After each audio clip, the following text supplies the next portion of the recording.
Hello, I'm Teresa Marcinberg. Welcome to another edition of Capitol Update, a weekly review of state government. Our program elements have been modified due to the coronavirus pandemic, but our team has been working daily to provide you these stories. I'm Mike Laquia. Friday afternoon, the governor announced Florida moving to a full phase 1 of reopening starting Monday. That means gyms can open and restaurants and retail can expand to 50% capacity. Museums and libraries will also be able to open at the 50% capacity level, and counties could decide if vacation properties could be rented out again. Movie theaters will remain closed, unlike some other states, but theme parks have been asked to come up with a plan to open again in a safe way with the blessing of local governments.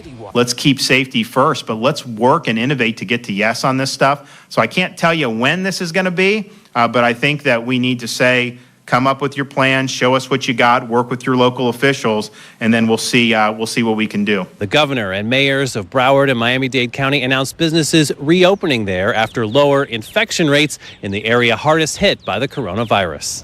Thursday, the governor described the changes coming with phase 1 in these two counties. Earlier in the week, protesters against broad reopening put body bags on the old Capitol steps as a Grim Reaper swung his sickle. However, the governor noted that since phase 1 began outside South Florida, only 3.5% of COVID-19 tests in Florida came back positive for the virus. He also said that since phase 1 started on May 3rd, the number of patients hospitalized in intensive care has dropped 22%. Southeast Florida, even though they had to face the most significant epidemic in the state of Florida, they flattened the curve. Their hospitals were never overwhelmed. In fact, they had a lot of space throughout most of this period. Broward and Miami-Dade counties have similar rules on what businesses can open: limited retail operations, salons and barbershops, limited office buildings, limited warehouses, and manufacturing. Restaurants can open at 50% capacity ahead of the state's initial phase 1 capacity indoors. Miami-Dade will also have more than 800 people doing contact tracing of those who test positive. Reopening might not be a permanent move if the number of infected patients at local hospitals begins to rise. We'll shut down any businesses that don't comply with the new rules and our new normal. In Broward and Miami-Dade counties, pools, gyms, theaters, and spas will remain closed. Beaches will stay closed too, unlike other parts of Florida. If we open one section of the beach or one city and the others are not open, then we'll have a crowd and get back to where we were. So we need to test way more people and really determine how effectively we're dealing with this virus. And only once we have that information and data, I think, can we make a decision to safely open the economy. Elsewhere, Florida's toll road rest stops reopened to serve travelers with a more limited capacity inside. While children in Florida may not be in school anytime soon, the governor says some could return to playing organized sports again. He also welcomed professional teams from other parts of the country to practice and play games in Florida. If you have a team in an area where they just won't let them operate, we'll find a place for you here in the state of Florida because we think it's important and we know that it can be done safely. The governor also extended the ban on evictions and foreclosures, although Representative Mike Grieco tweeted about one of his constituents recently getting an eviction notice anyway. For Capitol Update, I'm Mike Laquia. I'm Rebecca Baer in Tallahassee, where demonstrations targeting the state's unemployment compensation system continued for at least a third consecutive week. Today, I finally, after I think it's 45 days, was able to get a full, complete application into Connect. Now, Judy Tanzash fears it could be several more weeks before she gets a response. I had to call every single one of my lenders, credit cards, mortgage company, everybody, and tell them, I wouldn't be able to make payments. She's one of hundreds of thousands of Floridians seeking unemployment benefits, but yet to be paid under a system that's been criticized for failing technology and poor customer service. But Governor Ron DeSantis started the week telling applicants the pace is picking up. Over the weekend, you had 669,000 unique claimants, and they got almost $450 million. And so I would just tell people, check the bank account as today goes on. There's a whole bunch of money going out. State lawmakers say they're seeing some relief for jobless constituents who've been emailing and calling their offices desperate for help. This person reached out to me and said that they had considered suicide because their situation was so dire.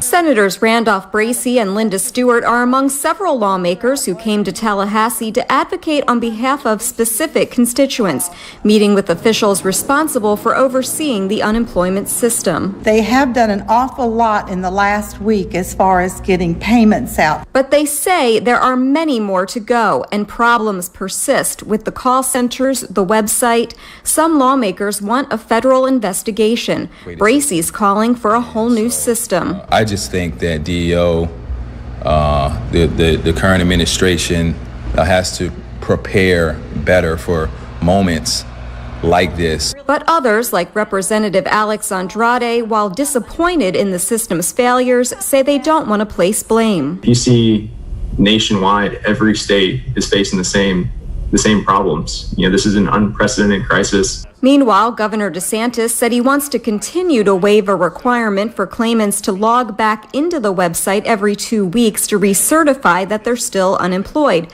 However, according to the website, the requirement went back into effect this week, worrying some that it could put further stress on an already overtaxed system. For Capital Update, I'm Rebecca Baer. Florida's long-term care facilities have been put on notice. Move any resident that's COVID-19 positive to a hospital. It was part of a state directive to minimize the risk of infection to the elderly. They were just overwhelmed. Gabrielle Leon shares her experience with Fairhaven Center in Miami Springs, a long-term care facility where her grandmother, Elsie Taranzo, was staying. Elsie was transferred to a nearby hospital on Mother's Day, along with other residents. She had tested positive for coronavirus almost 2 weeks before, even though she wasn't showing symptoms. We didn't really get an explanation at that point. We were unsure. Had she developed symptoms? Leon says the center only informed them of 2 cases before state data released in April revealed more than 80 cases at the facility. Now, Fairhavens has the most resident cases in the state, with almost 40 staff members infected. Since she's been in the hospital, although I was so scared, it's been a relief because I feel like she's really getting the care now that she needed.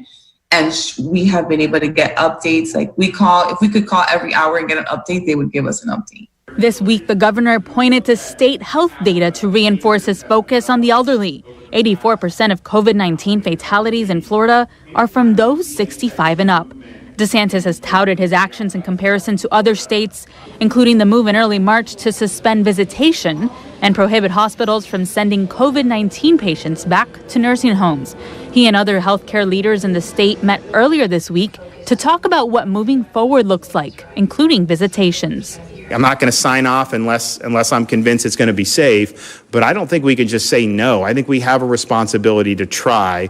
Current mandates like testing staff and requiring masks could become the norm in the future. If you're working at a long-term care facility in Miami-Dade, you should be going on a regular basis to the Marlins test site or our Hard Rock test site or some of the other test sites that are available. Obviously, you can go to your medical provider, because if we can keep it out of those facilities, we're going to be able to save a lot of lives. Meanwhile, lawsuits are in the works for at least 2 nursing homes in the state where residents with coronavirus have died. Some lawmakers, along with the Florida Healthcare Association, have supported action to shield long-term care facilities from liability to quell future legal action due to the coronavirus pandemic.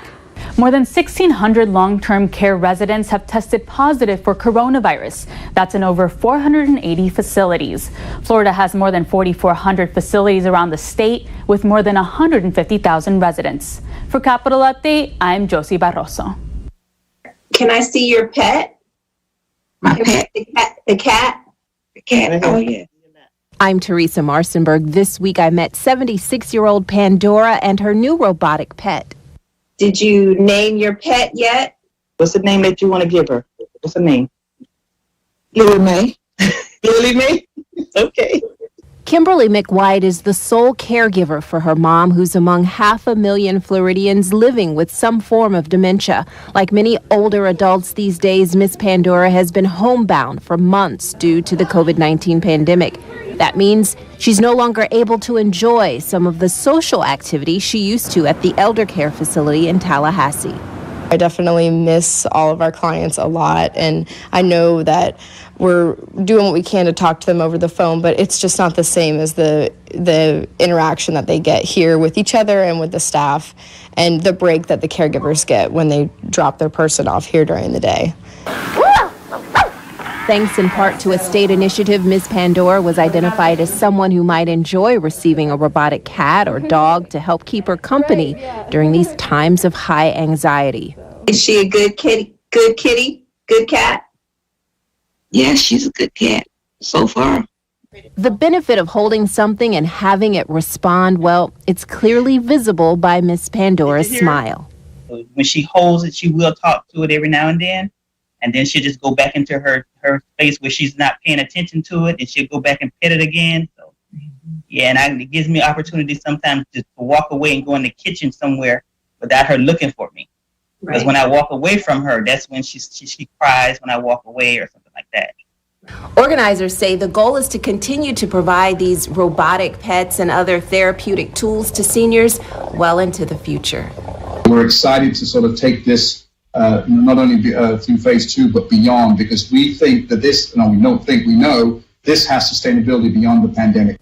Elder Affairs Secretary Richard Prudhomme was invited to an Alzheimer's Association virtual town hall this week. He says because of federal, state, and nonprofit partnerships, they've been able to purchase 300 tablets so families can visit with their loved ones virtually, along with 1,000 MP3 players filled with music and over 750 robotic pets. It's all to help reduce the impact social isolation is having on older adults living at long-term care facilities and at home. With 5.5 million seniors in Florida today, Secretary Prudhomme acknowledges this is only a drop in the bucket. It's a huge undertaking, but it's not going to deter us from doing the right thing. For Capital Update, I'm Teresa Marcinberg. I'm Destiny Burt. As students continue online learning to close out the school year, Board of Education members and educators are in talks of challenges the upcoming school year will bring and the guidelines leaders can offer to help. K-12 students may return to school grounds the next academic year, but what that looks like is uncertain. Wednesday, Education Commissioner Richard Corcoran issued an executive order extending the deadline for educators to renew certifications, and Florida Association of District School Superintendents submitted recommended guidelines to the State Board of Education on how to safely reopen schools. Are we looking at split learning days where, maybe some students are in the classroom in the morning and some in the afternoon? Are we looking at staggered days for attendance physically? You mentioned during your presentation possibly extending the days through Saturday. All of those options are being considered as COVID-19 continues to spread, forcing leaders to come up with a new normal, like daily screenings, including temperature checks. Some students are ready to be back in the classroom. I've had kids who said, "Mister, can you open a video chat just so we can see each other?" Yeah, let's open a video chat so we can see each other. So then you have like 20 kids in a video chat just because they want to talk. In addition to concerns about students' emotional and mental health, educators are worried the pandemic has exacerbated the learning gap. The 2021 school year will need to ensure that there are targeted services and supports that are aligned to the needs of the students with learning gaps. Breakthrough Miami, a nonprofit resource for students traditionally underrepresented, helps around 1,300 students reach their achievement goals. They have a summer program that prevents their scholars from falling behind. That will now be online. The material that the kids are learning is the material that they are going to learn when they get back to school in August. So a lot of our students are already at least a whole quarter or grading period ahead of their classmates when they go back to school because they were learning it for 6 weeks over the summer. Some feel federal dollars from the CARES Act that is yet to be distributed is critical to helping students. Members of the board heard suggestions on how the money should be spent. The purpose of the federal dollars for Title I, we're just saying that we need to use this as a springboard to really elevate and to make sure that we can do this work. And whether that be a Saturday school, whether that be, and it's going to be different in every single district. For Capital Update, I'm Destiny Burt. Florida Gateway College in Lake City opened the campus to staff this week. On Monday, students can also return, though most classes will continue online through the summer. In election news, Senate Democrats believe their colleagues should return to Tallahassee to hold a special session to change law so that every voter automatically gets a ballot in the mail. Meantime, Friday afternoon, the state applied for $20 million in federal coronavirus funds to help prepare for this year's elections. Its action supervisors of elections have been requesting. They're trying to figure out, how they're going to pay for sneeze guards, how they're going to pay for sanitizing stuff, different things that are allowed with that grant. Also, it would allow for increased cost of vote by mail.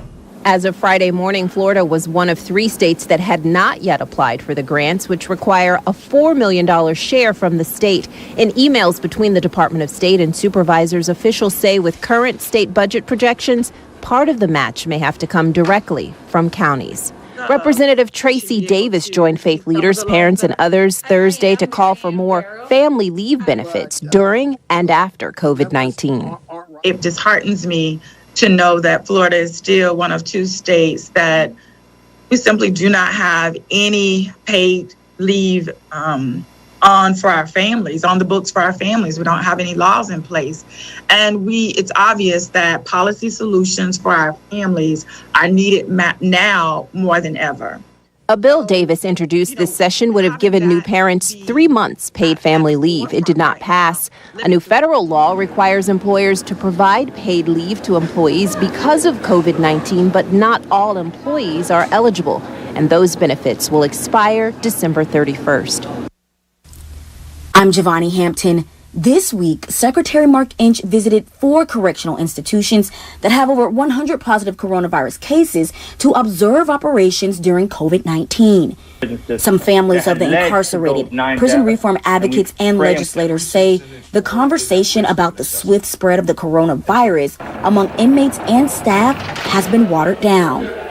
So it's important when people see there's X number of cases that Florida reports. Okay, where are those cases coming from? They're coming from prisons. It's not that doesn't matter, but that's obviously a discrete issue that's not really indicative of a community outbreak. By the end of the week, the Department of Corrections reported more than 6,000 inmates are in medical quarantine because of exposure to the virus. But the governor said the number who are actually testing positive could be much worse. And the percent positive has been higher than the percent positive in the state as a whole. I think that they're between 10 and 15% in the prisons. But understand, there's some other prisons throughout this country where 75% of them are testing positive. But some legislators want more testing and for medical releases to be streamlined. When you get a number over 100 folk in your facility, you need to be testing everybody at this point. Because as you know, you cannot sit 6 feet apart. The beds are 2 inches apart. Well, it might be 1.5 feet apart, but there's no way to do any social distancing, period, inside of any of our facilities. What we're looking to do is try to reduce the size of the prison population on a risk-adjusted basis. So we're looking at the low-risk inmates and trying to look at transitioning those. Both legislators proposed criminal justice reform bills during the 2020 legislative session that would ultimately have reduced the prison population, but they went nowhere. Now, some inmates who test positive for COVID-19 are isolated or are transferred out to other facilities, while new inmates from county jails are still coming in. We had an inmate that was tested positive for coronavirus, was placed on a bus at the jail from the local county jail and was being sent to the prison. The Department of Juvenile Justice is also seeing new cases. 7 youth have tested positive as of May 12th, up from 4 on May 1st. DJJ says youth entering a juvenile detention facility must first complete a precautionary clearance form, and all staff are screened daily on every shift prior to entering the facility. For Capitol Update, I'm Giovanni Hampton.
This is Krista Brown. By week's end, most of Florida's 175 state parks were back in business after being forced to shut down due to COVID-19 in March.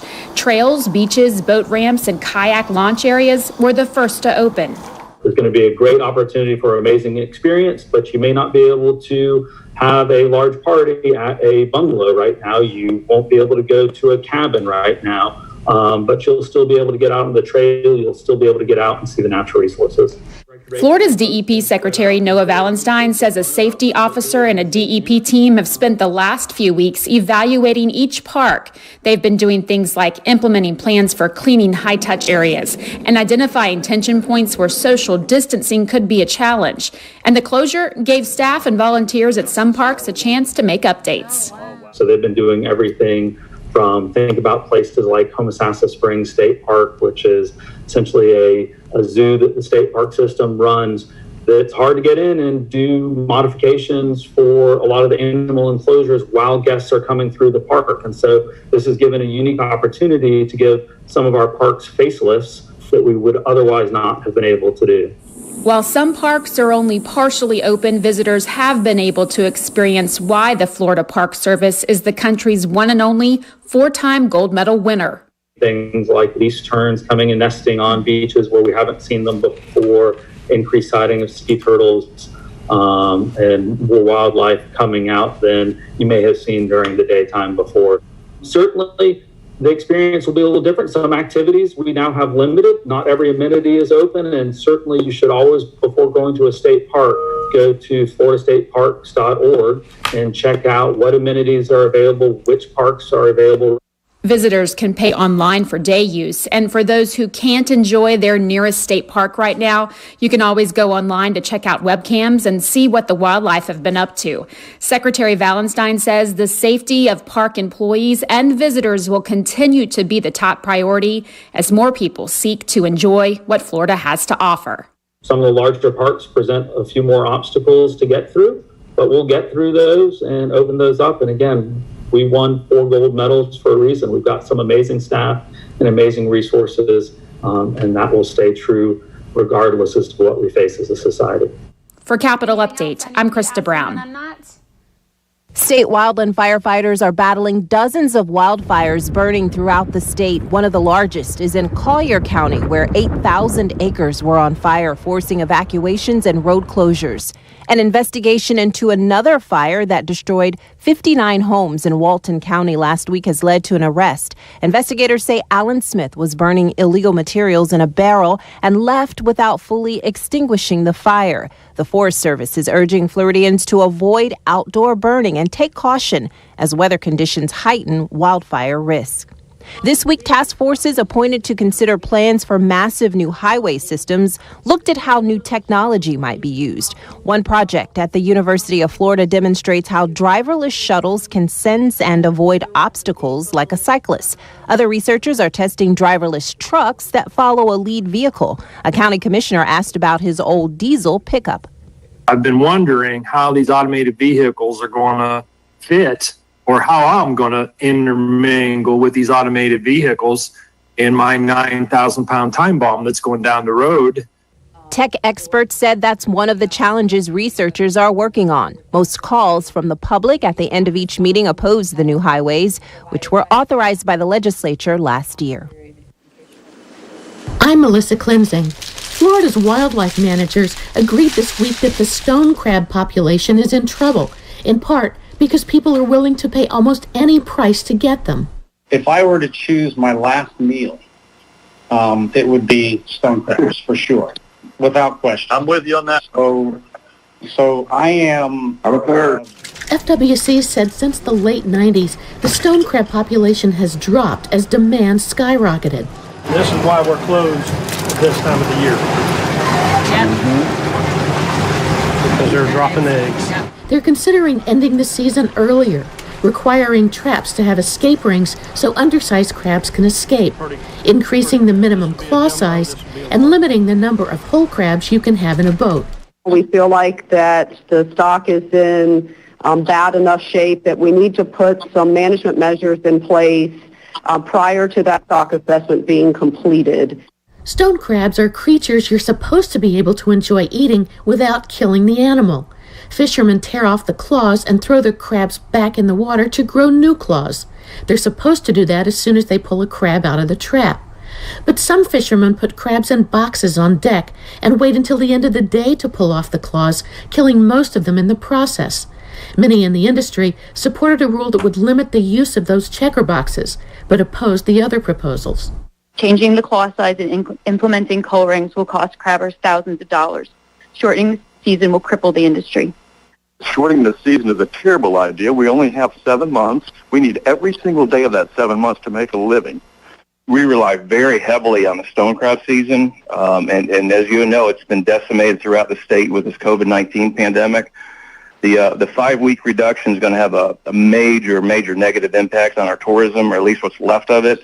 The 2020 stone crab season will be over by the time FWC meets again in July, and the rules won't change until commissioners take a final vote. In the meantime, because restaurant closures from coronavirus have hurt the industry this year, FWC agreed to act immediately to reduce or simplify the fees crabbers have to pay for their traps.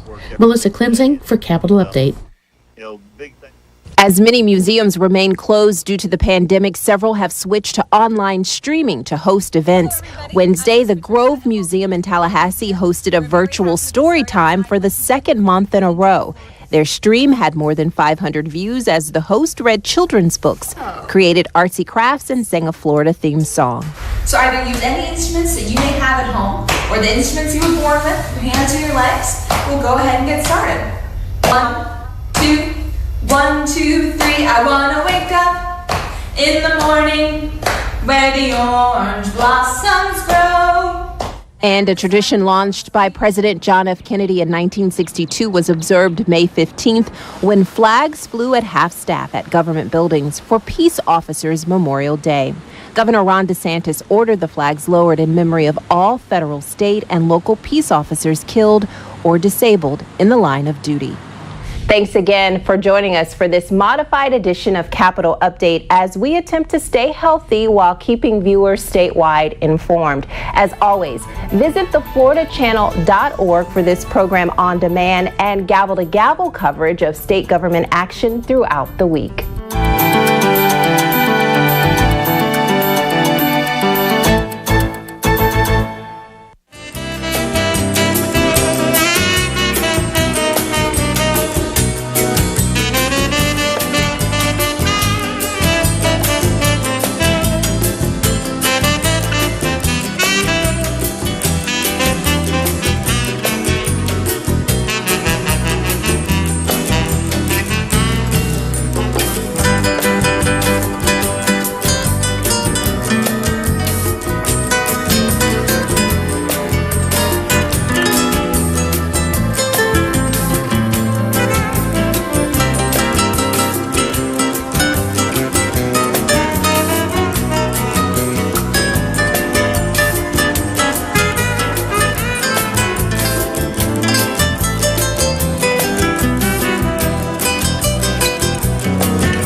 Every time the phone rings at our restaurant, it brings us hope. Because every time you call us directly for takeout or delivery, our kitchens come to life. We season your food with love and gratitude so you can enjoy it at home. By yourself or with your closest ones. Thank you for your support. Thank you for calling us. Thank you for ordering out. Merci. Gracias, Miami. Miami Eats. Order out, help out. Dial your restaurants now.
Year-round mandatory water restrictions are in effect in Miami-Dade County. Residents and businesses with odd-numbered addresses may water their property on Wednesdays and Saturdays. Residents and businesses with even-numbered addresses may water on Thursdays and Sundays. No watering is allowed between 7 in the morning and 7 at night.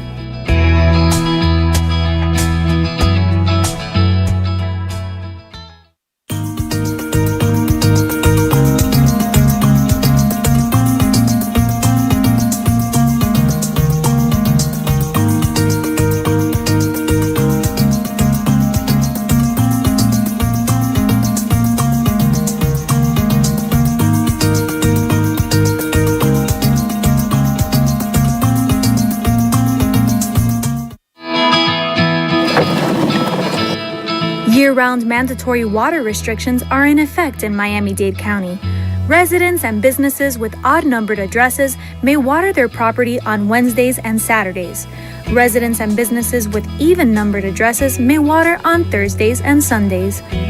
No watering is allowed between 7 in the morning and 7 at night.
Welcome to the Feeling Fit Club, a nationally recognized and awarded functional fitness program for older adults.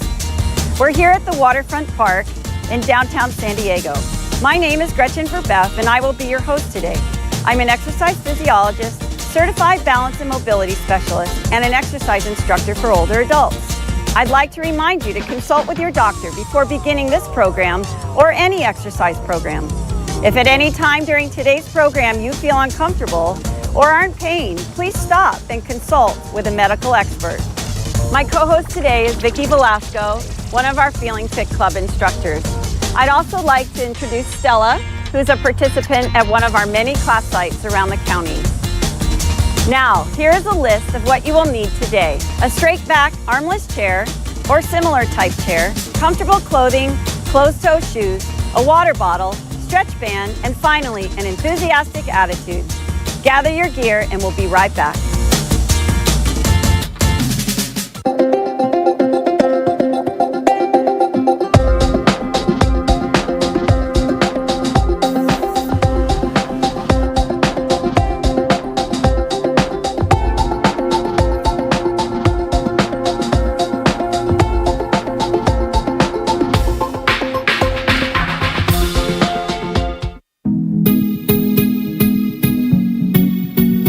No matter what your age, health status, or current fitness level, it is never too late to begin exercising and improving your quality of life.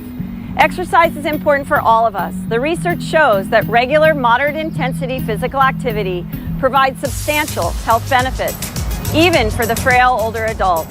Did you know that exercise is the #1 intervention when it comes to reducing the risk of falling? Today, we want to lead you in an exercise program which is going to help you improve your health and maximize your independence by building aerobic endurance, balance, strength, and flexibility. If you're standing, please stand next to or behind your chair in case of a loss of balance. Vicki will be demonstrating all of our exercises today in a seated position for those of you who are chair-bound or feel uncomfortable doing any of the exercises, or if you are feeling fatigued. If at any time you need to stop, please take a break and join us again when you are ready. Most importantly, we want you to be safe, comfortable, and we want you to keep moving as much as possible. One of the keys to being safe while exercising is to maintain neutral spine and proper postural alignment. Let's review neutral spine. I'd like you to think about a string attached to the top of your head pulling you upright. I'd like you to think about your chin being level with the ground and your eyes looking forward, shoulders down and back. Think about your ears being in alignment with your shoulders, shoulders in alignment with your hips, hips in alignment with your feet if you're standing, and if you're seated, equal pressure distributed across your hips and your feet. Please remember to breathe regularly and avoid holding your breath. So let's get started with our warm-up. We're going to begin with a march. Nice and tall. Remember that neutral spine throughout our exercise today. Good. Keep those legs going as much as you can. Stop if you need to. Toe taps to the front, adding arm swing if you want. Vary the height of your arm swing depending on how you're feeling today. Good. We're going to go into a heel press, tricep back. Good. Tricep press. There we go. Press. Press. Good. Keep breathing regularly, relax, and enjoy yourself. Let's take those taps to the side now. So tap to the side. Press the arms out to the side, rotating that shoulder slightly forward. Good. And press. Press. Good. 2 more. 1. Now take it to the back. Tap. If you're seated, just modify to what works for you. Reaching. Remember, take those arms as high as you want today. Good. And 2 more. Now back to the side. Thumb is up. Thumb. Good. We're rotating that shoulder back a little bit. Very nice. Keep breathing. Last 2. Now front again. Tap. Tap. Good. Engage your core. Good. Next, we're going to do a knee lift with a bicep curl. And if you're getting tired, just put your arms down and just do the knee lift, or do the bicep curl without the knee lift. Are you ready? Here we go. So lift, up, up. That's 4, 5, 6, 7. Double knee lift. 2 on one side if you can. 2 on the other side. 2. Good. And lift. Good. 5. And 6. 7. And 8. Single knee lift right here. We're going to go into a crossover knee lift if you want. And what we're going to do is cross the midline just a little bit. Keep your back straight. Good. 4 more. 3, 2, good. And 1. March it out. Good. Next, what we're going to do is a wide march. Just take those feet out to the side and march wide. Good. 6, 7, and 8. March center. Good. Now what we're going to do is go out and in. So it's wide march, narrow march. Out and in. Good. Remember to breathe regularly. Add some arms if you want. Out and in.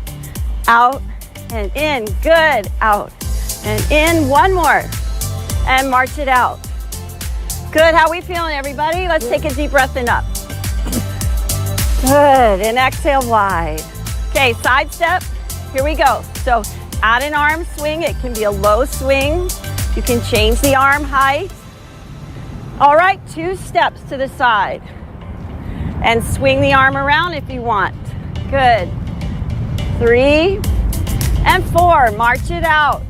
Marching and marching. Good. Remember, if you're getting tired, take a break. Okay, join us when you can. Next, we're going to reach over the head, tap the foot out to the side. Here we go. So reach. That's it. Reach. You can change the height again of your arm. And good. And 5, 6, good. 7, last one. We're gonna reach forward next. And reach, extend that shoulder. 3, 5, 6, 7, overhead now. And reach over 4 times. 3, and 4, reach forward. Reach, good. 2, 3, good. And 4, 2 overhead. Reach over, 2 front now. Reach, that's it. Singles now, so overhead and reach forward. Good, overhead, reach forward. 2 more of these. Overhead, reach forward, last one. And now let's move it forward. 4 steps as you reach over your head. 3 and 4, push back 4 times. And overhead, up, 2, 3, 4, push back, 2, 3. You should be feeling this in your upper body as well as your lower body. Good, push back. Last one. All right, let's do our hamstring curl. Pull it back, 2, 3, 4, good, 5, 6, 7, double hamstring curl. 1, 2, 1. That's it. If you can't do double, stay at singles. 4, 5, 6, good. And 7 and 8. Single hamstring curl. Pull it back. That's it. Pull it back. Open that chest. Very nice. Good. You should be feeling warmed up by now, right? Oh, I'm warm. Pull it back.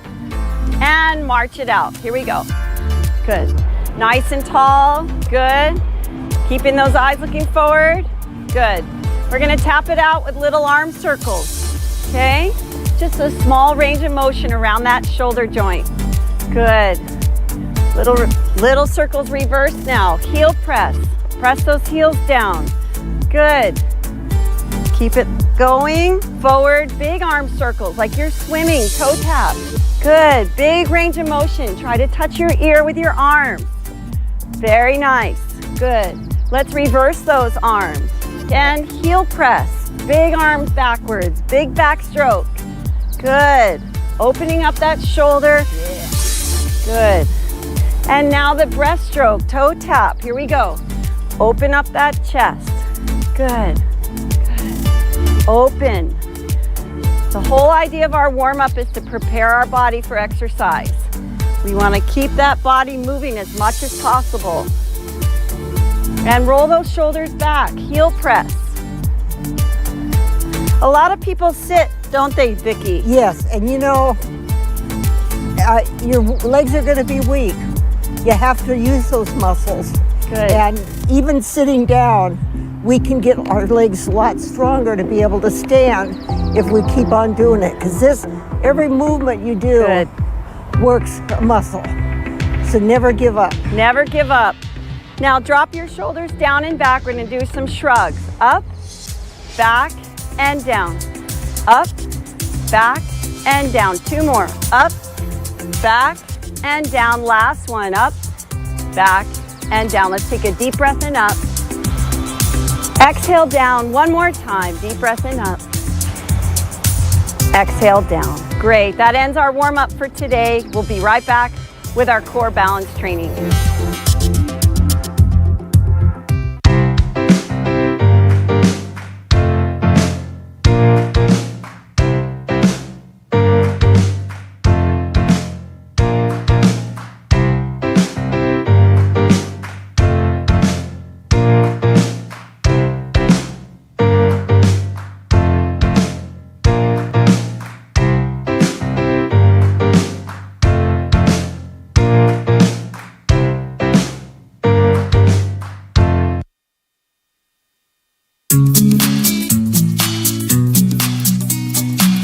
Welcome back. We're here in the Waterfront Park in downtown San Diego.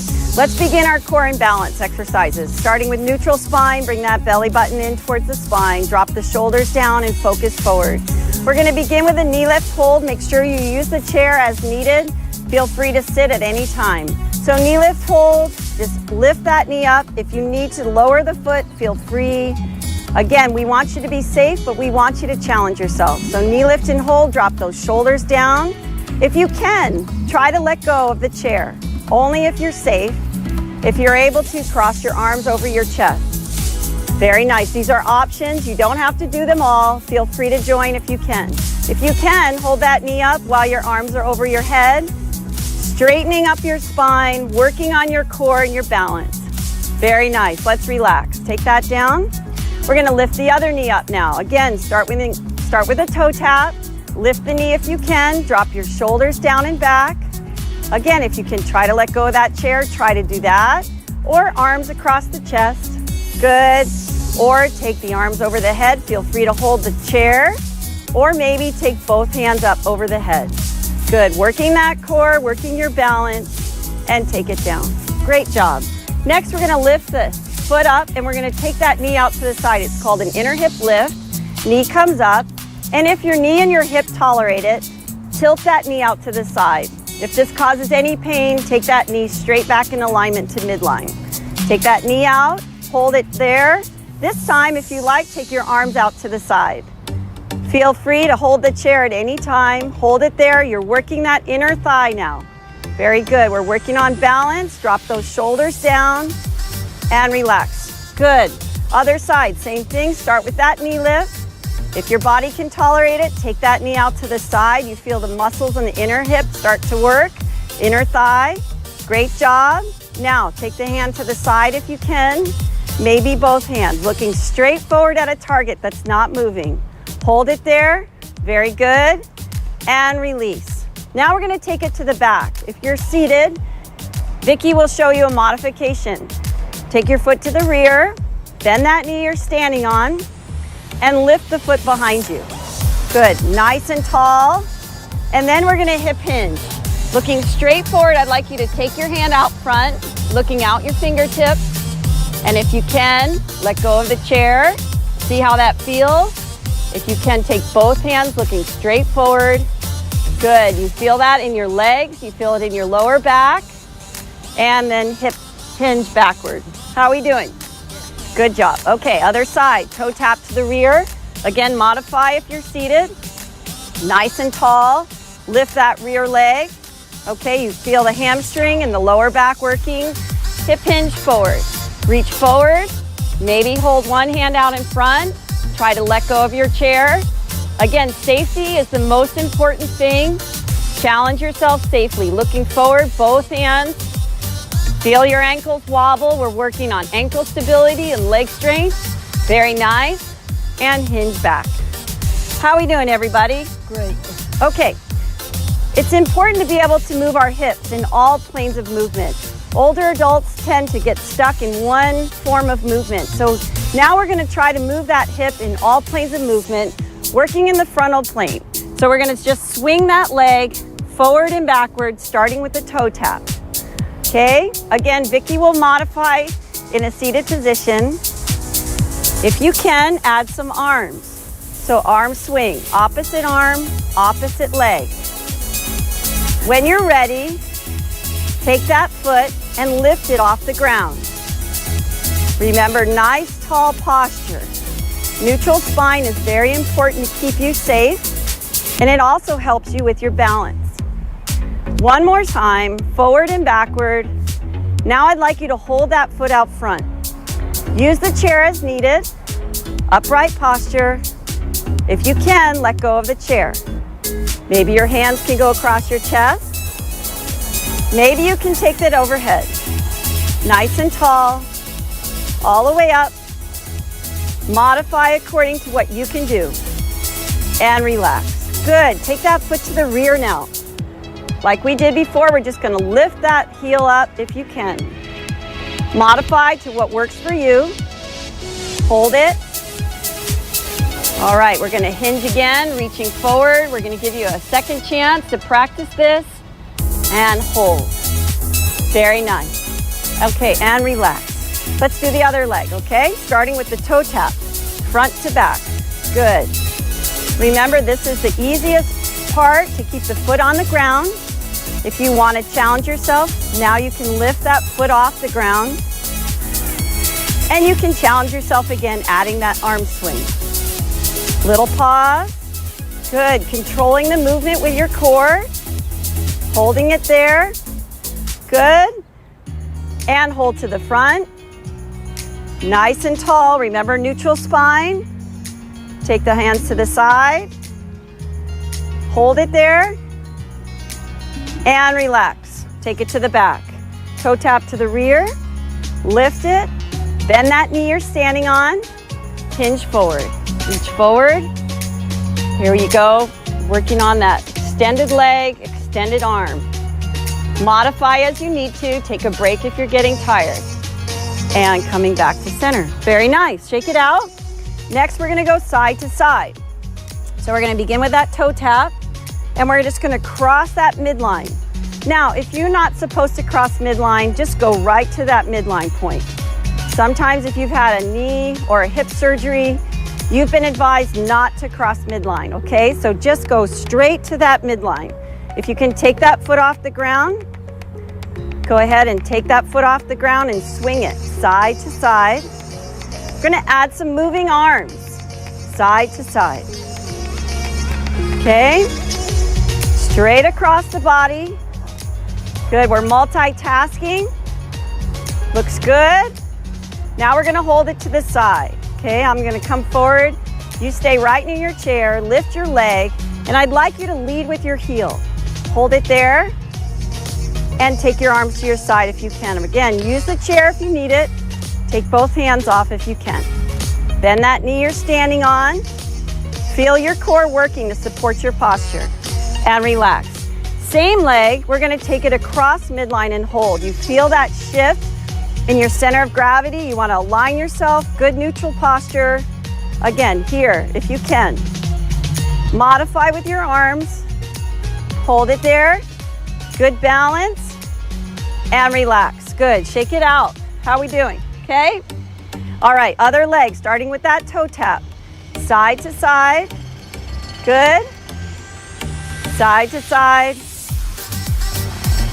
And if you can, take that side to side foot tap off the ground. This puts you into a one-legged stance, forces you to balance a little bit more. Use the chair as needed. Good.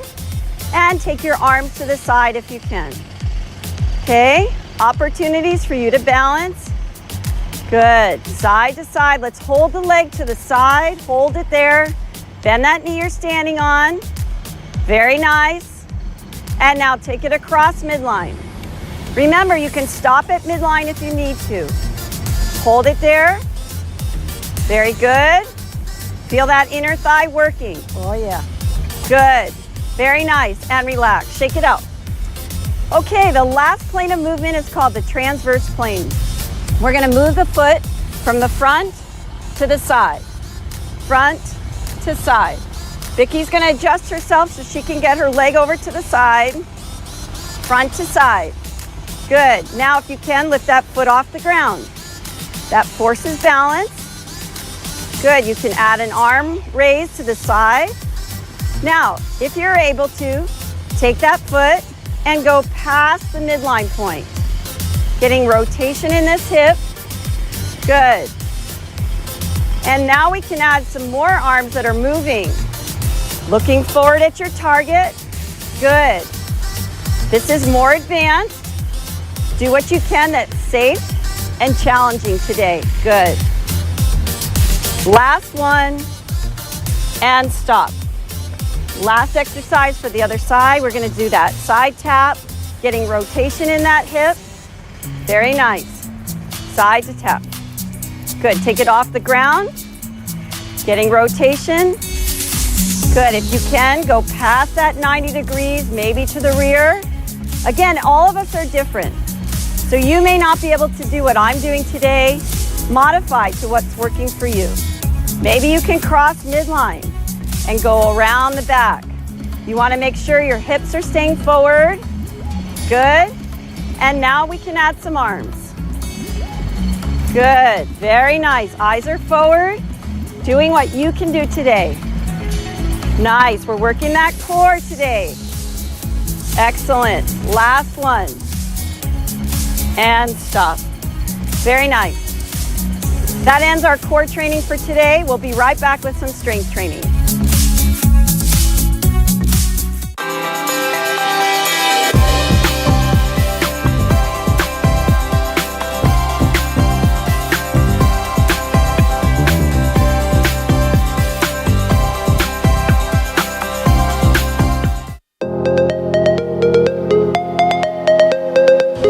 Welcome back.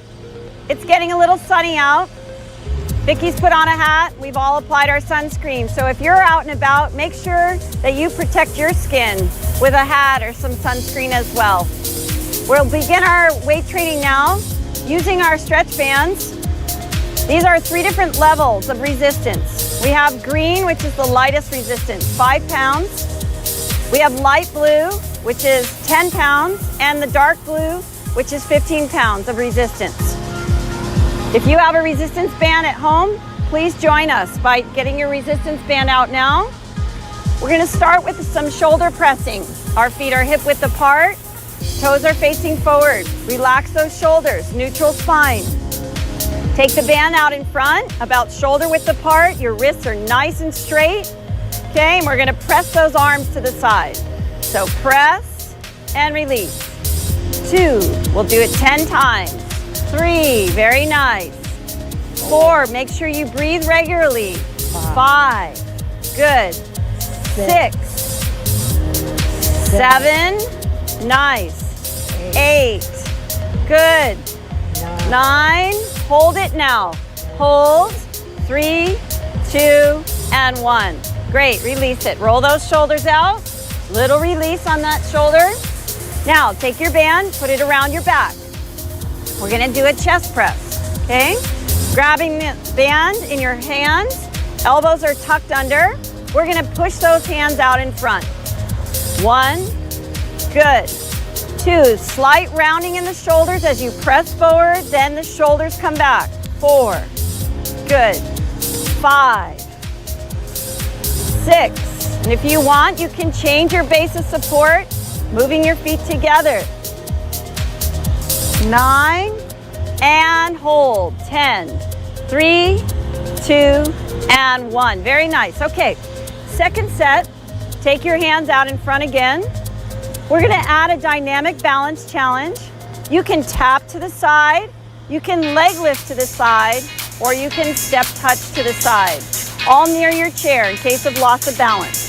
Take your band and let's press. So 1, 2, 3, good. 4, 5, showing you options. 6, 7, straight across. 8, nice job. 9, last one, hold. 3, 2, and 1. Very nice. Roll those shoulders out. How are we feeling, ladies? Great. Good. Okay, take the band around your back, okay? Second set, chest press. Options for dynamic balance are to do the knee lift, leg lift, or you can step forward. Are you ready? Yep. Here we go. Knee lift if you want with a chest press. 2, 3, 4. If you want, you can extend that leg out. 6, 7, 8, good. Or you can step touch. 9, 10, 11, and let's hold this last one. 3, 2, and 1. Now, take your band. We're gonna do a sword fighter. Pretending you have a sword, bring it across your body. So one hand's attached to your hip. The other hand, feet are hip width apart. You're gonna press it up and across, working the posterior shoulder and the rotator cuff. Good. And 3, 4, good. 5, 6, 7, good. 8, make sure you're breathing regularly. 9, let's hold it. and 10, 3, 2, and 1. Very nice. Roll it out. Let's do the other side. Okay? Attach your hand on the hip, and we're going to go up and across. 1 and 2, 3, 4. Good. 5, 6, 7. Almost there. 8, 9, and hold. 10, 3, 2, and 1. Very good. Roll it out. Now we're going to do that sword fighter, but this time we're going to take a little diagonal step forward. Okay, so attach your hands to your hip, pull it across, little diagonal step. Little dynamic balance. 1, 2, good. 3, 4, good. 5, 6, good. 7, 8, keep breathing. 9, and hold. 3, 2, and 1. Good, roll it out. Do you feel that in your shoulder? Yeah. Rotator? Okay, strengthening that shoulder. Other side now, okay? Hands on the hip. Here we go. Diagonal step. 1, 2, 3, 4. Good. 5, 6. Good. Keep breathing. 7, 8, 9. Last one and hold. 3, 2, and 1. Roll it out. Now we're going to take the band and do a downward sword fighter. So our hands are going to be up and we're going to pull it down towards the hip. We're going to stay stationary and pull. 1, 2, good. 3, 4, feel that on the shoulder again. 5, 6, 7, 8, good. 9, last one, hold. 3, 2, and 1. Good, roll it out. We're gonna go to the other side now. Other arm up, grab the bottom, and pull. 1, 2, 3, 4, good. 5, 6, 7, keep breathing. 8, 9, and hold. 3, 2, and 1. Roll it out. Next, we're gonna do that downward sword fighter, and we're gonna take a step back. And Vicki will adjust to what works for you, okay? Can I do it bow and arrow? That'll be for our tricep next. Okay. Okay? All right, we're gonna pull the band back and take a step back. 1, 2, 3, 4, 5. Feel that shoulder working. 6, 7, 8, 9, good, and hold. 10, 3, 2, and 1. Good, roll it out. Downward sword fighter, other side. Taking that step back. Here we go. 1, 2, 3, good. 4, 5, 6, 7, keep breathing. 8, 9, and hold. 10, 3, 2, and 1. Good, roll it out. Okay, so we're working our way down the body. We started in the shoulders and the chest. Now we're going to bicep and tricep, okay? So step on one end of the band.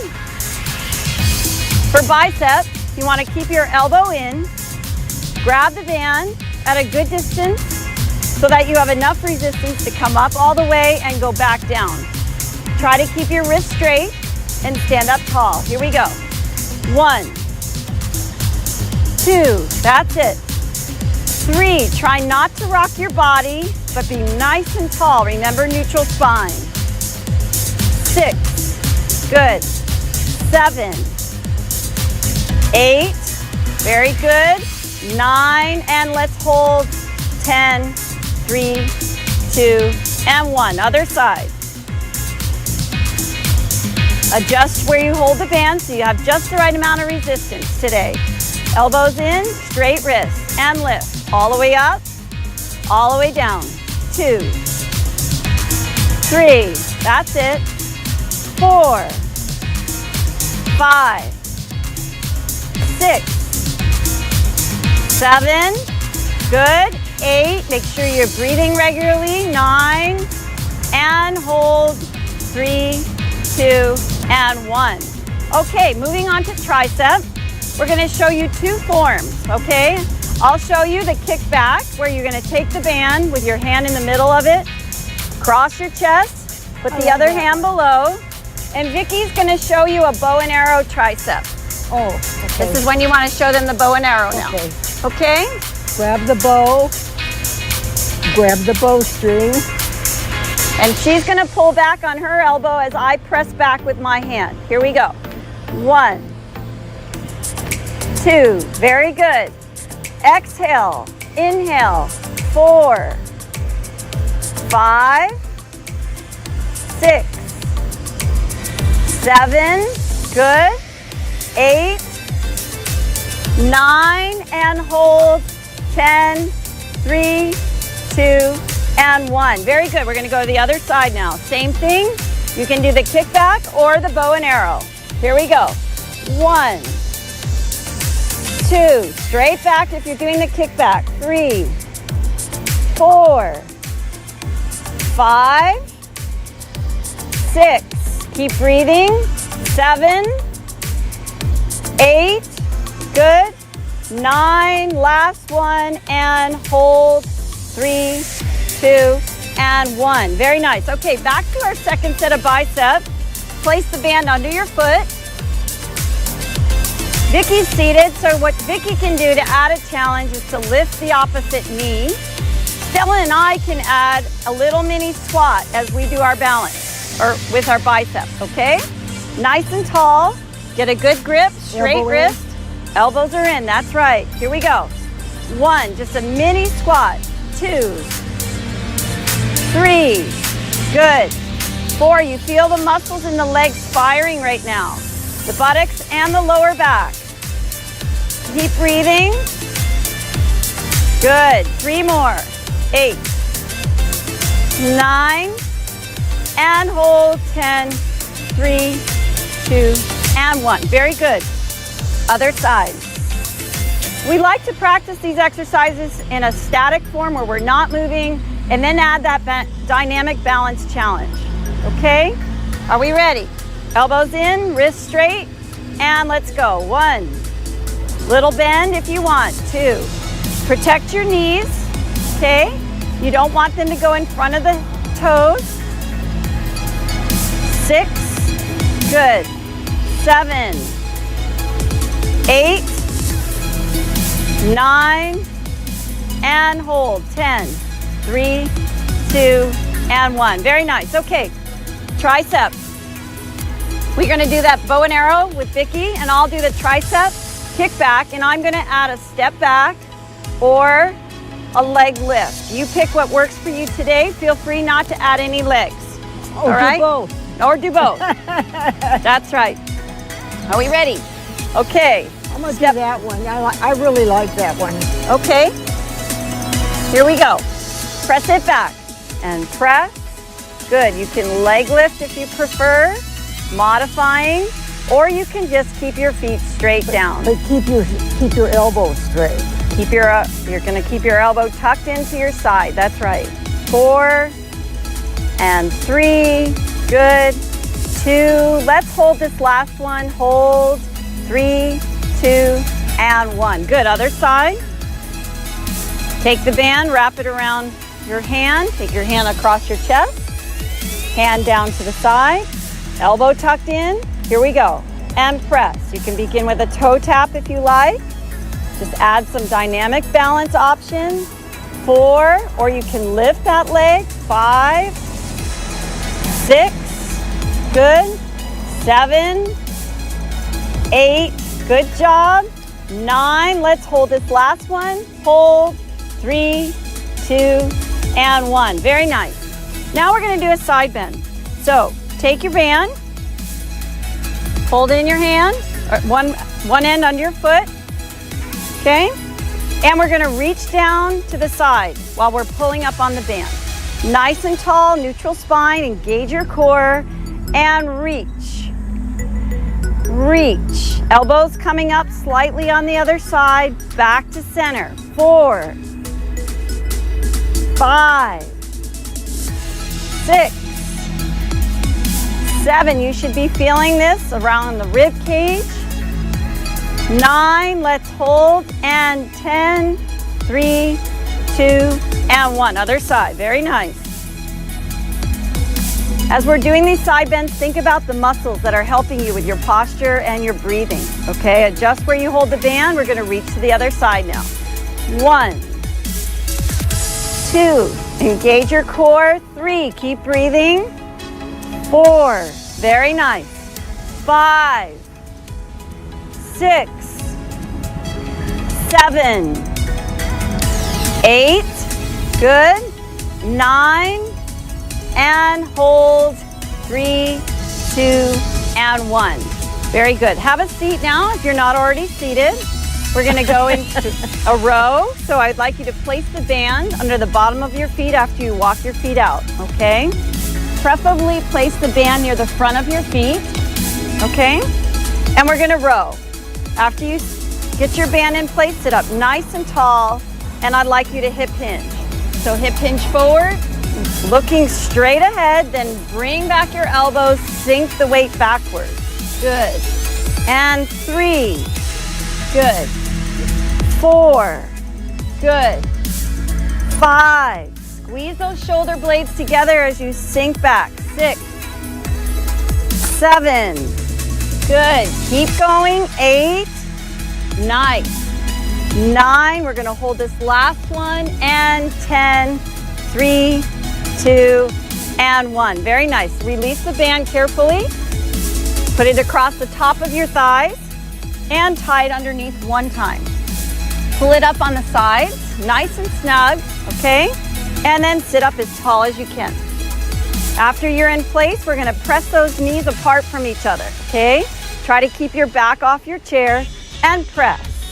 Good, there should be good amount of resistance as your knees move away. Should feel this in the outside of your leg. The muscles supporting the hip. Good. Everybody feel this? Oh, yeah. Good. Press, release. Press, release. 2 more. Press, release. Last one. Hold. 3, 2, and 1. Great. We're going to do a second set of seated rows. Take your band, put it underneath the bottom of your feet. Again, around the front part of your foot. Do you ever raise your feet when you're doing this with your...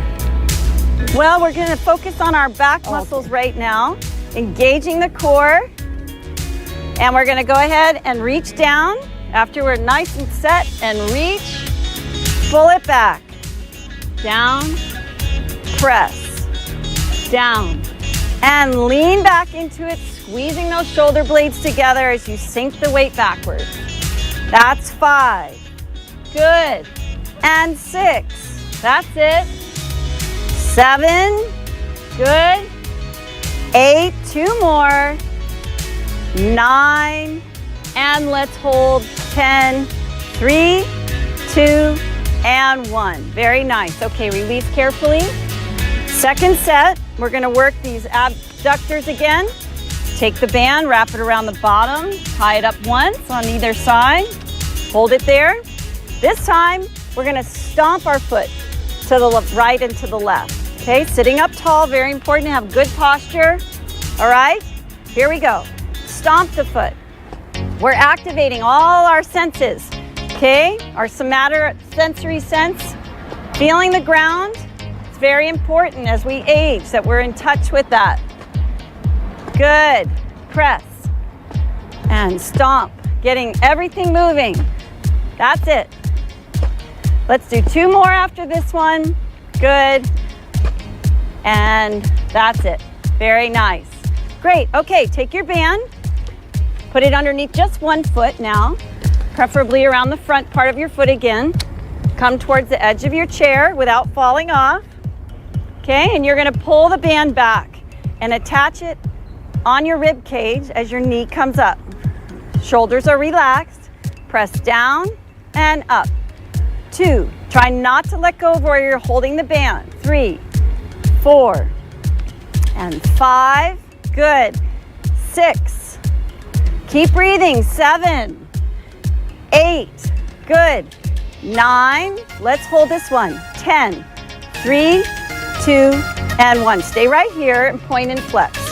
Point, flex, point, flex. This is working your shin and your calf, which help us with foot clearance, right? We don't want to trip and fall, so we want to have shins and calves that are working, helping us over curbs, upstairs. Also ankle strength, helping stop from falling. That's right, our ankles are very important. Let's hold this one. Hold, 3, 2, and 1. Okay, let's reposition. Take the band and pull it back by your hip of your outstretched leg. Hold it on the outside of that hip. Now take your foot and lift it towards the bent knee, targeting inner thigh. 3, good. 4, 5, 6. Keep breathing. 7, 8. That's it. 9, and 10. Same leg, take the band, cross it to the hip of the other leg. Hold it on the outside and press the leg away from midline. 1, that's it. 2, working outside. 3, 4, 5, 6, that's it. 7, keep breathing. 8, good posture alignment. 9, and 10. Let's switch legs now. Place the band under your other foot, again near the front part of your foot. And when you bring your knee up, you're gonna take the band and attach it near your rib cage. Sitting up tall, we're gonna press that leg down. 1, that's it. 2, very good. 3, 4, 5, feel it in your legs. 6, 7, 8, working on our leg strength. 9, and hold. This is 3, particularly important 2, for people that do not get up much. 1. It's very important. This is one of the better ones you can do for people that are chair-bound or wheelchair-bound. That's right, for leg strength. Let's point and flex.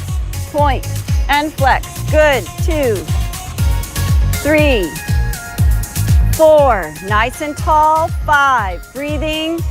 6, 7, 8. Good. 9, and hold. 3, 2, and 1.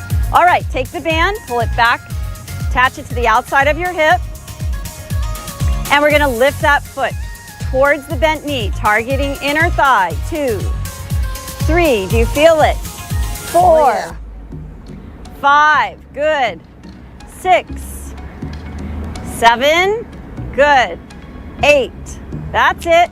9, and 10. Okay, now take the band, cross it to the other hip.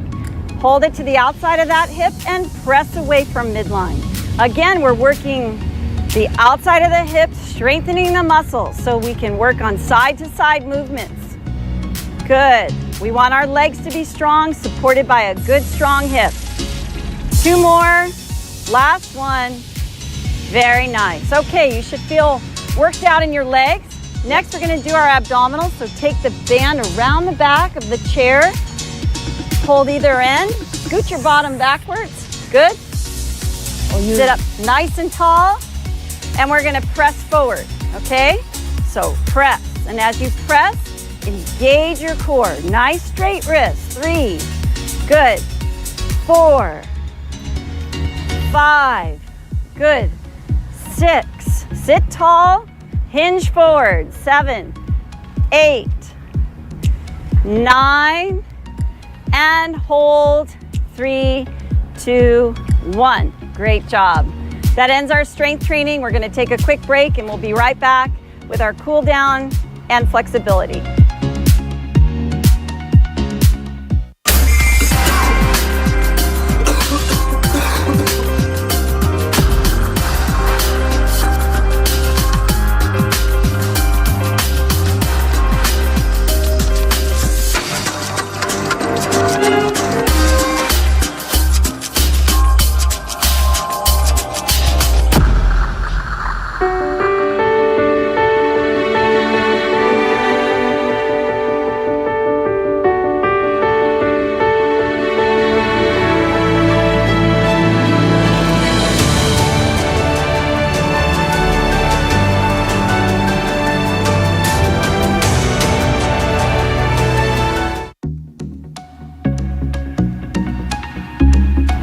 Welcome back. We'll begin our flexibility and cool down now. Let's take a deep breath in up. Inhale up, big stretch, big exhale. One more time, inhale up and exhale big. Let's inhale up this time and just climb that rope, reaching up, pivoting off one foot, shifting your weight side to side as you extend upward. Very nice. Last one on each side. Good. Now, take your hands and reach forward. Hold that there, feel that stretch. Come down your shoulder. Very good. And let's take those hands to the back. Reach up, open that chest. Keep your eyes looking forward.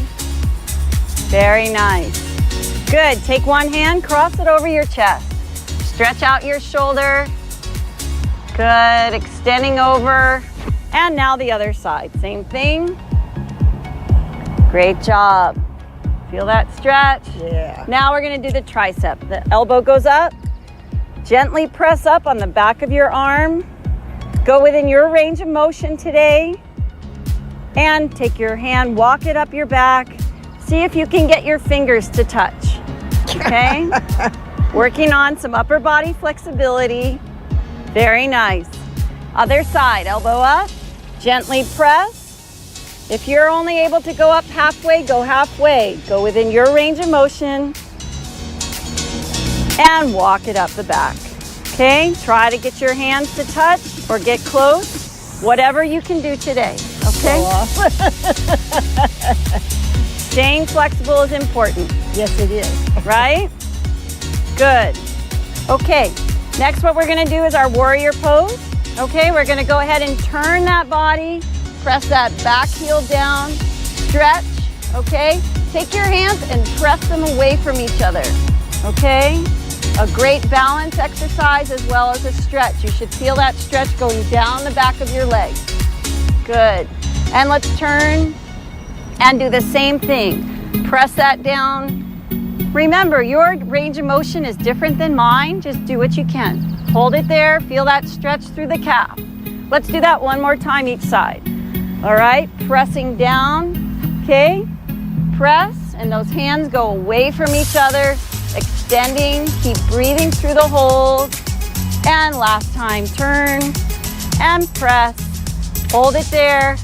Good, feel that stretch go through the calf, into the ankle, and release. Okay, we're all gonna have a seat. Working on our hamstrings now, okay? Sitting up nice and tall. Take one leg out with the toe up, heel down, okay? We're gonna extend that leg so the knee is extended fully and locked. If you need to, place one hand on your thigh and hinge forward. Feel that stretch come up from your ankle, the back of your leg, into your lower back. Hold it there.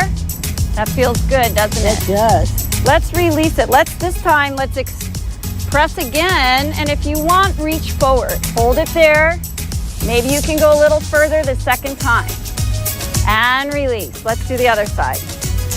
Inhale big and hinge. Hold it there. Good. Little release. Let's do that one more time. Maybe you can reach a little further. Press and reach. Very nice. And bring it back. Now, if you can, bring one foot over top of the other leg. If you can't, take that foot down and hold it there, okay?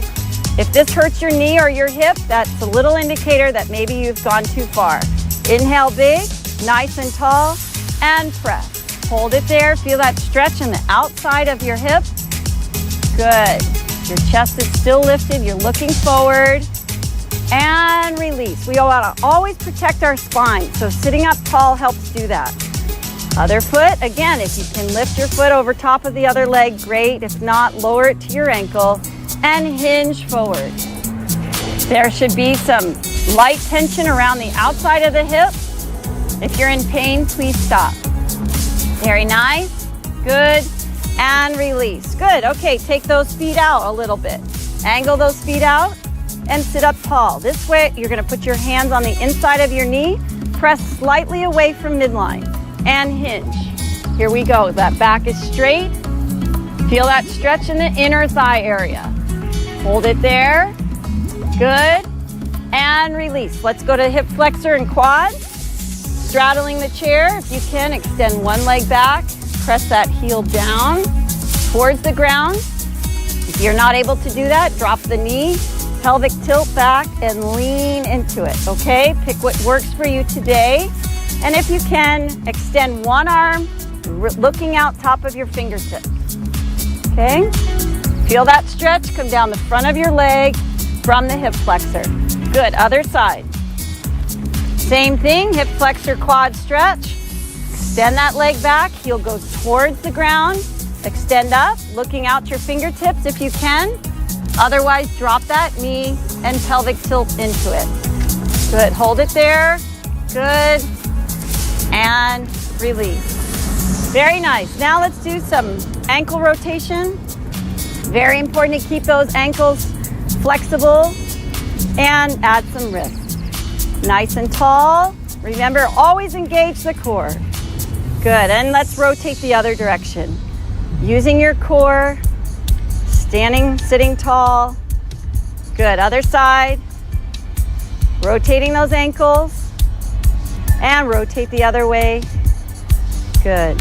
Let's put those hands into a stop position. Pull those fingertips back. Again, engage your core. Hold it there. Let's take the fingertips down, pull back. Very nice. Other side. Pull those fingertips back and fingertips down. Very nice. Working on our flexors and our extensors and our forearms. Good. Now let's wiggle those fingers. We're going to take each finger and move it towards the thumb. So take your pointer to your thumb, middle to your thumb. Extend, open and close. All the way back. Take each finger, tap the thumb. Now take your thumb, cross it over to your pinky. Take your shoulders down and back. Squeeze those shoulder blades together. Lift one knee, engage the core. Good, hold it there. Other side, lift the knee. Keep that stretch going with the fingers. And relax. Let's take a deep breath in up. Finish with a big hug. And that ends our cool down for today. Wow. I'd like to say a special thank you to Vicki and to Stella for helping us out today on our show, and a very special thank you to everyone who has taken the time to join us today. Now Vicki has some encouraging words to keep us motivated as we strive to stay on track with our wellness. Every day is a new day, and sometimes we wake up and we can feel we could conquer the world. The world is ours to conquer. And other times we wake up and our arthritis bothers us, or some other body part that's not working too well lets us know that something's wrong. But don't let that stop you. Attitude is everything. With a good attitude, you can conquer everything, because it tells the brain that you're in a good state, and the brain does all the work of making it work, of making the rest of you work. If it can, don't just wait for these classes. Stand by the sink in the kitchen or in the bathroom and press down and up, down and up. That exercises your top half of your body, your triceps and the whole arm. Or hold on to the sink and squat down and get up and squat and get. You know, I can't squat and get my rear end on the floor like all these fancier athletes do, but I do squat enough to my legs feel it, and count that as a challenge that you've succeeded. But don't ever stop moving. It's good for you, and it's good for everybody around you.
Hello, I'm Teresa Marcinberg. Welcome to another edition of Capital Update, a weekly review of state government. Our program elements have been modified due to the coronavirus pandemic, but our team has been working daily to provide you these stories. I'm Mike Laquia. Friday afternoon, the governor announced Florida moving to a full phase 1 of reopening starting Monday. That means gyms can open and restaurants and retail can expand to 50% capacity. Museums and libraries will also be able to open at the 50% capacity level, and counties could decide if vacation properties could be rented out again. Movie theaters will remain closed, unlike some other states, but theme parks have been asked to come up with a plan to open again in a safe way with the blessing of local governments.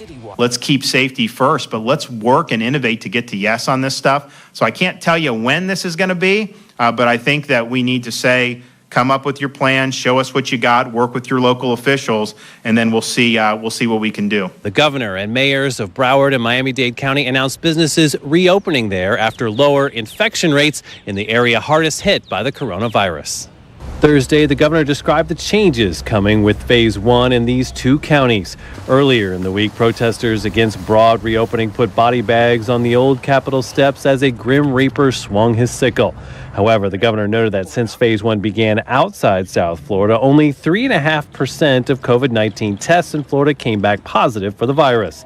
He also said that since phase 1 started on May 3rd, the number of patients hospitalized in intensive care has dropped 22%. Southeast Florida, even though they had to face the most significant epidemic in the state of Florida, they flattened the curve. Their hospitals were never overwhelmed. In fact, they had a lot of space throughout most of this period. Broward and Miami-Dade counties have similar rules on what businesses can open: limited retail operations, salons and barbershops, limited office buildings, limited warehouses, and manufacturing. Restaurants can open at 50% capacity ahead of the state's initial phase 1 capacity indoors. Miami-Dade will also have more than 800 people doing contact tracing of those who test positive. Reopening might not be a permanent move if the number of infected patients at local hospitals begins to rise. We'll shut down any businesses that don't comply with the new rules and our new normal. In Broward and Miami-Dade counties, pools, gyms, theaters, and spas will remain closed. Beaches will stay closed too, unlike other parts of Florida. If we open one section of the beach or one city and the others are not open, then we'll have the crowd in and get back to where we were. So we need to test way more people and really determine how effectively we're dealing with this virus. And only once we have that information and data, I think, can we make a decision to safely open the economy. Elsewhere, Florida's toll road rest stops reopened to serve travelers with a more limited capacity inside.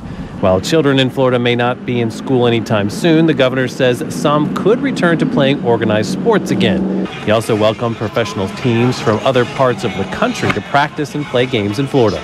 If you have a team in an area where they just won't let them operate, we'll find a place for you here in the state of Florida because we think it's important and we know that it can be done safely. The governor also extended the ban on evictions and foreclosures, although Representative Mike Grieco tweeted about one of his constituents recently getting an eviction notice anyway.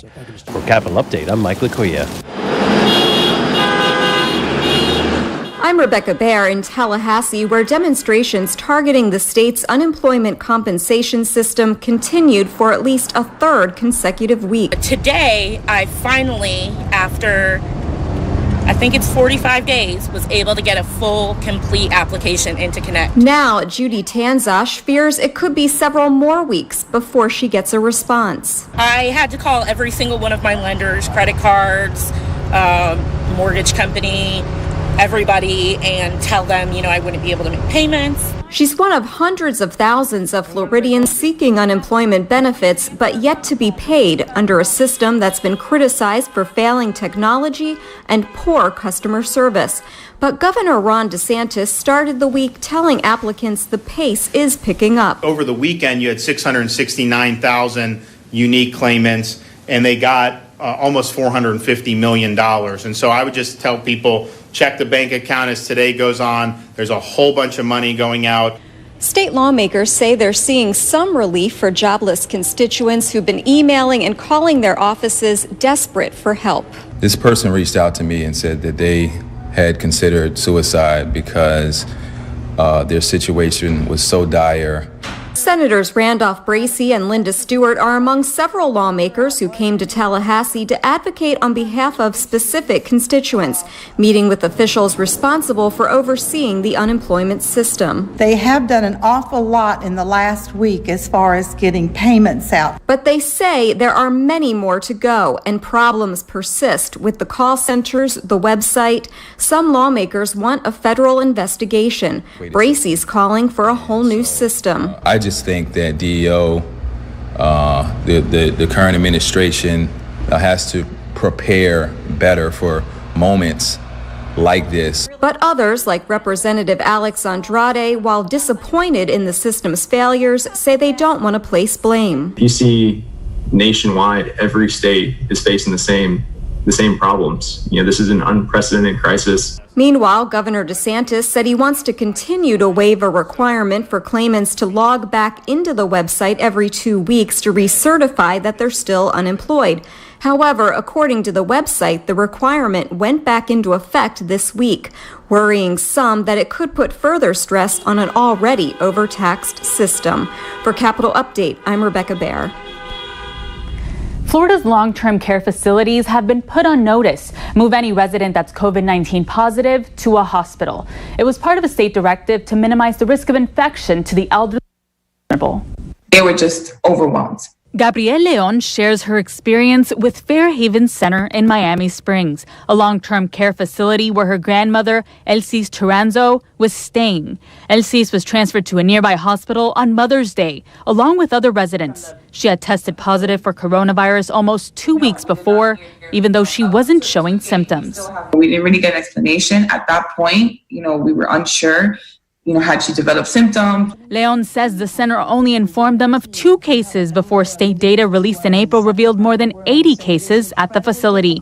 Now, Fairhavens has the most resident cases in the state, with almost 40 staff members infected. Since she's been in the hospital, although I was so scared, it's been a relief because I feel like she's really getting the care now that she needed. And we have been able to get updates. Like if we could call every hour and get an update, they would give us an update. This week, the governor pointed to state health data to reinforce his focus on the elderly. 84% of COVID-19 fatalities in Florida are from those 65 and up. DeSantis has touted his actions in comparison to other states, including the move in early March to suspend visitation and prohibit hospitals from sending COVID-19 patients back to nursing homes. He and other healthcare leaders in the state met earlier this week to talk about what moving forward looks like, including visitations. I'm not going to sign off unless I'm convinced it's going to be safe, but I don't think we can just say no. I think we have a responsibility to try. Current mandates like testing staff and requiring masks could become the norm in the future. If you're working at a long-term care facility in Miami-Dade, you should be going on a regular basis to the Marlins test site or our Hard Rock test site or some of the other test sites that are available. Obviously, you can go to your medical provider, because if we can keep it out of those facilities, we're going to be able to save a lot of lives. Meanwhile, lawsuits are in the works for at least 2 nursing homes in the state where residents with coronavirus have died. Some lawmakers, along with the Florida Healthcare Association, have supported action to shield long-term care facilities from liability to quell future legal action due to the coronavirus pandemic. More than 1,600 long-term care residents have tested positive for coronavirus. That's in over 480 facilities. Florida has more than 4,400 facilities around the state with more than 150,000 residents. For Capital Update, I'm Josie Barroso. Can I see your pet? My pet? The cat? The cat, oh yeah. I'm Teresa Marcinberg. This week I met 76-year-old Pandora and her new robotic pet. Did you name your pet yet? What's the name that you want to give her? What's the name? Lily Mae. Lily Mae? Okay. Kimberly McWhite is the sole caregiver for her mom, who's among 500,000 Floridians living with some form of dementia. Like many older adults these days, Miss Pandora has been homebound for months due to the COVID-19 pandemic. That means she's no longer able to enjoy some of the social activities she used to at the elder care facility in Tallahassee. I definitely miss all of our clients a lot, and I know that we're doing what we can to talk to them over the phone, but it's just not the same as the interaction that they get here with each other and with the staff, and the break that the caregivers get when they drop their person off here during the day.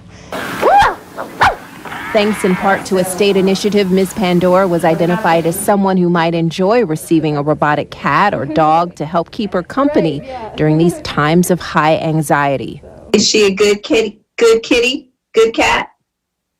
Yeah, she's a good cat so far. The benefit of holding something and having it respond, well, it's clearly visible by Ms. Pandora's smile.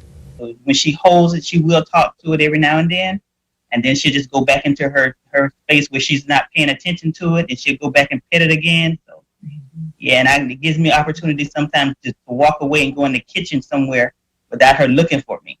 Because when I walk away from her, that's when she cries when I walk away or something like that. Organizers say the goal is to continue to provide these robotic pets and other therapeutic tools to seniors well into the future. We're excited to sort of take this not only through phase 2, but beyond, because we think that this, no, we don't think, we know this has sustainability beyond the pandemic. Elder Affairs Secretary Richard Prudhomme was invited to an Alzheimer's Association virtual town hall this week. He says because of federal, state, and nonprofit partnerships, they've been able to purchase 300 tablets so families can visit with their loved ones virtually, along with 1,000 MP3 players filled with music and over 750 robotic pets. It's all to help reduce the impact social isolation is having on older adults living at long-term care facilities and at home. With 5.5 million seniors in Florida today, Secretary Prudhomme acknowledges this is only a drop in the bucket. It's a huge undertaking, but it's not going to deter us from doing the right thing. For Capital Update, I'm Teresa Marcinberg. I'm Destiny Burt. As students continue online learning to close out the school year, Board of Education members and educators are in talks of challenges the upcoming school year will bring and the guidelines leaders can offer to help. K through 12 students may return to school grounds the next academic year, but what that looks like is uncertain. Wednesday, Education Commissioner Richard Corcoran issued an executive order extending the deadline for educators to renew certifications, and Florida Association of District School Superintendents submitted recommended guidelines to the State Board of Education on how to safely reopen schools. Are we looking at split learning days where, maybe some students are in the classroom in the morning and some in the afternoon? Are we looking at staggered days for attendance physically? You mentioned during your presentation possibly extending the days through Saturday. All of those options are being considered as COVID-19 continues to spread, forcing leaders to come up with a new normal, like daily screenings, including temperature checks. Some students are ready to be back in the classroom. I've had kids who said, "Mister, can you open a video chat just so we can see each other?" Yeah, let's open a video chat so we can see each other. So then you have like 20 kids in a video chat just because they want to talk. In addition to concerns about students' emotional and mental health, educators are worried the pandemic has exacerbated the learning gap. The 2021 school year will need to ensure that there are targeted services and supports that are aligned to the needs of the students with learning gaps. Breakthrough Miami, a nonprofit resource for students traditionally underrepresented, helps around 1,300 students reach their achievement goals. They have a summer program that prevents their scholars from falling behind. That will now be online. The material that the kids are learning is the material that they are going to learn when they get back to school in August. So a lot of our students are already at least a whole quarter or grading period ahead of their classmates when they go back to school because they were learning it for 6 weeks over the summer. Some feel federal dollars from the CARES Act that is yet to be distributed is critical to helping students. Members of the board heard suggestions on how the money should be spent. The purpose of the federal dollars for Title I, we're just saying that we need to use this as a springboard to really elevate and to make sure that we can do this work. And whether that be a Saturday school, whether that be, and it's going to be different in every single district. For Capital Update, I'm Destiny Burt. Florida Gateway College in Lake City opened the campus to staff this week. On Monday, students can also return, though most classes will continue online through the summer. In election news, Senate Democrats believe their colleagues should return to Tallahassee to hold a special session to change law so that every voter automatically gets a ballot in the mail. Meantime, Friday afternoon, the state applied for $20 million in federal coronavirus funds to help prepare for this year's elections. It's action supervisors of elections have been requesting. They're trying to figure out, how they're going to pay for sneeze guards, how they're going to pay for sanitizing stuff, different things that are allowed with that grant. Also, it would allow for increased cost of vote by mail. As of Friday morning, Florida was one of 3 states that had not yet applied for the grants, which require a $4 million share from the state. In emails between the Department of State and supervisors, officials say with current state budget projections, part of the match may have to come directly from counties. Representative Tracy Davis joined faith leaders, parents, and others Thursday to call for more family leave benefits during and after COVID-19. It disheartens me to know that Florida is still one of 2 states that we simply do not have any paid leave on for our families, on the books for our families. We don't have any laws in place. And it's obvious that policy solutions for our families are needed now more than ever. A bill Davis introduced this session would have given new parents 3 months paid family leave. It did not pass. A new federal law requires employers to provide paid leave to employees because of COVID-19, but not all employees are eligible. And those benefits will expire December 31st. I'm Giovanni Hampton. This week, Secretary Mark Inch visited 4 correctional institutions that have over 100 positive coronavirus cases to observe operations during COVID-19. Some families of the incarcerated, prison reform advocates, and legislators say the conversation about the swift spread of the coronavirus among inmates and staff has been watered down. So it's important when people see there's X number of cases that Florida reports. Okay, where are those cases coming from? They're coming from prisons. It's not that doesn't matter, but that's obviously a discrete issue that's not really indicative of a community outbreak. By the end of the week, the Department of Corrections reported more than 6,000 inmates are in medical quarantine because of exposure to the virus. But the governor said the number who are actually testing positive could be much worse. And the percent positive has been higher than the percent positive in the state as a whole. I think that they're between 10 and 15% in the prisons. But understand, there's some other prisons throughout this country where 75% of them are testing positive. But some legislators want more testing and for medical releases to be streamlined. When you get a number over 100 folk in your facility, you need to be testing everybody at this point. Because as you know, you cannot sit 6 feet apart. The beds are 2 inches apart. Well, it might be 1.5 feet apart, but there's no way to do any social distancing, period, inside of any of our facilities. What we're looking to do is try to reduce the size of the prison population on a risk-adjusted basis. So we're looking at the low-risk inmates and trying to look at transitioning those. Both legislators proposed criminal justice reform bills during the 2020 legislative session that would ultimately have reduced the prison population, but they went nowhere. Now, some inmates who test positive for COVID-19 are isolated or are transferred out to other facilities, while new inmates from county jails are still coming in. We had an inmate that was tested positive for coronavirus, was placed on a bus at the jail from the local county jail and was being sent to the prison. The Department of Juvenile Justice is also seeing new cases. 7 youth have tested positive as of May 12th, up from 4 on May 1st.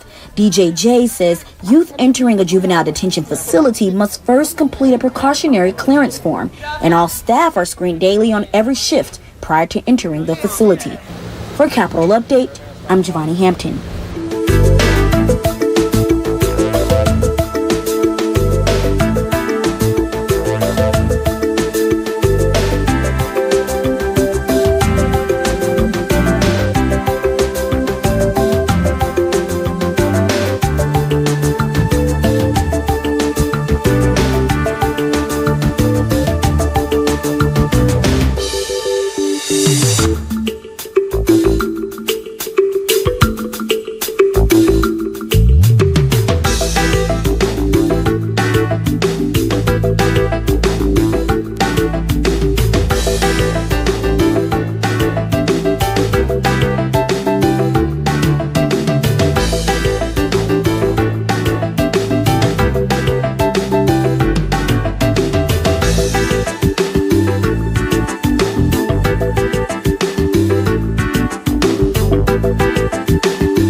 This is Krista Brown. By week's end, most of Florida's 175 state parks were back in business after being forced to shut down due to COVID-19 in March.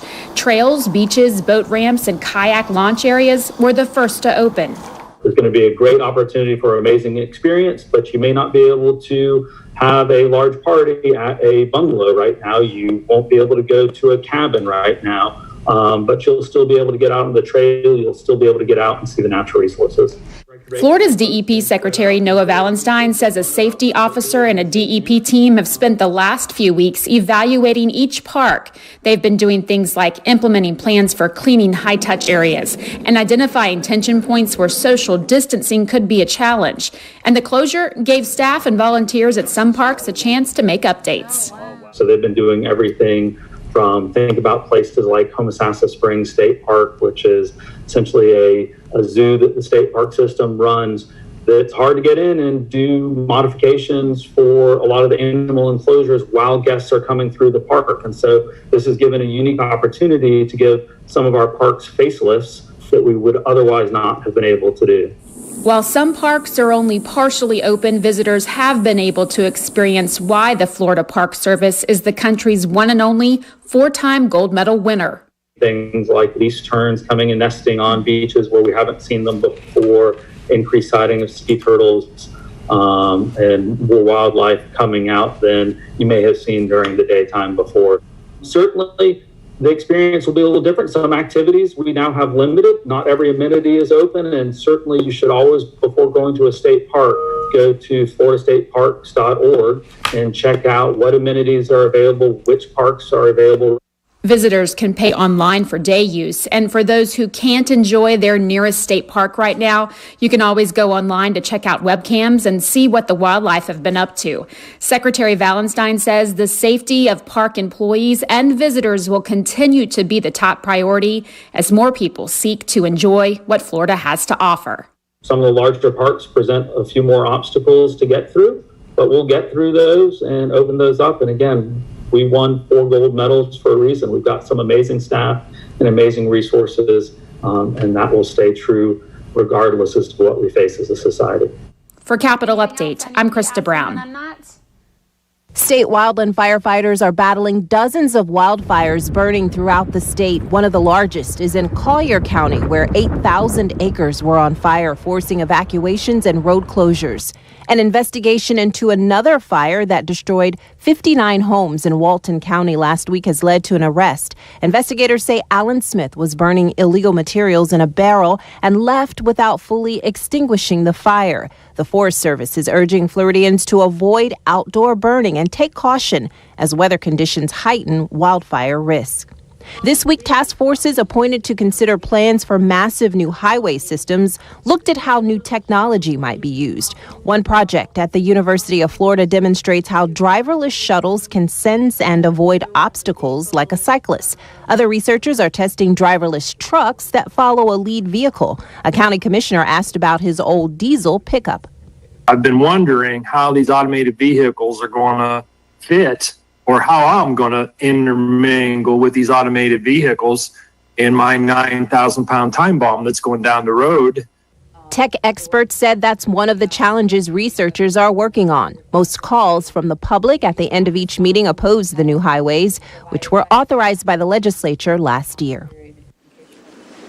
I'm Melissa Clemsing. Florida's wildlife managers agreed this week that the stone crab population is in trouble, in part because people are willing to pay almost any price to get them. If I were to choose my last meal, it would be stone crabs for sure, without question. I'm with you on that. So I'm a third. FWC said since the late 90s, the stone crab population has dropped as demand skyrocketed. This is why we're closed at this time of the year.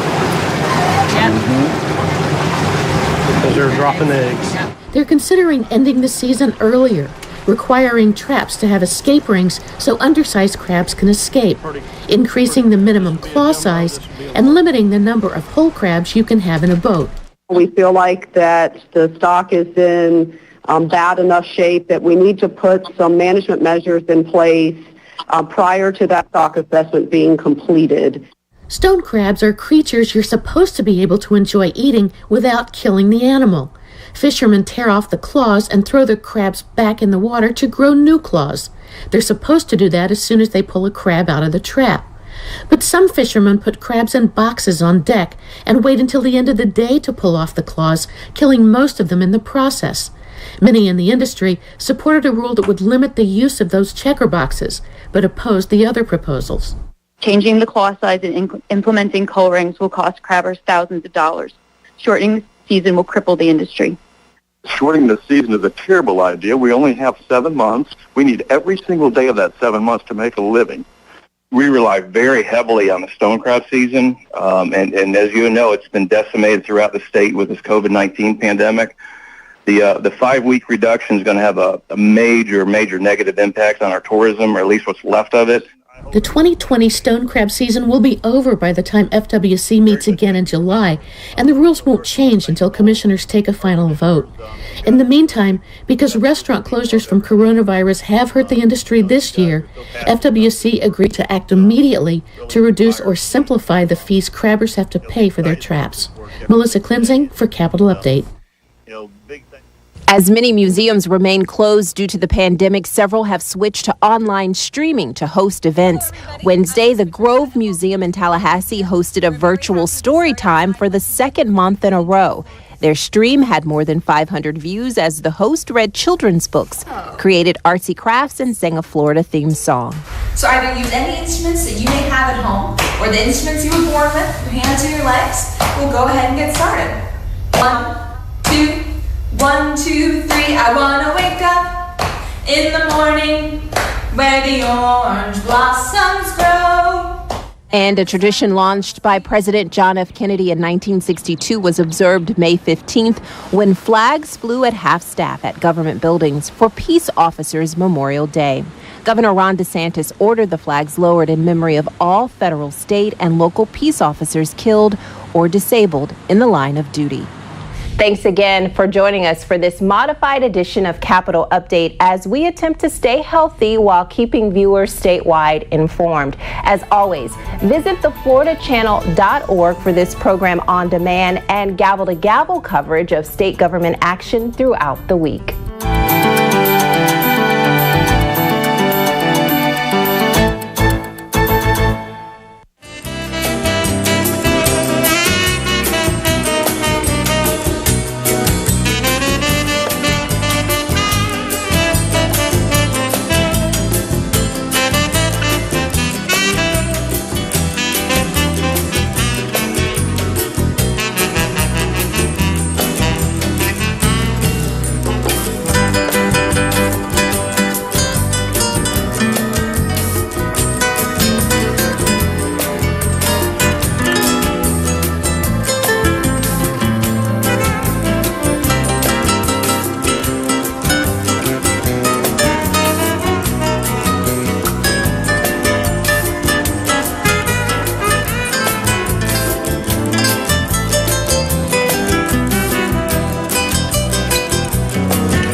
Year-round mandatory water restrictions are in effect in Miami-Dade County.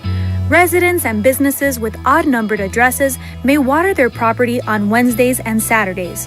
Residents and businesses with even-numbered addresses may water on Thursdays and Sundays. No watering is allowed between 7 in the morning and 7 at night.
the spread of COVID-19 in our county. Remember, you are safer at home, but if you must leave your home for essential work or visits to a grocery store or pharmacy, for example, and social distancing is difficult to maintain, you must wear a facial covering. Whether your mask is store-bought or a homemade cloth covering, it should cover your nose and mouth, fit snugly against the side of your face, be secured with ties or ear loops, allow for breathing without restriction, and be able to be washed and dried if made of cloth. Learn more at miamidade.gov/coronavirus. Reduce la propagación del COVID-19 en nuestro condado. Recuerda que estás más seguro en casa, pero si tienes que salir para ir a tu empleo esencial o al mercado o a la farmacia, por ejemplo, y es difícil mantener la distancia social, es necesario que uses una máscara facial. La máscara debe cubrir la nariz y la boca, ajustarse a los lados de la cara, estar asegurada a las orejas, permitir la respiración sin dificultad y si es de tela, que se puede lavar y secar. Más en miamidade.gov/coronavirus. Ralentir propagation COVID-19 là dans comté Miami-Dade. Ou pire en sécurité la caille. Pour aller dans le travail qui est essentiel, maquette, pharmacie, si distance sociale là difficile, ou doit mettre en couverture sous visage. Qu'on acheter dans le magasin ou bien qu'on fait la caillou avec toile, il doit couvrir néon avec bouche. Bien chita bon figure, bien kembe ak yon ruban ou bien passant dans les oreilles, permettre de respirer sans problème, capable laver avec sécher s'il fait à toile. Pour apprendre plus, allez dans miamidade.gov/coronavirus.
Year-round mandatory water restrictions are in effect in Miami-Dade County.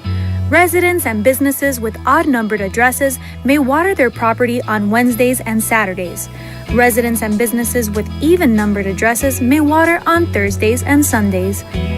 No watering is allowed between 7 in the morning and 7 at night.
Let's prevent the spread of COVID-19 together. Miami-Dade County wants to remind you that at this time, you are safer at home.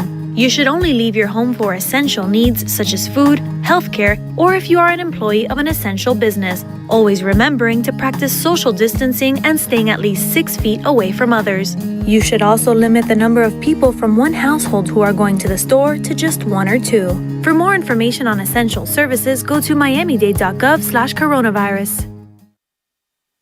Juntos vamos a prevenir la propagación del COVID-19. El condado de Miami-Dade desea recordarte que en esos momentos estás más seguro en casa. Solo debes salir para necesidades esenciales como buscar alimentos, atención médica o si eres empleado de un establecimiento comercial esencial. Mantén siempre la distancia social de al menos 6 pies entre tú y otras personas. Limita el número de personas de tu familia que van al mercado a 1 o 2. Más en miamidade.gov/coronavirus.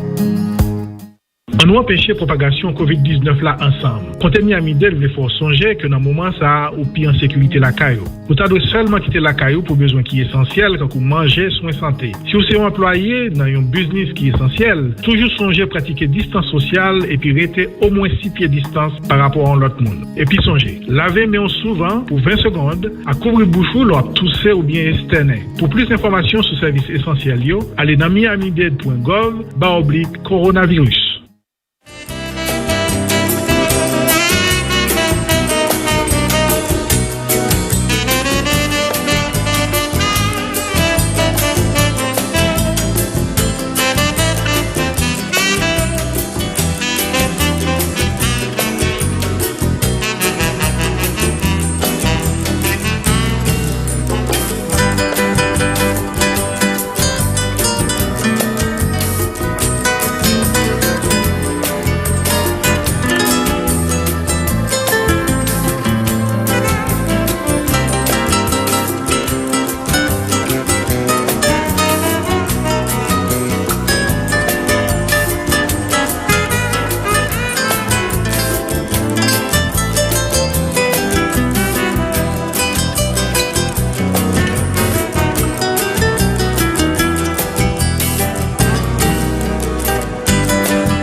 For a minute there, I thought we weren't going to have me on the meeting today, but I'm on and on time. It is with a heavy heart today that I speak on last week's tragic state of affairs in Minneapolis and throughout our nation. It brought back memories of the 1980 riots that took place just blocks away from where I am currently sitting today here at the Joseph Caleb Center. It troubles me that people's hurt and pain turn into rage when they feel their voice is silenced. Although I do not agree with unlawful protests, I believe there is much work still to be done in race relations in our country. This board constantly advocates for fair contracting, fair dissemination of services, and fair allocation of resources. We know the vulnerable parts of our community seem to suffer more when hit with natural disasters, financial crashes, and as we have been experiencing the coronavirus. I, with the support of this board, have continuously met with community leaders, the clergy, and civic leaders to address many of the social ills facing our county and our residents with Operation Restoration, anti-crime strategies, and the Gun Violence Initiative. Some believe we could do more, and I agree, but we should not hurt an already fragile system by looting, being disruptive, lawless, or even in some cases silent. Nor should we incite peaceful protesters with undue force or the threat of harm. There is always a higher authority in a civil society, and you change it by changing laws, policies, and even the electorate. I ask the public in their protests of change to do so in peaceful, orderly ways. I want to thank the mayor and our police director, what's his name? Freddie Ramirez and his staff for their swift action to keep the peace and keep our residents safe from harm and danger. Today, I want to ask that we pray for the family of George Floyd, the city of Minneapolis, our county, this country, and the memory of all those that have lost their lives in senseless violence. Now, I'm going to ask that we all stand and take a moment of silence, followed by the Pledge of Allegiance. And right after we start the meeting, I will have Director Ramirez come on and give us a status report on what they're doing and how they're preparing for any future violence. Again, please stand. I pledge allegiance to the flag of the United States of America and to the republic for which it stands, one nation, under God, indivisible, with liberty and justice for all.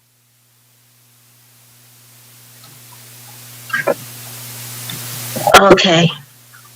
And to our residents watching in public participated in today's meeting, this virtual environment has been structured to emulate a regular board meeting. Therefore, all rules of procedure will be adhered to. Before we get started, I have some housekeeping rules that will facilitate a smooth and successful virtual meeting and the way this commission meeting will be conducted. Public comments will be heard as follows. Live comments from attendees will be used at the appropriate time or queued in at the appropriate time. I will open the line for reasonable opportunity items that are not subject to public hearings. Items for public hearings will be queued in at the appropriate time. The 2-minute rule will adhere to all formats of public comment. And again, I guess I should repeat that the 2-minute rule will be adhered to all formats of public comments, which means if you go beyond 2 minutes, you will be disconnected. In order for my colleagues to speak on an item, the commissioners are asked to raise their hand icon found in the participant tab and remain muted until recognized by me. I will take the comments in the order the hand is displayed.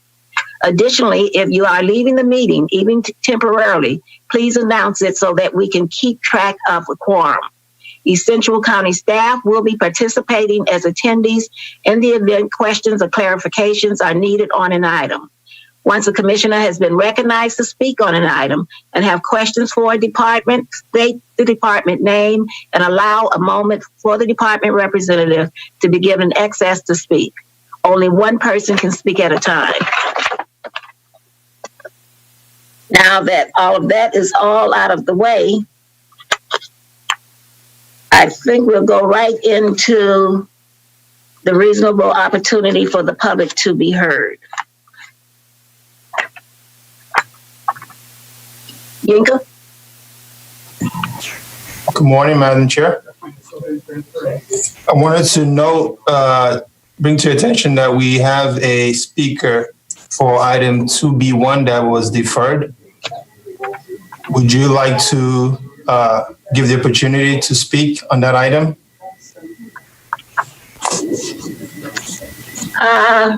They can speak, but if they speak on that item today, they cannot speak on it when it does come up again. Okay, I'll have IT bring in Mr. Bill Riley. Okay, make sure Mr. Riley is okay with that.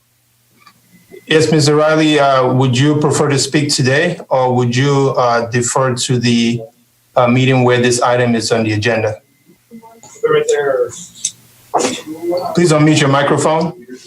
Okay, 1 second before we get started with him. I did not get a roll call, so I'm going to ask for a roll call now. Madam Clerk. Good morning. Commissioner Bovo.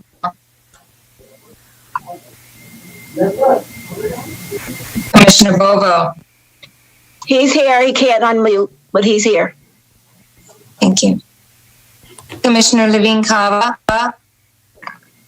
Present. Commissioner Diaz. Here. Commissioner Heyman. Yes, sorry. Commissioner Higgins. Here. Commissioner Jordan. Commissioner Jordan. I don't see her. Commissioner Martinez.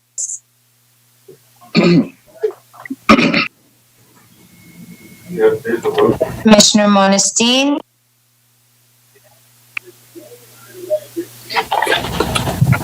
Commissioner Moss. Here. Commissioner Soto. Here.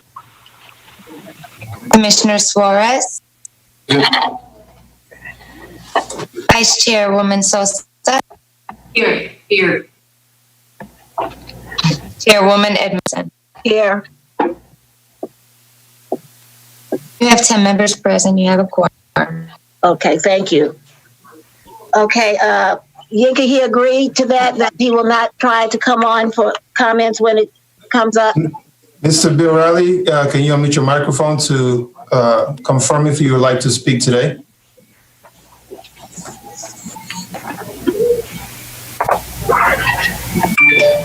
Don't let her touch this thing. Mr. Riley, you could go ahead and confirm.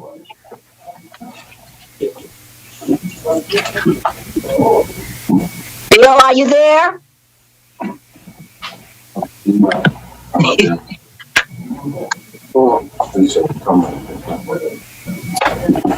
Are you sure he's on? Yes, he's on. And his microphone is unmuted. If you prefer, we'll continue to the other callers already in Zoom. Yes, let's do that. Yo.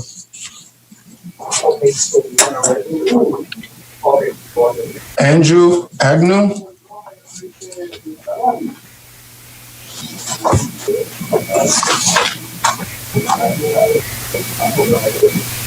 Andrew Agnew, please unmute your microphone and speak. And can you tell us the item that they're speaking on? 1182. Yes.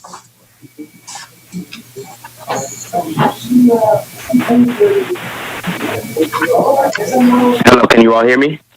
Yes, we can.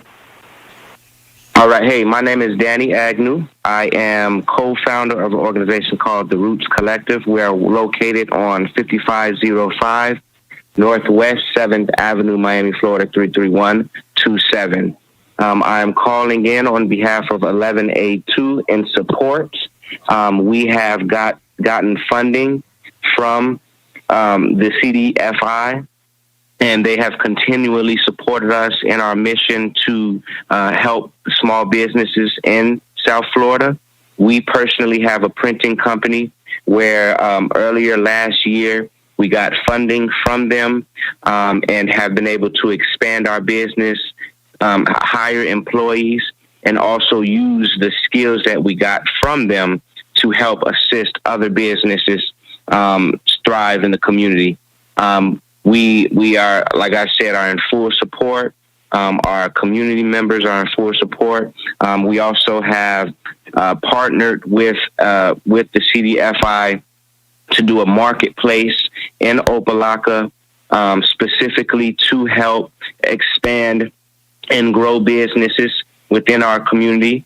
And from there have been other individuals who have been assisted with accounting and funding. And so again, we push to pass 11A2, and we are in full support.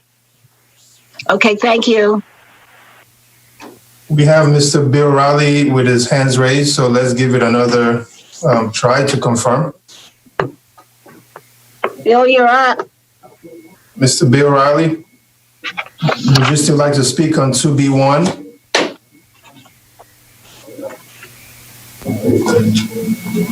And it appears Mr. Bill is no longer in Zoom. I cannot see him, so we'll move on to Christina Francis for item 11A2. Hello, everyone. My name is Christina Francois. I am the Executive Director of the Office of New Americans. The address is 601 Northwest First Court, Suite 116, Miami, Florida, 33136. And I am speaking in support of 11A2 as well.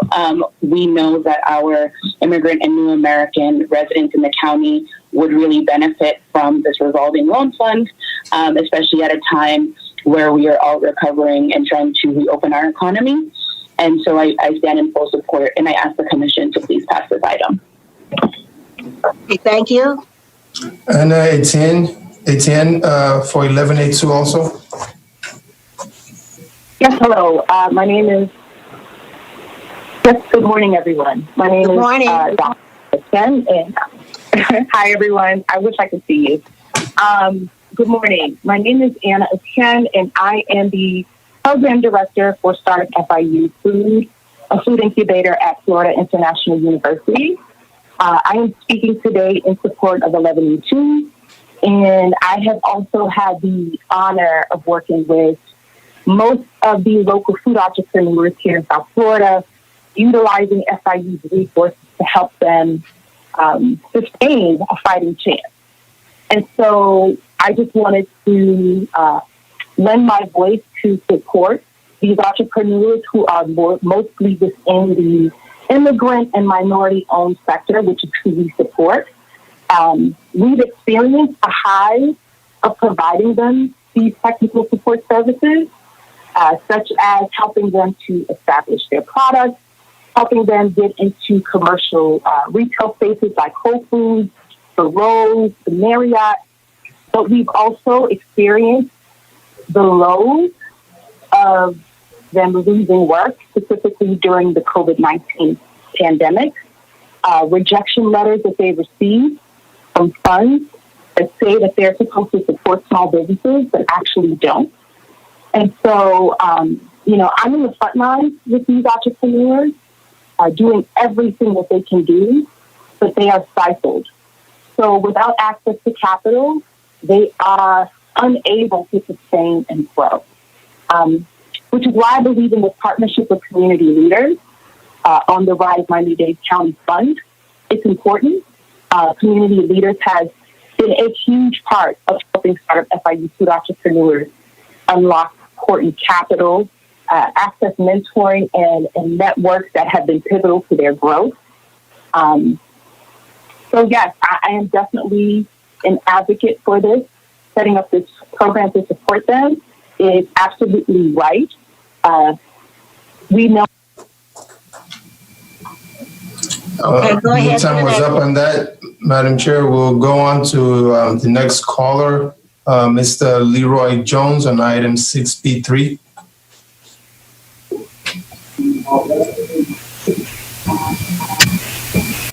Unmute your microphone, Mr. Jones.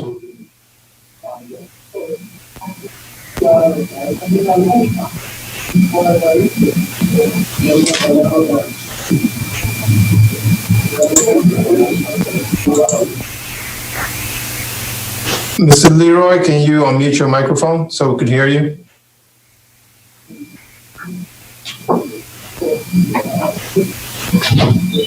It appears we'll have to move to the next Zoom caller.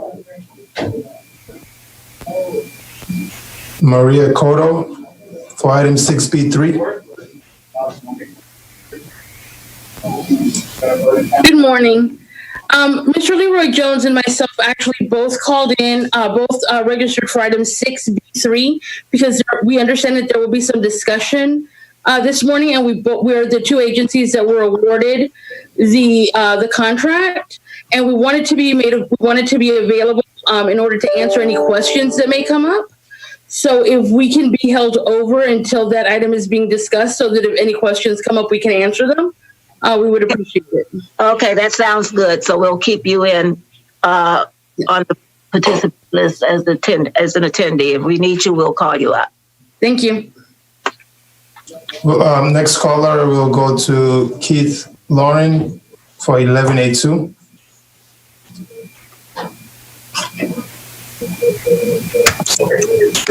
Good afternoon. Good morning, everyone. How are you? Good morning. Yes, my name is Keith Loren. I'm known all around the world as the Spice King, and we are a small manufacturer in Opa-locka. We distribute to over 2,000 stores like Walmart, Stop and Shop, Big Y, and Jewel Osco. And I'm here to encourage every commissioner here to vote in favor of the creation of the Rise Miami-Dade Fund, because small businesses like mine definitely need the support now more than ever as we try to reopen and recover.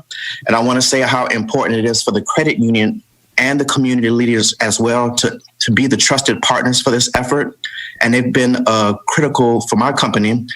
Without the help from the different funds available to CDFI, the CDC, we would not be able to expand into over 2,000 stores. They helped me with marketing, organizing the funds, organizing my customer base, as well as my employees. And so I ask that you please continue to support the CDFI and keep the 11A2 open, establishing a revolving loan for the small businesses, because it's definitely helped me and I'm proof of it. So thank you guys very much. Appreciate you. Thank you. We appreciate you. Okay. We have George Joseph for item 11A2. George Joseph, if you could unmute your microphone so we could hear you. Hi, this is George Joseph. I'm the CEO at Dade County Federal Credit Union. I'm assuming you can hear me well? Yes, we hear you well. Loud and clear. Very well. We've put all of the plans in place to be able to make sure that all of these loan applications as they come in can be handled and the funds disseminated to the borrowers as needed and approved by the CDFIs. And I'm here to answer any questions if there are any. Okay, thank you very much. Go ahead. David Poland for 11A3. Please, David, you could unmute your microphone to speak. Yes, my name is Dr. David Polinsky. Good morning, Commissioner Edmondson and fellow commissioners. Good morning. Can you hear me? Yes, we hear you. Oh, great. I'm here to speak in support of item 11A3, the proposed Brightline stations.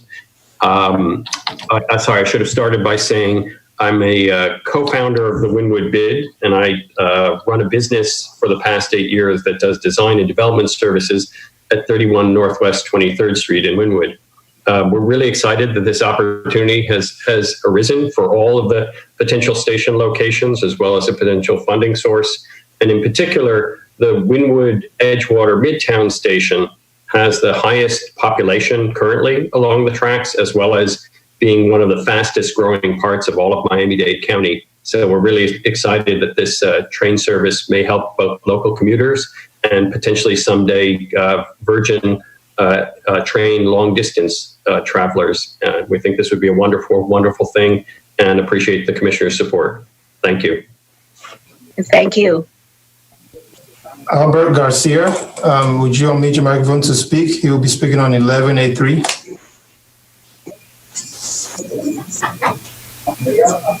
Good morning, Chairwoman Edmondson. Can you hear me? Yes, we hear you. Go ahead. Fantastic. Good morning, honorable commissioners. My name is Albert Garcia. I'm the chairman and co-founder of the Wynwood Business Improvement District. I'm here on behalf of our 400 small business owners and property owners to speak on behalf of item 11A3 to urge the commission to vote yes and strongly urge the commission to ensure a Wynwood Midtown Edgewater station is in the finalized plan. It's important that any new transit stations in Miami-Dade County's urban core not only be located near vibrant mixed-use residential and commercial communities, but also within a neighborhood or area that has the greatest potential for residential and employment growth. In the past decade, Wynwood's revitalization efforts have resulted in over 5,000 new jobs, over $1 billion with a B, billion, in local spending and investment for the South Florida economy. And our collection of street art, which is the largest amongst the world, which attracts an estimated 5 million annual visitors. Along with the numerous office and residential projects currently under construction, the number of people living, working, and visiting this area will continue to rapidly grow in the near future.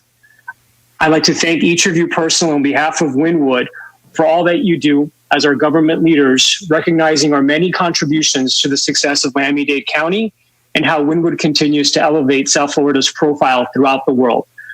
We urge you to vote yes on item 11A3 and ensure a Wynwood Midtown station is in the finalized plan. Thank you. Gail Azotto for 11A2.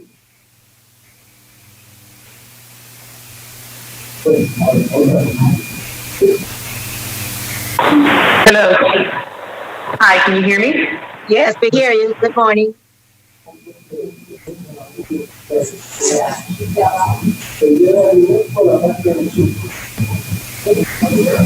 Did we lose her?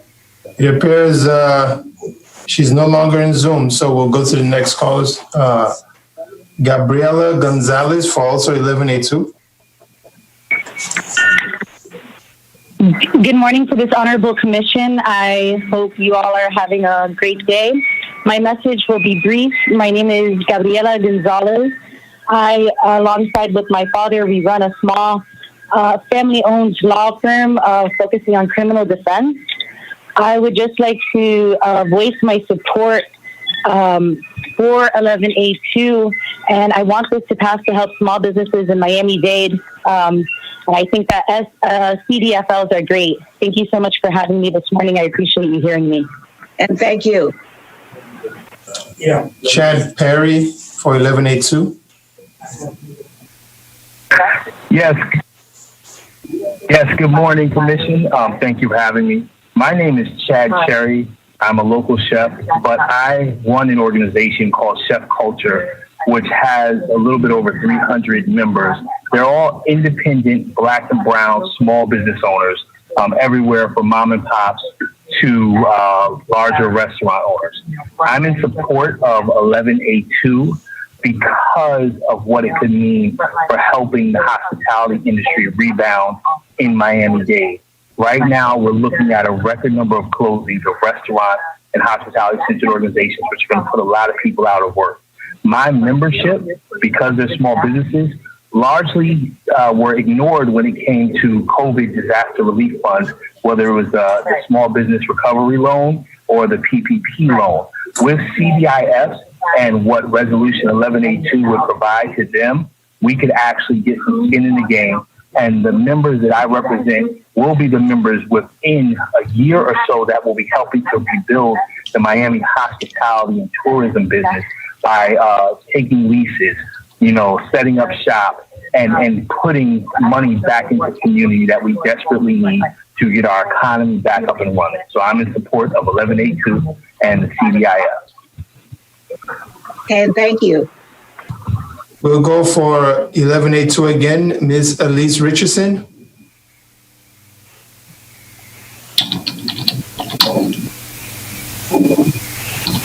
Good morning, Commission. Good morning. Can you hear me? Yes, we can. Good morning. My name is Dr. Elise Richardson. I am a Richardson. I'm co-owner of Winwood Parlor. It's an artisanal ice cream sandwich company that's located at 1756 North Bayshore Drive, Miami, Florida 33132. I am in favor and urging you to vote yes on 11A2, establishing a revolving loan fund for small businesses. Myself has been able to partner with CDFI for local marketplaces that they have put on in Opa-locka. We've been able as a business to attend several workshops put on by the CDFI, everything from grant writing to small business information in terms of Excel and QuickBooks and learning how to properly run our business. We've also been able to work with other small businesses that have been funded by the CDFI and finding new partners in our community that are small businesses to work with them as well. I truly believe that CDFI are community lenders. I believe that they are the piece that bridges the gap people to bank in our community. And so I just wanted to share yes on 11A2. Okay, thank you very much. For 1182, Desiree Nugent.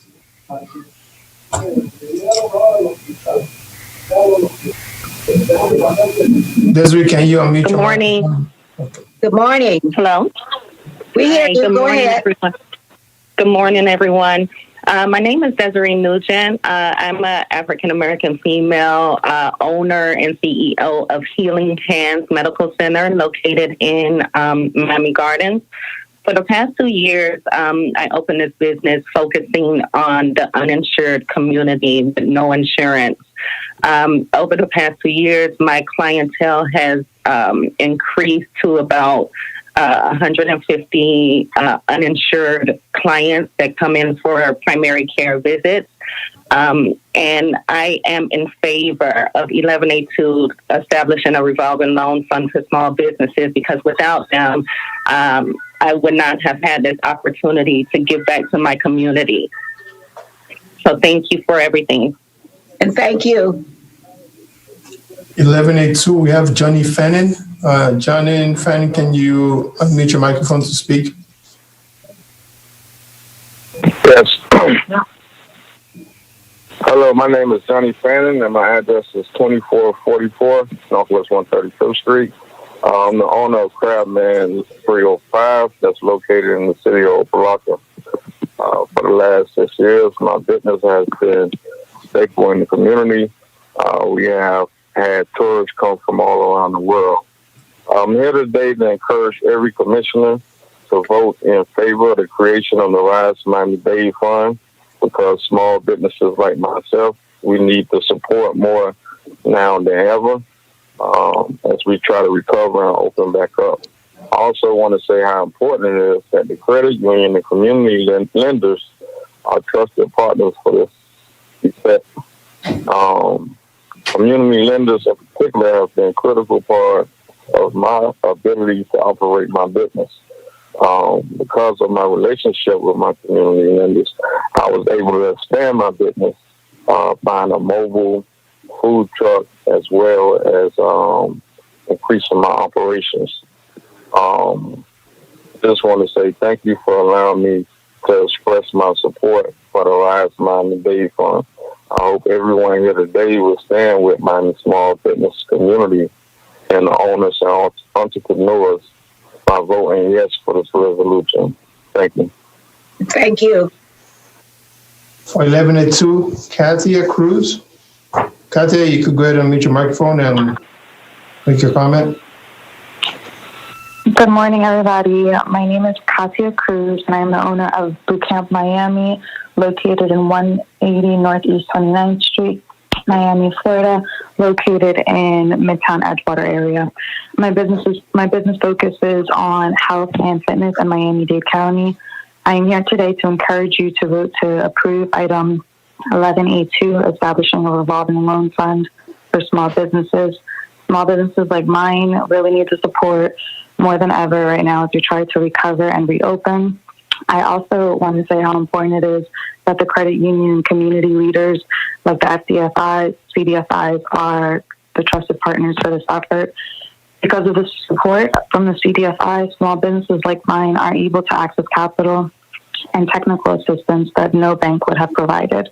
It is key for Miami-Dade County Commissioners to support item 11A2, establishing a revolving loan fund to support small businesses now and in the future. Our community really needs this. Thank you, everybody, for your time. And thank you. 1182, we have Gail Azotto. Gail, unmute your microphone to speak. Hello? We can hear you. Hi, can you hear me? Yes, go ahead. Hi. Hello, my name is Gail Azotto, and my business is Sips Eatery, and we're located at 1951 Northwest 7th Avenue in the Overtown area. My business has been in business for about 2 years, and we are a Black-owned coffee roaster and eatery in the Overtown area. I'm here today to encourage every commissioner to vote in favor of the creation of the Rise Miami-Dade Fund, item 11A2, because small businesses like mine need the support now more than ever as we try to recover and reopen. I also want to say how important it is that the credit union and community lenders are the trusted partners for this effort. Community lenders in particular have been a critical part of my ability to operate my business, and they've done the same for many other small business owners like me. Without the support I received from my community lender, my business would not have been able to initially open and fund our equipment. And because of my relationship with the community lender, my business was able to reopen recently during the current environment. Thank you for allowing me the time to express my support for the Rise Miami-Dade Fund, and I hope everyone here today will stand with Miami small businesses, communities, owners, and entrepreneurs by voting yes on this resolution. Thank you. Thank you. Mr. Craig Robbins for 1183. Miss, unmute your microphone so we can hear you.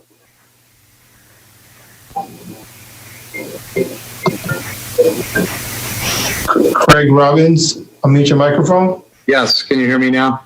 Yes, we hear you. Hi, nice to join you. Thank you for including us. We just wanted to say that we think that it is very important to have some form of commuter transportation, that the design district is, in our opinion, an essential location. That is first because there's the direct connection with Miami Beach, and it can really be a center we're prepared to facilitate doing that.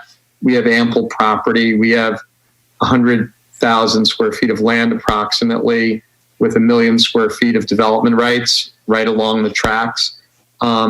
It's not just for that site, because that site can be a facilitator, obviously, of transportation-oriented development, but also for the entire neighborhood. We're currently embarking on a plan to add several hotels, a significant amount of multifamily, and an office space. And so when you combine all that with what we're doing, and the fact that it can become a link to Miami Beach and really create some consistent transportation, we think it's an essential location.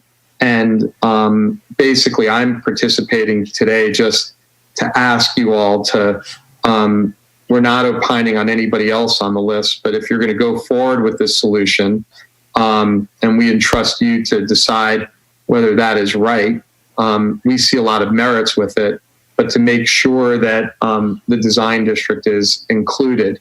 And the other locations, we're not going to opine on, because obviously that's not really what's important. We want to work closely with you on this and do something really special, and we think that can happen. And we've been working with the FEC. We'll move on to the next caller for 1182, Isaiah Thomas. Hello. Hello, this is Isaiah Thomas from Roots Collective Black House. And I was calling. Hello, can everyone hear me? Yes, we hear you. Go ahead. Yes, I was calling on behalf of Roots Collective Black House. We're located at 5505 Northwest 7th Avenue. And I was calling to encourage everyone to vote on item 1182. We have been working with a community lender for the last year and a half, and this has helped us really become a full-service print shop in Liberty City and provide a lot of opportunities for other businesses and community members in our neighborhood. Okay, thank you. No. We'll move on. We have Mr. Bill Riley is back again. Mr. Riley, would you confirm if you would still like to speak on 2B1? Yes, I would. Okay. Go ahead, Mr. Riley. Yes, good morning, Madam Chairman, Vice Chairman, Commissioners, and Mr. Mayor. I'm Bill Riley, Business Manager for the International Brotherhood of Electrical Workers, Local Union 349. We are here today to express our concerns regarding delays to the Metro Rail Miami Beach corridor. Now, as I understand, the Meridian Group, who built a $1 billion project at the Port of Miami tunnel and completed it on time and on budget. The project was employed hundreds of workers, and all of the minority local hire requirements were exceeded. This would be another win for our workers and for the county. Please take this as a request to move the beach monorail project forward and put our members back to work. Thank you very much for your time. Okay, we'll move on Thank to you.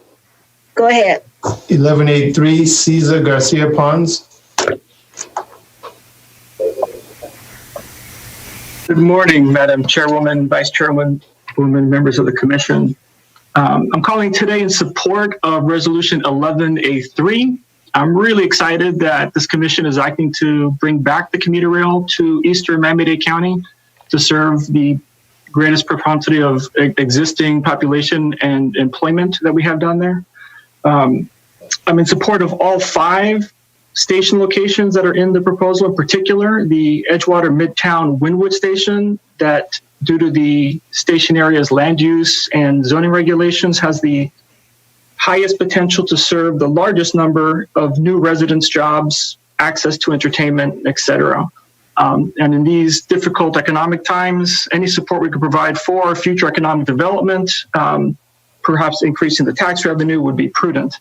Again, I'd like to thank you for the opportunity to speak today, and I urge you to please support Resolution 11A3. Thank you. Just so that the public would know, we have not identified any stations except the Aventura and the downtown station. So when you come on and say that we're going to Wynwood or somewhere else, we have not identified any other stations other than those. Go ahead. We'll have next will be Eligio Nocet for 11A2.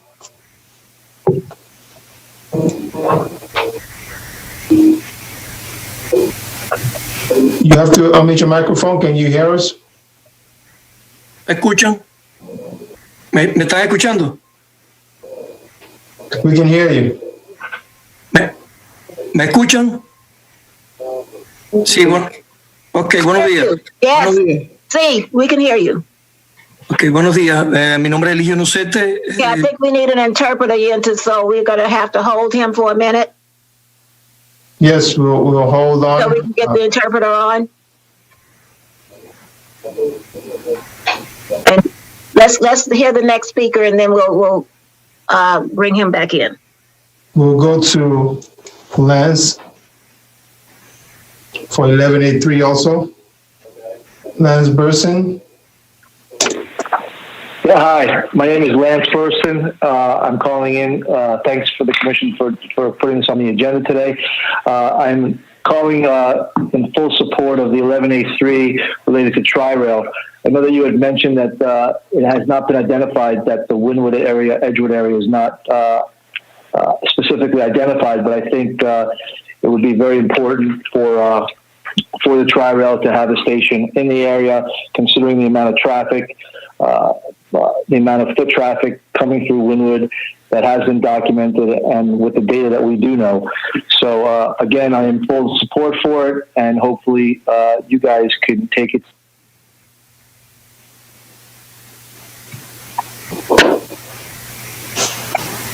Because we lost the caller on that item. We'll proceed, and if the caller rejoins, we'll re-engage.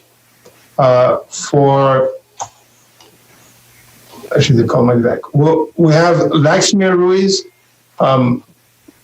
Lakshmi registered for 2B1, which was deferred also. So we'll ask Lakshmi Ruiz if she'd like to speak today, or wait till the item is before the board. Lakshmi, would you like to speak today? Hello, yes, I'd like to speak today. Can everyone hear me? Yes. Okay, and you are aware if you speak today that you cannot.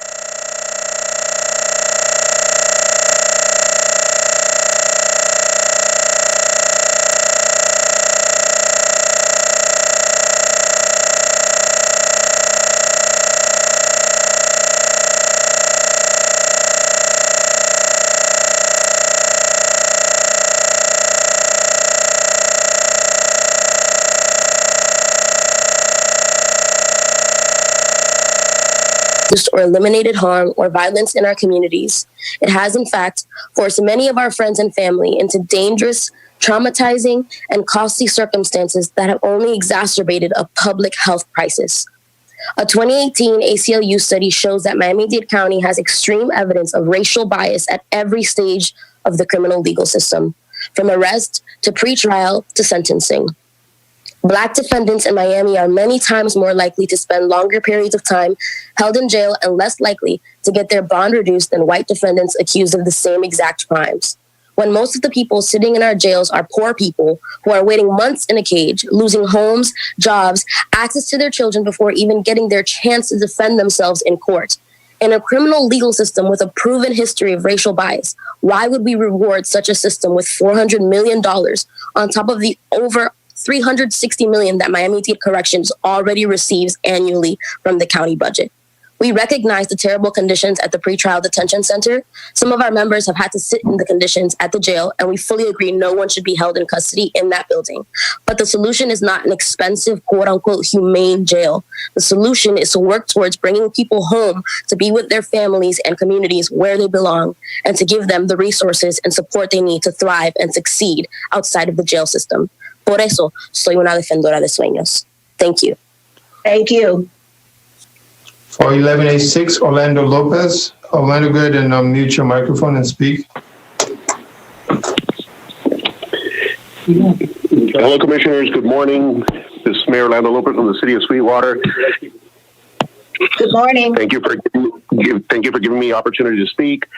I'd like to first and foremost commend Commissioner Jose Pepe Diaz for sponsoring this item, resolution number 201074, requesting immediate assistance from South Florida Water Management to give us an explanation as to the reason for the floods, especially, say, in the city of Sweetwater, where we are surrounded on all four sides by canals on Southwest 8th Street, Northwest 25th Street, Southwest 92nd Avenue, and 117th Avenue. Had the level of the canals, and I'm not saying that this is exclusive on the water episodes that we had on May 26th. I'm not saying at no point in time that this is exclusive damage to the city of Sweetwater. This happened county-wide and probably in all of South Florida. But I agree that if South Florida Water Management had acted correctly in lowering the levels of the canal, no municipality, no unincorporated areas would have had the level of damages that we received in both Sweetwater, other municipalities, and unincorporated Dade County. Our city and county is basically run and around canals and the canal systems and being able to lower and to raise water levels. If South Florida Water Management would have lowered the canal levels in a quicker fashion than what they actually did, because even before the rain episode started on May 26th, the levels were still above and beyond what is acceptable and had not been lowered in anticipation of the amount of rain that was going to receive that day, as well as the fact that 5 days prior we had rain episodes. So I really applaud Commissioner Pepe Diaz for sponsoring this item. I would hope that the entire commission votes in favor of this, because we really have to have some type of information and response back from South Florida Water Management, because in turn we have to give it to our residents to explain to them why so many houses in South Florida were flooded due to this unprecedented episode that we have. Okay, thank you. Thank you very much. For item 11A3, Maria Cristina. Hi, Commissioners. Can you hear? Yes. Hi, can you hear me? Go ahead. Okay, great. Good morning, Commissioners. My name is Maria Cristina Chiquen, and I'm the campaign organizer with Transit Alliance, 169 East Flagler Street. I'm here to provide information on item 11A3 concerning the Northeast Corridor MOU. Transit Alliance has outlined 5 key concerns regarding the Northeast Corridor negotiation, and this has been provided to each of your offices. At this time, we believe it is best to defer today's item until the community's concerns can be addressed. At a time of major vulnerability in our community, our tax dollars are more important than ever. First, the MOU puts taxpayers and the county in a bad position. As it appears now, the county will have no financial stake in the stations, yet will be responsible for the majority of capital expenditures to operate truly useful service. By now, we have all learned what is needed for good, successful transit service, and ensuring we can arrive at this outcome is the only way to safeguard this public investment. We all know that frequency is the key consideration. We also know that station location, fare structure, and integration of fare collection services are critical to the usability and success of any transit service. Yet, the frequencies outlined in the MOU are not competitive with a car ride. The rationale for station locations is not clear, and the final fares may be unaffordable for the average Miami-Dade resident and commuter. Lastly, there are too many other areas that still remain unclear in the MOU. For example, whether or not Brightline will work to secure federal relief stimulus funding, which again puts taxpayers in a very vulnerable position. Again, we ask that you defer until these concerns can be addressed. Thank you so much. And thank you. We'll move on. Item 6B1, we have Diana Rhoda.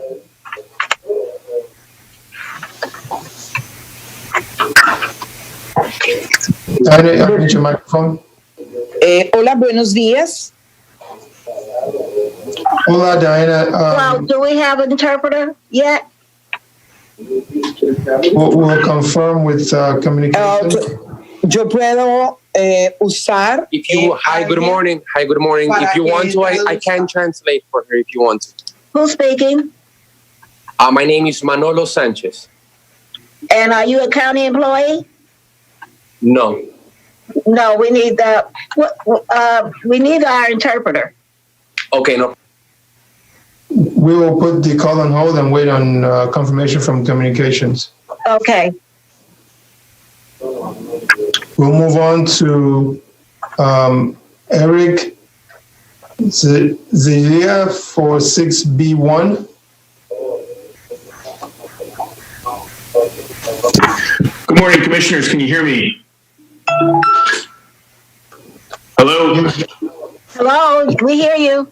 Hi, Eric Zakella from P3 Management, 2100 Coral Way. Good morning, Commissioners, and thank you for the opportunity to address you today. My comments are related to the CJIS discussion item from Commissioner Haynen. CJIS stands for the Criminal Justice Information System, which is essentially the software that runs the entire criminal court system. We want to discuss with you the pending procurement because things have gone terribly wrong. This process started with an unsolicited proposal from my client, Courtview Justice Solutions. We identified this need in the county's future budget, and we felt that we could do this much more efficiently than the county had budgeted for. We made a proposal that was tens of millions of dollars below the county's budget and would have saved the county an additional tens of millions of dollars more annually in operating expenses. We made the unsolicited proposal in April of 2018. The county agreed and accepted our unsolicited proposal and started an RFP process for competition, which we supported. The selection committee that was created had almost 50 participants, held hundreds of hours of meetings. It was extremely exhaustive.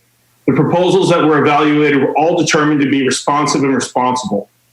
We were always responsive, my client. At no time were we non-responsive.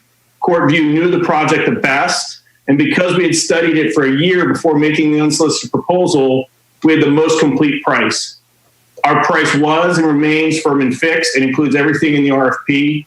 My client has confirmed that to the county multiple times, including when the county asked clarifying questions of us in December of 2019, which, by the way, was nearly 3 months after the county selection committee voted to shortlist my client and one other proposer. The process has taken an extremely long time, and inexplicably, the county has taken actions to find every proposer in the procurement to be non-responsive after shortlisting and after entering into negotiations. My client's not been given an opportunity to protest this finding of non-responsiveness, and we strongly disagree with it. The events that have occurred are highly irregular and warrant your attention to correct the item. Next, Yenka.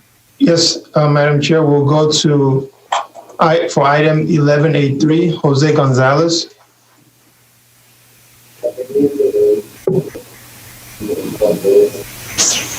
Jose, you have to unmute your microphone to speak. I got it. I got the link now. Thank you. Good morning, Madam Chair, Commissioners. Morning.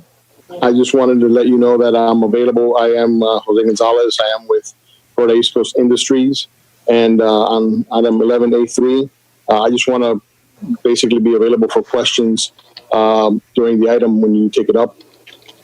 Okay, we'll keep you on the attendees list. Thank you, Madam. You're welcome. We'll move to John Hall, item 11A2.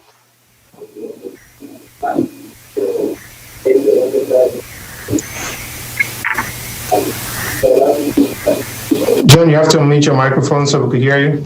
Okay, can you hear me? Yes, we can hear you. Good morning, Madam Chairwoman and Commissioners and Mr. Mayor. My name is John Hall. I'm the managing member of Brickell Ventures LLC, and I'll get right to the point. I'd like to strongly support and applaud everyone involved in the creation of this 11A2 small business program for 3 reasons. First, you're using CDFIs who have a track record in working closely with the small and minority businesses, Secondly, you're targeting the neighborhoods where most of the businesses probably did not qualify for the payroll protection program. And thirdly, because your criteria, in my opinion, were well thought out. And the reason I say that is that I have been involved in financing of businesses and community projects for over 30 years here in this town, including as executive director of Goldman Sachs 10,000 small businesses. But also when I was at the Beacon Council, I managed the Hurricane Andrew Emergency Bridge Loan Program, which was very similar to this program in structure. But there are several ways you and whoever put this together, and I've met some of them, have really improved upon that program. I mentioned you target the neighborhoods where these businesses are located. At Hurricane Andrew, which mainly affected South Dade, we targeted south of Kendall Drive, and it left out many of the minority businesses who were located in North Dade and were more economically damaged, and we use physical damage. Second, your criteria are more tailored to this targeted group because we use a 700 credit score and character loans. You're using 575 credit score and some underwriting, which I think, again, will get the money to the right businesses. And third, we use banks to do our underwriting, and many of our small and minority businesses did not have banking relationships. It's 2 minutes. The CDFIs have relationships with.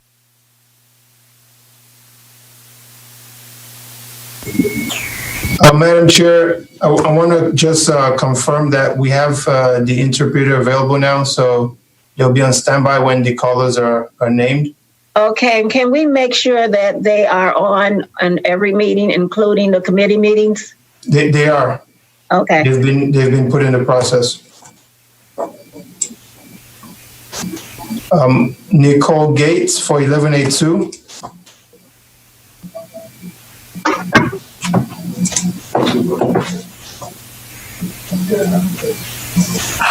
Nicole, you have to unmute your microphone.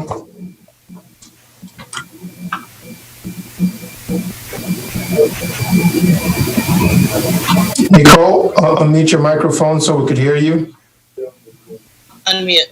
Hello, hi, good afternoon. Good morning, actually. My name is Nicole Gates. I am the owner of Little Greenhouse Grill, located at 1300 Northwest 3rd Avenue. And we are so pleased to have used the services of our CDFIs and our trusted credit union and the community lenders. Just a brief story, really quickly. We were in a bit of trouble in our first year of operation, and the community helped as much as they could.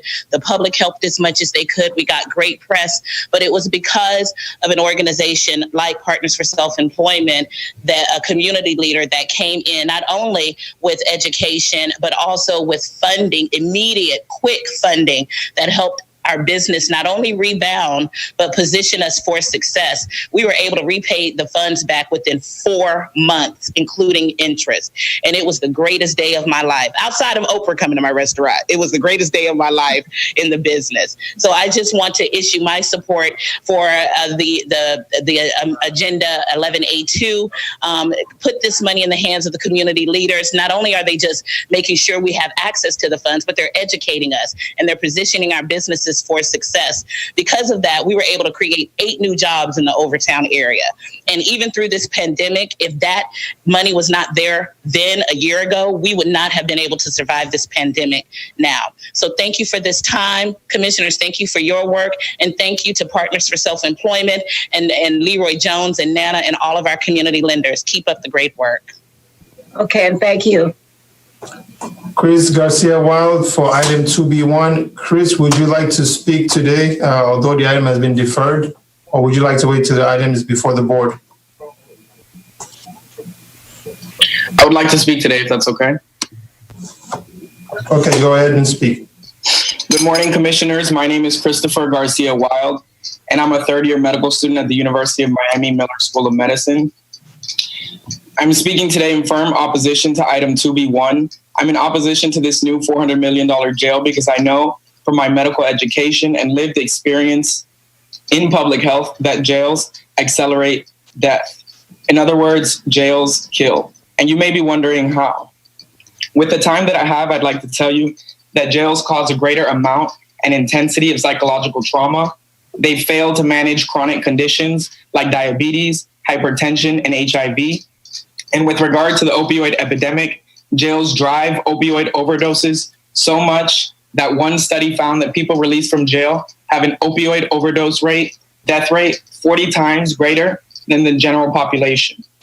The solution here is not to reject the new jail alone, but to reject the new jail and direct funding to housing. Housing is necessary for people to recover from substance use disorders and to manage chronic conditions. I hope that everyone here will stand with public health and oppose the construction of this jail because it is a commitment to the health of our community. The era of building new jails is over. Thank you. Thank you. Item 11A2, Eligio Nusset.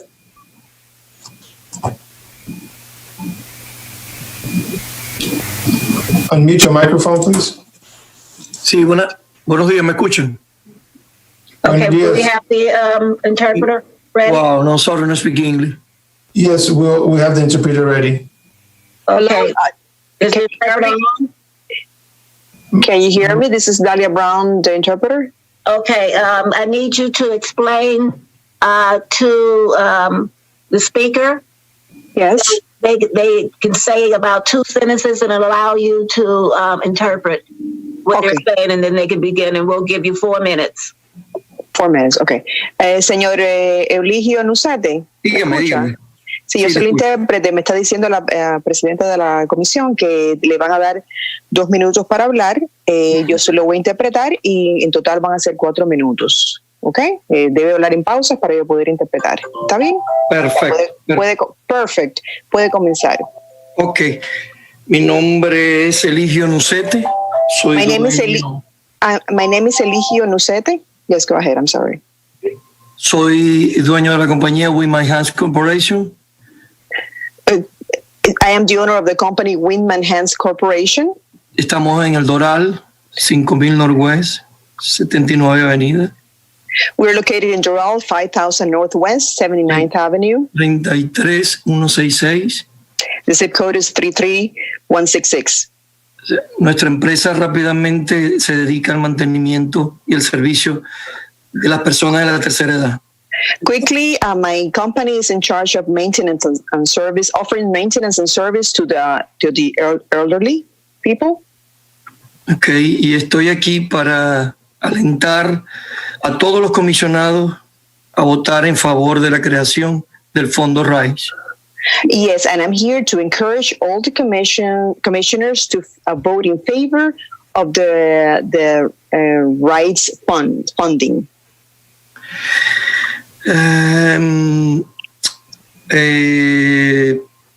Esto por ahora siento que es tan importante la creación del fondo. Right now, I think the creation of this fund is very important. Y sobre todo por la terrible pandemia que nos acoge ahorita del COVID-19. And mainly because of this terrible pandemic that is affecting us right now, COVID-19. Señores comisionados, es el momento, es ahora de apoyar. Commissioners, this is the right time. This is the moment to support. Las circunstancias de hoy nos piden estar más unidos que nunca. Today's circumstances require us to be together more than ever. El país nos necesita. The country needs us. Vamos a hacerlo y muchísimas gracias. We're going to do it, and thank you very much. And thank you. Gracias, señor Nusete, de la presidenta. Yeah. We'll go to Ginger Wild, item 4F.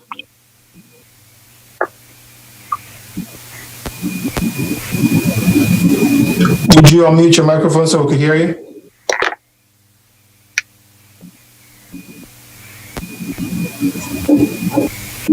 Ginger Walt, unmute your microphone. We can't hear you.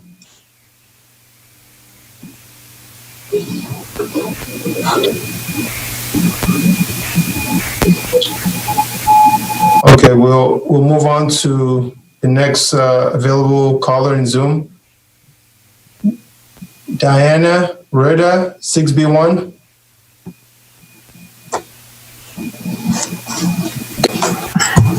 Buenos días. Buenos días, un momento. Gracias. Okay. And this is the interpreter again, Madam Chair. Yes, I'm going to instruct the speaker. Yes. Okay. Buenos días, señora. Dígame su nombre. Yo soy el intérprete que le habla. Yo le voy a ayudar con su exposición. Le van a dar 2 minutos. Como yo le voy a interpretar, van a ser 4 minutos. Así que, por favor, diga su nombre y su dirección. Gracias, mi nombre es Diana Rueda y estoy ubicado en el 5153 Northwest con la 72 Avenida en El Doral. Okay, yes, my name is Diana Ruedas. I am located at 5153 Northwest 72nd Avenue in Doral. Soy la dueña de American Logistics, empresa familiar desde el 2013. ¿3 o 13? 13. Okay, I'm the owner of American Logistics. It's a family company that was created in 2003. Nos dedicamos a la exportación y transporte a otros países. We are in charge of exporting and transportation to other countries. En los últimos 5 años hemos recibido apoyo de entidades non-profit como Acción. During the last 5 years, we have been receiving assistance from non-profit organizations. En situaciones como los huracanes, cambios de mercado, inundaciones, han sido vitales para nosotros. In situations such as hurricanes, change in the market, flooding, and that help has been very important to us. Esto nos permite generar ingresos directos e indirectos. These help allows us to create indirect and direct income. Dinamización de la economía por la compra de insumos para el negocio, alquiler de camiones y contratación de servicios. We have been able to do service, contract people to provide services, truck rentals. En este momento pedimos su ayuda para generar recursos para los pequeños empresarios. At this point, we're asking for your help in order to generate income to help small business owners. Sin ustedes no será posible. Without you, this won't be possible. Entendemos que hay que cuidar la salud, pero debemos seguir produciendo para todos. We understand that we need to take care of our health, but no nos abandonen ahora. We have to help the rest. Do not leave us now. Do not abandon us now. Gracias por su tiempo y esta es una manifestación respetuosa. Que Dios bendiga su gestión. Thank you for your time, and this is a very respectful statement. God bless your mission. Yeah, that's it. Eso es todo, señora Diana. Thank you. We'll move to the next speaker. For item 11A3, Jose Gonzalez. Jose, unmute your microphone. Does he need an interpreter, Mr. Jinka? Is that the same Jose Gonzalez who have already spoken? I believe Jose got dropped off. We'll confirm. I'm sorry, say that again? We believe Jose got dropped off. We'll confirm if it's the same one. Okay. Jose, can you unmute your microphone? Sorry about that. I couldn't see the button there. Okay, he's already spoken. I did. I'm just waiting. I'm hanging on just for the item 11A3 to come up because I'm the applicant. Okay. We'll move to Zaina Alsos for 2B1 also. We'd like for her to confirm if she would like to speak today also. Zaina, would you like to speak today on this item, or would you prefer to wait till it comes before the board? They also need to know if they speak on it today, that they cannot speak on it again. Right. Zaina, unmute your microphone. We cannot hear you.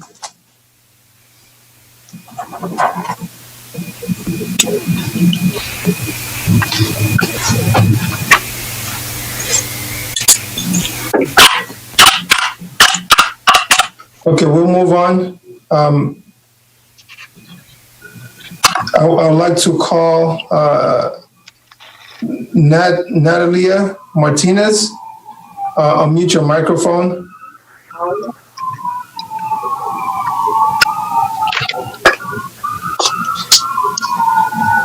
Yes, hello. Good morning, Commissioners. Morning.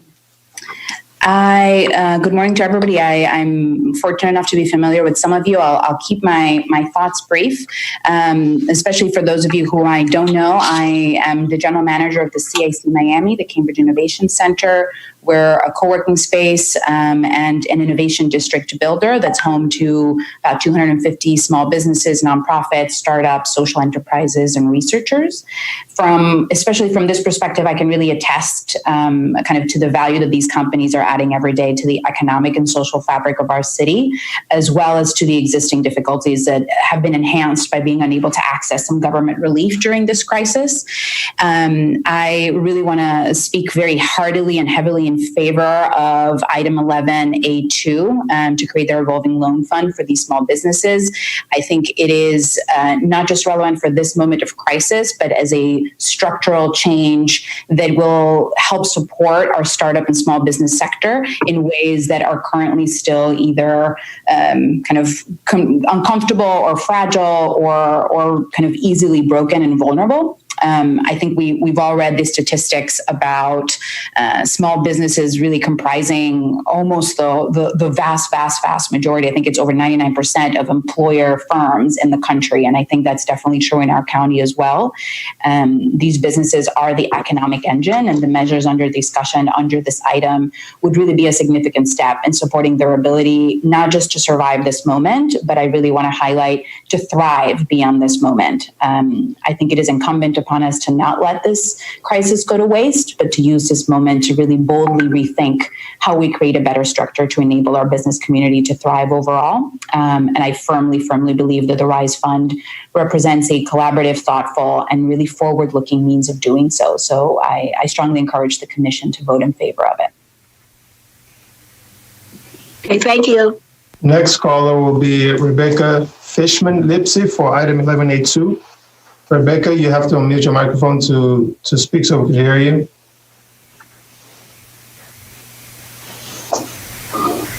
Thank you. Can you hear me? Yes. Good morning. This is Rebecca Fishman-Lipsey. I'm the president and CEO of the Miami Foundation, and I'm grateful to have the chance, even digitally, to share with you my enthusiasm for the RISE Miami-Dade Fund. I don't need to tell you, especially after all of the comments this morning, that Miami-Dade County is fueled by small business, and that in the face of COVID-19, the small business economy, which is largely minority owned, has experienced incredible and disproportionate financial strain. It is rare to see an item on the table like this that has so much potential, a revolving loan fund where you can help small businesses today in a way that will replenish so that we are prepared for the next crisis. It is the strategic version of wishing for more wishes. You will take your dollars, you will watch them multiply in impact. Your $25 million will become fuel for our economy. And I have seen great interest from the philanthropic and business community to grow that pot of funds for our community. I want you to know today that the philanthropic community in Miami is inspired by this vision. And I stand ready to be your partner and ally in mobilizing more resources so that the financial institutions involved can use this fund to have an outsized impact in Miami. I've called in to offer my sincerest favor for Resolution 1182, sponsored by Commissioner Almeen Higgins and co-sponsored by Commissioner Daniela Levine Cava. And I want you to know that what you are voting on today will make history. Thank you. Thank you. Yanelis Valdez for 2B1. Can you unmute your microphone and confirm Hi, if yes. you'd like to speak today, or would you like to wait for the item to come before the board? Otherwise, you would not be able to speak twice. Hi, good morning. I'm okay speaking today. Okay, go ahead. We hear you. Hi, I'm Yaneliz Valdez. I'm a Miami resident. I live at 1600 Northeast 1st Avenue, Miami, Florida. And I wanted to echo some of the comments that were made about 2B1 and just express how I'm against 2B1. And I want to just make a couple comments. Across the country, municipalities are realizing how hundreds of millions of dollars currently being wasted to lock people in cages who don't need to be there and can be repurposed for community programs, mental health support, job programs, and forms of infrastructure that are scientifically proven to lower recidivism, violence, and harm in our communities. In Atlanta, the city jail is in process to be closed and repurposed as a community center. And just across the way in Palm Beach County, Florida, the county is working to implement strategies to reduce the jail population by 23% by the end of 2021 and address racial and ethnic disparities. Miami-Dade County could also be a leader in developing these creative solutions that increase public safety without expanding the number of jail beds in our county. Investing in jails is bad for the health of our communities. We know that incarceration and overcriminalization is bad for people's health. In Miami, we have under-resourced public health systems, while many other municipalities are investing in HIV prevention campaigns so that there's wide access to PrEP and other measures to prevent virus transmission. But here in Miami, we have one of the highest rates of new HIV infections in the country. Healthcare in jails is low quality and difficult to access. Like someone mentioned earlier who is a medical student, folks that get incarcerated who are more likely to have chronic health conditions and experiences exacerbated by the health conditions in jail. So I just really want to urge you, when this does come up for vote, to please vote against 2B1. Thank you. And thank you. Spencer Palant for 1182. Spencer, can you unmute your microphone so we can hear you? Good morning, Madam Chair and Commissioners and Mayor. This is Spencer Pylant, 1601 Biscayne Boulevard, Ballroom Level, Miami, Florida, 33132, representing the Greater Miami Chamber of Commerce and speaking in support of two items. The first is 11A2. We support this item with the Rise Miami funds, which will provide another tool to our businesses that are recovering from the wreckage of COVID-19. We think this is a great opportunity for them to get some restart capital that will infuse their businesses and help them thrive. The second item that we're supporting is 11A3, which calls for engaging in conversation, analysis, and evaluation that may result in a commuter train along the northeast corridor of Miami-Dade County. This corridor is part of the SMART plan that the Chamber has long supported since its inception. The ability to engage in conversation and negotiations for possible solutions is the first step in leading the county forward and bringing economic prosperity after the massive slowdown during the human and economic crisis caused by COVID-19. Thank you for your time. Have a great day. And thank you. For item 2B1, Rosen Gordon. Rosen, unmute your microphone. Would you prefer to speak today, or would you wait for the item to come before the board? Otherwise, you can't speak twice. Hello, I am Rosen. I would like to speak next time. Okay. Thank you. The next, Maria Sajovia, 1182.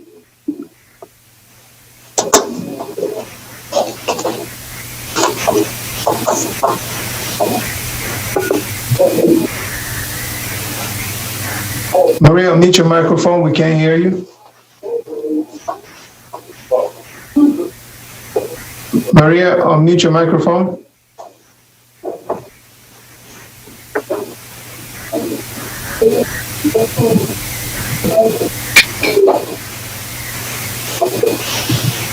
Okay, we'll have to move to the next caller while Maria waits. We have Michael Finney for item 1182.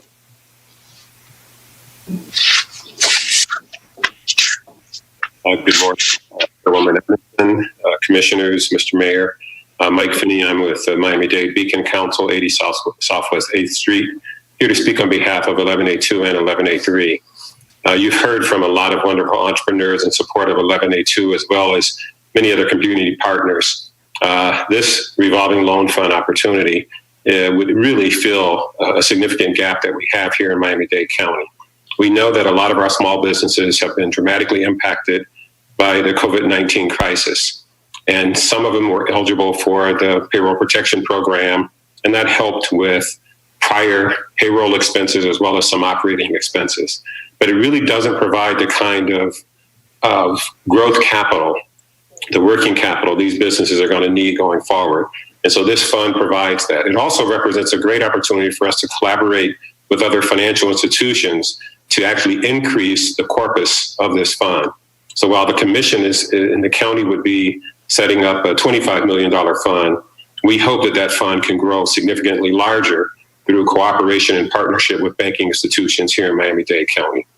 With respect to item 11A3, we know that our residents need as many transit options as they can in order to navigate around this region and beyond. This represents another opportunity to put in place a significant transit option for our residents. The Beacon Council back in 2009 was one of the early supporters of Brightline, and we just wanted to be on the record in support of this new transit option that's potentially being made available under your leadership. Thank you very much, Commissioner, and we look forward to your votes a little bit later. Thank you. We'll move to Maria Cristina Suchen for 11A3. Maria, can you unmute your microphone so we can hear you?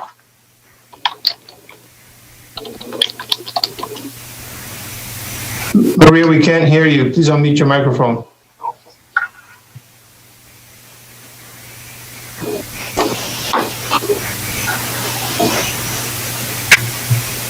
Maria? Okay, Maria doesn't appear to still be on Zoom. She just dropped out, so we'll move to Spencer Crowley. I'm sorry, Spencer Crowley is not speaking on reasonable opportunity. We'll move to Yanelis Valdez for 2B1. Please unmute your microphone. Yanelis, would you still like to speak on this item, or you would like to wait for it to come back to the board? Otherwise, you can't speak twice.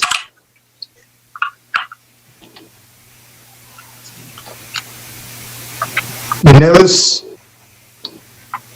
Okay.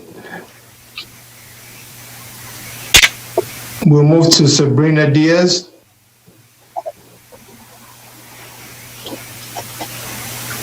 Sabrina, can you unmute your microphone? Would you like to speak on 2B1 still, or would you prefer to wait for the item to come before the board? Otherwise, you can't speak twice. Unmute your microphone. Sabrina, we cannot hear you. Hi there. Can you hear me now? Yes, we hear you. I would like to speak now. Okay, please go ahead. Okay, so hi, my name is Sabrina Diaz. I'm a community member living at 15219 Southwest 173rd Lane in Miami, Florida.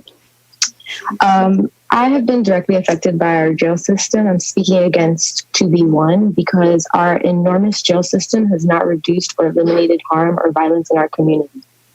3,200 people in Miami-Dade County are sitting in jail cages daily. 7 to 75% of the existing jail population have yet to be convicted of any crimes and are actually people who have not yet even had the chance to their constitutional right of a just trial. The average population at pretrial detention center hovers around 1,000 people. We can close pretrial down and reinvest those millions back into the community by lowering our jail population. When most of the people sitting in our jails are poor people who are unable to afford their high bonds, waiting months in a cage means also losing your homes, jobs, access to your children before even getting a chance to defend yourself in court.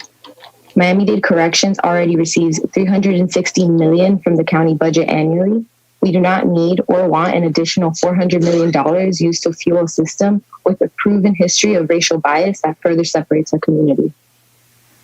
Hundreds of millions of dollars currently being wasted to lock people in cages who don't need to be there can be repurposed for community programs, mental health support, job programs, and forms of infrastructure that are scientifically proven to lower recidivism, violence, and harm in our communities.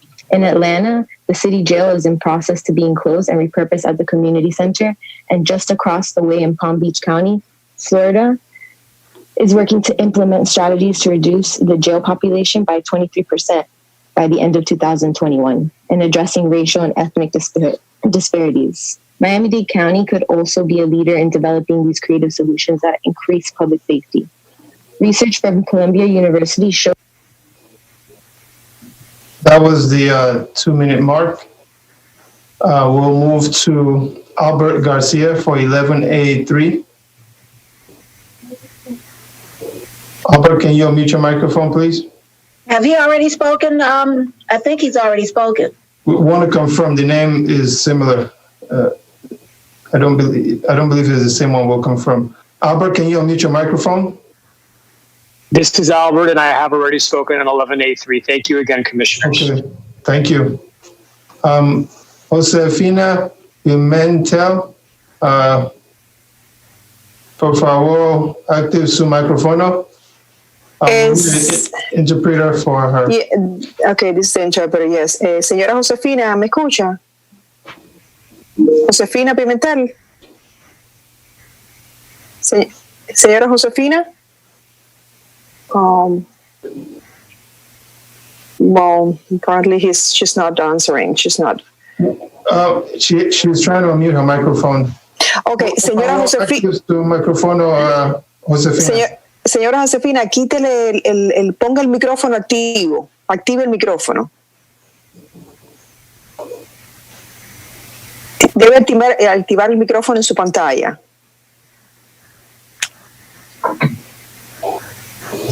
Okay. We'll move to the next caller. I'm not sure if she's having technical issues on her side of the call. We'll re-engage Yanelis Valdez for 2B1 to confirm if she would like to speak. She had problems earlier. Can you unmute your microphone, Yanelis? Yanelis, does she need an interpreter? Yanelis Valdez, ¿me escucha? Debe activar su micrófono en la pantalla. Okay, her microphone is still unmuted, so... Hi, this is... Okay, go ahead. This is Yanelis. I already spoke earlier. Okay, we'll have IT flag you. Thank you very much. Madam Chair, it appears we do not have any caller who has not spoken in Zoom right now. We do have the callers that were waiting to speak on specific items, Leroy Jones on 6B3 with Maria Cotto and also Jose Gonzalez on 11A3. We do have 2 callers that will be waiting for the public hearing items. Okay, thank you, Yinka. And I'll move on now for the setting up the agenda. Yes, good morning. Good morning. Good morning. There are a few preliminary matters. They are as follows. Item 801, Commissioner Levine Cava adds her name to the poll list. 11A3, Commissioner Higgins and Commissioner Suarez add their names to the poll list. 11A5, Vice Chairwoman Sosa pulls this item. 12A1, wait a minute, Commissioner 5. 11A5. And that's Commissioner Sosa. Okay. Yes. All right. 12A1, Commissioner Martinez is adding his name to the poll list. Madam Chair, we also have some additional requests for co-sponsorship. Okay. Item 5C, Commissioners Bovo, Levine Cava, and Jordan wish to be listed as co-sponsors. All right. 11A2, Commissioner Diaz and Commissioner Jordan wish to be listed as co-sponsors. 11A5, Vice Chairwoman Sosa, co-sponsor. 11A6, Vice Chairwoman Sosa and Commissioner Bovo, co-sponsors. 11A7, Vice Chairwoman Sosa, and Commissioners Bovo, Levine Cava, and Diaz wish to be listed as co-sponsors. The items to be considered at today's meeting will be those listed in the printed final agenda, with additions, deferrals, withdrawals, and Scrivener's errors noted in the Chairwoman's memorandum, and the items I just mentioned. The Commission will approve all of these items by a single vote setting the agenda, except item 2B2, the Mayor's appointment of the Miami-Dade Fire Chief, your ordinances for first reading, public hearing items, the following discussion items. 6B1 is a discussion item regarding criminal justice information system. 6B2 and its supplement, discussion item regarding the Inspector General's observations and comments on the vendor selection for the county's emergency meal service program. 6B3, discussion item regarding the county's forgivable small business loan program. You have an advisory board appointment, item 15D1 and its supplement. I believe the ballot's been distributed. It's the appointment to the Early Learning Coalition of Miami-Dade Monroe, Inc., and the following pull list items. And 2B2, 8F1, 8F2, 8L1 and supplement, 8L2 and supplement, 8L3 and supplement, 801, 11A2 and its supplement, 11A3, 11A4 and its supplement, which also has a ballot, which I believe has been distributed for those appointments, 11A5, 11A6, 12A1, 15D1 and its supplement, that's the other ballot. You have items 14A1, 14A2, 14A3, and 14A4. Madam Chair, motion to set the agendas. Move the items. Okay, it's been moved by the Vice Chairwoman and second by Commissioner Diaz. Commissioner Diaz. Madam Chair, it's Commissioner Moss. Oh, it's Moss. Okay, I apologize. Thank you, Madam Chair. Madam Chair, I'd like to be added as a co-sponsor on items number 11A2, 11A5, 11A6, and I want to pull item number 11A7, which is my item, just to make some comments on. Thank you. Okay. So you want to make that comment? Okay.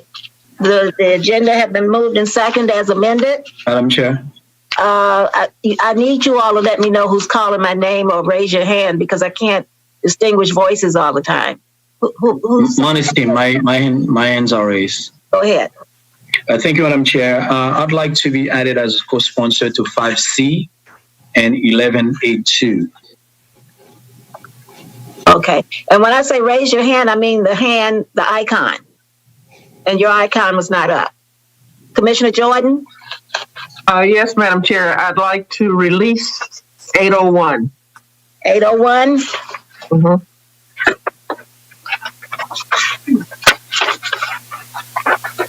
Okay, there's two others on that as well. Okay. Commissioner Modestine, your hand is up again, or Commissioner Higgins? My hand's been lowered, Madam Chair. I'm sorry. Yeah. Yes, Madam Chair, at some point in time in the meeting, whenever you think it's appropriate, I would like to make a motion to reconsider an item for last week. So I don't know if you want to do it before we set the agenda, during the agenda, or whatever, but just want to let that be known. Thank you. You're welcome. I'll hold that till the end because you've already sent out correspondence that you were going to do that. So we'll do that near the end because I think that's going to be a lot. Thank you very much. You're welcome. Commissioner Martinez and Bovo. Thank you, Madam Chair. And item 801, I have no problems with it. That's the one that Commissioner Jordan just released. And I just pulled it because it has the ratification on it. And I'm going to speak just for myself. This is just a very short comment. But with all the ratifications that are coming here, which means after all we do is ratify it, with all the emergency orders, the pre-qualification pools, the ratification of action taken. I just feel like myself, as a board member, I've been relegated just to an afterthought. And it's kind of like a rubber stamp, and I just wanted to put that on. So with that, I also release item 801. Okay. And that still stands with Commissioner Cava. Commissioner Bovo?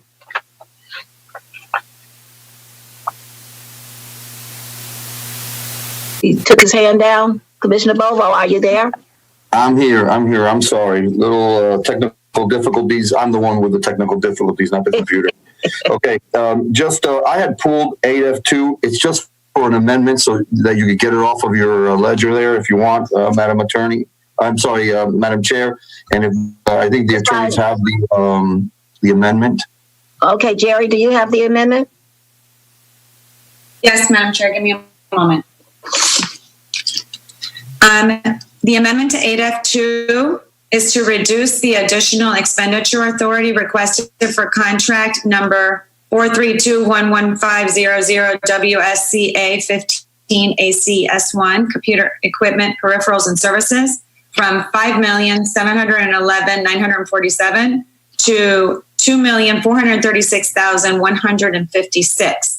And reduce the total modified contract amount from $22,959,947 to $19,684,156. Okay, so that'll move along with all the other items. That'll be 802 as amended. Anyone else? Okay, it's been moved and second as amended to set the agenda. Anyone would like to record no on the setting of the agenda? All right, we will move the agenda as written. Thank you. Now, I also have a motion before we go to the director and the mayor, because I know the director has a lot of work to do today, and I'm holding him up and keeping him away from it, and I don't want to do that. So I'll make this motion, and our attorneys can make some long motions. Okay, and this is the motion to approve procedures for virtual zoning meetings. This board has a regularly scheduled zoning meeting on July 23rd, 2020. It is my intent to proceed with the July 23rd meeting and future zoning meetings in a virtual format for the time being. As you are all aware, zoning meetings present additional challenges than other meetings of this board because they are quasi-judicial, evidentiary hearings that frequently involve testimony, photographs, and other documents submitted by many people. We have canceled recent zoning meetings due to the COVID-19 pandemic and the challenges of developing the necessary procedures for a virtual format. But ITD and the other necessary departments have now developed appropriate procedures to handle zoning meetings. To ensure that our virtual zoning meetings proceed expeditiously and efficiently, I would like to make certain changes to the way we conduct these meetings. As such, I move, pursuant to Rule 7.010 of the Board's Rules of Procedure, to suspend the rules to allow me as chairwoman to place an item on any zoning agenda in consultation with county zoning staff, regardless of whether the board previously have taken action to defer the item. And regarding registration of speakers for zoning public hearing items, require all members of the public wishing to speak on any item on a zoning meeting agenda to register in advance no later than 5 p.m. the day before the meeting, including weekends. This requirement will be incorporated into all zoning meeting notices. This suspension of the rules will remain in effect so long as we have authorization to conduct virtual meetings. And I'll move that and could chairwoman to take over. Yes, it was moved by the chairwoman. I will second that item. Any discussions? I don't see any hands. Anyone wishes to be recorded no on this motion for procedures? Seeing none, Madam Clerk, the item passes. Thank you. Back to you, Madam Chair. Okay, and thank you. Mr. Mayor, would you rather me take the police director first or you come after him? How do you want me to do that? Because I know he has to go to work. Yeah, go ahead and put the police director first, and then Okay. we'll do the ratification of the fire chief. Okay, Freddie, can you bring Director Ramirez up, please? And he will give us a status on what we're doing now with the protest and how he will be conducting his department.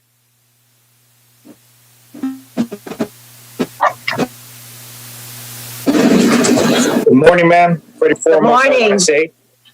Good morning. Thank you for coming on. We appreciate you and your staff and what you have been doing. I didn't want to keep you all day. So we just need a report on how things are going. Absolutely. Just really quick, I want to say that I am horrified with the actions of the officers and the inactions that happened in Minneapolis. And I'm also horrified by what I'm seeing around the country with the protests. I'm extremely proud of my department and their professionalism and swift action in protecting this community. I'm proud of our community who's worked together with us and to keep this community safe, to include the CRB and the Circle of Brotherhood who have been critical in maintaining our community safe. And I want to thank all the commissioners that reached out to me, asking how my officers are doing and asking on the status of our community. I really appreciate that. Our posture has been to protect life, property, and protect our peaceful protesters. Moving forward, we are monitoring our intelligence out there in the community with the help of the community. It's been peaceful. We've had a lot of peaceful protests have been going on. As you saw yesterday, we made no arrests. But however, there still is a lot of rhetoric on the social media. And as you see around the country, things are very heated. That's why I feel that we should continue with the curfew through the weekend so we can have consistency in case that any of these splinter groups try to start something in our community. We're working closely with the federal government to include the FBI and the U.S. Attorney's Office, vetting information. Also, the Florida Department of Law Enforcement is also assisting as well. We're maintaining situational awareness, and my people are at the ready. We are protecting county facilities, and after hours as well, we have them protected, our courts, all our critical infrastructures, and we are prepared to assist any city within the county with any issue that they may have. That's what I have to report, ma'am. Okay, and thank you. Any questions from my colleagues or Mayor? Mr. Mayor, you want to add to that? Thank you, Madam Chair. Let me say that I'm extremely proud of the work done by Director Ramirez and the Miami-Dade Police Department. I spent Saturday and Sunday at police headquarters in their incident command center, and I was extremely impressed at the entire operation, the coordination with both the cities of Coral Gables and the city of Miami. On Saturday, Miami-Dade Police responded to Bayside, protected all of our assets, the Clark Building, the port, all of Miami-Dade County assets, plus also assisted greatly the City of Miami Police Department. I thought both departments showed extraordinary restraint and used the appropriate amount of force in order to make sure that we protect everybody's right to protest. That's an amendment. That's a right of all Americans. And we actually are there to protect the protesters. If you notice, we protected them when they went up to I-36 because that was a very, very dangerous thing that they did. And so, again, very, very proud of our officers. They're the finest police department, I think, in the world. And, accentuated by the fact that we train other police departments, not only around the country, but around the world on policing tactics. I'm also very proud of the fact that we're an innovative police department. We're on the cutting edge of community policing. We're embedded deeply in the community. And I also want to thank the community leaders that helped us in this endeavor and made sure that the protests and the demonstrations were, for the most part, peaceful. We do believe that there were outside agitators that wanted to create chaos here in Miami-Dade County. But I think also the police department showed the appropriate amount of restraint and the appropriate amount of force. And so we will protect the rights of the demonstrators to demonstrate and voice their opinion as long as they do it peacefully, but we will not tolerate any kind of destruction of property or putting people's lives in danger. I too share the same opinion as our director that what happened in Minneapolis was a terrible event. It was outrageous. I am very, very happy that the individual officer involved was charged with murder. I believe the other 3 officers should be charged as accomplices to murder, because in this case there is no difference of opinion here throughout the country. I mean, everybody believes that what happened was incredibly wrong and that justice needs to be served. I too am very saddened by what's happening around other cities in the country, and hope that never happens here. If it doesn't happen here, it's because of the good work of our community leaders and our police department.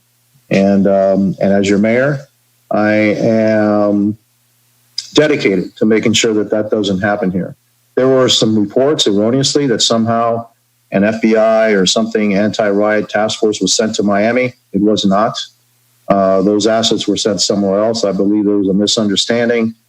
Some assets were offered, but we told them they weren't needed here, and they were offered to protect federal assets here in Miami-Dade County. We said we could handle it, and we did. And so I think those assets went somewhere else. But in the national press, it says D.C. and Miami got these riot task forces from the FBI. They're not here, and they're somewhere else. And so I wanted to clear that up also. Again, we still have some tough days ahead of us. Everything's been quiet. Yesterday, there were some demonstrations. Excuse me. There were some demonstrations, but they were all peaceful. Sunday's demonstration was peaceful. Now, one other thing that I do want to bring to light is that there were an extraordinary group of protesters that actually stopped the ransacking and the looting of a CVS store on Biscayne Boulevard and 8th Street. Yesterday, we honored 2 of those that we were able to find. We're trying to find the rest. It was it looked like Miami-Dade. All different races, different genders, all got in front of that CVS and said, no, this is not what we're here to do. We're here to protest. And so, again, I was really heartened by it when I saw it on TV. I was able to get 2 of them to be honored during our hurricane. Yes, it's hurricane season. Hurricane press conference yesterday, and we're looking for the rest. And so, again, very proud of our police department, very proud of our police agencies here in Miami-Dade as we strive and are continuing to strive to keep Miami-Dade County safe.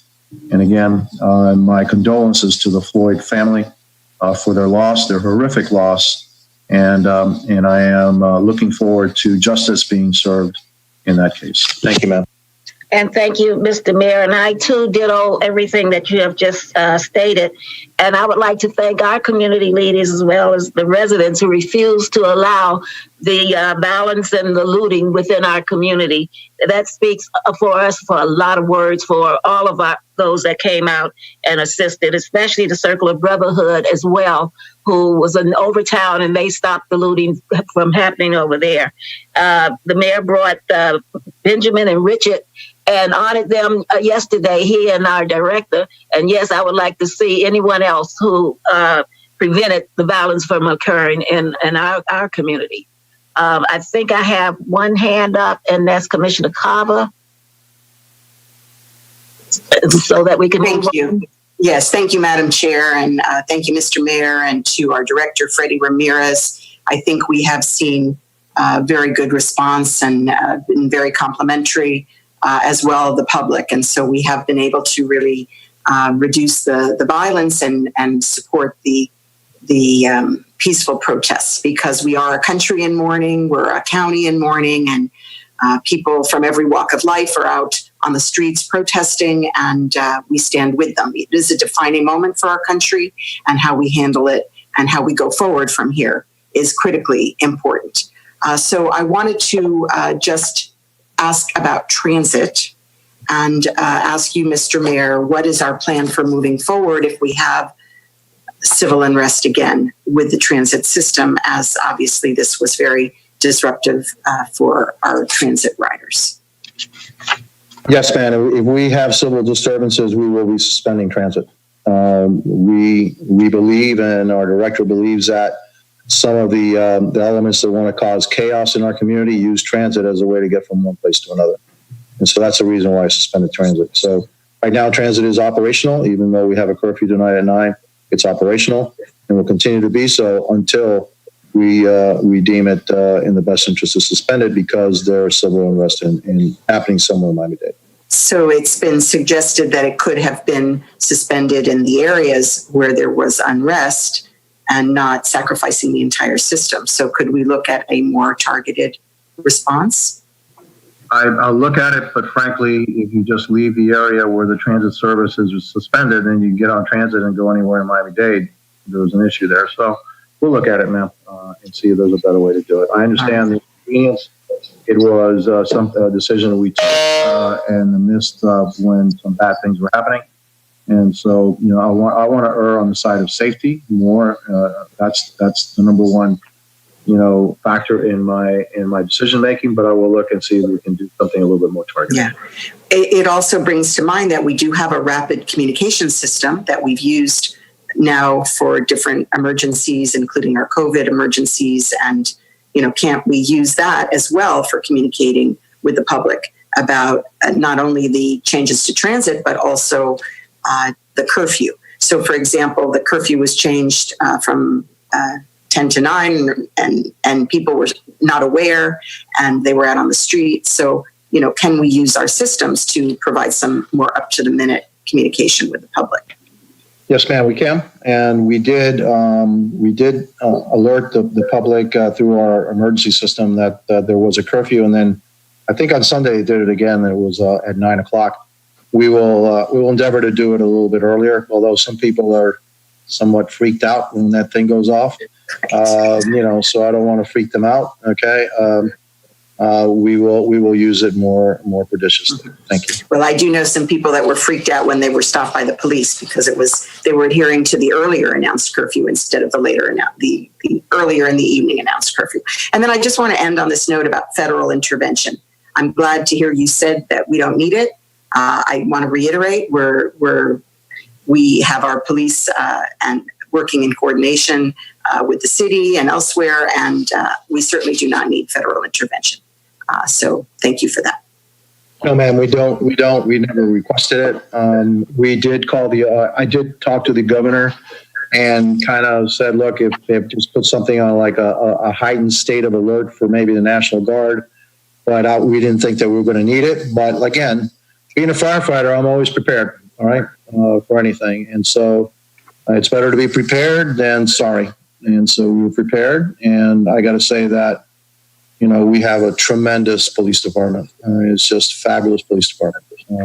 And being somebody who's been involved in emergency situations for the good part of 40 years, all right, I was extremely impressed with their operation, extremely impressed with their planning, and extremely impressed with how they executed the plan. And I just can't say, enough good things about Miami-Dade Police Department. And I would echo, I agree, and also to our director, not only that he does that great job, but when there's something to examine where something might have gone amiss, he's quick to get on it. So I appreciate that as well. Thank you. Yes, and he's quick to acknowledge that too. And we are also, we're not perfect, but these are difficult times, difficult situations. We'll be looking at anything that went a little bit awry, but on the whole, and I look at it as the whole, they did a fantastic job. Right. Okay, Commissioner Moss, Monestein, Bovo, Heyman, and Jordan. Madam Chair, and I too want to echo the words of the mayor. I believe our department did a fantastic job. His staff and the men and women on the department did an absolutely fantastic job. I also want to extend my condolences to the Floyd family. They've experienced, a horrific situation whereby Mr. Floyd was killed by police officers. And I hope that justice is served. And I hope that we learn something from what's going on out in the street.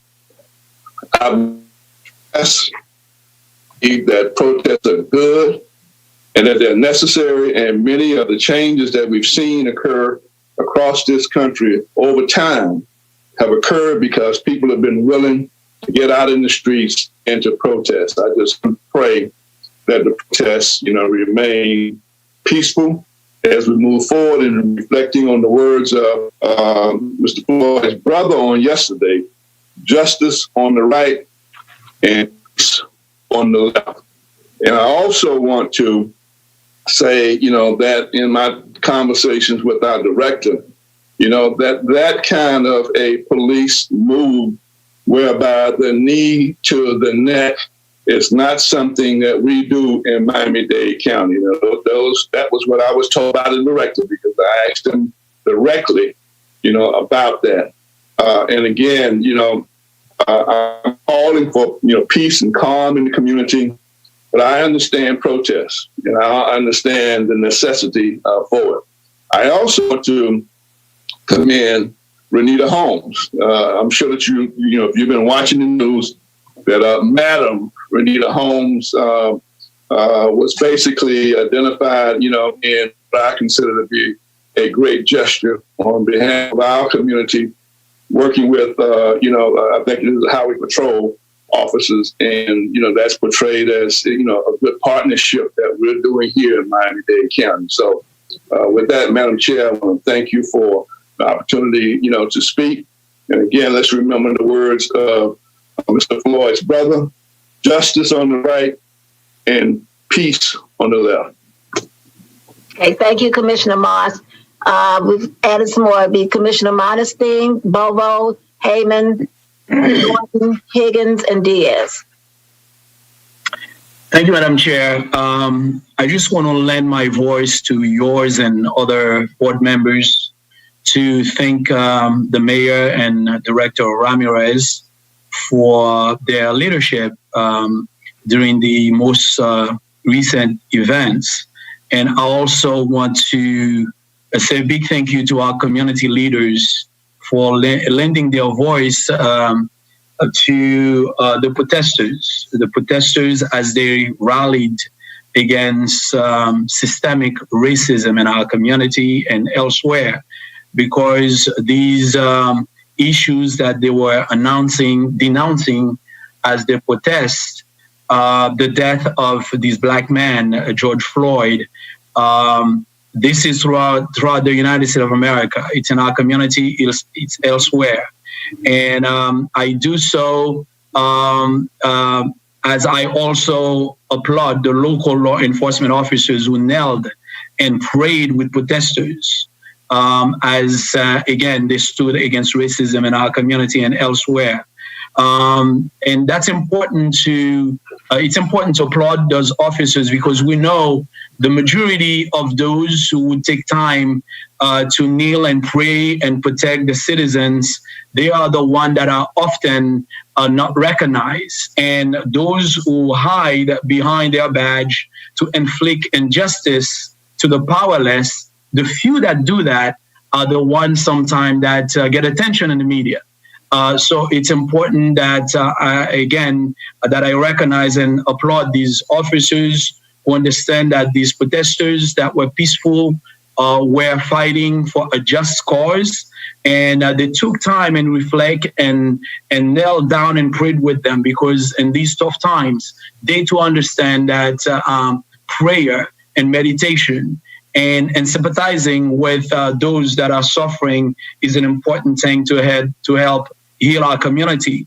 Madam Chair, in 2016, when I created the state of Black Miami, it was to address such inequalities, to bring attention to those issues, because these issues of the bad apple in our police departments all over the countries, they are real. And I say thank you to the Black Affairs Advisory Board for their effort to continue to advance this conversation about inequalities in general in our community, but police violence as well. With that, I want to extend my deepest condolences to the family of George Floyd. As a father of two young Black men, I've been forced to raise them to realize that there are people who will judge them by the color of their skin instead of the content of their character. More than 40 years ago, Dr. King gave his I Have a Dream speech, and today we are still dreaming of the things that he spoke about in his speech. And I stand in support of those who voice collective concerns through coming together in peaceful protests. Yes, we can realize and achieve great things through peaceful protests. So we don't like and we don't encourage the burning of our communities, the burning of businesses, and the burning of institutions that contribute to the survival of our people. And let us make sure that Mr. Floyd's death is not simply a moment of dismay, but an opportunity for change.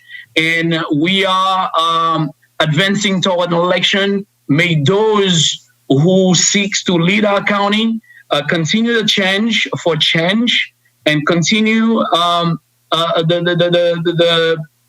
the path to bring our community together, and continue to have in mind that in this community, hopefully in the rest of the United States of America, this would be the last time, I say would be the last time, that a Black man lose his life, or a Black woman for that reason, under the circumstances.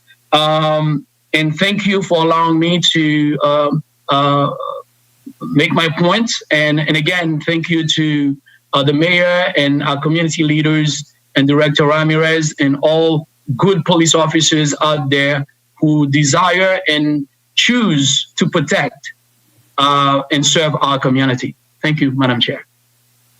Thank you. Commissioner Bovo? Thank you, Madam Chair. I'll try to be brief. I know you want to get through your agenda. Thank you. I appreciate that. I too want to join my condolences to the Floyd family. What we witnessed in the videos that have come out now from all different angles was not police work as far as I'm concerned. It was the act of barbaric measures by all the officers. And I hope that justice moves quickly here. What I would hope is that the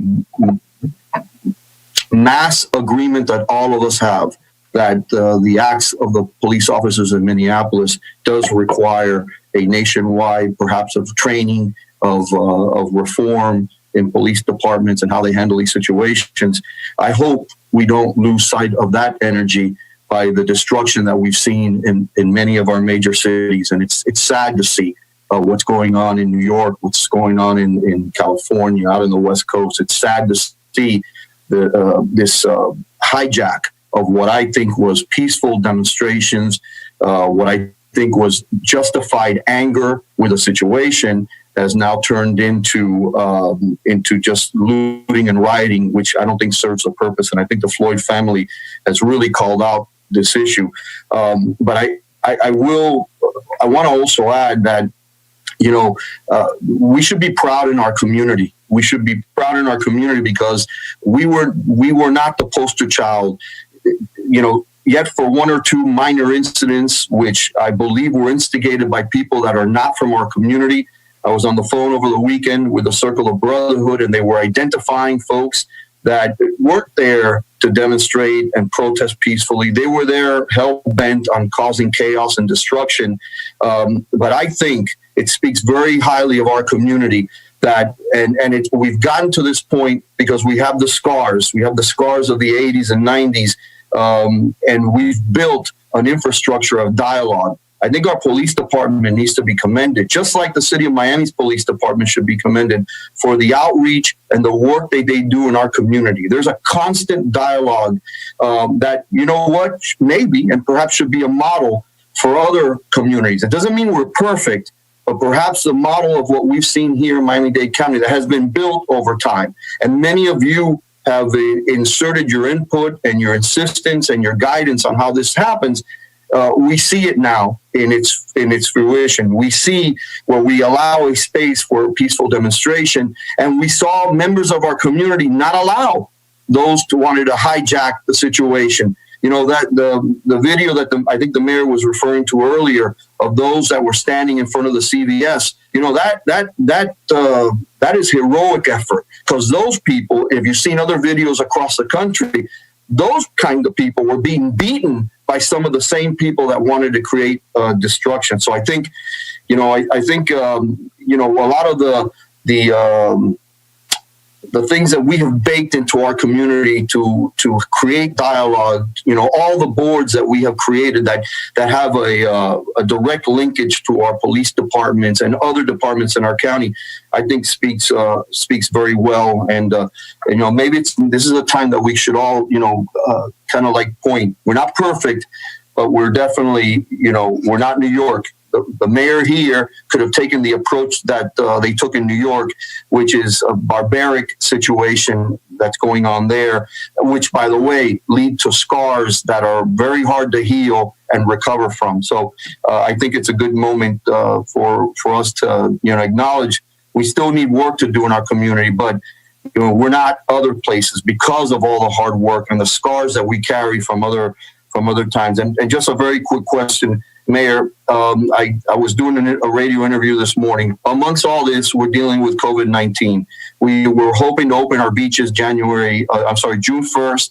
We were hoping because if our economy, we need to also bring our economy back. And so the question is, the thought process now with regards to curfew, reopening our beaches. We have some hotel guests that come for our beaches, not to swim in our swimming pools. And so just if you could speak to that. And again, I think it's a good moment. Our police department, not just the county, City of Miami Police Department should also be applauded here for their efforts and their work in our community, not just in the nights of the incident, but really in the years leading up to it. I think we're a better community, and I hope we could continue that trend. Thank you, Madam Chair. And thank you.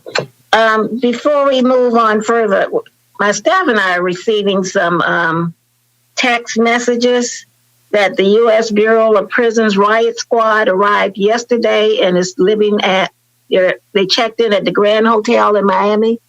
Can somebody respond to that, Mr. Mayor? I was unaware that they were here. When asked, we said we really didn't need them. And so now they're here, but we didn't ask them to be here.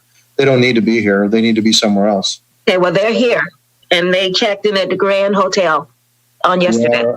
Okay, well, yesterday when I spoke to the Director Ramirez about it, I was led to believe that they had somehow been redirected somewhere else. So I'll talk to the director again, but there's really no reason for them to be here. They really need to be somewhere else. There are other cities that need them a heck of a lot more than we do. And I agree. We don't need them. Okay, Commissioner Hayman.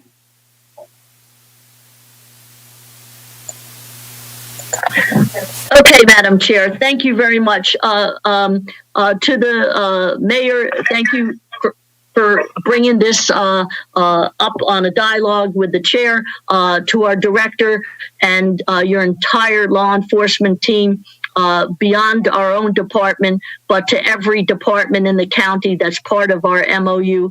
Thank you for your professionalism.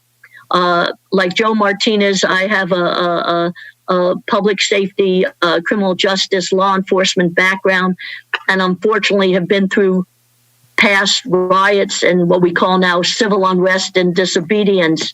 And I have to tell you, I am so proud of this community where, like anything else, there's so much good in the community and so many more good law-abiding people who abide by a rule of law versus those who want to be obstructionists and agitators to take a situation and break the law. And the great restraint we saw in law enforcement in different communities and jurisdictions, and a joint effort to maintain the integrity of our community is absolutely applaudable. What I'd like to make a statement to, and if this wasn't going to come up, I was looking for a point of order to say, we heard a couple people speak publicly about denouncing our budget and for law enforcement and corrections, and a couple people talking about the disparity today, as well as media comments on the street. I'd like to remind everybody that public safety for this dais and this administration has always been a priority, not just since I've been here, but even before I got here as an essential service. And the corrections, the back end of that, is a part of the criminal justice system. So it starts with law enforcement and upholding the law. And no one is above the law, including the Hennepin police officer. And that was up to them and appropriately done with the police chief there on firing and then the state attorney on prosecution laying charges. But nowhere does the lawlessness come into place of looting and damage and vandalism and arson and such like that. And that's what seems to be a problem with an isolated group. To the issue of disparity, to my colleagues, you all, I believe everybody was here when we did the newest amendment to civil citation. Our model is not just here in Miami-Dade, it's across the state of Florida. It's in several entire states like the state of Kentucky that has implemented alternatives to arrest because there is great disparity. Economics, minorities, and race.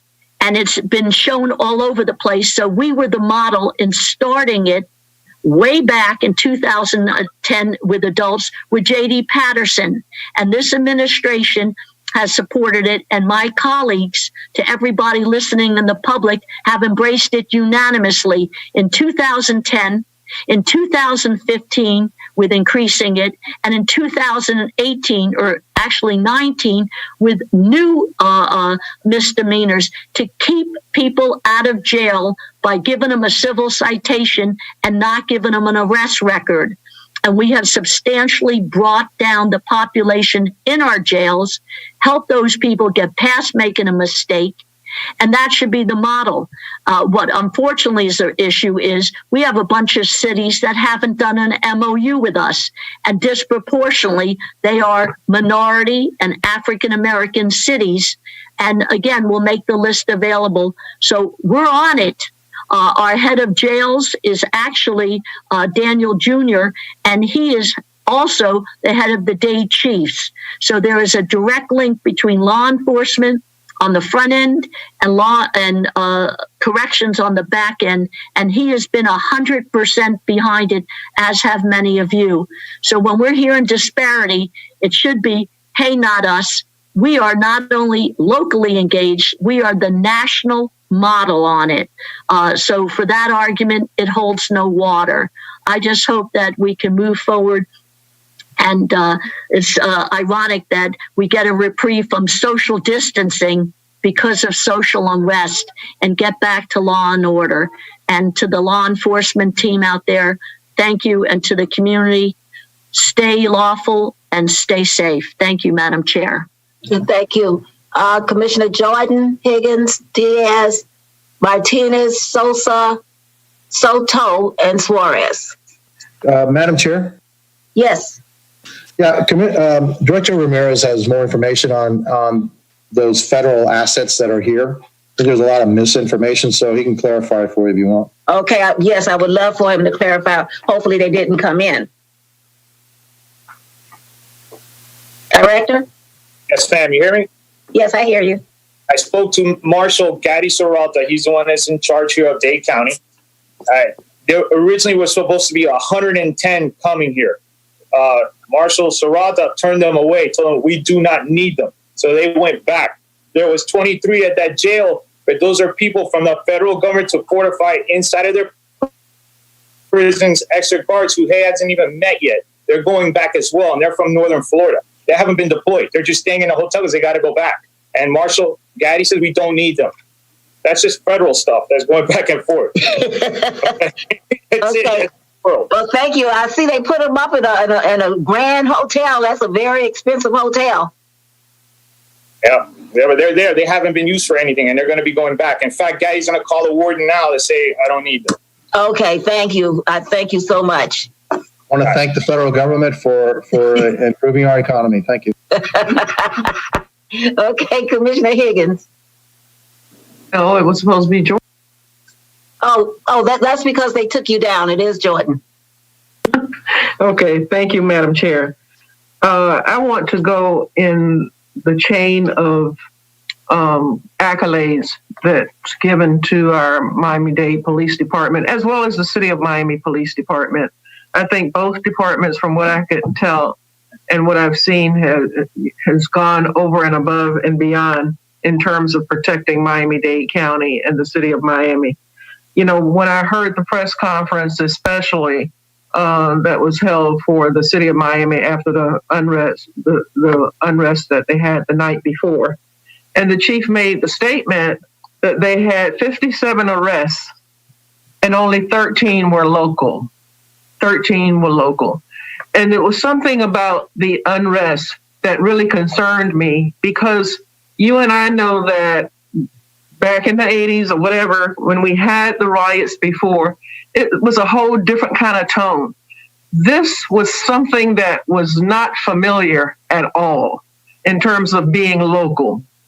And to see what was going on and to know where things were starting, it just had a whole different animal working there, which really led me to believe, and really to me has been confirmed nationwide, that we have extremists who are coming into our community and taking advantage of movements like Black Lives Matter and pretending that they are a part of those groups.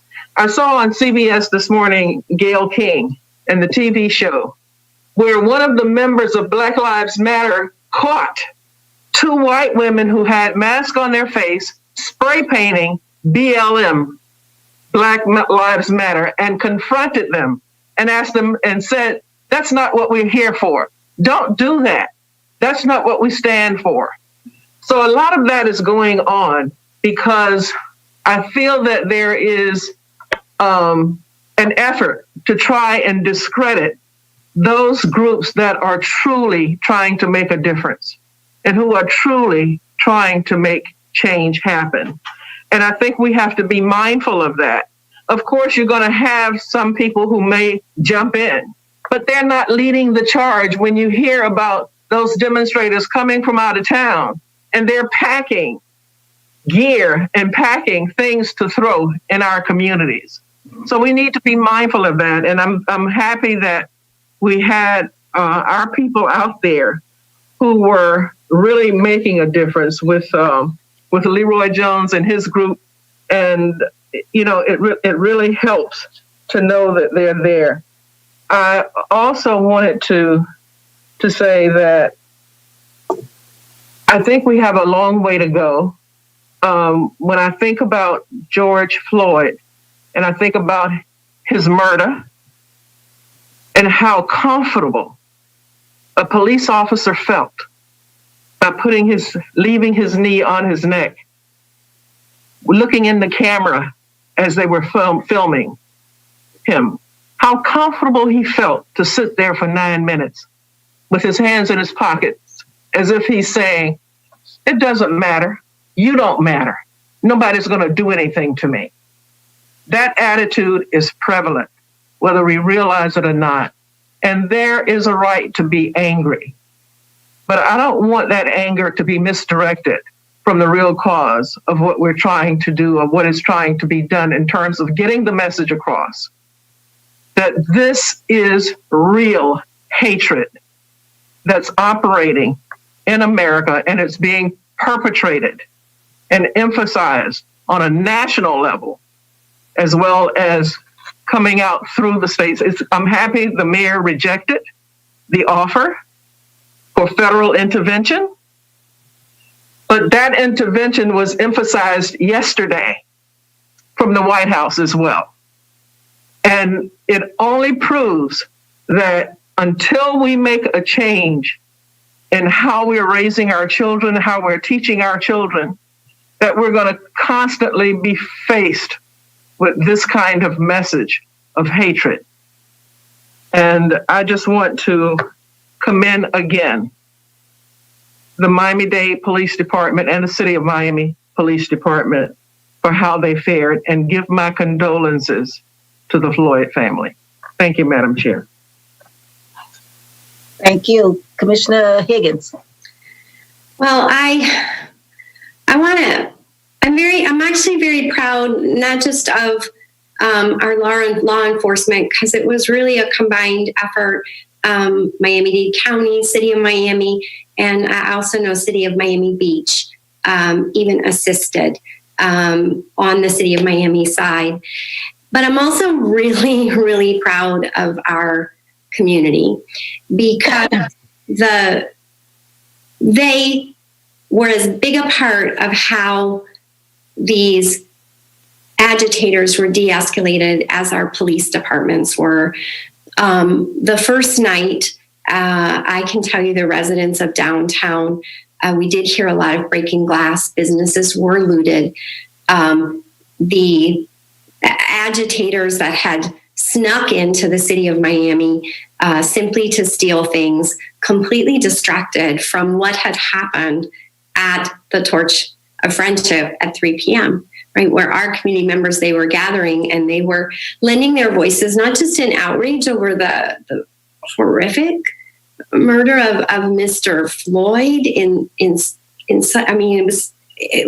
it's unimaginable to have watched. I never thought I'd have to watch that and just see that this disconnect between that officer and the fact that his knee was on the neck of a human being.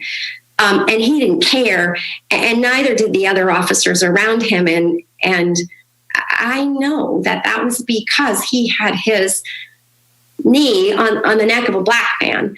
And so the outrage is real, but it's not just outrage and grief for Mr. Floyd. The folks that were gathering in downtown that afternoon, they were family members. They were members of lots of community groups.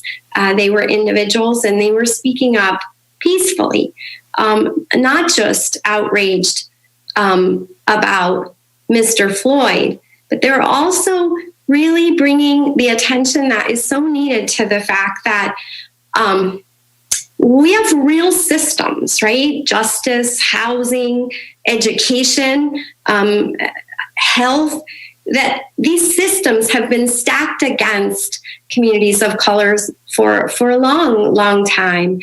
And on Saturday night, their message, when the sun set, got hijacked by a few folks that just took advantage of the crowds to destroy property and to distract from the honor and legacy of George Floyd. But I will tell you, this is what I feel really good about, is we've continued every day. We're on yesterday was day 3, where people gathered near Bayfront Park to peacefully protest. And in both days, Saturday and yesterday, our peaceful gathering of people speaking up were able to actually do as much to shut down anyone that was trying to infiltrate and take the focus away of the message that they were trying to communicate. And so they did stop the break-in CVS. They did convince people to turn around when the police said, oh gosh, it's going to be really dangerous if you get on the highway. This is far enough. And so really, I'm as proud of our community members for keeping themselves safe as I am of the police for keeping the whole community safe. I also think we shouldn't let this conversation today be the end. It can't be. As Commissioner Wanestein pointed out, there are real things that we as commissioners can impact, that can make a difference to lift these communities up. We have a say in building affordable housing. We have a say in how we create economic opportunities throughout the county. We have a say, and as a matter of fact, I know we're already talking about how do we move to eliminate to a cashless bail system, so that folks that are poor are not stuck in jail just because they can't pay bail. There's so many things. The driving with suspending driver's licenses, which means people are unemployed. There's there's a list. We all have our list of items that have historically arisen from sort of old racist policies that continue to need to be fixed. It is in our control on the commission to fix some of these local things. And I hope through the commission and our committee process that we continue to have these dialogues I am proud of our law enforcement. I am proud of the peaceful protesters. And I am so, so sorry that the family of Mr. Floyd is having to go through such a terrible grieving process. Thank you, Commissioner. Commissioner Diaz. Thank you, Madam Chair. And I also want to join my voices to my colleagues and the mayor that basically everything that's been said. Let me start out by saying my condolences to the George Floyd's family. This is an incredible moment that we're living in our country due to this. Things that we think that would never happen in our community and we've learned from in the past, and yet it still happens and it still moves forward. I want to start out by thanking really our incredible police department led by our incredible director, Director Ramirez, you and all the people that serve us. Thank you. Incredible balanced job that you guys did. So does the city of Miami. Same to them. Coral Gables did an incredible job in keeping a peaceful demonstration and actually kneeling down with those that have, did protest in the proper way. And talking about protesting and so on, many have died. Forefathers, many died to protect those rights that we have in this great country that don't exist 90 some odd miles away from here and many other places. These rights are sacred to us, and we need to continue to make sure that those rights are protected. And doing that, I would tell you that I want to thank the people. I met two of the gentlemen yesterday in the press conference, hurricane conference with the mayor, that had the guts and to stand in front of these people that were trying to break into the CVS and make a line. Those were our citizens. Those are the people who care about their community. All they wanted to do was protest and have their right that was given to them to do so, but not for people to break in and do the things that they have done before, especially the night before. So I got to thank them personally and congratulate them for the work that they did. I was very proud and told them that. But if some of you remember, I know Commissioner Sosa, Martinez, and many others that were on back then, the FTAA that we had to deal with, that I was working very closely in making sure that our community back then was not destroyed like it happened in Seattle during the FTAA situation.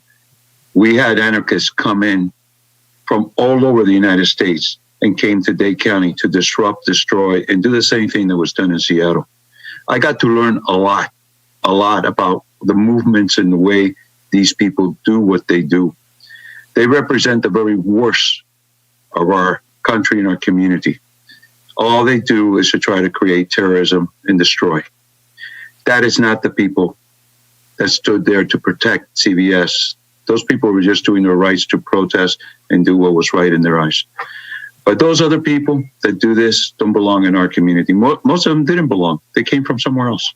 And I'm sure our police and many others taking note on that. But there's a lot could be said. I know there's other people still waiting in the queue. I will also want to thank the mayor, Mayor Jimenez. By you putting that curfew the way you did and as fast as you did, I think that did a lot in favor to curb the violence that could have kept going and could have been a lot worse than it was. And I also appreciate that we tell the federal government that we know how to control and deal with our own issues. I thank them for saying that they need, that they were here to help. But at the same time, I think we need to continue to basically work with the assets that we have, the people we have, and continue that dialogue that's so important, as many of you have said. Commissioner Higgins has stated and repeated. There's a lot of wounds in our community, and in the middle of a pandemic situation that we still have to deal with and still get the economy coming back, as Commissioner Bobo said, and others. There's a lot in our community right now without flooding, hurricanes coming possibly. there's a lot of things in our community right now that we need to deal with. We don't really need to be dealing with this situation. I think, everybody demonstrated, we all agree, and we all stand in solidarity with Floyd family and those that are doing it for the right reason. But those that are not, don't belong in our community. Maybe they belong maybe behind bars. So with that, thank you. Those are my comments, Madam Chair. Thank you. I noticed that Commissioner Martinez and Soto took their hands down. Was that intentionally? Okay, because I knew they were up at one point in time. Okay, Commissioner Sosa, Martinez, and Soto. Thank you, Madam Chair. Madam Chair, and I think that there's no one in this world, at least I hope so, that when we saw that video of that incredible killing of a human being, our heart didn't break at that time. Because we're mothers, we're grandmothers, we're fathers, and it could have been our own children right there. And to see that reaction of a department and to place the world in this position at this moment when we're trying to protect everyone from a pandemic is unacceptable. And it's something that my only hope is that justice has to happen, because that's unacceptable. And that brings a black eye to the rest of the world that do a wonderful work protecting people. And I want to commend Mayor Jimenez. I want to commend our Police Director Ramirez, the City of Miami, the City of Coral Gables Police, the City of Miami Beach that did a contribution. But I have to say publicly, Director Ramirez delivered the message. I felt so proud of our department and the way the department handled everything that happened, that it brought me back. And I want to send my condolences to the Floyd family, because I know they're going through terrible times. But it reminds me everything that happened. What I used to teach my children, maybe teaching, like Commissioner Jordan says, moving forward, is going to be something important to do in this country. I used to tell my children, my students, fight for what you believe, but do it the right way, or you will never prove your point. And that is something that I repeated throughout the years. And also, I always told them, let the world judge all of us by our actions and the good part, never by the color of the skin, the language that we speak, or the place that we came from. We are all human beings, and we have to be a family. That's why I join my voices to all of you, to the Floyd family who is suffering, and my commendations to the department. I am very proud of the word that is out there that Miami-Dade County, thank God, is there. Thank you, Madam Chair. And thank you. Commissioner Martinez? Thank you, Madam Chair. To my colleagues, Director Ramirez on? He should be, or yes, he's here. Okay. Director, how many of our officers were injured? 0. Thank goodness. None. Thank God. Listen, I think as the only person here who's actually been in riot situations back in the 80s, talking Lozanos, the Louis Alvarez and the different ones, I do know how confusing it can be on the ground. And I do know that when people are throwing stuff at you, and those were for incidents that happened here. So that was even much more understood. But I can imagine just going through the officers' heads here, like, we try to do good community relations. Why are we in the middle of this when this happened over there in Minneapolis and had nothing to do with us? And the reason I'm getting to that point is because attitude reflects leadership, and the restraint showed that your officers were able to differentiate between protesters and criminals. There was a big difference. And the protesters were allowed to go ahead and conduct their protest peacefully and everything else. And the fact that you were able to protect the life and property is what you're paid to do. that is your job and what you signed up for. But I do know how difficult it can be on the ground with the people yelling, the smoke, the tear gas, the banging. It is extremely confusing. It is like a battle scene. So because of that and the fact of the restraint that your officers showed, I thought that was very, very commendable. I think that contributed tremendously to keeping it as low toned as it was. And kudos. And it was just brought a smile when you were talking about Gaddy, who went through somebody I trained who went through the department, now is retired as the head of the marshals. It's kind of surreal, but I want to thank you for your part in it, for those citizens in the African American community who also assisted the police department in making sure that things stayed as calm as possible. I also want to thank them from the bottom of my heart and congratulate them on realizing that we need to keep our community, our city, our county safe. So thank you so much, Freddie. Appreciate it. And thank you, Commissioner. Commissioner Soto. Yes, my dear colleagues, after watching the videos and reading and looking at the pictures of what happened in Minneapolis the other day, I have to say that now more than ever, I'm in support of our Miami-Dade police and the leaders of Miami-Dade police and our leaders here, like the mayor and others who participated very closely in all these affairs here. Again, it shows that good recruitment, good selection, good training, good equipment, good supervision, and good management is crucial in any community, especially in a multiracial, multilingual, multicultural community like ours, in which, to complicate things more, we are under the microscope, so to speak, of communist-controlled regimes such as Cuba, Venezuela, Nicaragua, and others. We in Miami-Dade County have to keep in mind always that we're a global city, the capital of Latin America, an area of 642 million persons. We are a global city, I repeat, where television coverage and media coverage is extraordinary. And all these folks in the world, they have friends and relatives here. So everyone is looking at us. My also support and congratulations to the police departments of other cities that participated in all these things. We are a democracy.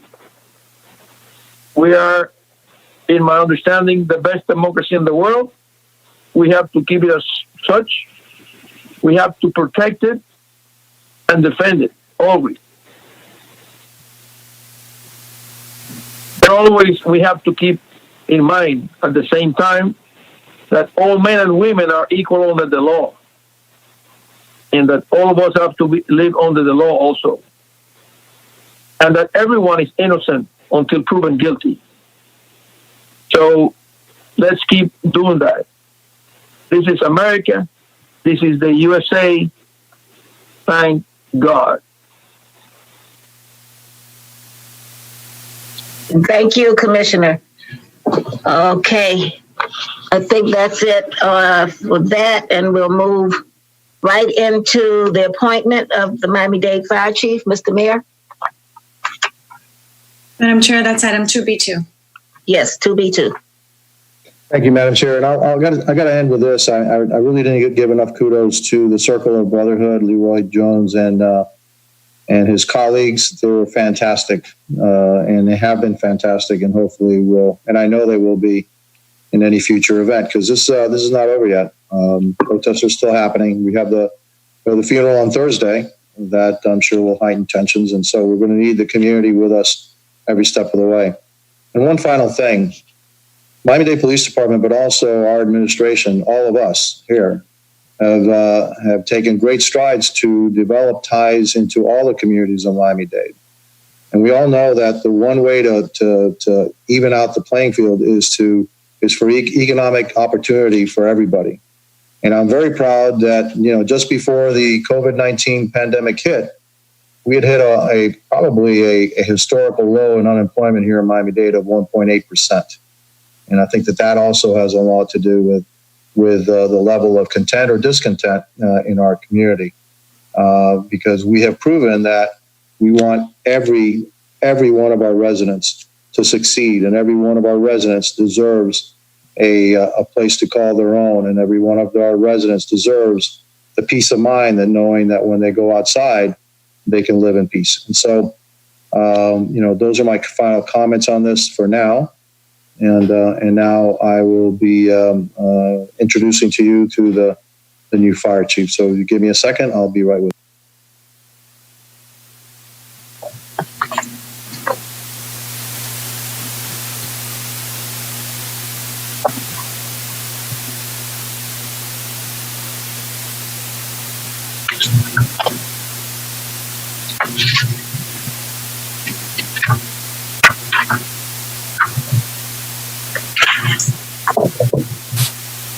Is the mayor speaking to us? Because he's on mute.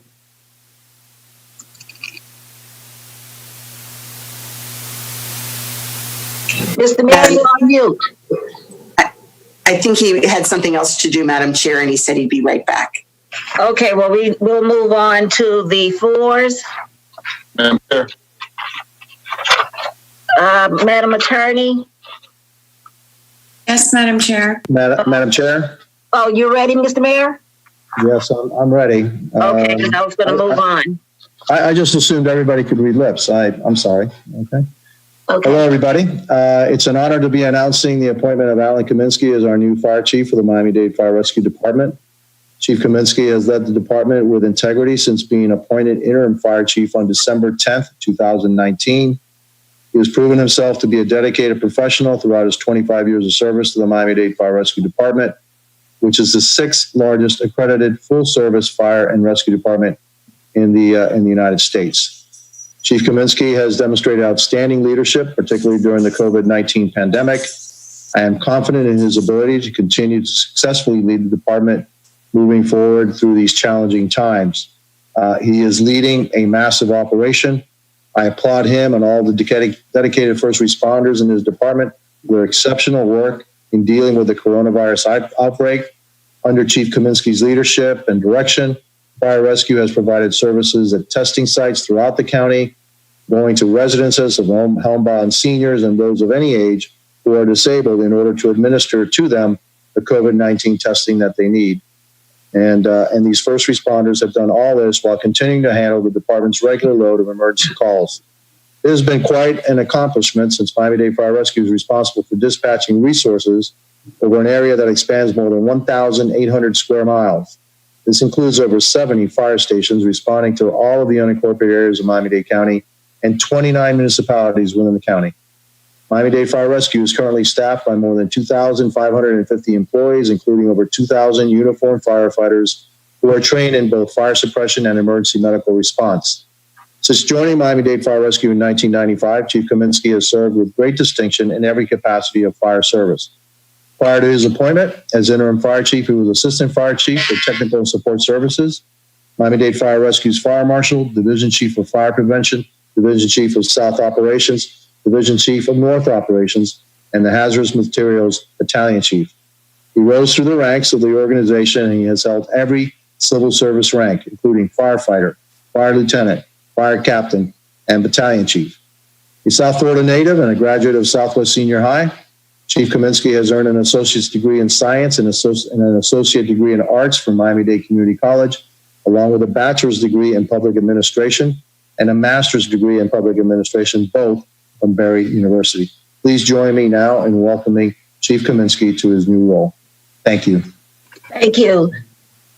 Chief Kaminsky? Good afternoon.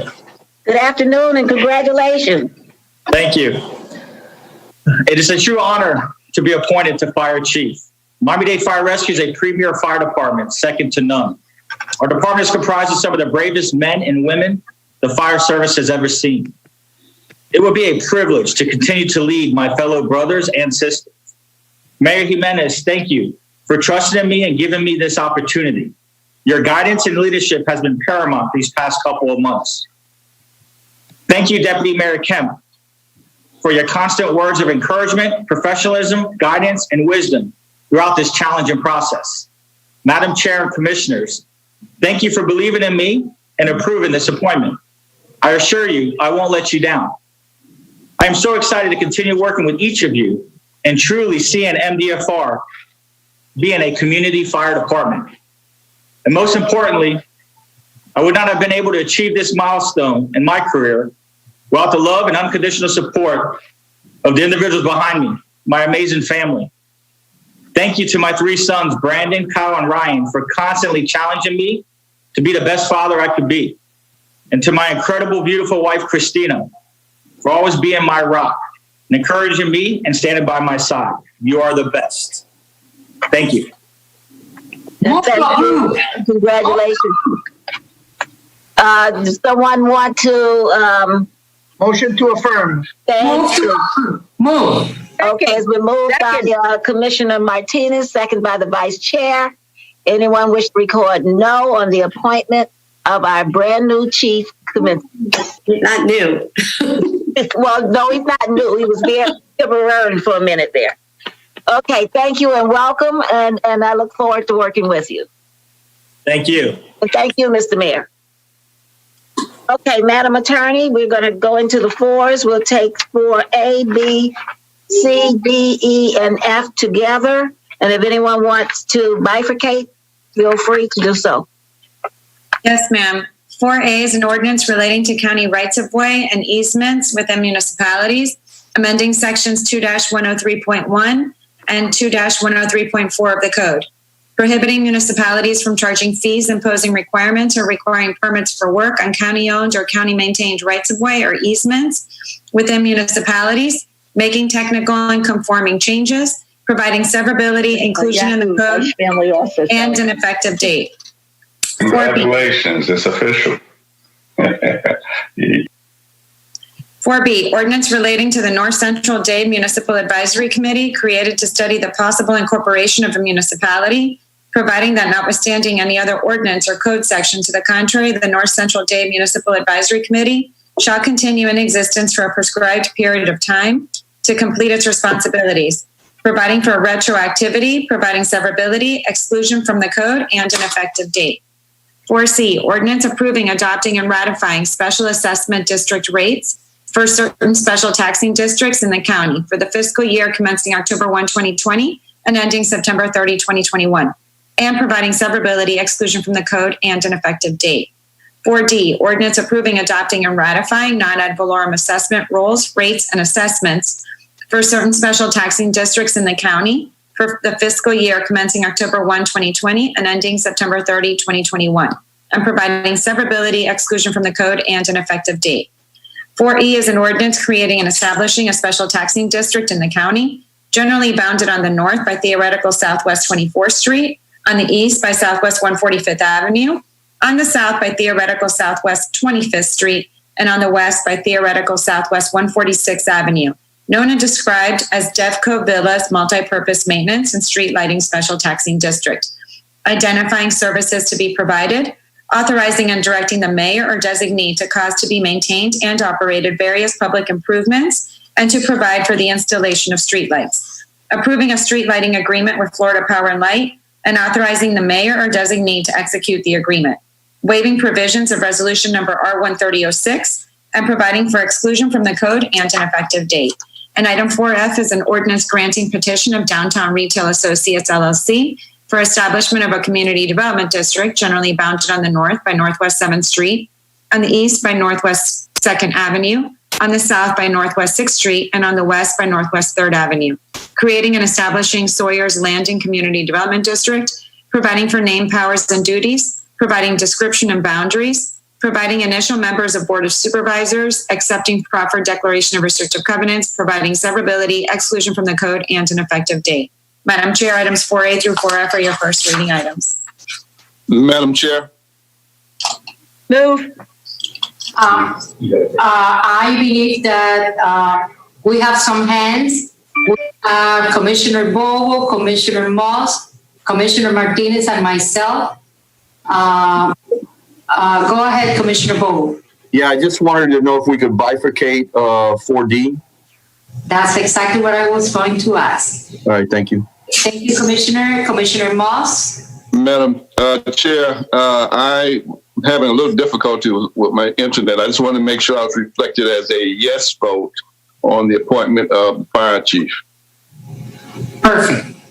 Let the record reflect that, Madam Clerk or Mr. Clerk. Thank you, Commissioner Moss. Commissioner Martinez? I'd like to bifurcate 4B and 4D. Okay, so now we have bifurcations of 4B and 4D. Do I hear a motion on the rest of the items? Move them. Moved by Commissioner Martinez, seconded by Commissioner Moss. Go ahead, Madam Clerk or Mr. Clerk. Commissioner Bovo, Yes. Commissioner Levine Cava, Yes. Commissioner Diaz, Yes. Commissioner Hayman, Yes. Commissioner Higgins, Yes. Commissioner Jordan, Yes. Commissioner Martinez, Aye. Commissioner Monestein, Yes. Commissioner Moss, Yes. Commissioner Soto, Yes. Commissioner Suarez, Yes. Vice Chairwoman Sosa, Yes. Chairwoman Edmondson. Yes. Okay, now we have item 4B, which was bifurcated. Commissioner Monestein, you want to move your item? Move it. Second. It was moved by Commissioner Monestein, seconded by Commissioner Moss. Madam Clerk. Commissioner Levine Cava, Yes. Commissioner Diaz, Yes. Commissioner Hayman, Yes. Commissioner Higgins, Yes. Commissioner Jordan, Yes. Commissioner Martinez, No. Commissioner Monestein, Yes. Commissioner Moss, Interesting votes. Yes. Commissioner Soto, Yes. Commissioner Suarez, Yes. Commissioner Bovo, Yes. Vice Chairwoman Sosa, Yes for now. Chairwoman Edmondson. Yes. Thank you. Now we have the other item, which was bifurcated, which is 4D. This is an increase in the street lighting. Do I hear a motion? Yes. Motion, Hayman. Moved by Commissioner Hayman. Do I hear a second? I'll second it. Seconded by Commissioner Higgins. Thank you. It was moved and second. Madam Clerk. Commissioner Diaz, Yes for now. Commissioner Hayman, Yes. Commissioner Higgins, Yes. Commissioner Jordan, Yes. Commissioner Martinez, No. Commissioner Monestein, Yes. Commissioner Moss, Yes. Commissioner Soto, No. Commissioner Suarez, No. Commissioner Bovo, No. Commissioner Levine Cava, Yes. Vice Chairwoman Sosa, No. Chairwoman Edmondson. No. Madam Chair. Madam Chair. In a second, let me hear from the clerk. 6 votes against. Motion passes 7-6. Okay, Commissioner Diaz. Madam Chair, I'd like to change my vote to no. Okay, so now Commissioner Diaz is changing his vote to no. Madam Clerk? The revised votes reflect 6 votes for yes, 7 for no. Therefore, the motion does not pass. So the motion doesn't pass. Okay, thank you. Next, we finished already with the first readings, and now we go into the public hearings. I know that we have Dinka here with us, so we can get the proper guidance from the attorneys and the commission auditor on making sure that in the public hearings, we can hear the public to speak on the items. And Madam Attorney, all yours. Yes. Yanka, do we have any speakers on items 5A or 5B? This moment, there are no speakers in Zoom for those items.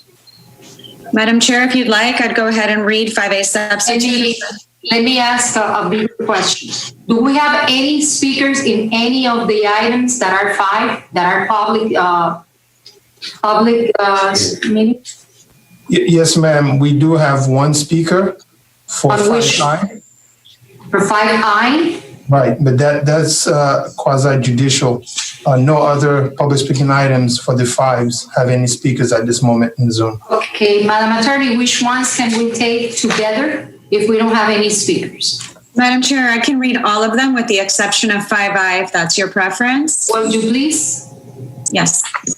Item 5A substitutes an ordinance relating to the fixed skyway rapid transit system development zone, amending Chapter 33C of the code, creating the Santa Clara subzone of the rapid transit zone to encompass property between Northwest 12th Avenue and Northwest 10th Avenue and Northwest 20th Street and Northwest 21st Terrace, incorporating by reference the uses, standards, and procedures for approval of applications from existing subzones and applying them to the Santa Clara subzone, requiring supermajority votes by the Board of County Commissioners in certain circumstances, amending Section 33-314, providing for board jurisdiction over applications relating to the Santa Clara subzone, making technical changes, providing for applicability to pending applications, providing severability, inclusion in the code, and an effective date. 5B is an ordinance relating to the fixed skyway rapid transit system development zone, or an RTZ, amending Section 33C13 of the code, providing for certain signage relating to the underline, allowing additional signage in the rapid transit corridor bicycle and pedestrian area after administrative site plan review, making a technical change, providing severability, inclusion in the code, and an effective date. 5C is an ordinance relating to restoration of right-of-way after public work or construction, amending Section 2-103.1 of the code, requiring that certain roads, sidewalks, curbs, and gutters removed, damaged, or destroyed during construction be replaced with same material. Directing that Public Works Manual include specifications that infrastructure removed, damaged, or destroyed in right-of-way be replaced with same material, providing severability, inclusion in the code, and an effective date.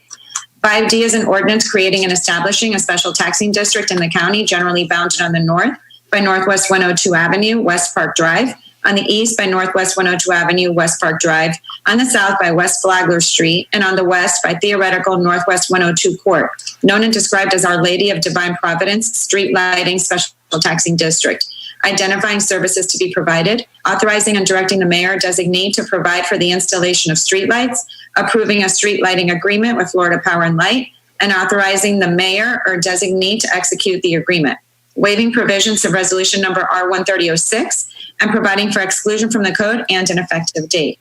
And 5D1 is the corresponding resolution approving, adopting, and confirming a preliminary assessment role, providing for annual assessments for the street lighting district.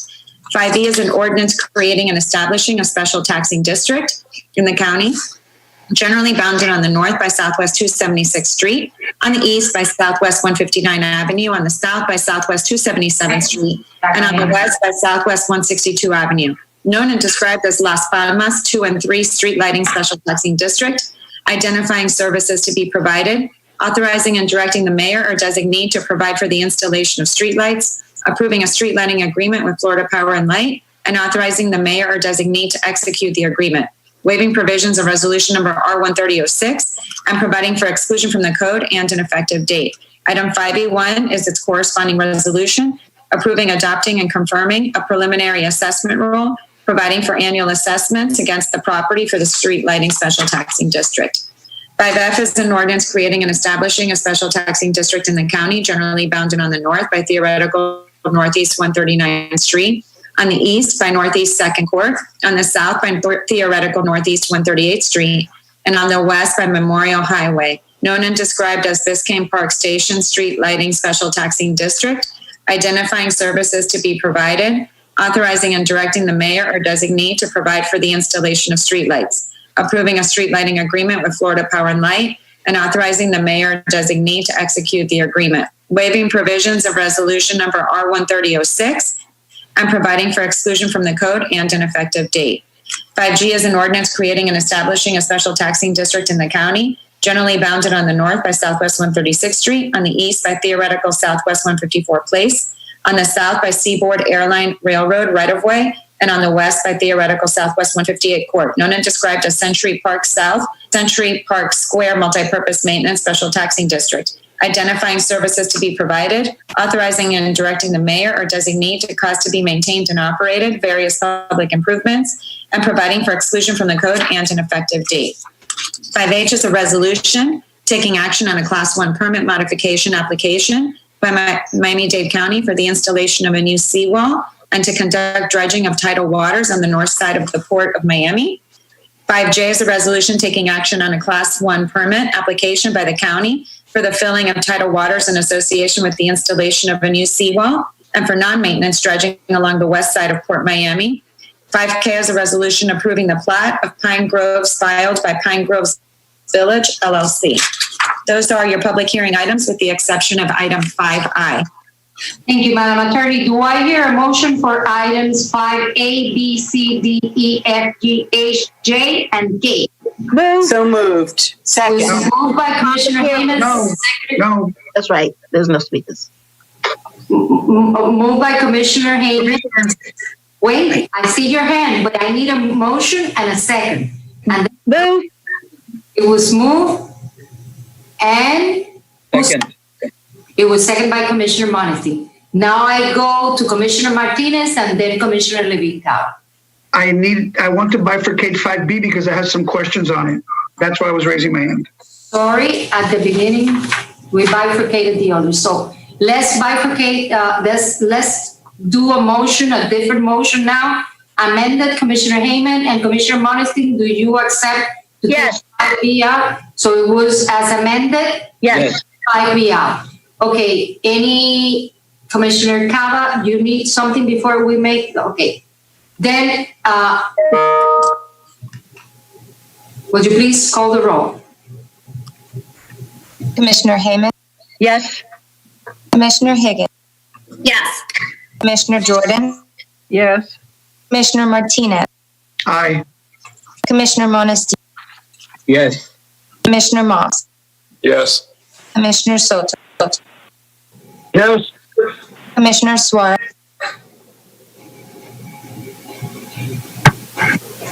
Commissioner Suarez, Not here. Commissioner Bovo, Yes. Commissioner Levine-Cava, Yes. Commissioner Diaz, Yes. Chairwoman Sosa, Yes. Chairwoman Edmondson. Yes. Motion passes with a count of 12-0 with one absent vote from Commissioner. Do you want to? Okay, thank you. Now let's go to Commissioner Martinez, who bifurcated 5B to ask a question. Go ahead. Thank you, Madam Chair. And not exactly who I'm directing it to, but you know what? Let me direct it to the sponsor, Commissioner Higgins, if you would allow me. I just noticed that we're getting too many signs under this at this particular time. Commissioner Higgins, if you could tell me the reason for doing this. Yeah, and DTPW may be able to help as well. Wait. Somebody has an open mic. We have someone with the mic open. Will you please? This is a conversation between Commissioner Martinez and Commissioner Higgins at this point. Yeah, and we do have Irene from DTPW on if we want to get more technical. But essentially, because the underline is going to be under the Metro Rail tracks, we have to make some adjustments and we have to get approval from the FTA to do what we're calling signage. But a lot of it is simple things that you would think you could already do in a park, like paint the word underline on a column, or say as you're running down the trail, you want to say you're at mile maker 1, you're at mile marker 2. All those things, my understanding is, require FTA approval. We've got to change our code, and they, of course, would give us permission to do this. So this is not really signage or advertising. We're really just talking about you're at this part of the underline, et cetera, et cetera. And both Alice and Irene are available if they felt like they can give a better answer than I did. No, thank you very much. And maybe they can address, this was my concern. And I'm hearing a lot of background, so I'm hoping you can hear me. But this is going to contain a variety of commercial, civic, and recreational uses. And some of these signs are huge. They're 6 feet by 10 feet, and they can be commercial. And I thought this was originally supposed to be kind of like a leisure, path for people to walk and everything. And I commend you because you really have taken the baton on this one. And even when you wanted to do some things, that people were concerned about, maybe some alcohols, I supported you because I thought it was a good idea. I'm just concerned that this is going to be kind of like a NASCAR, with advertising signs everywhere, because look at them. Some of them are 30 square feet. Others are 60 square feet. That's a 6 by 10. And depending on what they're for, to put something that says underline or something, I was just curious if you could knew what was going to happen or what could possibly come. And I didn't think you'd be, totally comfortable with a lot of commercial signs there, which this will allow, though. Well, part of, and again, Irene, is Irene on? Can you bring her up? Let's remember the size of the columns that need to be painted. Those are quite tall and thin, and this is not meant really for advertising, but the words, the underline, right, under the FTA rules are commercial words. Does that make sense? So if we paint the words, the underline, you're at mile marker 2, right, we need to be able to paint those things. We also would like to put some beautiful art on some of those, and we may actually bid out for some of those artists. So as much as it sounds like signage, I think you all have seen the designs of the underline. They're quite beautiful. It's not meant to be advertising, but because we're under a transit way, we have to make these modifications in order to be able to do some of these things on the columns. So I'm just going to turn that over, if you don't mind, Madam Chair, to DTPW to further clarify that. Yes, Commissioner, yes, you're accurate in your description. The underline has basically a signage master plan. A lot of it consists of what would be wayfinding signage. So they've come up with creative ways to tell you which mile marker you're at by using the columns. So they have kind of like a... You're freezing. We cannot hear you. Oh, is this better? Better, Ms. Brown. Go ahead. Okay. So a lot of the signage that they're proposing is kind of wayfinding signage to tell you where you are on the trail.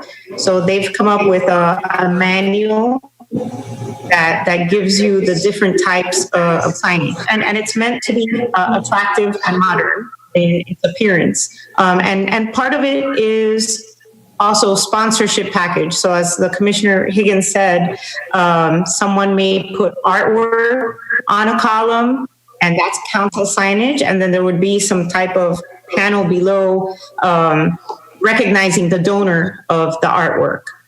So when you think about the fact that you're next to US 1, people on US 1 really wouldn't see most of this signage. It's all directed to the users of the facility to make the facility more interactive. Oh, okay. Look, I'm going to leave it up to you and the commissioner of the district to make sure, because I mean, you're having signs, the signs that you're talking about that says north, south, the gym, they're up to 30 square feet. So I'm guessing this 3 by 10. That's pretty big. I just think it's going to be cluttered. The donor sides are 3 by 3 because they're 9 feet, and I'm guessing that'll be what it is. But I think you're going to see the proliferation of signs. I'll support it. But Commissioner Higgins, I think you should keep an eye on this. And when they put this, that you don't have 50,000 donor signs and everything else on it, so that it really takes away. Can you actually hear me? Yeah. Yes. So that it takes away from what you want this to be, which is a nice recreational path people enjoy, bike and everything else, and you're not going into signs all the time. So I'll leave it up to your judgment. I just want to bring that some of these are really, really, really big. So thank you. I'll be happy to support it. Thank you, Commissioner Martinez. And before going to Commissioner Suarez, one thing that is important about this, and he's right in the size, we have to keep an eye on that, but it's very important that this is going to be able to name the Metro Rail stations and the cardinal small signs. They will be able to provide historical, cultural, and fitness information. And really, this was the intent since the beginning. So the part about looking at that, I'm pretty sure Commissioner Higgins will continue tracking that. But I think that guiding the people, the signs to guide, the hands to thank the people are important in this one. I had before one hand. I don't see any hand anymore. Do I hear a motion, Commissioner Higgins? I'll move the item. Second. Okay, it was moved by Commissioner Higgins, second by Commissioner Freeman. Do I hear? I don't see any other hand. Okay, this is an ordinance. Madam Clerk. 5B. Commissioner Higgins. Yes. Commissioner Jordan. Yes. Commissioner Martinez. Okay, aye, yes. Good to go. Commissioner Monestein. Yes. Commissioner Moss. Yes. Commissioner Soto. Yes. Commissioner Suarez. Yes. Commissioner Bovo. Yes. Commissioner Levine Cava. Yes.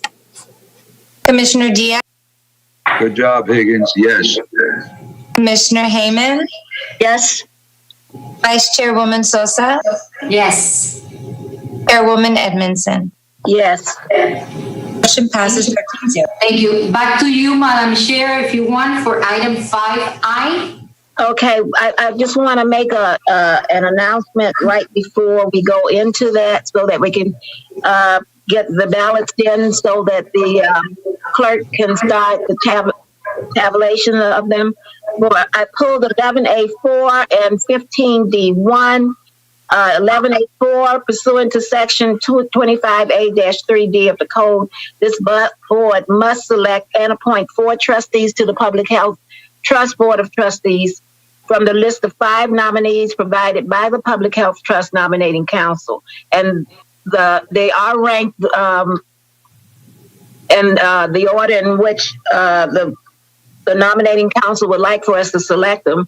As part of item 11A4, you have been provided with a memorandum from the chairman of the nominating council, along with the 5 finalists' application materials and background checks. Each board member received the ballot from the clerk this morning. Please select 4 nominees and return your ballot to the clerk immediately. Remember, for your vote to count, you must be present. And on 15D1, this board must fill 1 vacancy on the Early Learning Coalition of Miami-Dade Monroe Incorporated Board of Directors. Each board member received a ballot from the clerk this morning. Please select one of the 2 nominees and return your ballot to the clerk immediately. Remember, for your vote to count, you must be present. So I think we all have the ballots. So if we can have our staff send them over to the clerk's office. We'll be ready when we get to those items. Thank you. Go ahead, Vice Chairwoman. Madam Vice Chair, item 5I is your remaining public hearing item. I have not read the title. May I read that briefly? Go ahead. 5I is a resolution taking action on a Class 1 permit application by Fisher Island Community Association, Inc. for the filling and maintenance dredging of tidal waters and installation of a new seawall, fender systems, and a vehicle transfer bridge in association with the expansion of the commercial ferry landing. I understand that there may be speakers registered for this item. If they do wish to speak, we would need to have each speaker sworn in, as this matter is a quasi-judicial item. Mr. Jinka and Madam Chair, we'll have Mr. Spencer Crowley for 5I activated, and if he could unmute his microphone, the clerk of the board will proceed. Hi everyone, can you hear me? yes, would you please wait so the clerk can take your oath? Go ahead. Yes, ma'am. Mr. Crowley, do you solemnly swear that the testimony you are about to give is the truth, the whole truth, and nothing but the truth, so help you God? I do. You may proceed to address the board. Go ahead, sir. Thank you. Good afternoon, commissioners. This is Spencer Crowley, 98 Southeast 7th Street in Miami, representing the applicant today. I just wanted to thank you all for considering this. We're obviously here supporting approval of the item. This project is deepening and widening of a ferry slip over on Fisher Island. Durham's recommending approval, and we've met all of the various requirements that we need to in order to move this forward. So with that, I'll remain on and happy to answer any questions that you all may have. Thank you. Thank you, Mr. Colley. Anyone else that we have, Mr. Jinka? No, Madam Chair, we do not have any other person in Zoom right now for those items. Okay, I have Commissioner Levin Cava, and I want to know if we have someone from RER at some point that can answer any questions that any commissioner had. Okay, go ahead, Commissioner Levin Cava. Thank you, Madam Vice Chair. So yes, I have a question for Mr. Lee Hefty. I know there's an echo. We've had a couple of other items on this agenda where we've directed the movement of corals to the University of Miami or any other reef tract. So Port Miami projects are being handled in this way. So I'd like to know why we wouldn't be requesting these corals also to be relocated so they can be colonized. They're colonized someplace else. We know we have a problem of the loss of our coral reef because of the bony coral disease. So it seems like this would be another good opportunity. Mr. Hefty? Madam Chair, Lee Hefty with RER Durham. I haven't been sworn in yet. If I can be sworn in, please. Good morning, Mr. Hefty. Do you solemnly swear that the testimony you are about to give is the truth, the whole truth, and nothing but the truth, so help you God? I do. Thank you. You may address the board. Thank you. Through the chair. Commissioner, in this particular case, the corals in this location are smaller than the ones that we've seen growing in some of the areas around the port. And so they really, because they're really small, they're really not worth the effort of relocating. Once we get corals beyond about the 10 centimeter diameter, we work on relocating them. But in this case, they weren't really worth relocating. Okay, so you did consider it. It was part of the review process and then made that determination. Yes, Commissioner. Correct. Okay, very good. Thank you. I have no further questions, and I'll be happy to move the item if there are no other questions in the queue. Okay, Commissioner Vice Chairwoman, you still have control. Okay, it was moved by Commissioner Levin Cava. I will second that item. Anyone? I don't see any hands. Anyone wishes to be recorded no? Please. I believe this is an ordinance, Vice Chairwoman. Madam Vice Chair.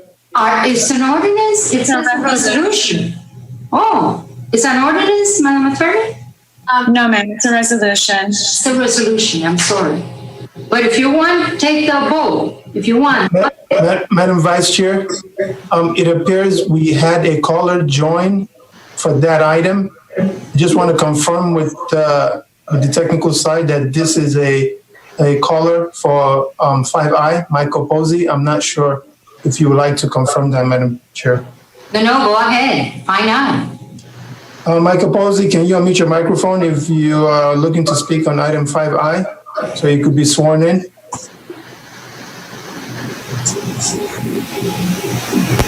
We cannot hear you. This is Michael Posey. Can you hear me? Yes. Yes. I do not wish to speak. You don't want to speak? No, ma'am. Okay, thank you, sir. Thank you, Madam Chair. That's all we have. Thank you, Mr. Jinka. And we have a motion and we have a second. Madam Clerk, go for the roll call. Thank you. No, thank you. Okay. And let Nusha know, okay? Okay, Sally. Commissioner Jordan?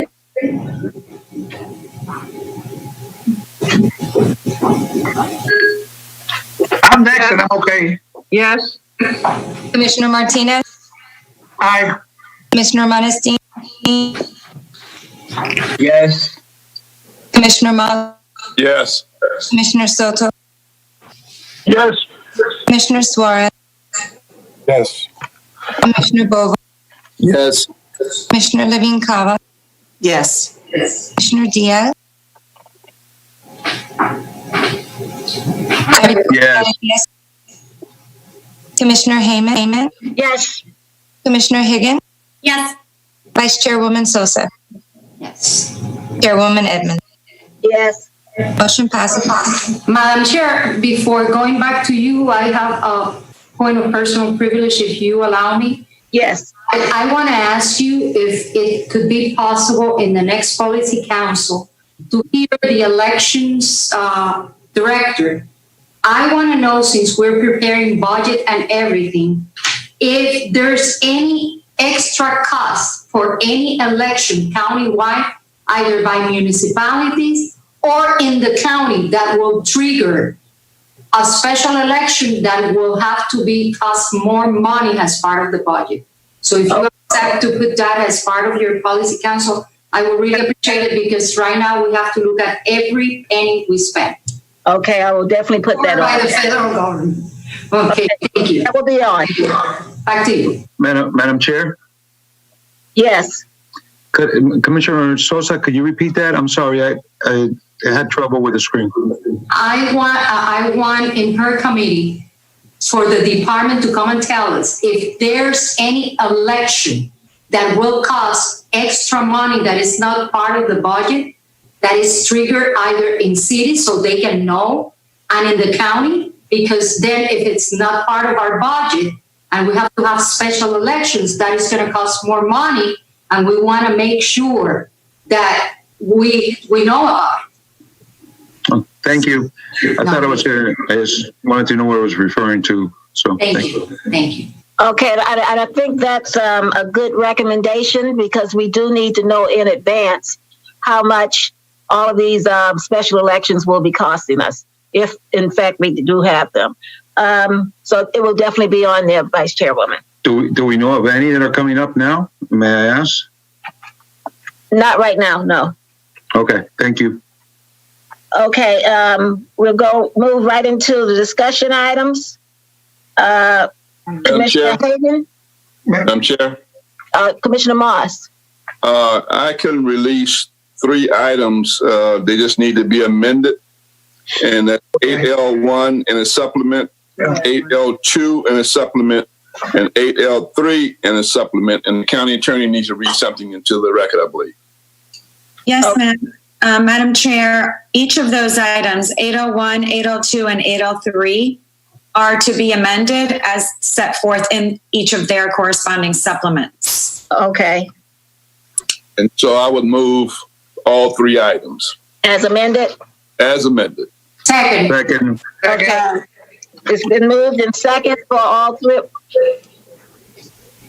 Commissioner Martinez, your hand is up. Is that for this item? No, ma'am. This is from something right before.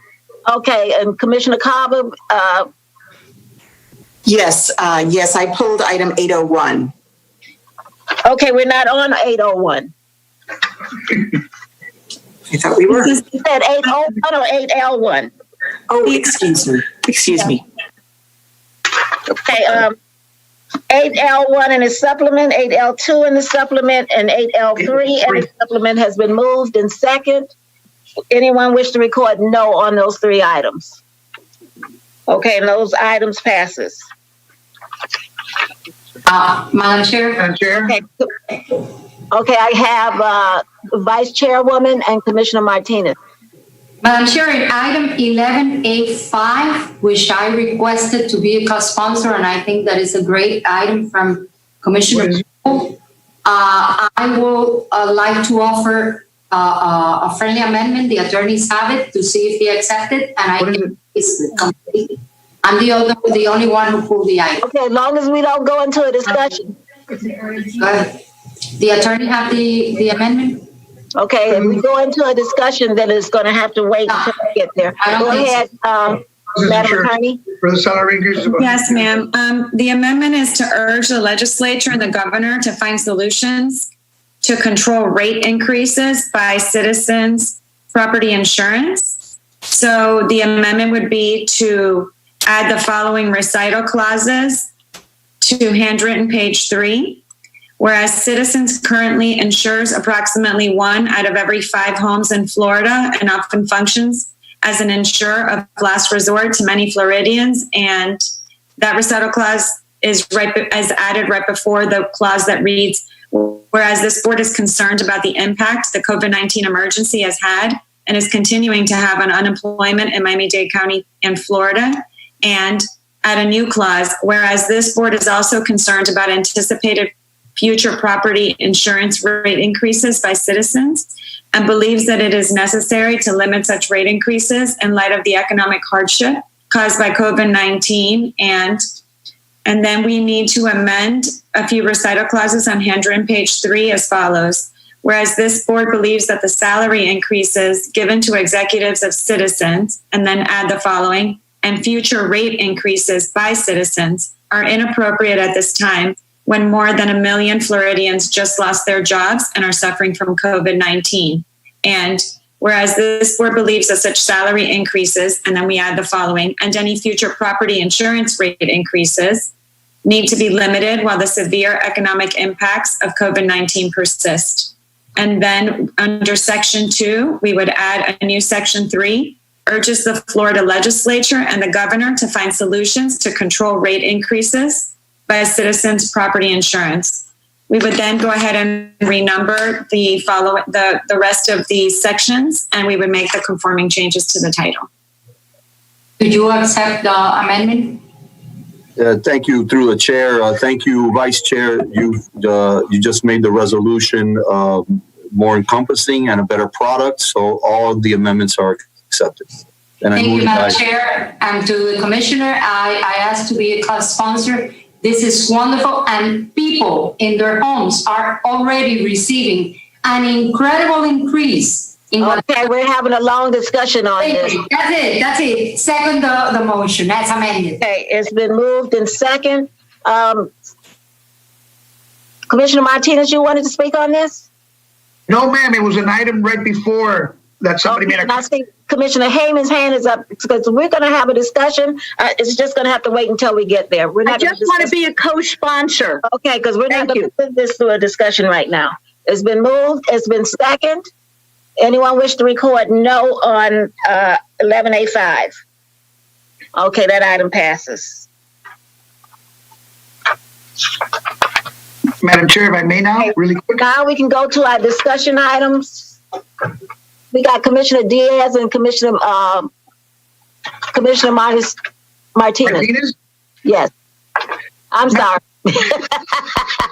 You know what? You're doing a great job. This cannot be easy. It cannot be easy with everybody chiming in and looking at raised hands. So I really commend you, and I appreciate how you're handling it. I just wanted to bring up that I think we were talking about the issue about those elections and special elections, and we will have one coming up. And I had written an email to the county attorney to see if the election in District 8, because Commissioner Cava had already written an irrevocable letter. So we knew that there was going to be a vacancy, but I was told by he who knows all about elections Warren Rosenthal that we could not hold an election on that date or even in August, that we have to wait for the vacancy. But that's just to let everybody know we will have a special election. And apparently, according to him, there's nothing we can do about it. Sometime around November or December, I think. Yeah, well, the seat won't become vacant until November 6th or whatever that day is. So I think we have 30 or 45 days to hold it. So there will be an election coming up, just so you know. Thank you. Sounds good to me. Madam Chair. Commissioner Cava. Thank you. I did request a formal opinion from the county attorney's office, and it was circulated, I believe, to all of the commissioners, and describing what the options were, which would be determined by the board after the time of my resignation, which is November 16th. Okay, I think we all received that. Commissioner Diaz? Thank you, Madam Chair. And that's why I asked earlier, because I thought that there was already one particular election would be taking place due to that. I thought maybe that could be avoided by just not having to extend to November 16. And that's kind of where I wanted to have a little bit of clarity on that. And that would save a couple of $100,000 or more. And I wanted to understand that. Okay, that's why we're going to have it on the vice chairwoman asked for it to be on the chairwoman's policy council. I think most people, my colleagues, don't understand. If you're not on the chairwoman's policy council, that is a public meeting. Any commissioner can come on and express what they think on that. You can't vote, but you can certainly speak. Madam Chair, then when is this going to take place? Because this is something of importance going into... Okay, the next one is June 8th. June 8th? Yes, it's already on the schedule. And it's going to be on Zoom also? Yes, we're not having any face-to-face meetings right now. Thank you, Madam Chair. I plan to participate in this one. Okay, so let's move on now. Commissioner Hayman, you have the floor for this discussion on the criminal justice information system. Thank you. And I'm joined behind me by Albert Einstein and new artwork for this commission meeting, Madam Chair. I noticed. You're my neighbor. We went downtown. Thank you. This is a critical issue for me, for anybody who's ever worked in the criminal justice system or attorneys who periodically visit it, as well as anybody in our court system. It is a priority for the courts, and we have seen it demonstrated, especially with this virus. It's the only department in the entire county that delivered services that remained at an almost standstill and skeletal level was our 11th Judicial Circuit, because the majority of their files are paper. They're not in the 21st century. They're barely in the 20th century. Additionally, this issue, elevating CJIS, I hope, Commissioner Bovo, I see your picture, but not you live, is engaged, because when Commissioner Bovo was chair, he championed this issue by taking us on tours through a committee to see buildings filled with paper files for our courts. Within that parameter, for over a year, we researched nationally, we being all the stakeholders, plus ISD, as well as the courts, the clerks, and other stakeholders, research on CJIS options, along with IT. For 8 months, an RFP was out there. We budgeted seed money under the Jimenez administration and our vote last year to get the program started. And after 8 months, it was determined over a month ago that all the responses, including one during early negotiations, were deemed non-responsive after investing hundreds of thousands of dollars for the proposers and to be rejected. So I wanted to bring everybody up in case they don't live and breathe the CJIS status like I do, even though we were sheltered because we're under the cone. And for a discussion, I'd like to, Mr. Mayor, put forth a direction to evaluate the possibility of recommending a competitive bid waiver to limit the competition to those proposers, and this is from the original proposal, RFP 01208. The competitive bid waiver would provide for a far more flexible evaluation of price and would allow all of those proposers to offer new proposals at their desire that would cure identified responsiveness issues. I would ask that the mayor would report his findings back to us with respect to just this recommendation, including the potential recommendation for a competitive bid waiver at our next scheduled meeting of the Board of County Commissioners, which is June 16th. To my colleagues, I'd be happy to make it in the form of a motion, which can be done as a discussion item. But I have to tell you, my desire is to get all of us engaged, because we were all part of, not just Commissioner Bovo as chair, but all part of understanding how antiquated this court product is in literally shackling our court system, especially the criminal court, on challenges, trying to get paper files from one courthouse to another and discovery motions and everything else. We are not in the 21st century. We're barely in the 20th century, and we need to digitize. And perfect example is how we handle meetings now with communications. We don't have that option with this virus to continue to work through our criminal courts. So I'm asking for support on this motion. It is a discussion item, and I would like to make the motion and stay on the heels of leadership and what's been supported all along, including budgeted dollars to start the project this past budget year. So that's why I put it on. At first, it was a different motion, but we found out we could still expedite and get rid of a protest, possibly by including everybody and having a bid waiver instead of recommend denial. So with that, that's my dialogue. I'm happy to answer questions. Judge Soto is not available right now, but we have ISD and IT on, and we have our county attorneys who've worked on this for about 2 years. Okay, they're available. Can you make the motion so we can fully understand it? Because before we go into any type of a discussion, I want the motion and a second. Okay, the motion is as followed, and that's what I read, but I wanted to watch the body language. The motion is as followed, that the mayor is directed to evaluate the possibility of recommending a competitive bid waiver to limit the competition to those proposers who issued a proposal for RFP 01208, and there's 6 of them.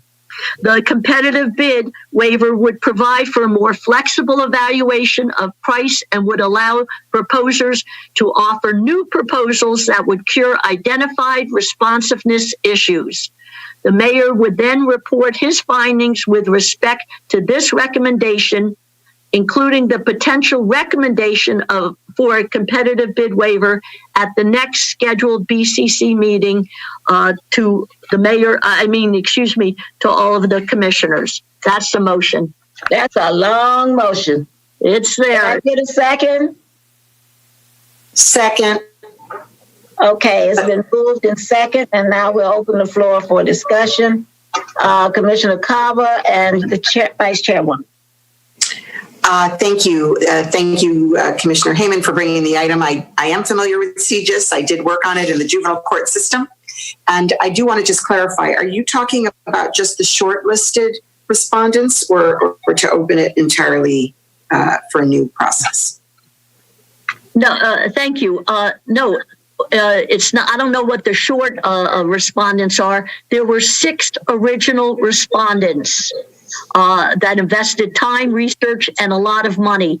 All 6 are invited to participate with a couple adjustments to cure what was problems of non-responsiveness. So that makes everybody who invested in it before over a year and a half ago or whatever back in.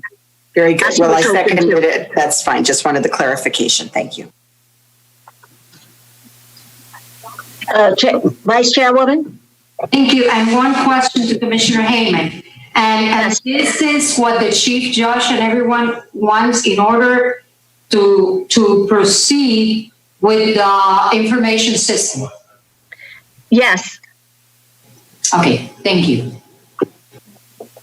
Okay, I see no more hands up. It's been moved.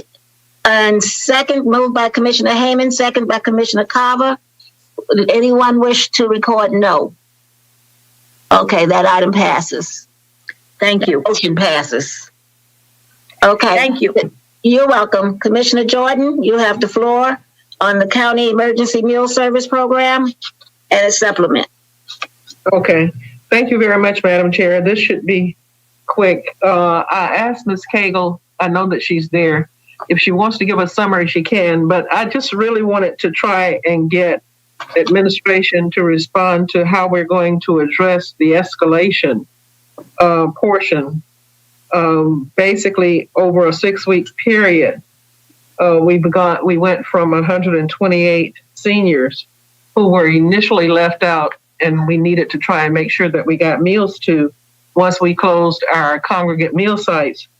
And that escalated after we opened up 311 to over 82,000 deliveries, home deliveries, between 4 and 7 meals at a time, costing us about $10 per meal, which was also an escalation in terms of the pricing. So my concern is whether or not, how are we going to de-escalate the growth of that number, which has now exceeded over 2,402 meals and has cost from the time that we started the 311 basically cost us over $24 million. I don't see that as something that can be sustained. And I don't want to know what is our plan. Yes, ma'am, we can't sustain it, but what we did is we took care of the issue right away, and we're going to ask questions later. Now it's time to start asking questions. And so we've got CASD and our deputy mayor and other agencies here in Miami-Dade setting up a criteria of how to be eligible for those meals. The eligibility really should be those folks that were receiving their meals at community centers. And we have thousands of that, but we don't have 82,000. And so we're getting a list of the clients of the community centers because we don't want them to go to community centers to get a meal. We don't want them to go congregating somewhere to get a meal where they're in close contact with each other. And those really are the ones that need these meals. There also may be some eligibility with income. And there is already an established set of criteria for that. And then we're going to have to start to scale back on the number of meals that are being put out. Once you say something is free, then people are going to obviously call for it and take advantage of it. Now it's time to give those that really need the meals at home to continue to get the meals. And so, Deputy Mayor, I see that Maurice Kemp is on. Do you have anything else to add or anything that you can do to clarify? Yes, sir. At your direction, Deputy Mayor Marquez and myself engaged Kathy Jackson and Finance to work with the meal program stakeholders to develop a transition plan. And we have a meeting scheduled with the mayor tomorrow to discuss the transition plan and get some direction from him. And after that meeting, I will be reaching out to the Board of County Commissioners to explain what we plan to do and get some input from you. And then we'll move forward with a plan to streamline or even to sunset this program. Okay, as a follow-up, I know that there are a number of agencies other than the county and through our congregate meals program that also provided congregate meals. Have we looked at our list or done any cross-checking to make sure that those individuals who were a part of Congregate Meals program have not been shifted to our program, and also the cost differential for that if it did happen. So when directed to close the community centers by the mayor, we reached out to ACA and Division of Elder Affairs, and they worked with us to help us to ensure that no seniors went without meals. And one of the ways they did that was they made their funding sources flexible so that the agencies providing meals, for the most part, could continue to provide meals at home and other services when we closed the adult daycares. And as far as reconciling the list, that is being done now as a part of transitioning and streamlining this program to ensure that, first of all, folks are not double dipping, and secondly, to provide pushback toward agencies that are not taking care of their clients, although the funding sources have been made flexible, to encourage them to do that. So, in other words, to make sure that folks are not dumping on the county. Okay, when do we expect to have some sort of a report on de-escalation? Because to go from 128, which was the gap originally, up to as much as 82,000 is quite a bit. And I don't know, are we going to have I guess with the planning, we'll plan a gradual de-escalation, or would it be cut off just and go back to the 128? That's a part of the planning that's going to be done. So you mentioned the 128. What hasn't been mentioned very much is that the whole purpose of this program was not to feed people, but to save lives. And I honestly believe that by preventing folks from coming to congregate settings for foods and other services, we have saved lives.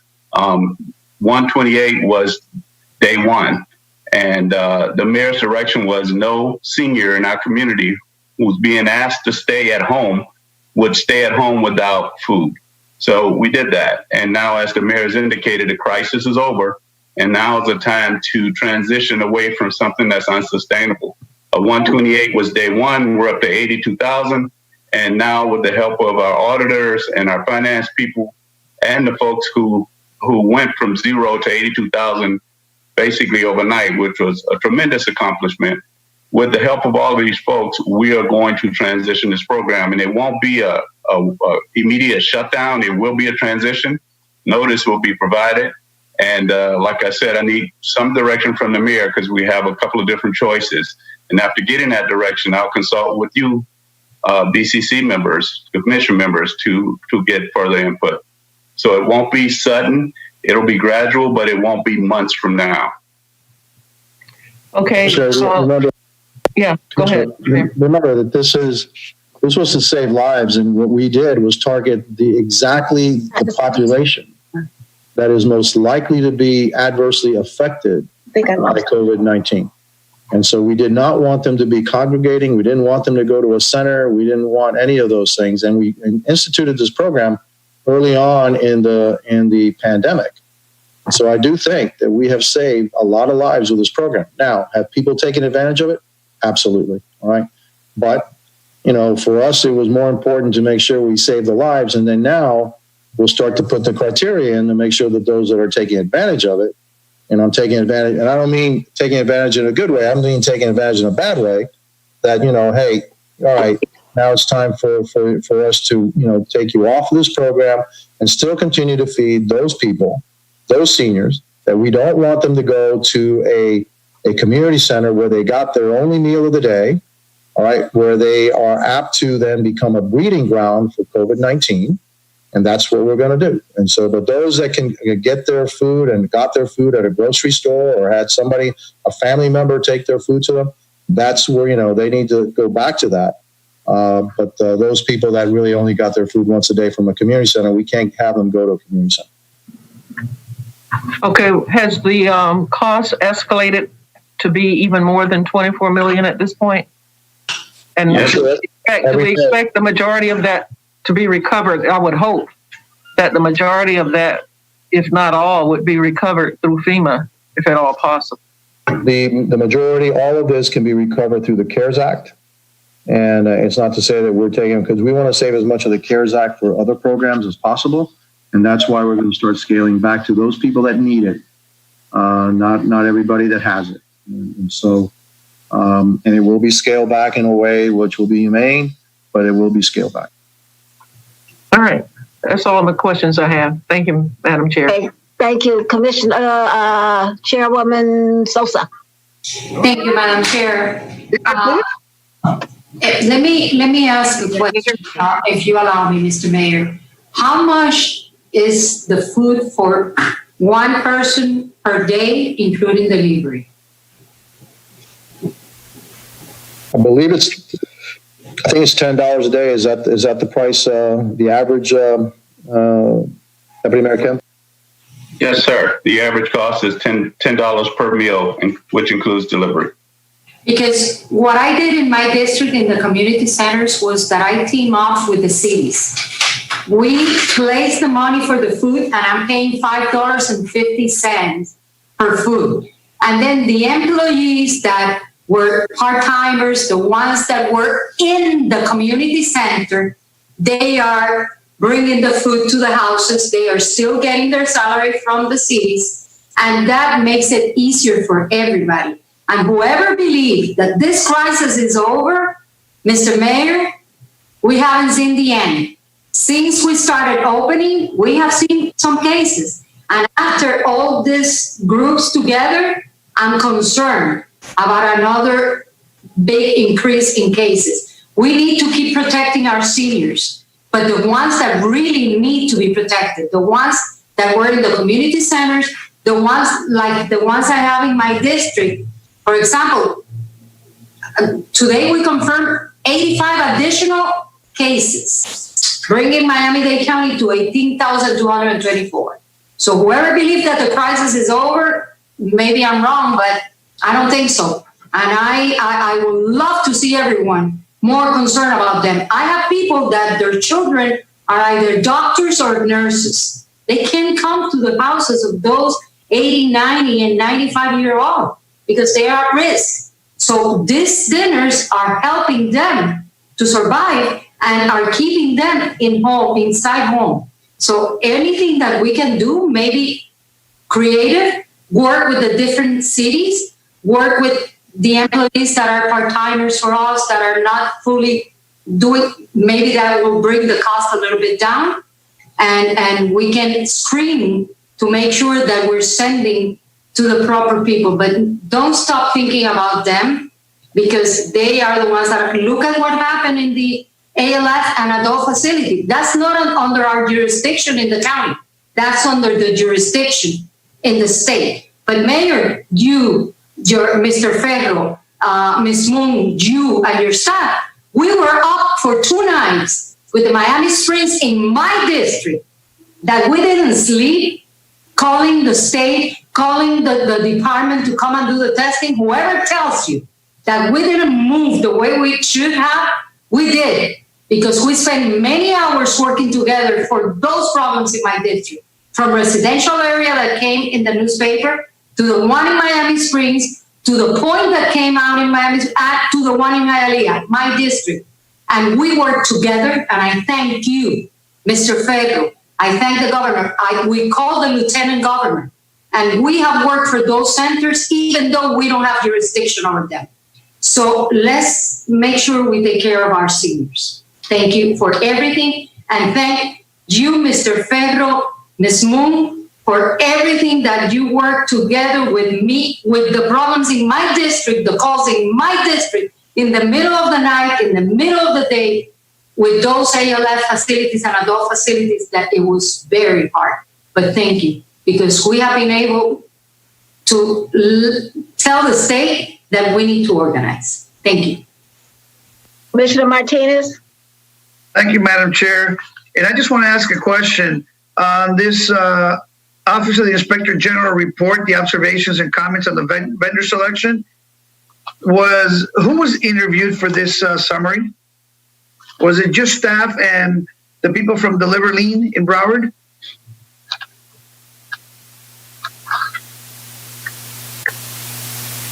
Hi, everyone.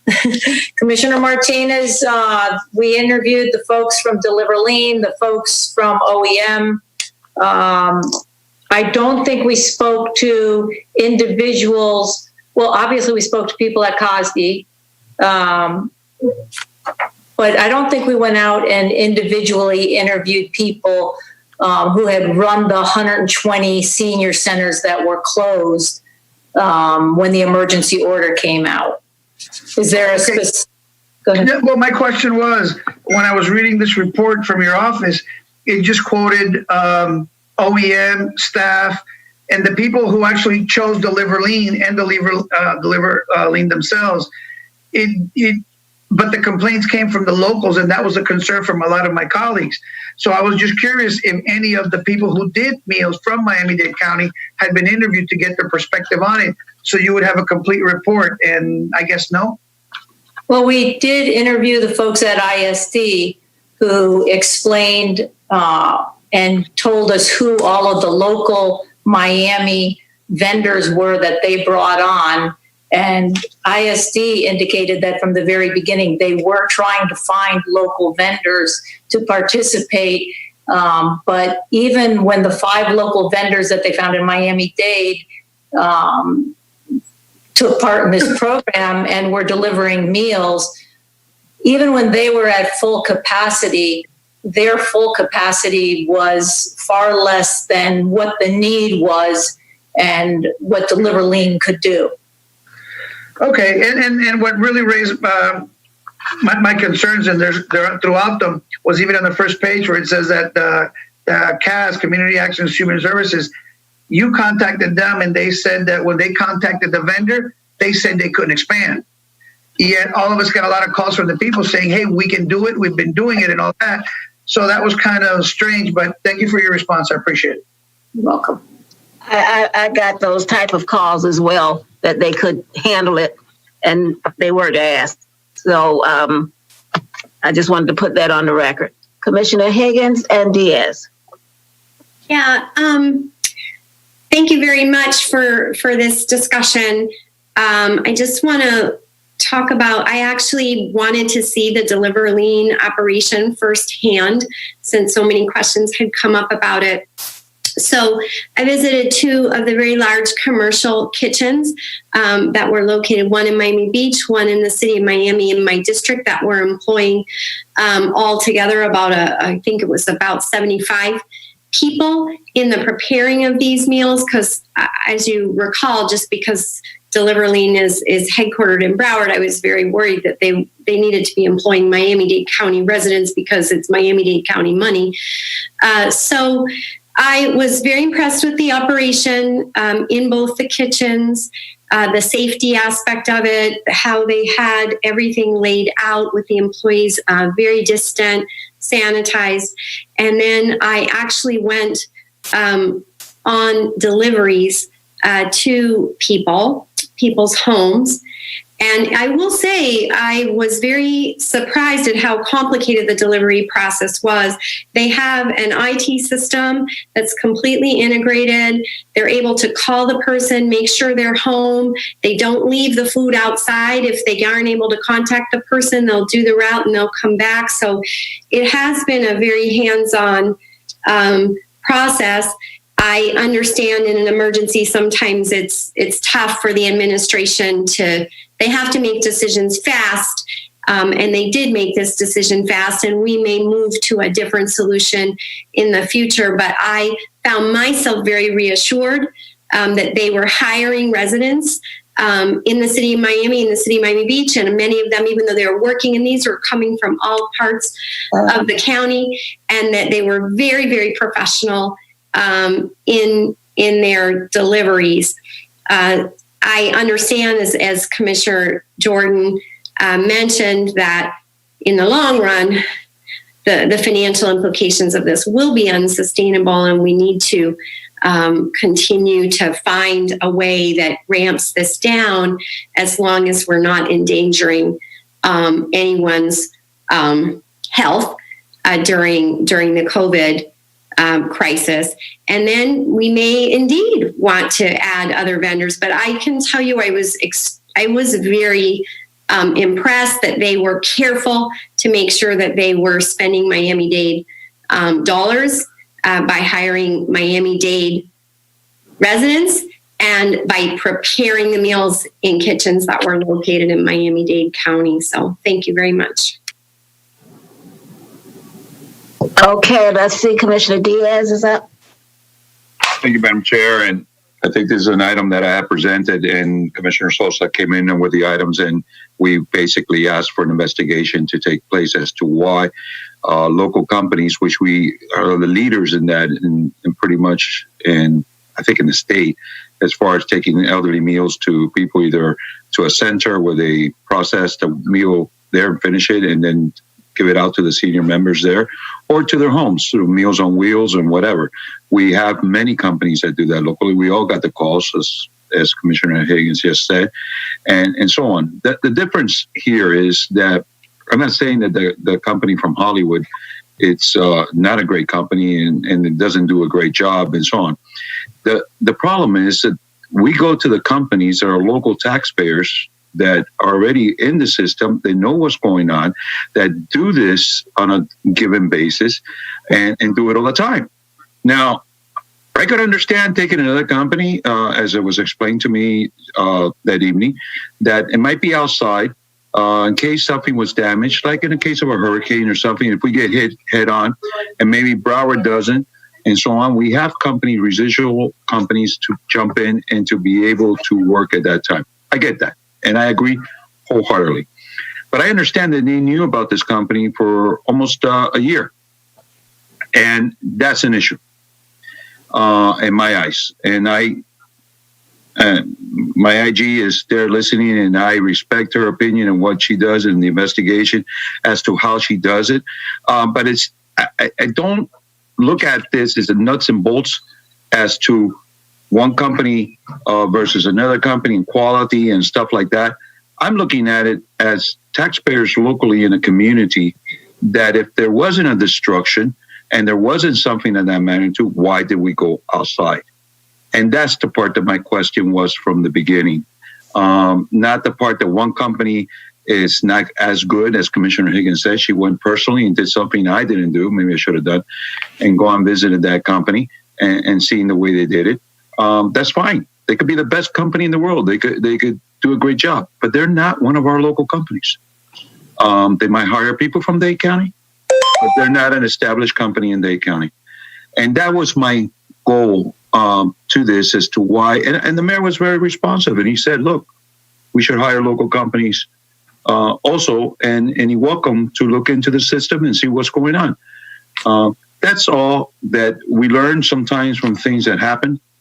But there's situations that merit, yes, going to an outside company in case our infrastructure is damaged and we would need help from maybe West Palm Beach or maybe higher.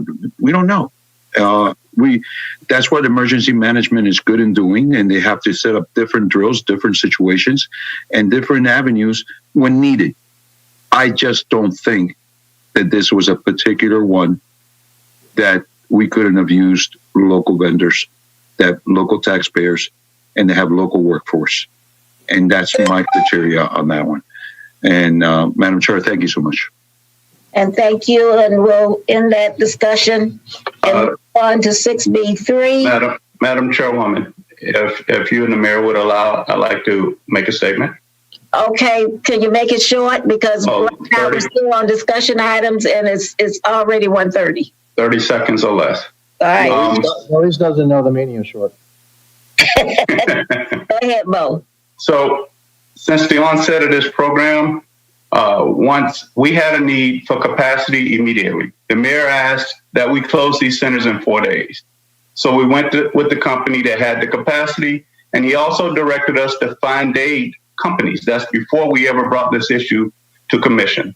To date, Dade companies have delivered 2.4 million meals as a part of this program.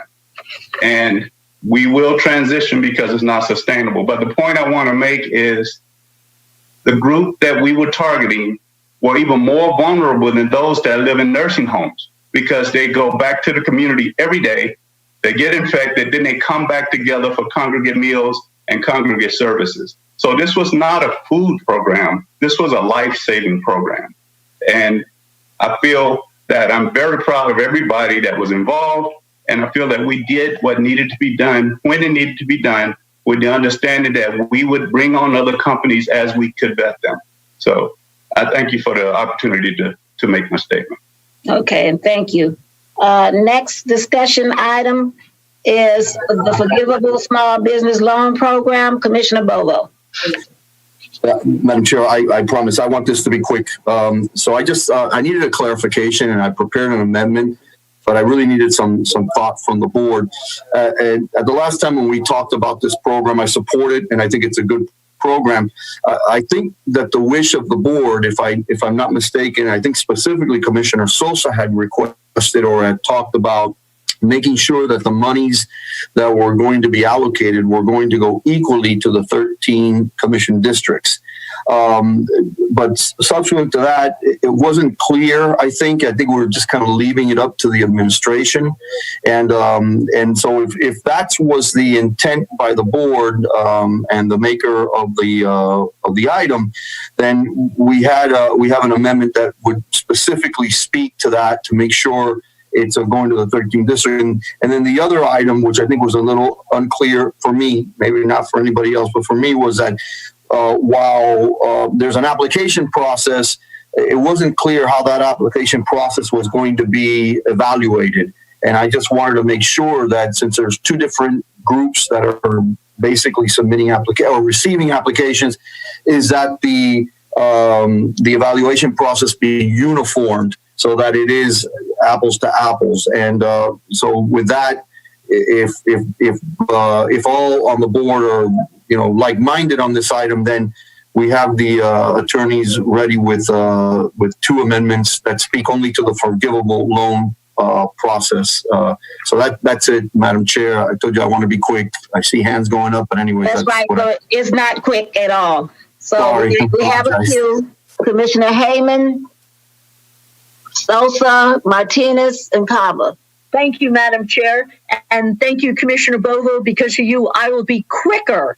Thank you. On the May 19th commission meeting, inquiries by both Commissioner Sosa and Martinez were about a countywide distribution of this assistance program being available. And Mayor Jimenez instructed Director Liu to ensure that every commission district will be represented and have assistance in this program, quote unquote. But as of Friday, specific to my district, it wasn't. Because according to conversations and Zoom meetings from Maria from Partners of Self-Employment and Leroy Jones of Tools for Change, it was first come, first serve, and applications that aren't uniform. So that's not consistent with what the mayor asked for or directed and what Commissioner Sosa and Martinez made the inquiries for. Now, I got to tell you, I think across the board, this virus was unparalleled in reaching out to all corners of this district and hurting businesses and our tax base that they contribute to. So I think across the board, we need to go back to what was the intent that I supported and voted for in Commissioner Levine Cava's very good item that said assist these businesses with the money coming in, but make it uniform. So Commissioner Bovo, sight unseen, I don't know what the heck you're going to offer, but I embrace it because it's consistent with what we all voted for and what I liked. And I don't think District 4 should be dismissed from it and their little businesses any more than anyone else. And like I said, as of Friday, they had not engaged any of the great organizations such as chambers, business groups, business associations that serve my district. I don't know what's transpired in other districts, but I think parity is paramount. So thank you. Okay, Mr. Mayor, what was the orders that you gave the two entities that is responsible for that? I had a conversation with Leroy Jones, and we had this conversation. He wanted to do first come, first served to put the money out on the street. And I said, no, it has to be, all districts have to be represented. Now, one thing he did make a point, which is a valid one, and maybe you need to, Commissioner Bobo, alter your motion. If it's exactly the same amount of money, some money is going to be left on the table. There has to be some leeway within 5% or something like that, because not every single application is going to be exactly the same amount of money. So, at least a little bit of leeway, but every single one has to every district has to reasonably get to about the same amount of money, but not exactly the same, because it's going to be really difficult to do. Commissioner Bobo, you want us to respond to that? Yeah, look, I don't have an issue with that, Mayor. And in fact, I'd even go a step further. If there is not a need in a certain district, I would tell you, if there's not a need in my district, I would then revert unused money to whatever general pool, so it could go to areas that's needed. But I just wanted to make sure that every district, and I'm speaking selfishly now, I want to make sure District 13 has a grip on this thing, because all of us are hit differently, but we're all hit. Yes. Okay, so we need to make sure and ensure that both entities are aware that of the amendment that Commissioner Bobo is about to make. Vice Chairwoman Sosa, Martinez, and Cava. Thank you. Very fast. And I stand by what the motion was at the beginning in terms of serving all the district. My district has incredible needs. I have a lot of small businesses that are going like this. We established contact with Leroy, and we have very good contact with him. We want to make sure that every commissioner knows what is the outreach that they are doing to our community and our districts, and work together to make sure that in every district, those that need it the most, they receive that assistance. So I stand by that, making sure that everybody have the option. And when they say first come, first serve, I understand, but you need to stop, because if you don't do any outreach to the district, how are people going to know that they can apply? And it's a first come, first serve. So, Mr. Mayor, we're working together with Leroy, but we need to work harder in terms of the outreach to every district. Thank you. And I think both Leroy and the other lady that spoke earlier, they should be in the attendees. So we want to make sure that they are aware that we want these districts to be how we want them to be treated. And it should not be a first come, first serve. So I'm waiting to hear what Commissioner Bobo's, amendment is going to be. Commissioner Martinez? Thank you, Madam Chair. And I was again the only one voting against this item. And when I even went to bifurcate, some people didn't even want to bifurcate it. And my concern wasn't with the $5 million was I knew this was going to happen, because the organization selected, as much as they wanted to do it, because of the coronavirus, they are constrained. They cannot physically go out where they usually come to the West Kendall Library, to the other library, and hold an outreach program. So nobody could actually go. All we can do is send it out in an email, which Leroy is very good about getting to me and my staff, and we send it out. But not everybody has access to that. And this new one that we're going to approve today, which is an awesome one, $25 million, use it or lose it kind of thing. Same thing is going to happen unless we have the outreach to do it. It's going to be the same group that get it. So, and that's why I voted against it last time, because we were voting for something without a plan. We did not have a plan, just a promise. So I do hope that somehow we can fix it. But I'm telling you, because of this COVID thingamajig and nobody being able to meet somewhere and doing all this kind of stuff, the outreach is very difficult. So I look forward to it in the discussion on 14A1 on how that'll happen with these organizations. It's got to be much better than it was for this one. Much better. Thank you. I think the problem is the criteria that the feds put on us. We have to have all this money spent by the end of the year, which means we don't have a whole lot of time, I guess, to plan, because we have to get these funds out I don't know what else to say on that one. Can you bring Leroy up to the participant, please? He and the other lady, Commissioner Cava. Thank you, Madam Chair. So I'm glad we have this item. I'm glad the administration really sponsored the item.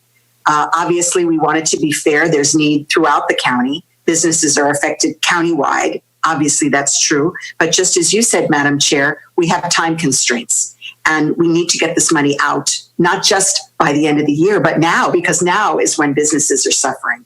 And this is the difference between them being able to keep their doors open or shutting down, like right now.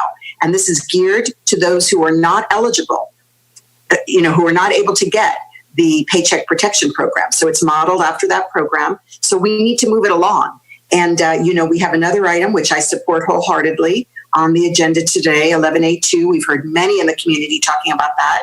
That is not a forgivable loan program. That's a straight up loan program.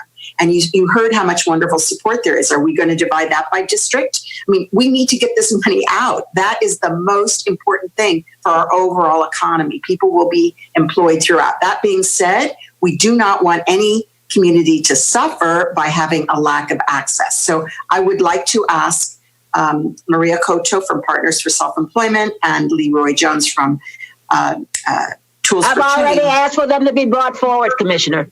Okay. I would like to hear from them, but I'd also like to hear from Mr. Liu, because there's a total number of grants that have already, not grants, forgivable loan applications that have already been requested and how many have come in. And we need to have all of that information on the timeline as well. So I'd like to hear from Mr. Liu first, who has oversight. Okay, I'm going to wait because Commissioner Diaz is on the queue. So we're going to hear from Commissioner Diaz. I'm going to allow Leroy, and I'm sorry, I can't. Maria Coto. Thank you. I appreciate it. And Maria to come forward and make their comments, because they are texting me now that they need to make their comments. So, Commissioner Diaz. Thank you, Madam Chair. And on the issue, I read it could go up to 20%. That could be used from 10 to 20%. I talked to Dr. Liu, and Dr. Liu assured me they're going to work to make sure that there's an open mic, guys. Somebody's getting feedback. All right.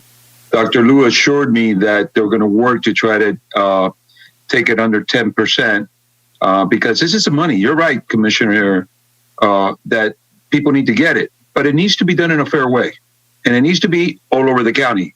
My district has the largest CBI by far of all businesses. But it doesn't mean that they're all exclusively there. They're everywhere in this county, small, big, and, well, that fit the criteria.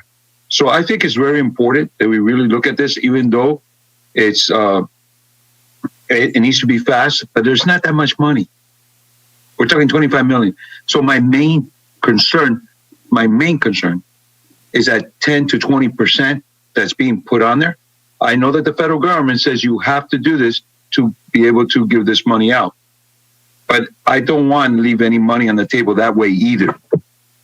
So there's a part there of complete recognition in this county, everywhere, and also leaving more money on the table or giving more money to the people really in need on this. And I need that clear, Madam Chairwoman, when the questions are asked of the people involved. Okay, and I just want to make one comment, and then we'll I don't see Leroy Jones or Maria on yet. I would like for them to come on now. I'm here, Commissioner. Okay, but doing the food drives that I'm doing over at the Caleb Center, and then I'll have some others at some of the churches. What I'm beginning to notice, when we first started out, it was the very low income that was coming in and driving up. Now you see upper middle class coming in. So this coronavirus is hitting all of us in all communities. I'm the first one to always say the low incomes first, but now the coronavirus has hit everybody. And we have people who have been living with at least 2-3 months of savings. That's gone now. So I think it should be countywide. And I'm one of the first ones to say it. And you know, I normally don't go that way, but it should be countywide, and we should hit all 13 districts. Leroy, you're on? Yes, Commissioner. First, I want to thank the Board of County Commissioners for the trust, because obviously you have to have trust first. Trust that you all have in Tools for Change and Partners for Self-Employment to initiate this program. I just want to say I'm a little disappointed though, because I'm hearing, people saying that we leaving their districts out, that we haven't notified them, they haven't been a part of anything, and every county commission district has been notified, has been asked to participate in the Zoom meetings that we had ahead of time, and have been given the links on their personal cell phones from me, someone from every county commission, so they can email it out, and we ask them to please send it out to their constituents. But not only that, we've emailed it out to over 1,500 businesses throughout the county. So we hear you.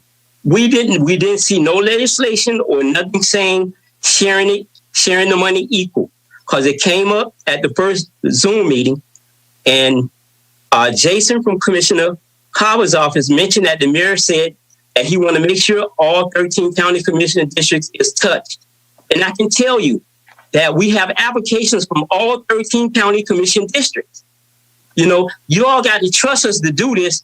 And look, y'all know me. I'm honest. Like, I can say this because nobody can see me as playing the race card or trying to be considered a nobody district, because I work with every district. It's people from all y'all districts come and get assistance from us. So, and this is not a fly-by-night thing that I'm doing. I've been doing this for almost 25 years, So we sent out over 1,500 emails, application links to the applications. We've already had 2 Zoom meetings. We had one yesterday where we went over the application page by page, and every district commission office was notified. And we asked you to make sure you email it to your constituents. So for people to be there and say that we're not touching their districts, to make us feel like we're not being fair, is not fair to us. But you got to trust us to do it. You trust us enough to give us the money to do it. Now trust us enough to be fair. Well, we can't do it when we answering calls all day about, give the money equally. Give this, will get the same amount per district. We're going to do this thing right. We're going to make sure a business from every district get it. We hear you, so, but you got to allow us to do it. And we get reports every day to PACD. Every day we give them the report. I don't know nobody else to actually give a report every day. Well, every day we giving them a report. And it telling you how many applications we got, good or in the world ones we working on. So I want to thank you for this opportunity. And all I can say is you all got to trust us to do the right thing. We're going to do the right thing. But you got to allow us to do it. Maria? Okay, for real. Maria? Is it Marie? I don't think she's on.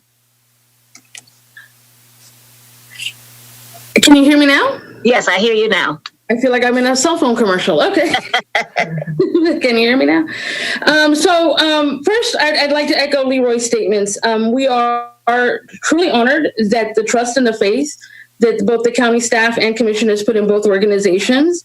Both organizations have a long history of fairly servicing Miami-Dade County in its entirety.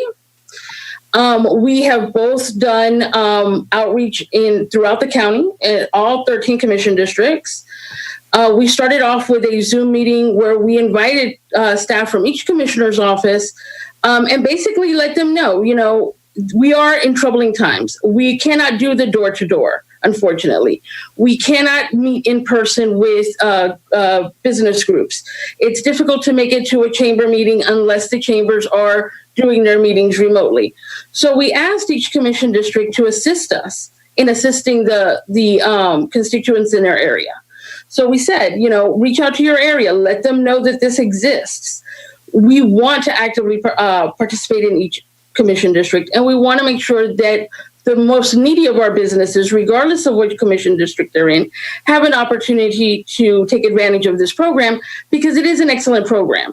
If the businesses are able to retain the jobs that they have, this is 100% forgivable, or up to 100% forgivable, and up to $25,000, and allows for expenses that are very difficult for these businesses to get financed elsewhere.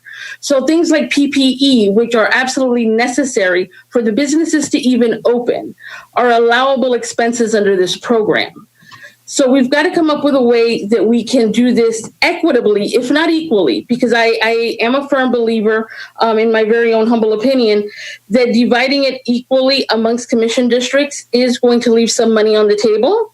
While we know that there are needy businesses in every commission district, there are certain commission districts where there's a larger business population. So we know that there are certain commission districts that are more needy. So we're looking for solutions and actively looking for solutions to make this an equitable distribution, if not an equal distribution, and making sure that all businesses that need it are able to get it, but are able to get it timely. Because again, if they're unable to pay for PPE or unable to pay for back rent or unable to pay for utilities, they're not going to be able to open. And that's what our major concern is. So, Commissioner, if I can close with it, I want you to know we've received 92 applications so far. We're looking at submitting the first round of approval applications to PACD by the end of this week, or the first, or Monday or Tuesday of next week. And like I said again, we have applications from all 13 county commission districts. From day one, we invited all 13 county commission districts to be a part of this. And it's not a commissioner there that cannot say their office did not receive the information about the Zoom meetings or text directly from me, from someone who works in their office directly. So we working hard. Remember, this thing was only put together in a couple of days.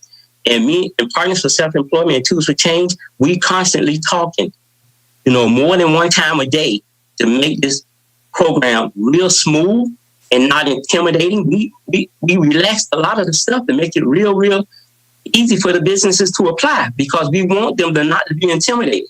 And I think we're doing a very good job. And only to have a couple of days to put all this together and where we at now. So between the both organizations, we have well over 100 applications.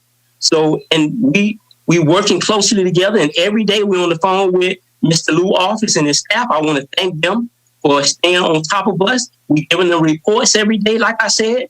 And you can get the reports if you don't have them.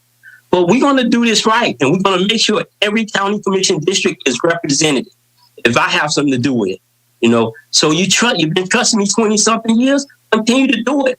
It's only $5 million, so it ain't going to go that far if we give them up to $25,000. Okay?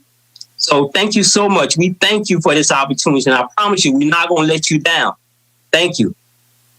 Okay, and I thank both of you, Partners for Self-Employment, for coming forward, as well as Tools for Change. I'm glad you did stay on. Commissioner Bobo, since this is your item, you want to wait until everyone speak and close out? Well, I don't know how many more people needed to speak. If everybody, we got Commissioner Martinez on, and we have Commissioner Diaz on there as well. Maybe my comments will address what their issues are, and again, I'll be brief. Look, I think, Madam Chair, this is not. I want to be clear. I'm not questioning Leroy at all. I understand what he does. We all rely on Leroy and his organization to help us with the mom and pops. In fact, there was a comfort level when we were discussing this item in the beginning where Leroy's name was made. I'm not speaking to that at all. I'm talking about policy when we as a board were discussing allocations of money to all our districts.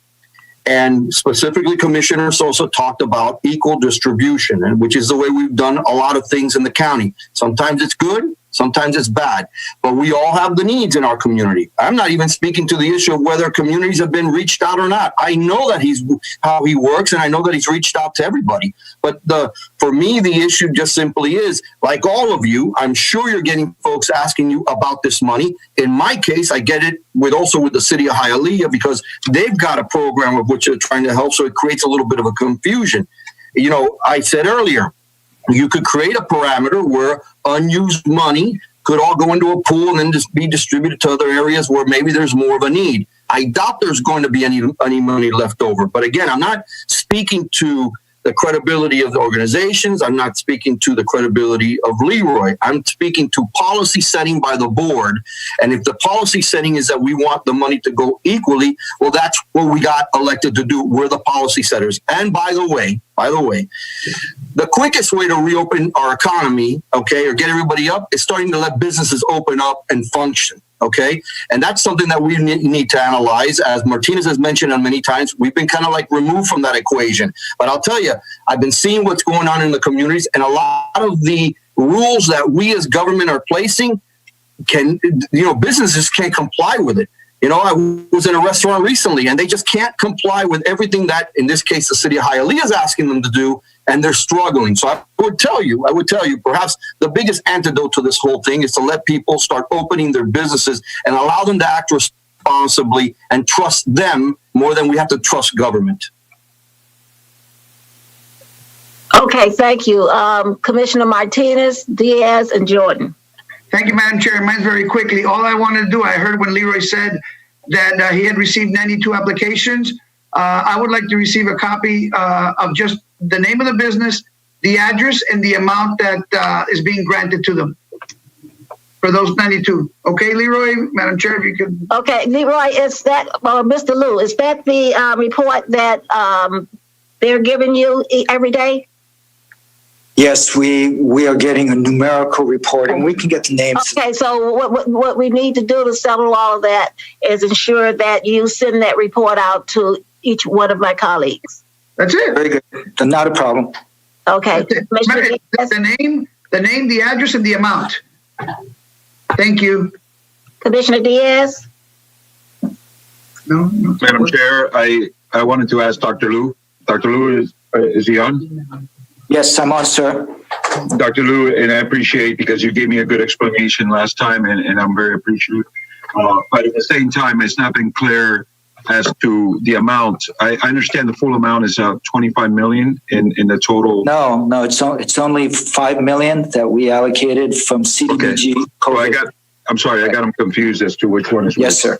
Okay, so that is $5 million. So that means that if we have a 20%, that means $1 million goes into the administration of this process to do this. Am I correct? To clarify that, both Tools for Change and Partners for Self-Employment have agreed, and it will be as part of their formal contracts, which we're still working on, but they have agreed that for this particular program, they will limit their expenses to no more than 10%. Very appreciative. Thank you so much, and I'm willing to see those lists as like all of us are. Thank you so much. Yes, sir. Commissioner Jordan? Thank you, Madam Chair. I just have a couple of questions. First of all, I want to know about the application. Is it a single application?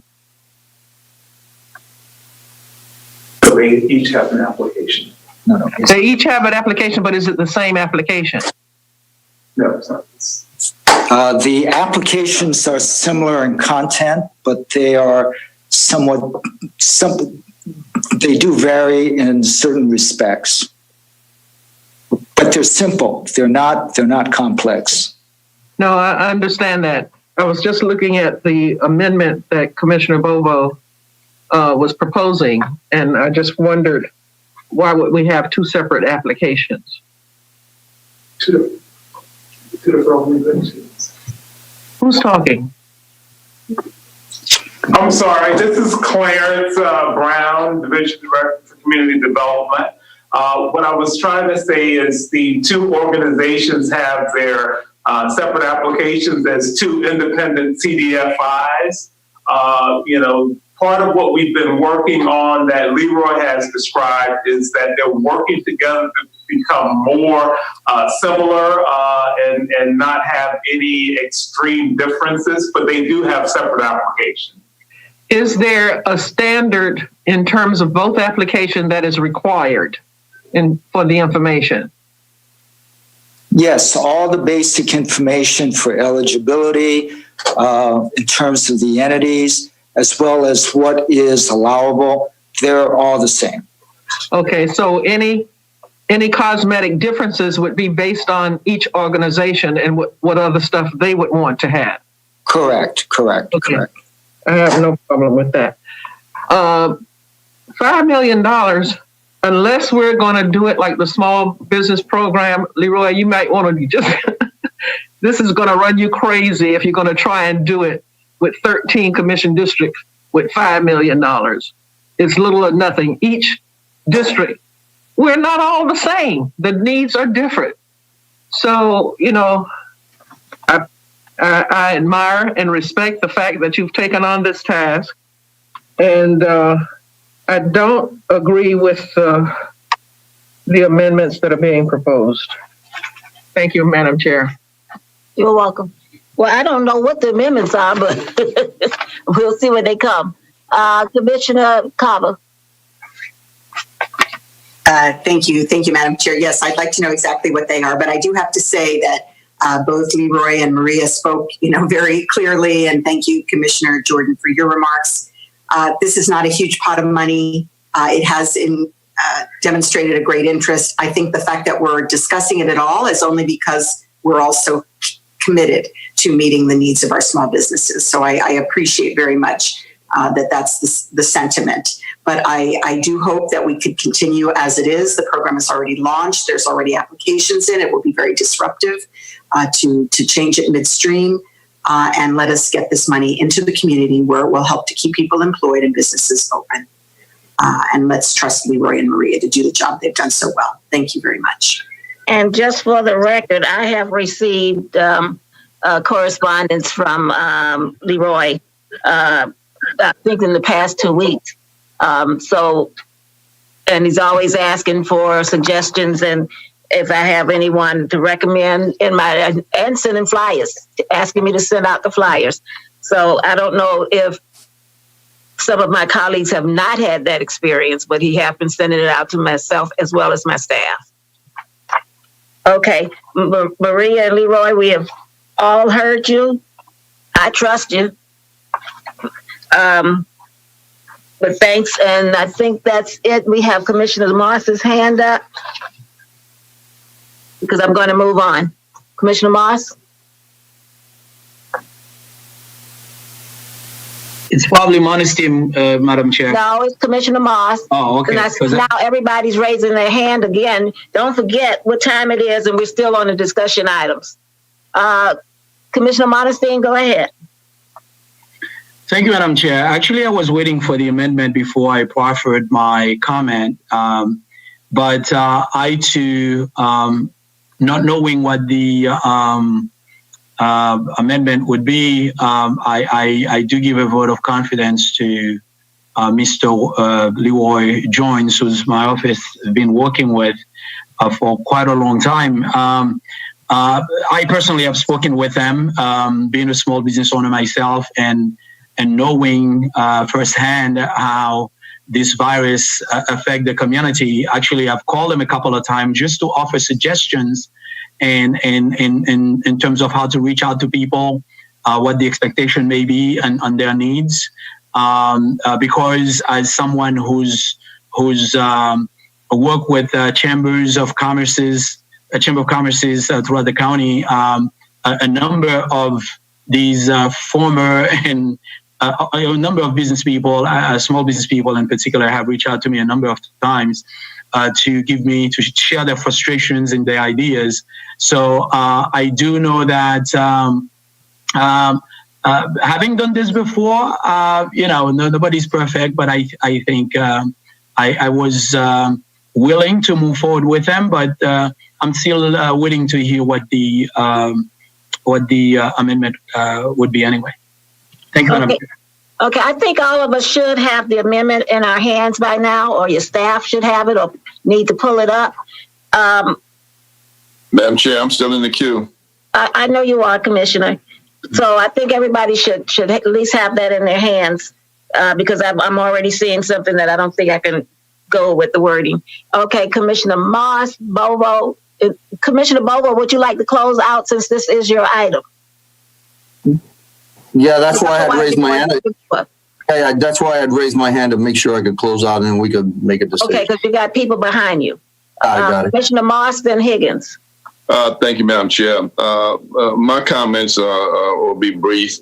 You know, we know Leroy, and from what I heard from the testimony this morning in reference to Maria's program, you know, they do good work in the community, you know, and, you know, they've heard what the commission, you know, has said. And again, we know Leroy. You know, we've trusted them in the past, and we've had these conversations before about mom and pop and about a whole lot of other things that come up in the community, and they've been able to work through those particular, you know, issues. And so I'm asking that we trust them, you know, now that they're going to do, you know, the best that they can, you know, to serve this entire community. And on top of that, you know, they have been reaching out to my district, my office, in reference to assisting and helping to get the word out to the business community in my district, you know, to move forward and to apply for, you know, this opportunity if they need it. And so, you know, again, we've trusted them in the past, you know, and I can speak personally about Leroy, you know, not so much about Maria, you know, but we've trusted them in the past, and they've always come through and helped this community. And that's what it's all about. We got to get this money out the door. You know, there are deadlines on this, you know, so you either use it or lose it. And so I hope that we don't get caught up in a whole lot of, you know, back and forth. And in the meantime, we've got resources on the table, and we've got businesses out there who need the help. Thank you. Commissioner Higgins? Yes, thank you, Madam Chair. I want to go back to this divide by 13 equally. I think that is very difficult to do that with that level of accuracy, given that the CARES Act has given us through December 31st. We either activate these funds quickly to help our, in this case, smallest of businesses, and we've got to do that in a very short period of time. But I do think there is something in our discussion that perhaps we did not codify,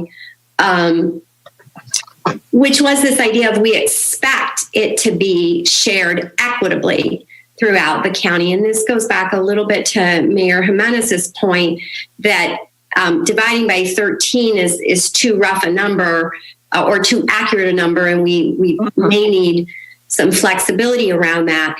This may be one of these things, since we've only given them a few days to begin implementing this, right? We were very clear at the commission in our direction to both organizations, and of course to Director Liu, and the mayor was just as clear. And we haven't even really given them 2 weeks of time to prove to us that they're capable of doing the right thing based on our instructions and the mayor's instructions. Perhaps what we want to do is just defer this item and then make sure there is a report presented on the next commission meeting of just what's happened and whether or not these groups have been able to get to that, not necessarily equal in the first 3.5 weeks of a program, but something that looks equitable, that looks like the outreach is happening throughout the county. So let's, you know, as everyone says, we work with Leroy and Maria for many, many years. The work Maria's done with the small businesses in D5, it's amazing. Leroy as well. And so rather than assuming they're doing the wrong thing, since we haven't even given them 10 days to get started, maybe we want to just table this discussion, have them submit the report that shows that all of our districts are beginning to be represented, to see if we really need to be so strict in this amendment. Okay, and I agree with Commissioner Higgins. Maybe if you can put amended to have divide equally as much as possible, put some other type of wording in there. Maybe the attorneys can help me with this, because I want to make it a friendly amendment to you, but I cannot go with to be divided equally among the 13 county commission districts, because we will leave some money on the table. There will be some money on the table that will be sent back. So I think we need to protect ourselves and make sure that as many of our constituency, and when I say constituency, I'm talking about countywide, get the opportunity to take advantage of this program. Commissioner Bobo, to close out.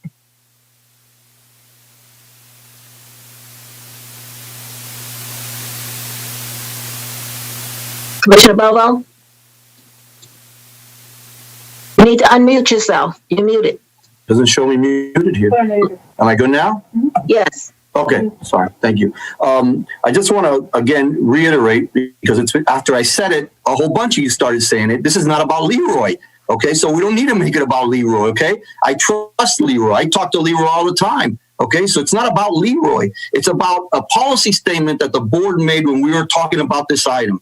And we all said, now, maybe everybody has, they lost their memory. I know a lot of things have happened over a week, a lot of rain. But I'll tell you what, all of you said at that moment was that we wanted to make sure it was equally distributed. Okay, that was the intent of the memo. I further said to the mayor when he asked now, I said to the mayor, I have no problem whatsoever with not having to make it absolutely equal, so we have some flexibility. I went even a step further. If there is $100,000 left on the supposed allocation to my district, I'll put it in a pot, let somebody else have it, okay? But the reality is, it's up to the board to decide how this money, because we're the ones that have to answer to people at the end of the day, okay? I don't know what the emergency is. If the money, if I'm not mistaken, has to go or has to be spent by the end of the year, well, guys, the end of the year is still a little bit of ways. And we've already seen, 92, over 100 applications. I got kind of mixed up on the number that they were saying. So I'm not sure where is being lost in translation here. What the amendment, which is always open to tinkering with, is just that we had talked about doing it equally. I'm open to being close to equal if that satisfies everybody. And I do believe that the criteria or the application should try to be similar. Because if somebody's applying in one format in Commissioner Higgins' district and a different one in Commissioner Sosa's district, there could be some question later. Well, I didn't get it. I met these criteria. And again, guys, we're the ones that have to answer for this stuff at the end of the day. So, Madam Chair, I am flexible. This is not a die on the sword thing. My simple question is, if that's what the board wanted, an equitable distribution, that's what this would speak to, as close as possible, as the mayor has suggested. I'm okay with that, but I also do think that the application process should be, the criteria, the evaluation process should be the same, because I don't know if there's a decision made between somebody getting money and not getting money, and they all meet the same criteria, but I like this person more than the other. And obviously, none of us want that. We want this to be equal. We want people to get the money into our community. Absolutely. Absolutely. But I don't want to defer the item, because the money may be all gone by the next time we meet again, and then there's nothing to discuss. And I'm not asking you to defer it either. I'm just asking for the friendly amendment that divided equally as close as possible among the 13 county commission districts. Otherwise, I won't be able to support it. And Leroy, I think that you and Maria should get together and make sure that you have the same exact criteria and possibly use the same application process, which I believe is on here. That's number 2. So Commissioner, Yes. if I can say, Yes. we talk about it every day. The requirements is like dead on, but we remember we're running 2 different programs, 2 different CDIs. So, but what I can do is tell you is that we got a method in place so that we can know there's no duplication in applications. So they know the applications we got, and we know the applications they got. No, I understand you're going to put your own headings on the application, but I want the criteria to be the same. Yes, ma'am. So I don't think that's the issue. We right there. We right there. So we're going to know everybody, both organizations going to know every application that they got, so there's no duplication. I think that's a good thing that we put in place. And also, I'm going to just say this. I haven't said it yet to Maria, but maybe we can review the applications together. Both organizations review tools, and both organizations review buyers. So I think that'll work fine, since we're working already together every day. We sharing information, and we making both organizations strong together.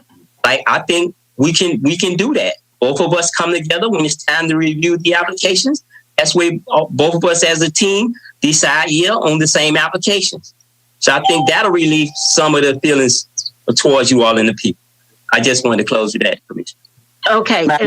I'm good. I'm good with your modified amendment of my amendment. I'm good with that. I'm glad that Leroy's offered some sort of collaboration. I'm good with all that. I think that's a better product moving forward. So blessed the peacemaker, Madam Chair. And that's my amendment. I hope somebody could second it and we can move on to the rest. I'll second it for you, Commissioner. I have a legal question, Madam Chair. 1 second, please. I got someone ahead of you. I have a legal question. I have someone ahead of you. All right. Chairwoman, no, that is you. Carver and then Sosa.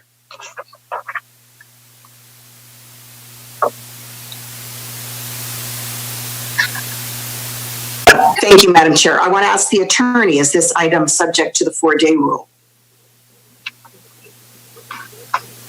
Yes, the motion would be subject to the 4-day rule. Well, we have heard these concerns. We've heard that they'll be considered, and I invoke the 4-day rule. All right, that discussion is over. Okay. We spend all that time on one thing and then it gets 4-day rule. Chair? Yes, Vice Chairwoman. Can I ask one question? Yes.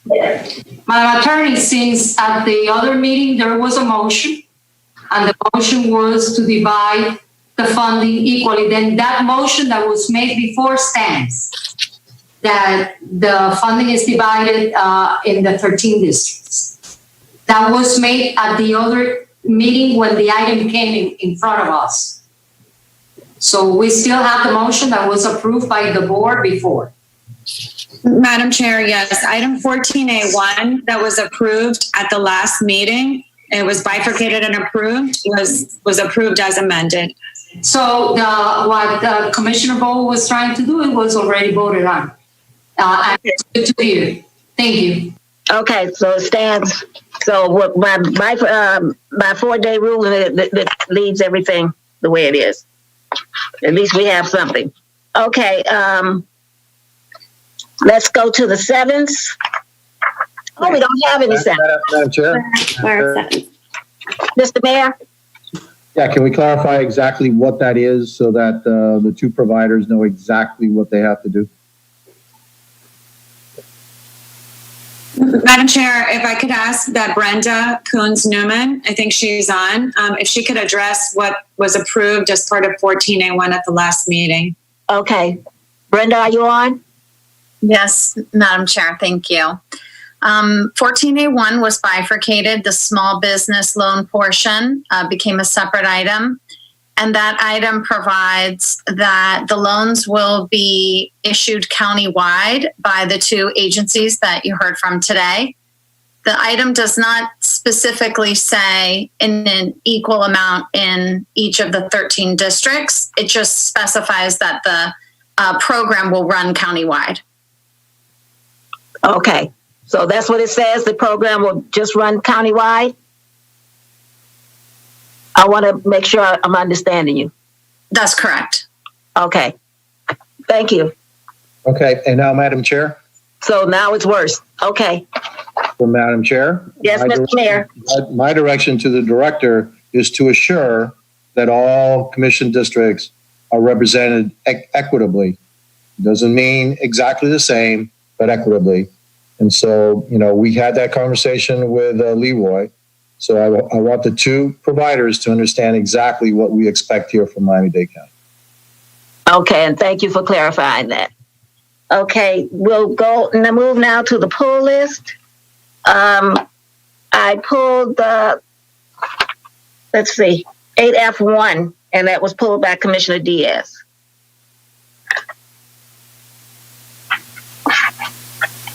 Thank you, Madam Chair. And this is on the different programs in the pool that also have a contractual agreement as a fixed job or whatever. I asked if how many pools have been done like this in the past, and I was provided a list of about 13 that are still ongoing. And apparently it goes everything from spare parts to animal food to purchases related and bridge and hoisting and everything else. I just think that if there's a way, we have enough. I know that I've done a lot of the pool issues where they're too long. And then, there was a point where we're getting in some pools were like 18 years long in renewability. So I don't think we need to continue to do that, but I do, and I appreciate from the department sending me this list to see that they have done it in the past. I had no knowledge that this basically really was done this way, that there was an actual contractual agreement with a particular company, and then just in case, they had a pool set up before they could go to other vendors as soon as possible and deal with it. So based on that, I don't have an issue. I would just like, if possible, that these things, if they're not really needed, it just makes our life a lot easier when we're looking at this agenda and trying to deal with it. That's all.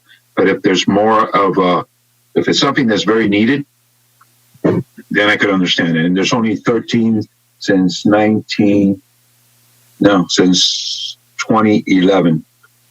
I think effective date, the last one is order, and MDAD, Port of Miami. I think it's the first one on this list. And one is recently as the one that we approved. So, or we move forward. So I'll move this forward. And based on that, my colleagues have any other questions? Okay, and I'll second it. Anyone wish to record a no on that? I don't see any hands up. Okay, that item passes. The next item we did 8F2. 801, Commissioner Cava. Okay, thank you, Madam Chair. Okay, so this is a project that's replacing electrical substation 21 feet above sea level. Just when we, of course, know that we're adapting to climate change and making these investments, but the heavy rains this past week that caused flooding in West and North Dade also showed a vulnerability in our system. And the North plant had a huge surge of rainwater into the system and clogs from rags, and it caused nearly 2 million gallons of sewage to overflow from that plant. So just yesterday, there was another break over the Oleta River, which has been an area where we've had several other sewage breaks. So we've been spending a lot of money to isolate the sewage system from being infiltrated by rainwater, and with the increased flooding and the sea level rise stressing the pipes, pumps, and the plants, what is our short-term plan to make sure that we won't continue to suffer these system failures from rainstorms? Mr. Mayor? Kevin? Good afternoon, Commissioners. So the system performance over the last couple decades with regards to infiltration has been pretty consistent. I'd say the last 5 years have been better than they were 10 years ago, but it's almost always within a tight range. The flooding instance was pretty amazing. It was the largest flows we've seen into the plants in at least the 10 years where we looked at data. It's very difficult because not all the water that comes into the system comes in through water and sewer leaks or pipes. There are 2,000 pump stations that ultimately feed our plants, and over half of them are not owned by the county. So what we do over time is we look at these rain events and we figure out which basins of the 1,000 we control the pumps, when they start activating at much higher rates, we know that's an area where there's a lot more infiltration. When we find that, we send out teams of people. They both inspect the pipes at night. They'll wait till 3 a.m. to find out where there are active leaks in the system, and then we'll attempt to track down leaks. By ordinance, we look through 1/10 of our system every year, also with the idea of looking for leaks. The spill that occurred at the North District plant really didn't have anything to do with leaks. It was another rag issue. I think we've had the discussion before that there's nearly 10 tons a day of personal care and items that we pull out of the system, 10 tons. We do 20 work orders a day on an emergency basis, pulling them throughout the system. When this enormous rainstorm happened, it flushed the pipes. It was almost like a first flush. And the North District, the headworks, was overwhelmed not once but many occasions by the rags that entered the system, and ultimately it broke down the screens. The good news is, if there's any good news, out of that spill, which ended up being 1.2 million gallons, 10,000 was what estimated getting into the environment. Still, that's not good, but it certainly wasn't anything near the 1.2 million. So we do our best with the system. It's an enormous system, but it's really a mid and long-term fix. The short-term issues are emergency responses and trying to fix things as quickly as possible. One thing I've also asked Kevin to look at is to build bigger retention areas around the pumps where there's an overflow. And so in this case, there's only 10,000 actually got out into the environment. The rest of it was in a retention. And so I asked them, look, we need to make bigger retention areas around so it doesn't get into the environment. And because we're going to have more of these events in the future, and that's something that he needs to plan for and then pay for in order to mitigate these events. Kevin told me there was something like we normally get about 270,000 gallons a day of wastewater back in our system. And with these rain events, we got close to or not over 900,000 gallons, way over, the normal. So, and that's what's part of the problem. But we're going to have these more. You got to have a bigger retention area. And that's something that we can build. Thank you, Mr. Mayor. I think that sounds very good. And I know we had a report not that long ago about the most vulnerable parts of the system and prioritizing them. That was a report that I requested. So I think we are due for an update on the capital plan for pipe infiltration. So if we could get that in the next board meeting, that's a couple of weeks away, maybe the July board meeting, when can we get a report? Sure, we'd be glad to come back in July and give you an overview of what the new capital improvement plan will look like. Okay, so Madam Chair, I hope that we can accommodate that. And thank you, Kevin, and thank you, Mr. Mayor, for the report. And I'm going to be taking a 5-minute break. Thank you. I'll be happy to move the item.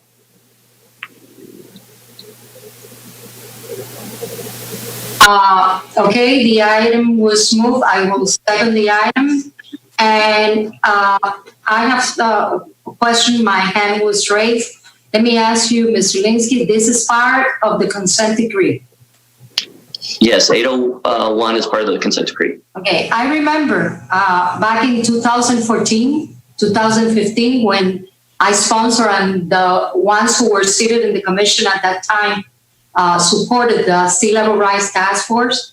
And thanks to Mr. Rubin, they did an incredible job.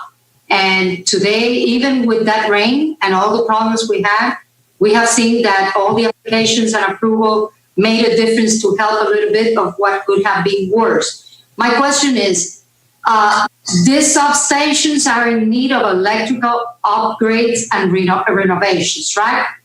Such as raising or finished floor elevation due to the sea level rise. So this is part of what was recommended at that time that we are doing countywide to improve everything, the overflows and the effluent violations, right? Yes, Commissioner, those standards that were created back around 2014 or 2015 are driving all the standards used in these improvements. I am very proud of the colleagues of mine that were seated in the table at that time. We saw what was coming, and thanks to that, look at everything we have been doing. So I'm glad to second the item. I don't have any other hands. Anyone wishes to be recorded no? Then without objections, that item is approved. Thank you, Mr. Minister. Back to you, Madam Chair. And thank you, Madam Vice Chair. We're quick picking up on that one. I think we're on 11A2 and a supplement. That is Commissioner Higgins' item. I received the message wants to start it off. So Commissioner Higgins.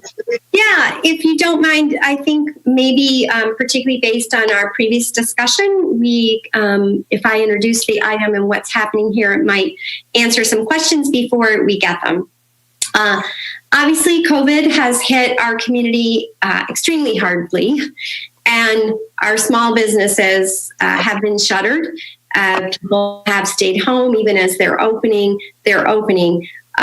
way behind, right, with rental payments and cost of electricity and debt and leasing equipment. So the program we just discussed, right, the forgivable loans, they're low loans. Quite frankly, we're anticipating that none of that money will come back, right? They're going to be forgivable. So I began to brainstorm with Michael Finney and the administration about a different way to use the CARES money so that it would not just go out, it would perpetuate itself into the future. And we began to have very in-depth discussions about how and why we should set up a revolving loan fund that could be initially funded by CARES money, but could survive beyond that and become part of our small business infrastructure in the county. And I think we need to also think a little bit about what a small business is. FIU has a report that says 80% of our small businesses in this county have less than 10 employees. So we use the word small business. You know, the federal government thought if you had less than 500 employees, you were small. In Miami-Dade County, everything that makes this place work are the small businesses that are little, small businesses and micro enterprises. And it's not as if these businesses are unbanked, right? They have bank accounts, but they don't have access to credit in the way that 100-person companies, 150-person companies have. And they got left out of PPP and SBA, the EIDL loans, pretty dramatically. So there's a couple things based on our discussion on equal and equitable distribution.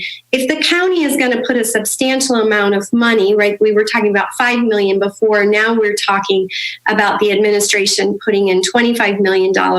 We absolutely positively had to make sure that that money would be spent in every corner of the county. And so we looked for a grantee partner that was a reputable financial institution, right? We've got to be able to pass audits on an item of this magnitude. But we also wanted one that was trusted throughout the county and had a physical presence and a branded presence. And so with the administration's help, we're able to identify the Dade Federal Credit Union as a great administrator of an overseer of a fund such as this. So the idea behind this is that the credit union would be the recipient and care, and provide the oversight for these funds. They will have one application.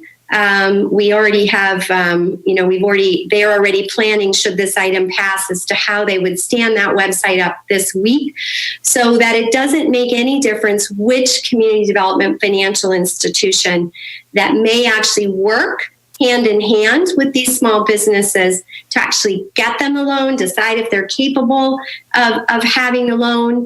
But it would be one application process. So it doesn't matter if you're in Homestead or if you're up in Miami Gardens, it makes no difference. West Kendall, it's one process. The credit union would then pass the applications out so that the CDFIs, and these are really our community lenders, and what's unique about the CDFIs, rather than using big banks for this, is they're used to working with this size companies, right? These little companies. And so they don't just provide lending loans to these folks.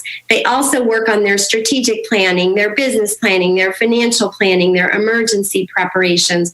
So it's a very nice place where these businesses can get access to capital in a way they never have before, but they are also interfacing with organizations that can help them with their business planning skills. In setting all of this up and beginning to talk to people, it became very, very apparent that even though this idea was born in the midst of this crisis, this revolving loan fund for our very small businesses, something that has long been missing from our county small business ecosystem, and other communities around the country do have these set up permanently. So Michael Finney, Deputy Mayor Marquez, and myself have already been meeting with other private sector partners and philanthropic partners to find matching dollars for this fund so that we could grow this to something like $50 or $60 million. And that is something that could live in perpetuity. And what's great about this with the CARES money we're using is as the loan rates are going to be better than any you'll ever get, including the SBA loans. And as the money gets paid back, we can continue to loan to our small businesses to help them grow. As a matter of fact, should the item pass, we already have the first $500,000 contribution lined up because one of the things that's worried me a lot, you saw that in the $5 million, is there's a lot of administrative costs that go on, like our $5 million. It costs money to get these loans out. You have to have people processing them.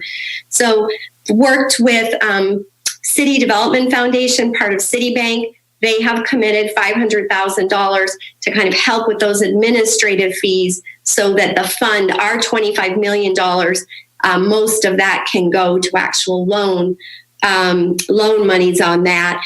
So I think this is something we've always needed. I probably should have thought of the idea before COVID. I'm sad that I didn't know we were missing this from our small business economy, but really excited to introduce the item. And then also wanted to talk just because of the discussion about sort of the geography, in addition to having the reliability of the credit union as a countywide arms, legs, and eyes to make sure the money is spent equitably, we have put constraints on the kinds of CDFIs that could be selected by the credit union to be part of the fund. They must have the ability to loan countywide, right? They can't just be loaning in one neighborhood. They've got to be able to work countywide. And they also have had a track record in loaning money in the past with a minimum number of assets. So we'll be getting very credible groups in there. It does sound like we may need to put, and I'm happy to add this criteria into the grant agreement, that the grantee, I think we need to be a little more specific based on what I heard before, that the grantee will ensure that the selection of the CDFIs are able to equitably service the entire county small business population. So I would be happy to amend the item to have that as the criteria in there. And I look forward to your thoughts and suggestions. Thank you. Okay, you want to move your item? I would love to move my item for discussion.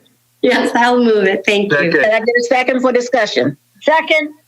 Okay. Yes, I'll second. I have you, Commissioner Jordan, Sosa, Martinez, Bovo, and I see Commissioner D has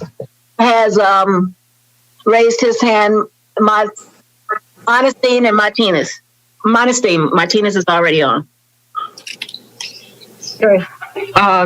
Thank you, Madam Chair.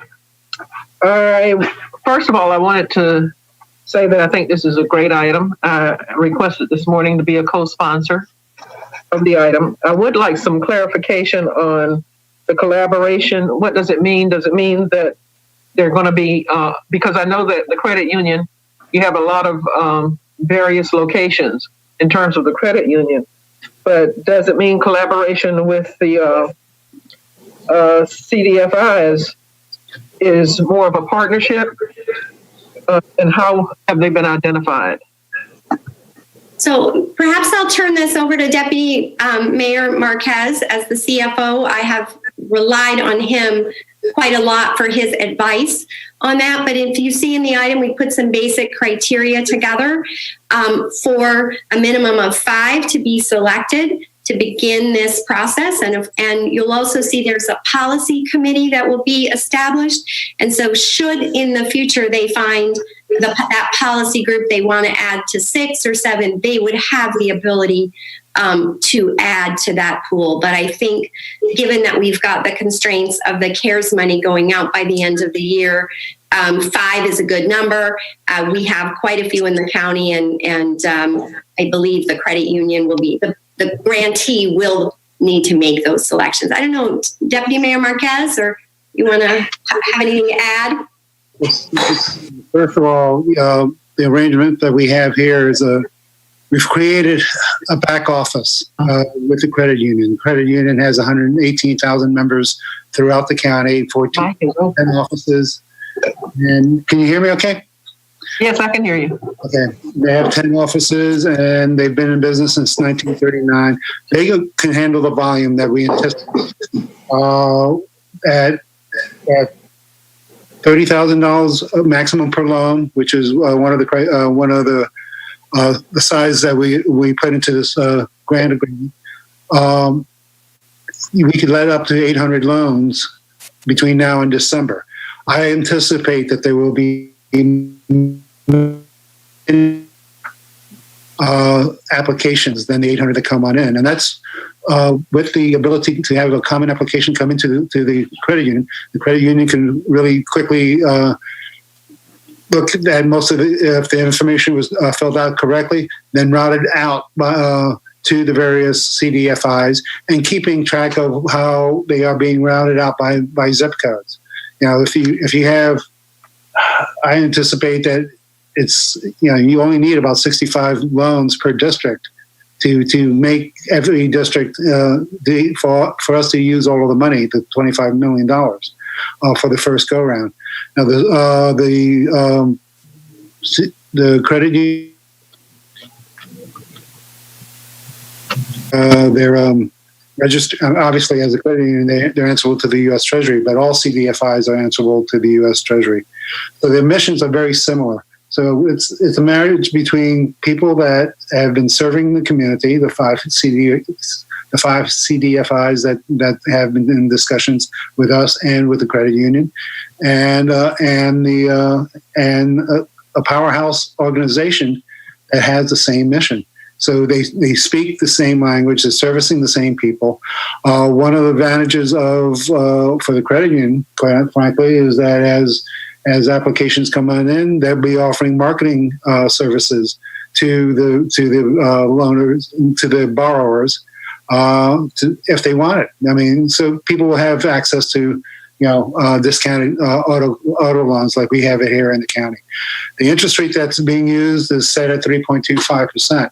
The loan criteria are very reasonable to get the money out into the public. So, and in the future, the 3.25% interest cost would be sufficient enough to cover the expenses of the program. Now, there will be defaults. Any large loan program will have defaults, but those defaults we anticipate to be fairly minor in comparison to other programs. First of all, we're asking, one of our criteria is that the business would have been around for 2 years, and they will have to provide, documentation that they have been fairly successful. The businesses will have up to 25 employees, including 1099 applicants. So it could be not the smallest of small, but it will cover. It will be open to a vast amount of small business firms throughout the county. The professional management of the credit union, monitoring, making sure that all CDFIs are adhering to the underwriting rules that we initially set up. The CDFI's technical ability to help small businesses on a very low level. It's really a marriage of capabilities as well as horsepower. So I think this has a very good chance of surviving out into the future, especially if the foundations can come in and help out with providing seed money for loan loss reserves for additional monies that can at that point in time be committed by bigger banks. So that's it from my point of view. Commissioner Jordan, are you done? It's really more of a partnership with the CDFIs, along with the management and distribution ability of the and oversight of the credit union. Yes, there'll be a memorandum of understanding of agreement between the CDFIs and the credit union. All right. Thank you, Madam Chair. Well, Vice Chairwoman Sosa. Thank you. One question. Was the credit union one of the banks that at the beginning when Senator Rubio's bill came out for the small businesses, gave loans to the businesses? Because we found many banks here in Miami-Dade County that they didn't want to provide those loans to the businesses. The credit union is a small business. Ma'am, the credit union is a small business loan provider and has participated in the PPP. But have they been one of the few that provided the funding for the businesses when the first package came out? Because we need to make sure that we let the community know which were the banks that were there to help them when they needed the most. Was this one of them? I believe they were issuing loans during the first batch. I know that they have been issuing loans under the PPP program. I want you to verify that, but because we are selecting them without a competitive process. And I want to make sure that they were there for those small businesses since the beginning, because that is very important for us to know and for the community to know. We're providing them to do business now with us to help the small ones. But if they refuse at the beginning to help, I have a concern. Commissioner George Joseph, CEO of the Dade County Federal Credit Union, is on the line, so maybe we can get him on the phone to Go ahead and ask him the question and tell us, so I can go to the second question. Mr. Marquez, can we get George Joseph on the line? Ask him the question and tell us. Okay, Commissioner Hughes, one question. You are taking all the districts into consideration doing this by what I heard you say at the beginning. It has to be, I mean, we have businesses suffering everywhere. Absolutely. Okay, and I have to commend you. I have to commend you because this is what we need to do. We need to help those businesses, local businesses that are here in Miami-Dade County, so they can continue feeding the family and we can move on. So all I wanted was to make sure that we're selecting a bank that came out good helping the small businesses since the beginning and not those that have famous names and they said no since the beginning. So that's what I wanted. So we are waiting for Mr. Marquez. If you want to continue, Madam. Actually, this is George Joseph. Can you hear me? Yes, you recognize. Yeah. Okay. Actually, we were participants right from the onset when the federal government permitted the PPP loan. So we have been doing those loans from the onset. So hopefully that answers your question, Vice Chair. Yes, it does. Yes, it does. And I really thank you. And thank you, Mr. Marquez. Commissioner Higgins, Madam Chair, I would love to be a co-sponsor now that I have that answer. Absolutely. Commissioner Martinez. Thank you, Madam Chair. And Mr. Joseph, if you're still there, if you could answer. Okay.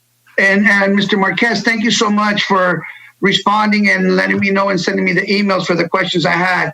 But the questions I have, Partners for Self-Employment.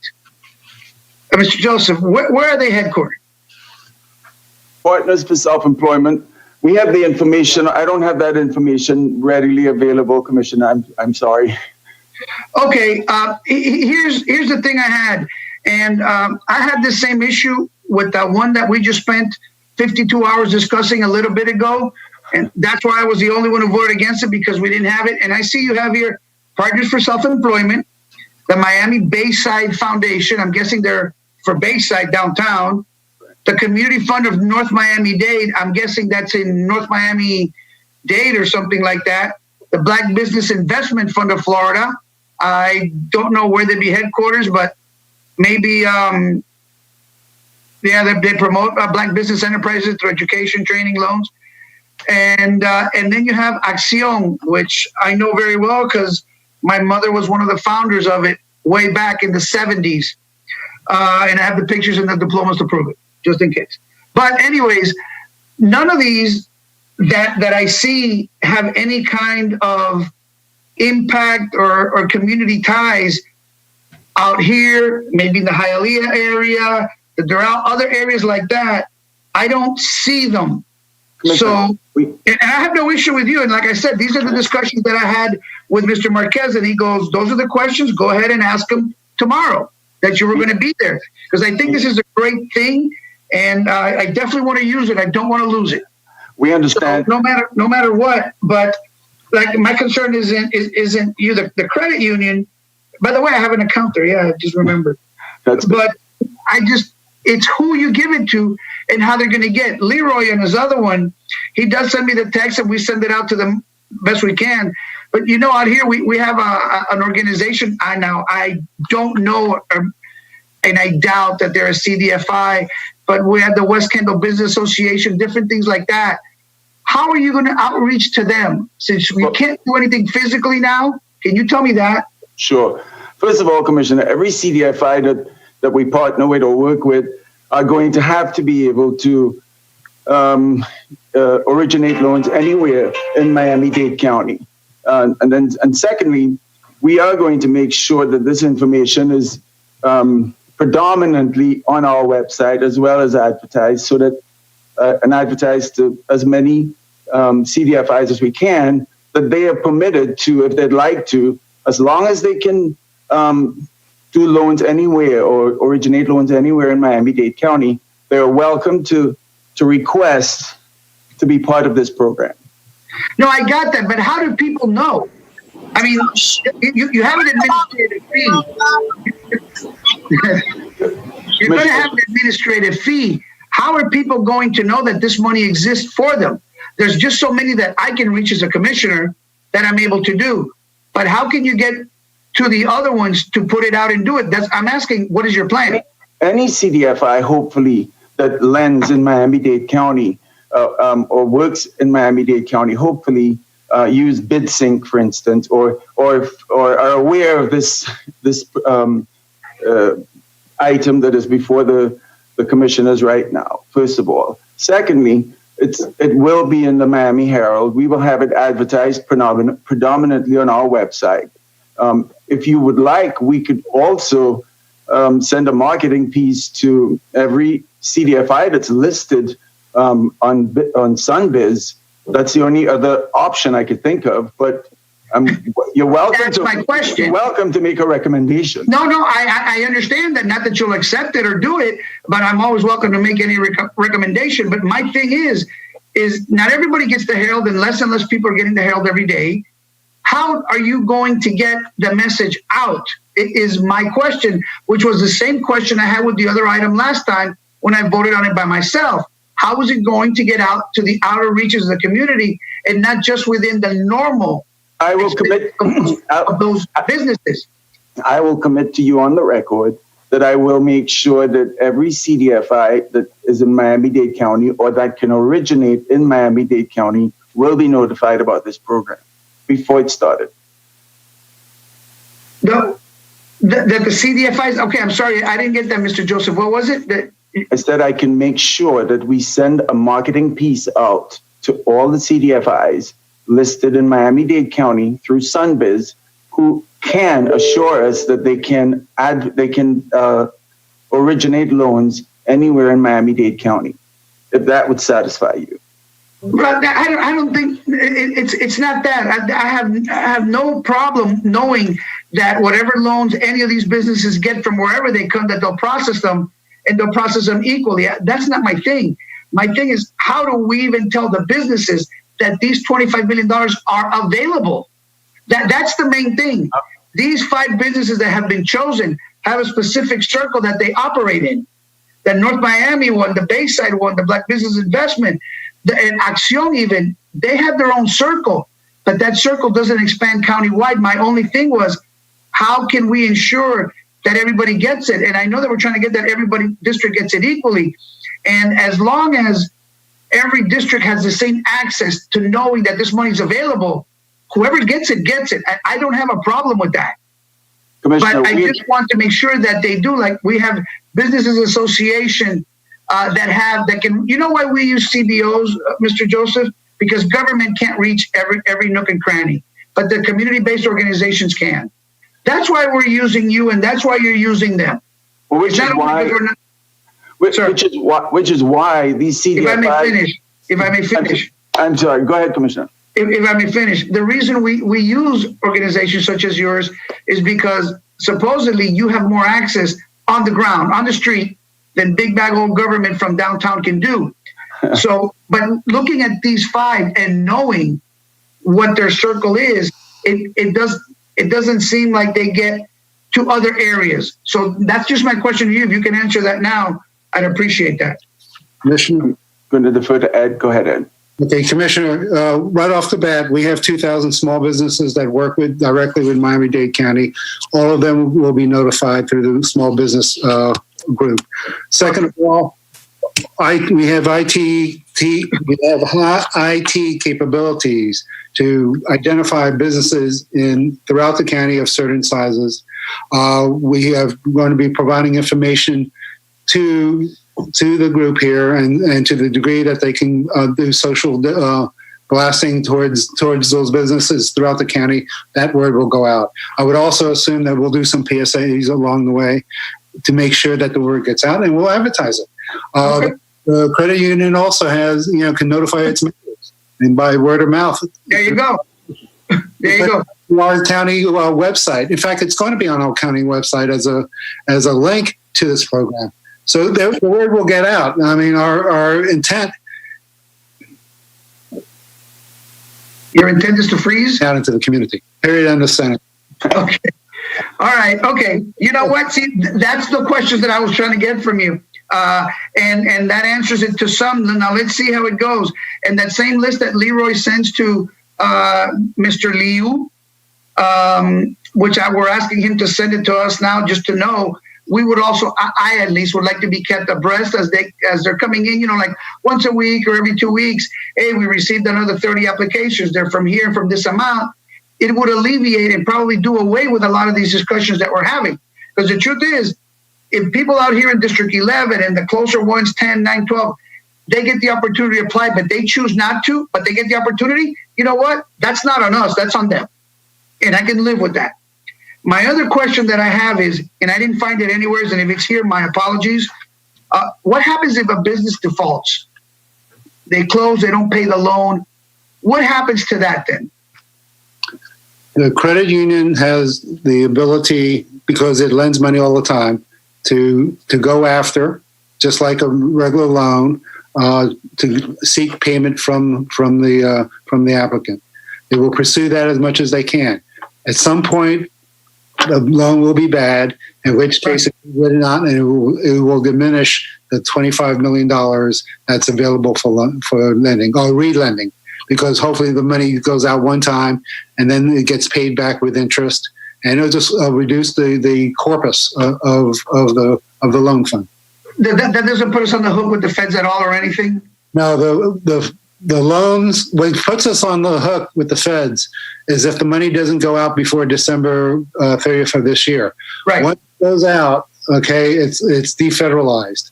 The money comes back hopefully comes back in monthly payments, okay, with an interest rate component that will run enough to pay the ongoing expenses of the plant in the future. That's how you sound.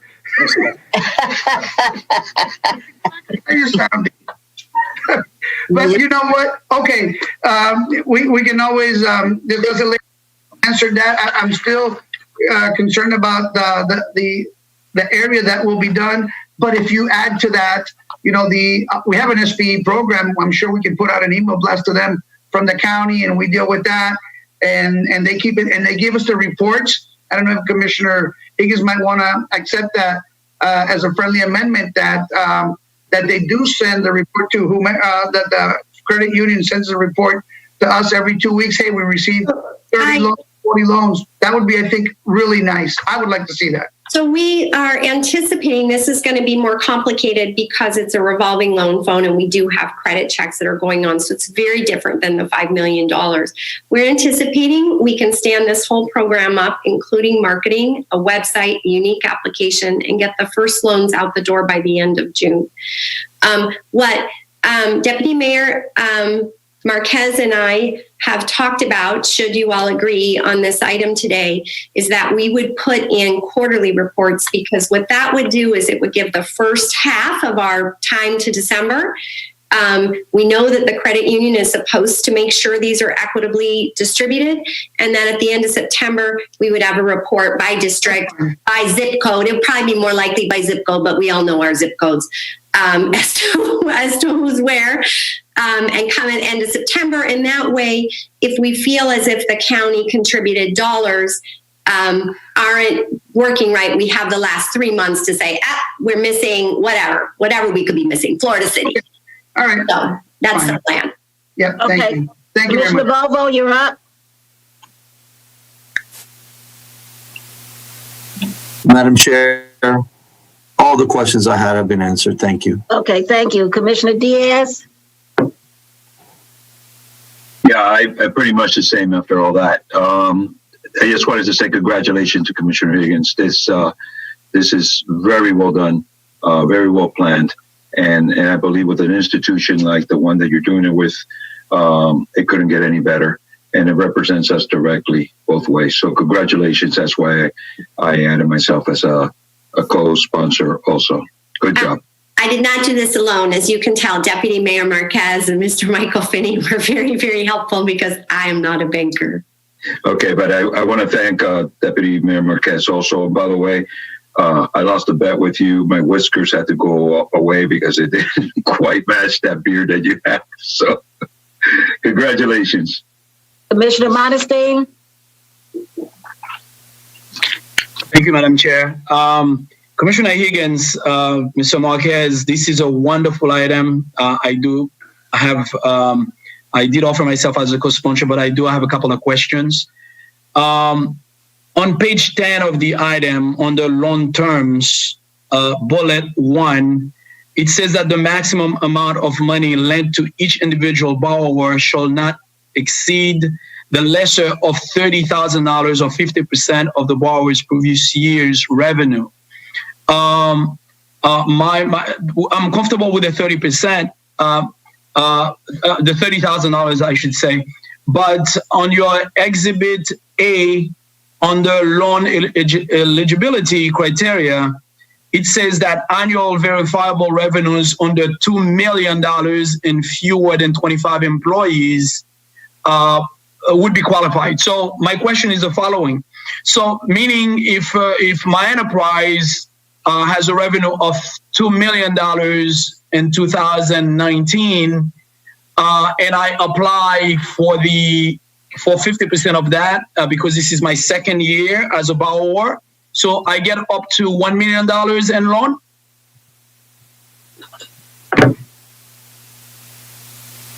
I can answer that. No, the maximum loan right now is set at $30,000 because we know the need is going to be great. And so what you're talking about is for very small companies. This is a loan criteria that CDFIs routinely use, that the maximum they can get is 50% of last year's revenue. So let's say they're a company with $100,000, like $50,000 in revenue. The maximum they could get is half of last year's. But the loan right now, if we were to give one company $1 million, we'd only be able to help 25 companies, right? So for now, we're setting this at $30,000. As I mentioned before, I am hoping to work with private sector partners to contribute to the fund so that we can double or triple the amount of capital that's invested. And then the policy committee later, post the COVID crisis, could decide if they want to change this loan criteria so that it could be larger than this. Ed, did I explain that properly? Thank you for the clarification, but I wanted to put that question on the record. Second, and what would be the principal and interest on a $30,000 loan for 3 years. If Mr. Joseph or Mr. Marquez can help me with that.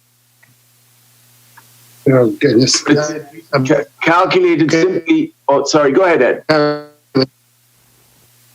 No, George, go ahead. You're faster than I am on the computer.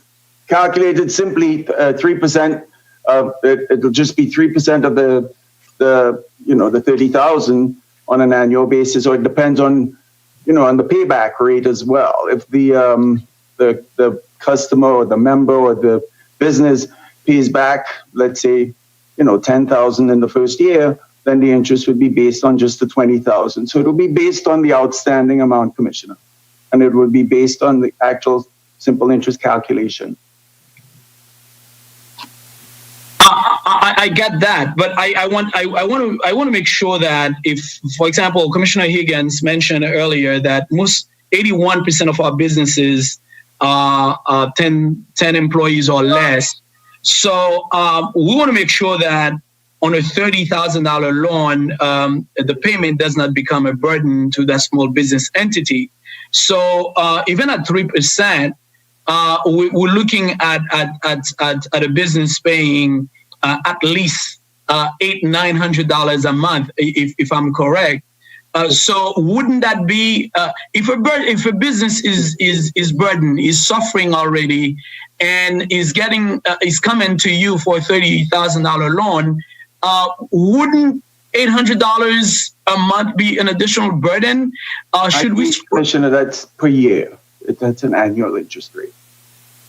So they're only paying the interest rate. They're not paying the principal. They would be paying a principal back as well. It would be principal plus interest, obviously, because we want this to be a revolving debt. So eventually, over that 3-year period, they will pay back the principal and the interest. But the interest, if they were to hold on to the full amount for a full year, the interest amount would only be $900 for that year on the full amount. Well, a little over that, maybe because it's 3.5%. Yeah, I understand, but I'm talking about the actual principal. Yeah. Yeah. Okay. The loan term. Ed, your computer is not working. Mr. Joseph, can you answer the questions, because we cannot hear Ed Marquez? I'm sorry. Can you? Did you just ask me to answer the question, Commissioner? Yeah, we cannot hear Ed Marquez. He keeps breaking up. I would have to actually do an amortization schedule, but just like any loan out there, if obviously we've all done loans before, we pay the principal and the interest back over a 3-year period. Let's say you borrowed the 30,000, the full amount, and you had to pay it over, and simply calculated, you divided 30,000 by 36. They're doing the calculation here for me. It would be payments of $879, for instance, in the first month. It would also include your interest would be only $87 of that, $87.50. So we could actually send out an amortization schedule to you if you'd like to take a look at it. But no. I get it, Mr. Joseph. I'm certain that my point. I don't want to put you on the spot, but my point is. Okay. This is a payment that's going to be at least $700 or $800 a month if you advertise it over 3 years. I'm worried that would be a burden to a small business who just come to you 3 years prior for a $30,000 loan. Having the smallest payment to the entity ensure the repayment of the loan. Okay, sure. I would probably want to spread that to 6 or 7 or 8 years, and making sure that this person is paying like $300 or $400 a month, definitely less than $500 a month, to make sure that we facilitate the repayment of that loan. And the second thing I would like to offer to the prime sponsor of the item is that having cut my teeth as an entrepreneur in this community, as a small business, the last 30 years, at least 31 years for now. If someone comes in with a 575 credit score, this is somebody that needs help. And frankly, putting myself in the position of this individual, this person should not be denied a loan, but should be coached in order to help advance the business further. Because many of us have the talent, but when we start as an entrepreneur, we don't have the capacity and the ability to manage effectively. So giving this person who's still managing an existing entity the loan and providing some coaching assistance, because this person has low capacity, especially if that's demonstrated to the low credit score, amplify the ability of this person to pay back the loan. So I would amend this so that this has a coaching component, a mentorship component, whichever way Commissioner Higgins you would have to put that, because what we want is to provide this person the ability and also to have the policy board examine the possibility of extending the term of the loan if either originally or if the person demonstrates the inability to pay that whatever monthly payment is within the first 3 to 6 months back to back. So because what we want is to keep people in business, don't give them a higher opportunity to default, and making sure that their entrepreneurial drive moves forward and make sure this program succeed. Again, Commissioner, again, this is a wonderful, wonderful, wonderful program. And this is probably one of the best small business programs that has been brought before. Can I have just a Hey, George, sorry to interrupt. Excuse me a second, because hold it. I'm losing control. Everybody cannot speak at the same time. So whoever wants to speak, I need to recognize you because everybody's just yelling out. Commissioner, this is Ed Marquez. Can you hear me now? Yes, go ahead, Ed. Okay, thank you, ma'am. Okay, Commissioner Montesin, some of your points are very well taken. First of all, there is a deferment of interest payment over the first few months. Okay, for any borrower. I think the first payments would come in sometime in November. Secondly, the loans can be restructured other than an equal payment. They can do it as a balloon. And thirdly, and more importantly, to your point, the reason why we have CDFIs on the local level, they're there to provide the technical training. And that's, the credit union is there to provide the loan servicing, the monitoring to make sure that the underwriting criteria are being met, and the ability to offer other type of products to people out there when you're absolutely right. At a credit rating level of 575, it's the intent of the program to offer technical advice to those to the people that are borrowing. That is why the CDFIs are getting administrative dollars from this fund, and of which some of it has already been offset by private donation money. So I hope that answers a little bit more. Yes, if you allow me, Ed, actually, my staff just helped out with the amortization of the $30,000 loan over 3 years at $325. It's $875.75 a month. And again, I think this is a high bill to ask a small business that just come through your door for a loan to pay on a monthly basis. I'm glad with the fact that you delaying payment by giving a grace period for the first 3 months, and they start paying on the third month, making the loan actually 3 years and third month and 3 months. But at the end of the day, the reason why the intent of this program is valuable is the fact that we recognize that these small businesses, they have capacity, they need the money, but if they're not able to use that money effectively to extend their businesses, if this is just for expansion, because the person has liquidity already, but they don't have expansion, okay, they can use that $30,000 to expand their business. But if this small business is struggling and doesn't have a liquidity, and you ask them to pay $876 a month, that's going to be a huge burden. I think we need to find a way to extend the life of the loan, to allow these people to pay the minimum possible to make the program successful. Otherwise, I believe you're going to come back here probably a year later and ask, or you're going to have to modify the program a year later, because $900 a month, $876 a month would be a huge burden on a small business that's bringing in $200,000, $300,000 a year and looking for a $30,000 loan to help sustain the business. They can also borrow $10,000 as opposed to $30,000, Commissioner. And it's the CDFIs are going to be working with the people once the applications get to them. And they fully understand it. Thank you. Yeah, and I'll follow up with you with my questions, because I don't want the chair to get on my case.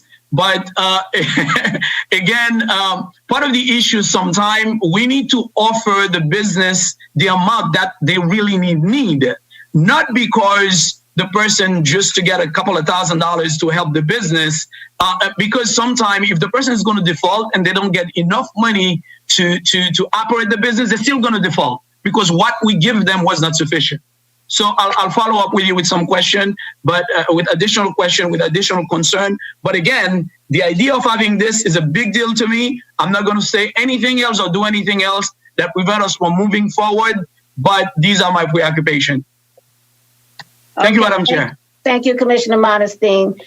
Commissioner Higgins for the closing. Yeah, thank you, Commissioner Modestine, for those thoughts. Just want to kind of remind folks that some businesses are going to need those forgivable loans, and that's what that $5 million are for. So but we do, and we are going to have another pocket of businesses that are going to be able to get up and running, but they are going to struggle. And so they are the appropriate businesses for a revolving loan fund.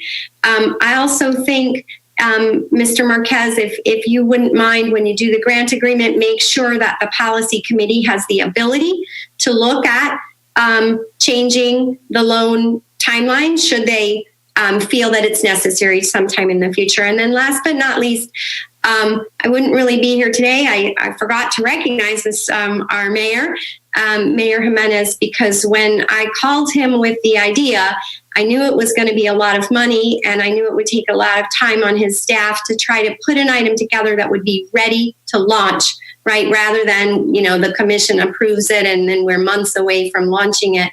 And he said yes. And he asked his team to help me in any which way they could, and they have. And so I'm very grateful to that. And I'm very grateful to many of you for your support and your insights and your ideas on how we can make this better. Thank you. Okay, it's been moved in second, moved by Commissioner Higgins. Who seconded? I think. Second. Okay, who was that? Modestine. Okay, Commissioner Modestine second. Anyone wish to record no on item 11A2 in the supplement? That item passes.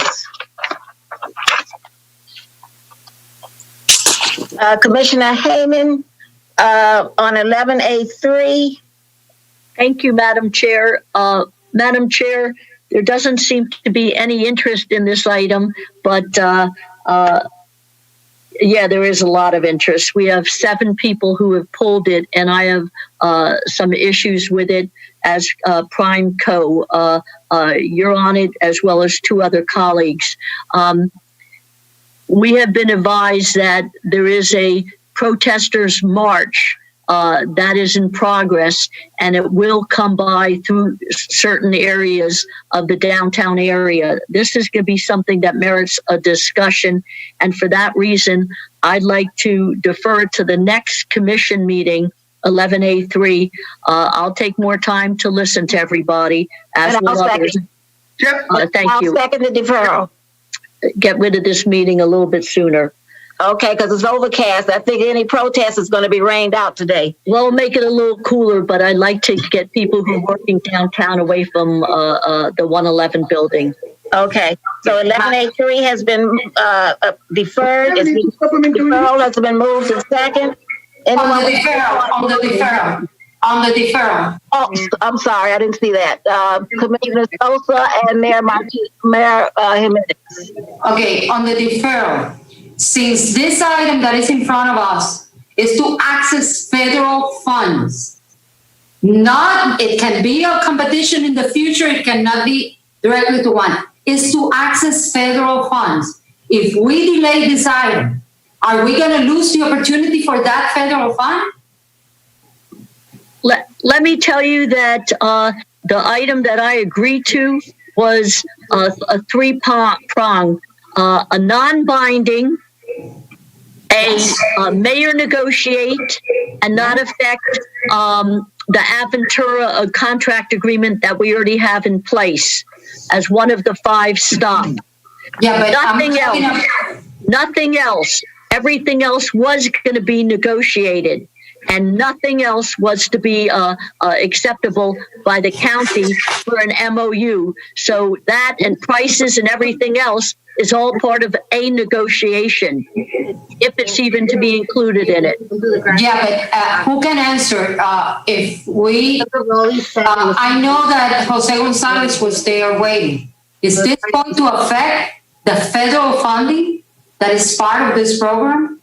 Are we going to make a mistake in delaying something, and then after all, someone comes out and says we cannot access federal fund because of the delay?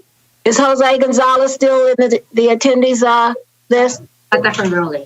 Of course. Yes, Madam Chair, I'm here. Okay.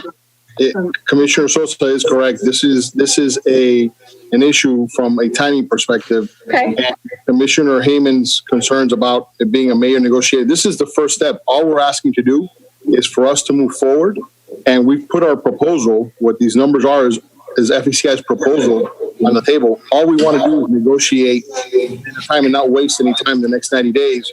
Bring back something. The county has nothing to do. It is non-binding. It does not. Point of order. Commissioner Martinez. He's not answering the question specifically about the federal funding. He's putting forth his plan. Because I read the item back and forth, where does it say that this depends on federal funding and the timing on it? I missed it. I'm sorry. Show me where.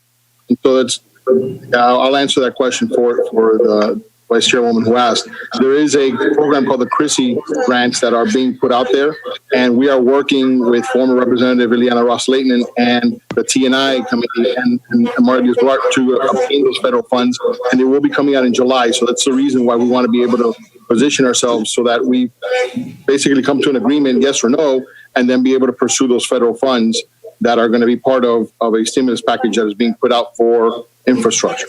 So they are time sensitive because they want to award them by October.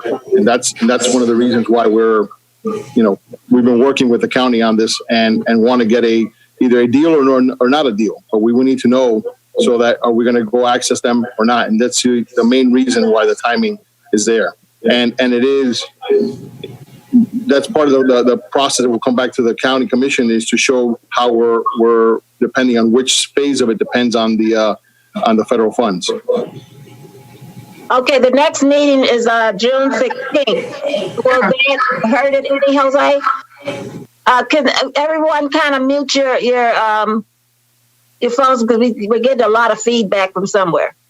And again, our timing was very sensitive because we didn't want to waste. I don't know. Again, we felt like they were negotiating the MOU now, and the MOU really is just an MOU to negotiate. That's all we're asking is to move forward. I understand what you're asking for, but would it hurt if we wait 2 weeks? Time. The only reason I tell you is 2 weeks is time is a lot of time for us to. We're doing a lot of things, and we just wanted to make sure everybody had plenty of time and not rush to this. And I think that's again, it's just timing on it, Madam Chair. I tell you. But you said it had to be in by October, correct? No. October's when they award. It's going to be done in July. That's the reason why, if you give us, if we don't proceed, if the commission doesn't, the Royal Commission not to proceed or to proceed in the middle of June, it only gives us a short window of time to be able to get something ready for a package in July. That's the only reason. I'm being straightforward. I understand what you're saying. This is on the deferral. Commissioner Hayman, what do you want to do? Well, Madam Chair, I appreciate it, but the funding for the federal stimulus dollars was solely going to be on the county doing the application per dialogue with Virgin Train. So if that's the case and it's a factor in the MOU, I'm prepared with an amendment to direct the mayor to negotiate with Virgin Trains without any MOU and any of the details, and they can expedite it now. So all these other dialogues of money and amounts and access fees and building facilities and who applies for what can be omitted because it won't be illustrated in the MOU they set forth. And then they can just go and start negotiations tomorrow unless the mayor vetoes an idea of negotiating with them. Mr. Mayor? I just want to put on the record that we're not in favor of this item. So we can negotiate if you want and sit down and talk about numbers and an application process, but I'm certainly not in favor of this item. The administration didn't push this item forward. All right. So I just want to put that on the record so that everybody understands what our position is. Okay. Commissioner Haven? Commissioner Haven, you still want to keep the referral, correct? The deferral. Oh, she made a motion. What was the motion? Because I didn't hear it. The motion was to defer and I seconded it. No. Okay, well, you cannot make another motion if there's a deferral on the floor. I got to tell you, I'm still ready to go with the deferral, considering that it would only be the county, according to Virgin Trains, that we're going to do the application for the federal stimulus dollars. That said, and the administration is not in favor of it, it's a moot point, like a lot of the items in the MOU. So I'm for the deferral. If it goes, fine. If it doesn't go, that's fine. Okay, because I would like to hear what the administration, what they have against it. So the deferral has been moved in second. Now on the deferral only, we have Commissioner Diaz, Cava, and Bobo. This is on the deferral. Madam Chair, I wanted to know what was the problem, but it's only on the deferral we're going to talk about. Then that's like a mute issue. Okay. I mean, there's a bunch of questions I have on this item. No, but at the same time, I didn't want it to just die like this, you know. No, I understand. It's not dying. It's deferred. Well, deferring it, and I understand, Madam Chair, it's just that if the monies are there that we could get from grant services that could help out and could do to make this, and it's less taxpayers' money that could go to something like this. Okay, but this is willing to I know, but that's the problem, you know. Okay, Commissioner Cava. Thank you, Madam Chair. I just want to say that if it is deferred, if it's going forward at all, I'd like to see it go to committee. So I just don't understand why it wasn't going to committee in the first place. Commissioner Cava, if you say it goes to committee, are you aware that once it goes to committee, then it has to go through the correct process, which means it would not even get back to the EC? Well, it could be September, probably, until September. It could be advanced from committee. It's in BCC. It'll come back to BCC so we can expedite this. Commissioner Bobo, I'm sorry. Yeah, Madam Chair, I would speak against the deferral. I think we've just, we've talked a lot about transportation, and I think any opportunity for us to move a project, even if at the end of the day we don't like it or we can't negotiate to a good place, then so be it. But it seems to me that we're ready to pull the trigger. Every time something comes up on transportation, let's not even explore it for whatever reason that is. And to me, that could be problematic moving forward. So I'm against the deferral. Well, you know what? When you say that, that reminds me, we have not been getting anything through lately. Everything has been delayed. Even when we try to make things transparent, we get thrown under the bus on that for trying to make things transparent. Who's next? Chairwoman? Vice Chairwoman? Madam Chair, I agree. I'm not in favor of deferring this item. This item doesn't tell you have to do it. The administration can be against. I'm not against trying to pursue federal funding to do something, to start doing things at the county. Maybe this is not going to work at the end. We're not forced to work. This is not something that we are accepting what they say, but they have to present a case to us, and then they have to negotiate. What we are saying is not only this, but, Tri-Rail can go together and they can mash together. So this is bigger than we are. By delaying this, we're delaying the capability of federal funds, and then I cannot support something like that. I believe that we should deal with the item because the item doesn't say accept this, do this, this is a final number. The item, what it's saying is go, work, sit down, bring us a plan. If we like the plan, we vote in favor. Remember what happened with the court. One company came and offered. At the end, it was a competition and another company won. That's what we want. Competition, but access to federal funds. I think that delaying this will hurt the project and will never happen like everything. Okay, sounds good. Commissioner Martinez on the deferral. Madam Chair, I'm not even going to talk about the points on this item, and I had some questions that I wanted to be answered here. But I'll tell you one thing. There's a lot of questions on it, and a lot of people have concerns about it, and the administration is not in favor. Unless there's 9 votes, which would override a veto, I'll tell you right now, we're going to talk about this for 3 hours, and then somebody's going to say, let's defer it. Because if not, it may go down. It's just 20 years of experience. I'm just telling you, it might be the best thing for everybody who's in favor of it to defer it at this time. But it's up to you. I'll go down swinging either way. Commissioner Hayman is up to you. Mayor Jimenez. Look, we're okay with, if you say negotiate without an MOU, I'm fine. We'll negotiate it. Okay. It's not that I'm against the issue or looking at it or trying to get federal funding. Let us negotiate without an MOU, and then we'll come back with whatever best deal that we can get. And if we decide that it's a good deal, great. If we decide it's not a good deal, then we'll bring it back to you. Okay. But, I think that's the best way. Just direct me to negotiate without an MOU, and we'll get back to you by the 16th. Okay. Commissioner Hayman. Thank you, Madam Chair. Math was one of my strong suits. I was looking to try and get a sense to move it forward because I do support transportation as a priority, as most of my colleagues have for the last, at least 4, if not 10 years.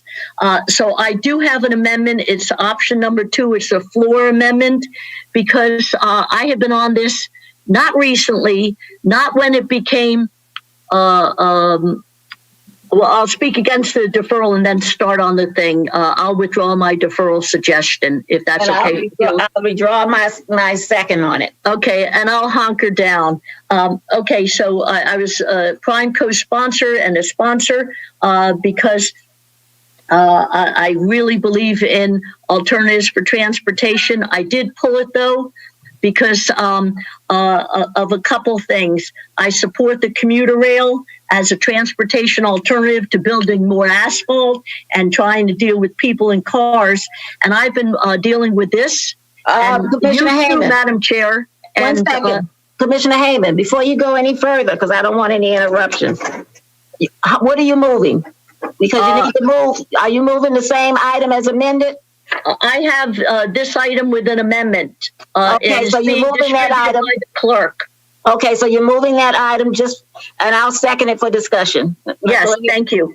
Okay, my apologies. It's the floor amendment and a brief statement first. I've supported the commuter rail as a transportation alternative, as have you. And actually, Commissioner Monestein, and before him, Commissioner Roll, from the days of Director Harpool in transportation and the FEC corridor with Adolfo Enriquez on through online or onboard Florida and Brightline and now Virgin Train. But what I supported and said I'd be happy to prime co-sponsor is an MOU that had major prongs to it, that it was non-binding, which this is, that it would negotiate the negotiation between Virgin Train and Mayor Jimenez or his designee, and then in a timely fashion, as quick as possible, bring it to the full Board of County Commissioners for a vote or if there's no meeting of the minds between what was negotiated or intended, a report on why it could not be voted forward to us in a timely fashion, again, to the full board. And the third prong was it would not affect what we did to the one stop to make this intra-county commute stop, the Aventura contracts that are already in place and voted through as one of the up to 5 stops on a commuter line that also includes Brightline regionally through the state of Florida and also a cargo train. An agreement also, Virgin had added to it, and I hope all the Prime co-sponsors were aware of it. The attorney said that they'd advised that it included private entities, not all the responsibilities on the shoulders of either Virgin, but most especially the county. As you heard, I believe, earlier today, Craig Robbins from the Design District saying he's fully committed to doing a stop, a platform in the Design District. And we also heard previously, a couple years ago, with Ms. Bravo in community presentations that Solomie, Lafrac, and Sofer were engaged to do the stop in North Miami at 151 and Biscayne Boulevard. But here's the issue, and to the amendment that I'm offering, and hopefully the clerk has gotten it to every one of you. On multiple occasions, Virgin Train has told us that they intend to keep all the itemized statements. They wanted to be transparent. Well, that resulted in a very large wish list. And if you look at the calculations for different things that they put in and the obligations, it is not hundreds of millions of dollars, but $2.47 billion. And it's, of course, to be negotiated and non-binding. But my biggest concern is not just as a taxpayer, not as someone who's committed to the priority of transportation, but also someone who has previously voted to support multiple projects and make sure one project doesn't take all. I supported Commissioner Moss on his proposal to bring better transportation down south, but with the majority voted not to take all the pot of money to the exclusion of everybody else's plans and demographic areas. And so to put literally in writing their intentions on before our even first vote and stack it up on negotiations, I felt it severely challenged, if not shackled, Miami-Dade counties to negotiate in good faith, because it is itemized in an MOU that we would be voting forward in a direction for the mayor to negotiate. And I believe that is counterproductive to Miami-Dade County and possible inclusion of other transportation plans. I have raised that several times with representatives from Virgin Train, and they made it very clear as late as Friday evening with their attorneys that they intended that the MOU stay itemized with every obligation they listed and all the price tags that go with it, or otherwise they didn't want to do it. And so therefore, I offered this amendment because they said their MOU had to be itemized. And so I want you all to know I am supportive of a commuter rail, but not at all cost and not at hindering Miami-Dade County chances to help other avenues of transportation or to compromise negotiation efforts under good faith. The floor amendment that I offer, and so if it's positive to move us forward to negotiate, is as follows. I move to amend agenda item 11A3 to delete all references to the Memorandum of Understanding MOU throughout the resolution and remove the MOU as an attachment to the item so as to eliminate this board's approval of the MOU between Virgin Trains and the county. In furtherance to this amendment, I move to delete the third whereas clause on page 4 of the agenda item, delete section 1 of the resolution, and renumber the sections accordingly to make all such conforming changes to the title. So what that does is eliminates only Miami-Dade County from pursuing federal stimulus dollars and puts some of the onus on Virgin Trains also. Publicly, they have stated it's up to us to get the stimulus dollars for this commuter thing. It also takes out all the equations of us being obligated to pay $33 to $55 million for access when a couple years ago the quote was $6 million to $8 million for access to the rail. It also removes paying $20 million for each train when anticipated purchase of 8 trains or $2 million a year to lease a train. It also removes our obligation to operate and maintain all the operation of this commuter rail. And it puts it into a dialogue that says, Mayor, negotiate with them to see if we could come up to 5 stops or any other stops on a commuter rail for an existing FBC track. And it's non-binding, and it comes back to us in 90 days. I believe it's 90 days if they can come up with some agreement to the full body to say yes or no. But I object, and I stated it at least 5 times over the last couple weeks, especially to Mr. Gonzalez, not to list all these obligations. And I have heard the negative side of it instead of trying to promote something positive. And I don't want to commit everything and possibly affect future transportation bonding dollars for any other project and disadvantage Miami-Dade on negotiations. So that's the floor amendment. If anyone wants to speak to it, I'm happy to make a motion on that and see where you go, or we can go back to the original thing with all the details and obligations to Miami-Dade County.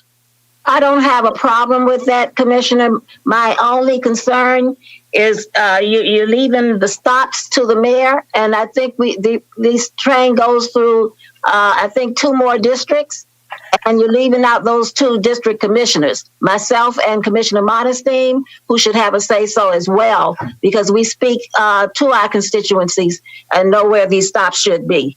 So that should be included in that.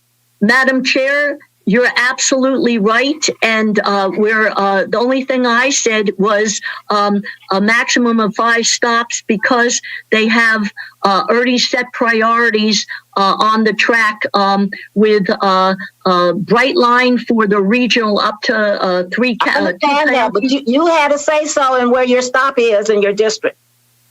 And so too will you, and that would remove specific things on your statement. As you said, it was part of an exhibit, and they actually started listing it. And I'm saying that should be something that you interject to the mayor. Okay, no, I think it needs Modestine and Higgins. I think it needs. Well, Higgins' stop is already approved. That's the downtown one. Already there. Okay, it's already there. I agree. Modestine. I agree. Okay, but the town one would be Higgins and me. Hmm? What I'm asking is for that to be in this piece of legislation. Madam Chair, I'm fine with that. My concern is the 30-minute railhead and where Virgin has prioritized their regional up to Orlando, and also the line is used for cargo and not having a whole lot of stops so that it affects our vehicle traffic. No, we understand that. We understand all of that. I'm just saying that we want him to confer with the 2 district commissioners. I think that is a reasonable request. I would assume that the mayor does that anyways with us. He is accessible, and it's not a sunshine violation. Okay, but I want it in the legislation. I see that as a friendly amendment. I thought it would be granted anyways. Okay, so you have accepted that friendly amendment? I accept it. Okay. We have a queue. Commissioner Martinez, Moss, Modestine, Sosa, and Bova. Thank you. Thank you very much, Madam Chair and Commissioner. And I could probably live with that. amendment you made. And you know what? We might as well have discussed the item. We're going to do it anyways. So I would like to move this because I'm looking out the window and we're getting a storm coming in. The storm is already here. Hey, we try to do it and it's not working, and we still have the Bay Link and who knows what. But anyways, I'm pretty sure I know why the mayor and the administration wasn't supporting this. There is a lot of stuff coming from the back that I have found out since then. But this $29 million rent fee, the $30 to $50 million per year for the annual operating cost, that you have to buy the trains and you have to rent the trains. You got to pay 10% of their annual operating cost. It's so much. And I know you guys are concerned about where your stations are, but here's one little thing. We take in about $276 million, more or less, on good years. Obviously, this year is an anomaly, and let's let this go, of about $276 million. We have $95 million in debt service, and we give $63 million to municipalities. That's 158. That leaves us with 118. The South Day Quarter, thank God that one's going through, and that we approved the bus, because if not, we wouldn't have anything. Tell you the truth, nothing would have been done. But at least we're giving something. That's $12 million more or less for operating costs. That leaves us with $106 million. Every amount that goes to another quarter takes away from another one. You just have to understand that. It's just math. You get this much in, this much goes out, that's what you got left. So for the east, west, the north, and everything else in between, there's going to be $106 million left, because it's going to take us some years to recover. So we have to make sure that when we're doing this, we're doing the right thing and we're taking the time. So I'm glad the mayor at least came out and he said that they were opposed. And I'm pretty sure by reading this why he's opposed to it. It's not the idea. The idea is awesome. Let's get into all of them. But the problem with everything is, how much money do you have? If we had enough money that we could throw at everything, we wouldn't have issues in nothing. Hardly anything we would have issues. We would find something, because that's what we do. But we shouldn't have issues with anything. So this negotiation, let's see how it goes, because I do know that the access fee went up from a couple of years ago. But then again, it was, and I did speak to Mr. Gonzalez, and he said that was never an actual proposal. That was just a number thrown out there. But the problem is the number was thrown out there. And it's very difficult to say that jury will disregard what you just heard.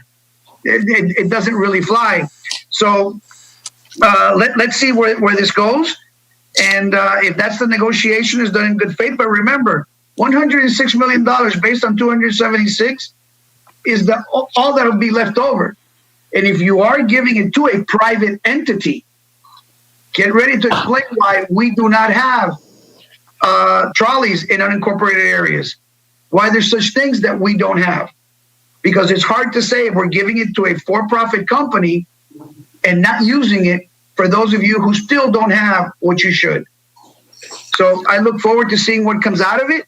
And if it's something good, I'll be happy to support it. But think of what, there's a lot more to us than just what's on this little paper. Thank you so much, Madam Chair. And thank you, Commissioner. Oh my God, everybody's on. Commissioner Modestine, Sosa, Novo, Cava, Higgins, Suarez, and Jordan. Moss.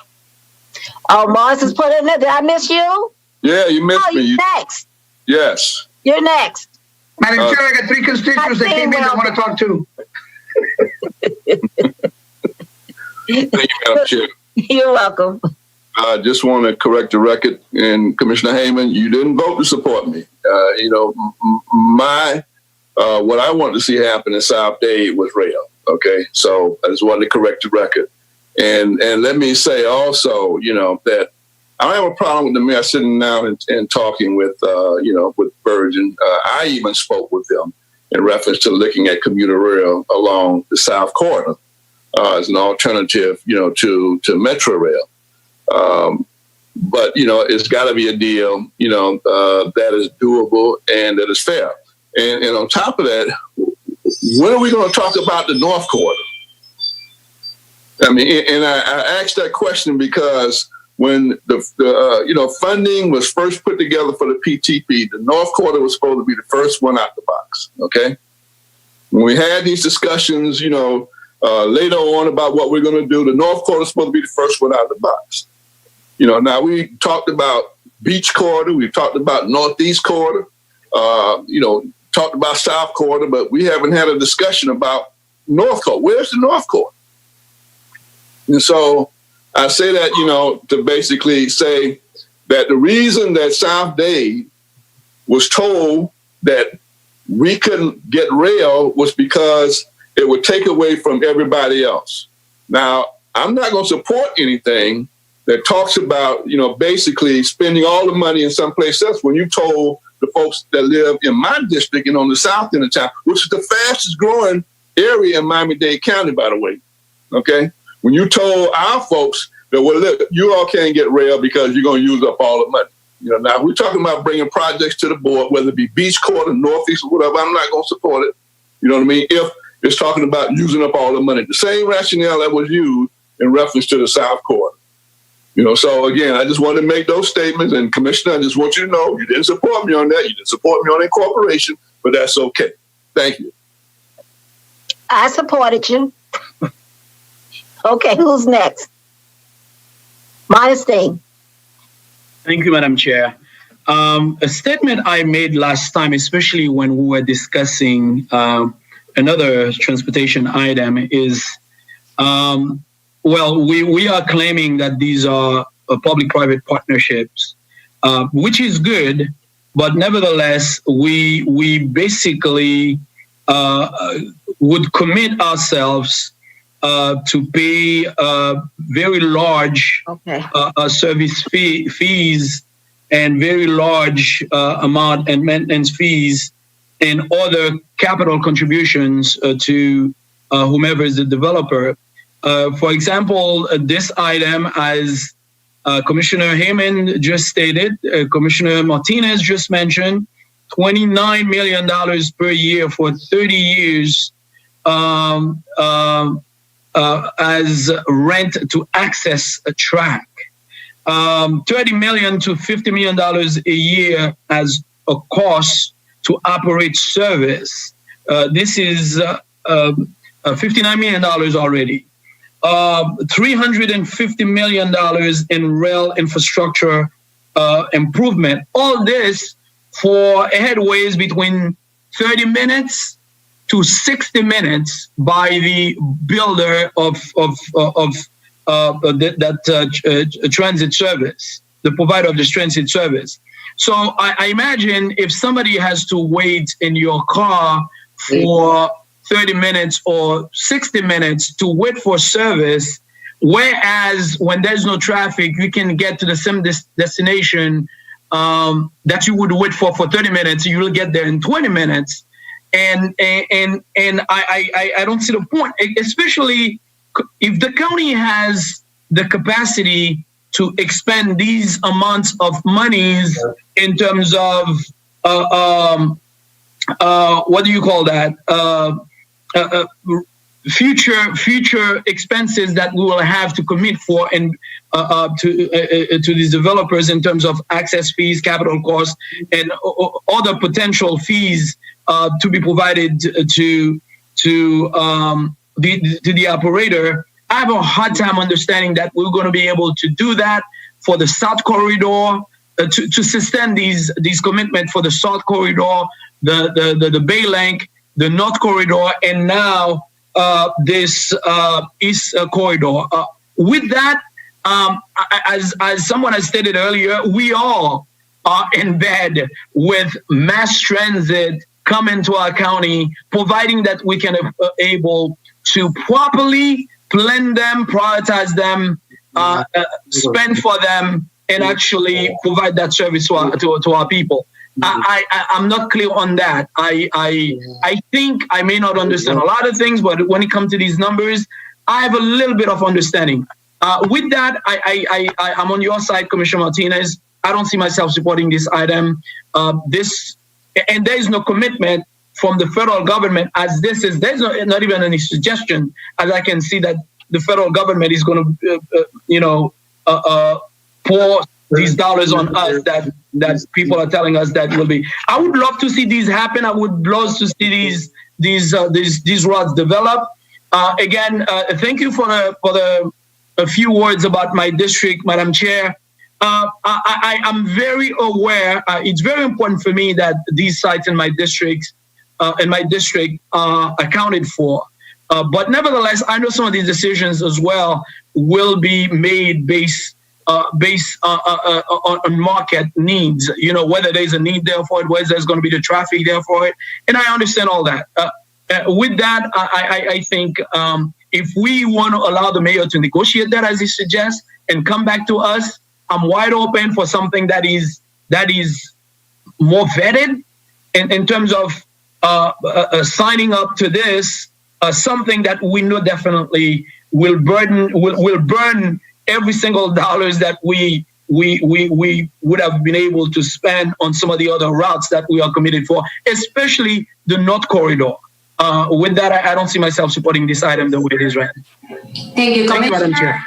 Let me repeat the order. Sosa, Bobo, Cava, Higgins, Suarez, Jordan, and the mayor. Okay. Ms. Bravo, are you here? I can't hear you. Yes. Okay. Who negotiated with them? There really hasn't been a negotiation. This is their proposal. Okay, who inserted the cost to this? All those numbers were provided by Virgin. That's their cost proposal.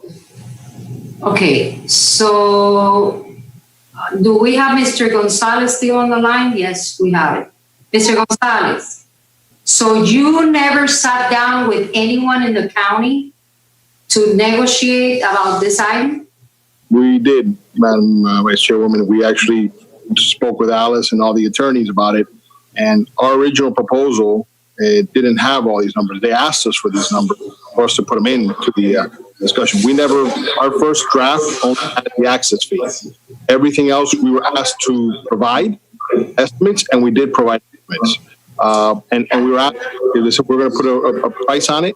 We have to show all of the costs. So we were just prepared to negotiate on the access fee. All the capital costs are depending on whatever the county wants as a service.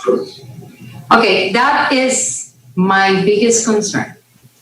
The company came to try to do something right for an area that covers 3 different districts. That is not going to benefit directly my district that is close. And then the only thing they wanted to do is to make sure that they were disclosing, that they were negotiating, not necessarily at the end they will be able to do it. They were going to access federal funds. They sat down with Ms. Bravo and the attorneys, because I know that because I was able to verify that. That's why I have that information. That at the beginning, those numbers were not there. It was just, let's negotiate, let's get federal funding, and let's only have the access fee as a negotiating point to bring back to the commission. So everything changed when the administration was interested in inserting those costs as part of the proposal, which was not what Commissioner Heyman had at the beginning. So Commissioner Heyman sponsored the item that we all told her publicly, we are with you in a public meeting. And it only had the access to the federal fund, the sit down and negotiate in the future. Let's talk about the access fee to help the community. But everything else wasn't there. And then right now comes an item in front of us. No one knows. So no one sat down with them. No one negotiated prices with them. So it was all them. Commissioner Heyman, I have my concerns.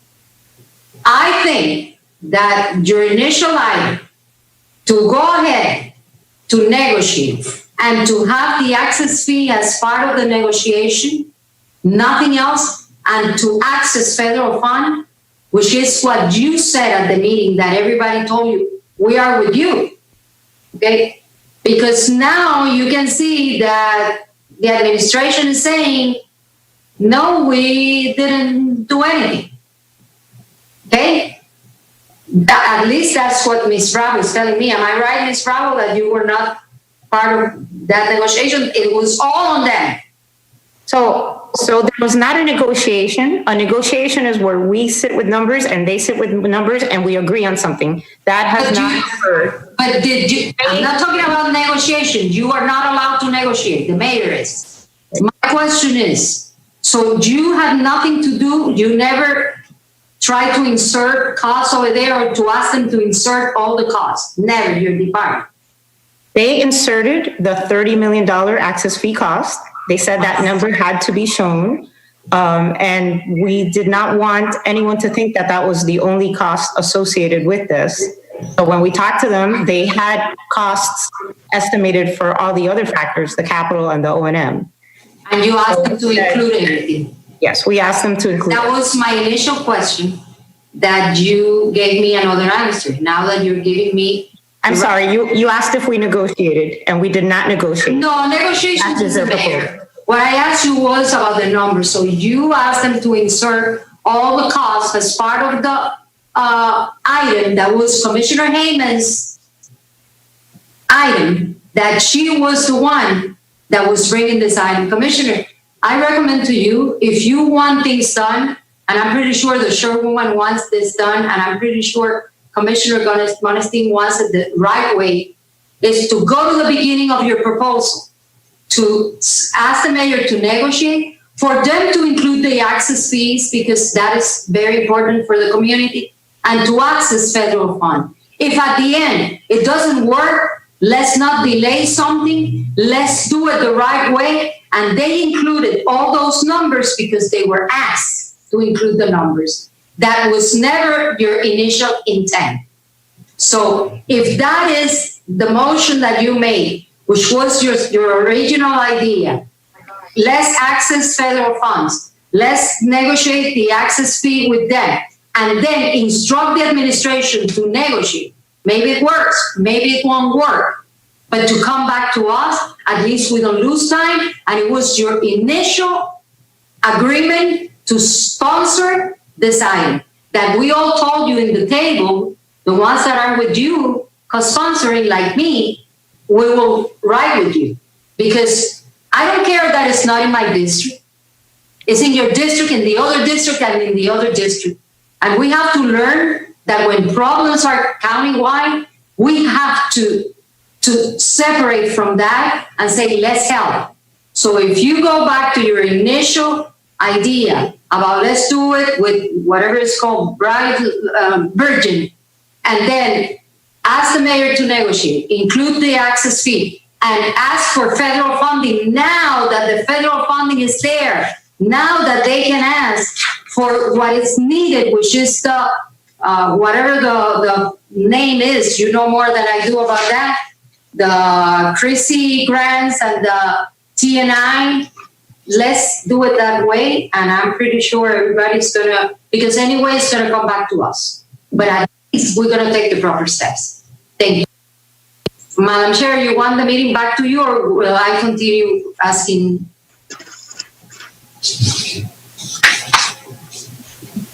I can't hear you. Commissioner Malvo? Yeah, question first to my colleague, Commissioner Heyman. Have you already amended the item or offered to amend the item? Yeah, I had that motion that I wanted to present, but I really wanted to hear from my colleagues on it because all this other additional information came in and it was sort of new to me. And I wasn't sure. I was told it was Virgin that put it forward, but I didn't know that it included the director in asking for it. So and take a step back. But now that this information is coming in, I put that motion forward to amend it to just direct the mayor to sit down and negotiate based on the original intent without all the caption amounts of things, and also include private developers for the stops. So that was my motion, and you all got a copy of it. It says, I think, option 2, a floor amendment to it. So it lets them negotiate, as Commissioner Sosa was talking about, without all these figures and obligations. Second. Okay, Commissioner Bovo, you still have the floor. Commissioner Bovo, you still have the floor. Am I there? Yes, Can you hear me? Okay, I'm sorry. I'm just having issues today. Maybe it's the weather. Okay, I want to be clear. We're not awarding a contract today, correct? All right, we're not doing any of that today. Okay, so we have all of us have worked on these issues of transportation globally. We've had all these discussions. We have put a price tag on the SMART plan of about $6 billion. We don't have $6 billion, okay? So if we continue to wait to make sure that we have enough money to do a corridor, our grandchildren, okay, well, by that time they'll be in flying cars, so the corridors won't matter. But the reality of the situation is that we need $6 billion in order to do all the corridors. So the way I look at this is very simple. We have a lot of, over the last couple of years, we have collectively, through legislation that we've introduced and authorized and passed, we have put more tools on the table that allow for more funding in the future that could help us. And I think it's wise and would be advisable for the mayor to sit down without a commitment that something has to get done. I don't want guns to anybody's head, but I do want an opportunity to discuss this item and look at everything we could bring to the table. We've worked on RTCs, we've worked on TIF legislation, we've done all this stuff in hopes that you could create more money to bring to the table. And then you also have development rights that I think we have the ability to control that could also bring assets to the table. So, yes, when I first saw all the dollar amounts that are being thrown out, it's like, forget about it. We can't do any of this stuff. But if you think about these things, there's a want on behalf of Virgin. There may be some wisdom now that there could be a lot of different plays there for them as far as development rights and what have you. And I think it would be very wise on our part to at least explore the conversation, at least get a good feel of what is it that we would do. And then, I trust the mayor to come back. And look, I jousted with the mayor on this issue about buses and trains, and I got to tell you, we're not getting $100 million for the South Corridor if what we were putting on the table was train. It wouldn't be happening, and I still want to see train all the way down south. But I will tell you, this is a first good step. Perhaps we should be looking at these items, which, by the way, every single corridor, we should be looking at the same thing. In the North Corridor, RTZ, development rights, that's the way we're going to build out this system. But if we just keep waiting for, your half penny, which I don't want to get down that rabbit hole today, but if we keep waiting for that half penny and waiting for something to just miraculously come out of the sky, it's just not going to happen. So I'm glad you amended it the way you did. I think there shouldn't be any hiccups here. Let's move forward. I trust the mayor enough to come back and say, hey, this could work, this can't work. The only thing I would implore is let's put all our tools, everything that we've got from the toolkit, let's put it on the table, okay? RTZ, development rights, TIF legislation, everything that we've worked on in order for us to get to where we want to get to, and then let's see if it happens, okay? We know this corridor is the most dense corridor we have. It's all laid out for us, okay? They have the rail. There's great opportunity around that corridor. That's not to say all the other corridors are not important. Of course they are important. They're all important. But guys, I'll tell you, if we keep every single time something comes forward that we need to make a decision, it seems like paralysis starts to set in. And then, we hear all the noises. It's too much. It can't happen. Somebody's going to get rich on this thing. Well, guys, at least we're going to lay things out there.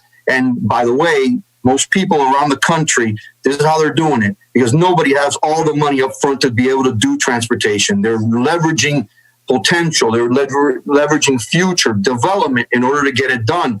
Come on, we've all traveled to different parts of the country on all these different, seminars and transit meetings and whatnot, and we've seen what everybody else is doing around the world. It seems like we're the only ones that just get stuck in the mud on, which corridor goes first. This one's got to go first, and I'm not going to support this one. Let's go. It's time. It's time to move. Thank you, Sally, for your amendment. I'll second it if I need to second it at the appropriate time. I think I already seconded for for us to have the conversation at the very beginning. Commissioner Kava, Higgins, Jordan, the mayor, Suarez, and Diaz. Thank you. Thank you, Madam Chair. And thanks, Commissioner Bovo, for the reminder about lasagna funding. And I want to commend Commissioner Hayman for bringing this forward. And at least we've got Virgin at the table for negotiation about a real commuter line. So all of that is good.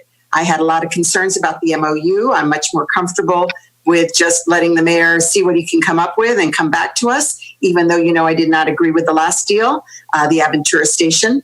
That took $76 million of PTP funds. But in any event, it comes back to us, and hopefully you'll negotiate a good deal. It can't be $9 tickets one way like the last proposal, because that's not going to be a commuter service. It has to be something that will really allow people to take this as an alternative, or those who are transit dependent. And so I'd like to see it cost what Metro Rail costs, and be part of an affordable and accessible system for everyone. And our transit workers need to be in the discussions. So please, let's not wait until it comes back to us to engage transit workers in this conversation. I'm concerned about what happened to the North Corridor. Once again, we're hopscotching all over the place, leapfrogging all over the place. And we have a commitment to the North Corridor. I don't know, where is it? Why haven't we heard what the plans are there? And we need to see how this all fits together. Like Commissioner Martinez says, we can't be just piecemealing this. We need to understand every time we're talking about a corridor, what the impact is on other corridors. So I am going to support continued negotiations. I think that's what's on the table. We need to have this corridor. We all thought it would be the easiest corridor. Well, guess what? It hasn't turned out to be the case, but at least, as I say, it is real commuter rail. It needs to be affordable. We need to have partnerships with federal and state government to make it more affordable.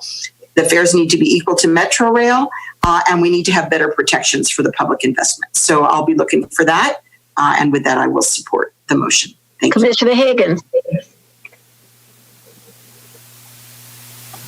Thank you very much. I think much of what needed to be said on this item has been said.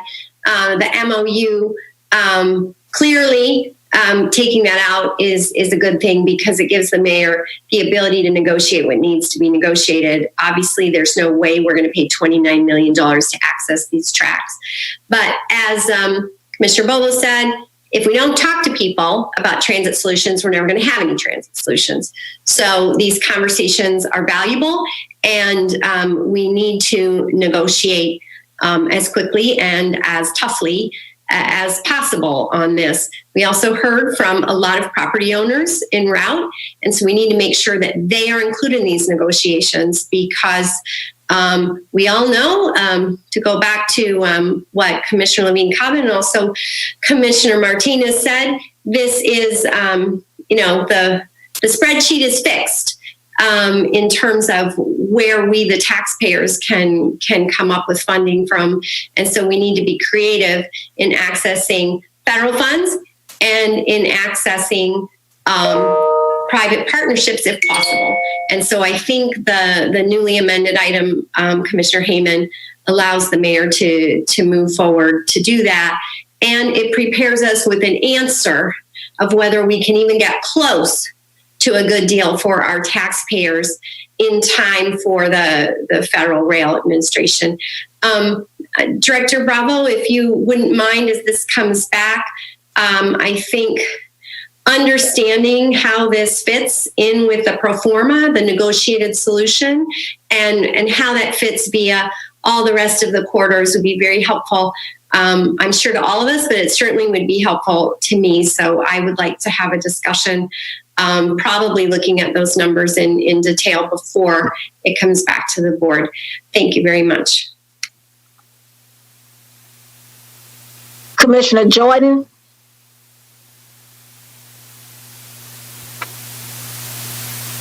Thank you, Madam Chair. Every time we start talking about the corridors, and the mayor will tell you the same thing, I always say to him, please make sure we keep the North Corridor on the forefront, that when we're talking about these other corridors, where's the money coming from, and what is it going to do? What does it mean for the North Corridor? So thank you, Commissioner Moss, for bringing up the North Corridor and keeping it on the forefront, because if a single dollar is taken away from our ability to do the North Corridor, we're cheating the community once again, with that. So I don't want to support anything that's going to obligate dollars that will prevent us from having resources available. And I understand that we expect for the infrastructure stimulus to come down. And I think that the North Corridor would be the perfect project for such a stimulus. But whatever resources we have locally, I don't want it diluted if it's going to mean that the North Corridor cannot be built. The community has been waiting over 40 years, and I want to make sure that that happens and that we not do anything that's going to dilute that whole area. I was ready to support the deferral, quite honestly, because of that, Commissioner Heyman. And how does this obligate us, and how does it impact if we move forward? Because we're coming out this week or no later than the beginning of next week with the RFP for the North Corridor. Am I correct, Mr. Mayor? I'm pretty sure that it's in the near future. So, Alice, when is the RFP coming up? I think we're 99.9% complete putting the final touches with ISD. So it could go out next week, I think. Let's not give a false promise. I want to make ISD. When can we put the RFP out? Tara Smith for the Internal Services Department. Mr. Mayor, we, like Alice said, are very close. It's with legal now for its final legal sufficiency review, and we expect to issue it by Monday. Okay. The RFP? Yes. Okay. That's what my two directors say by Monday. Yeah. So it's very close.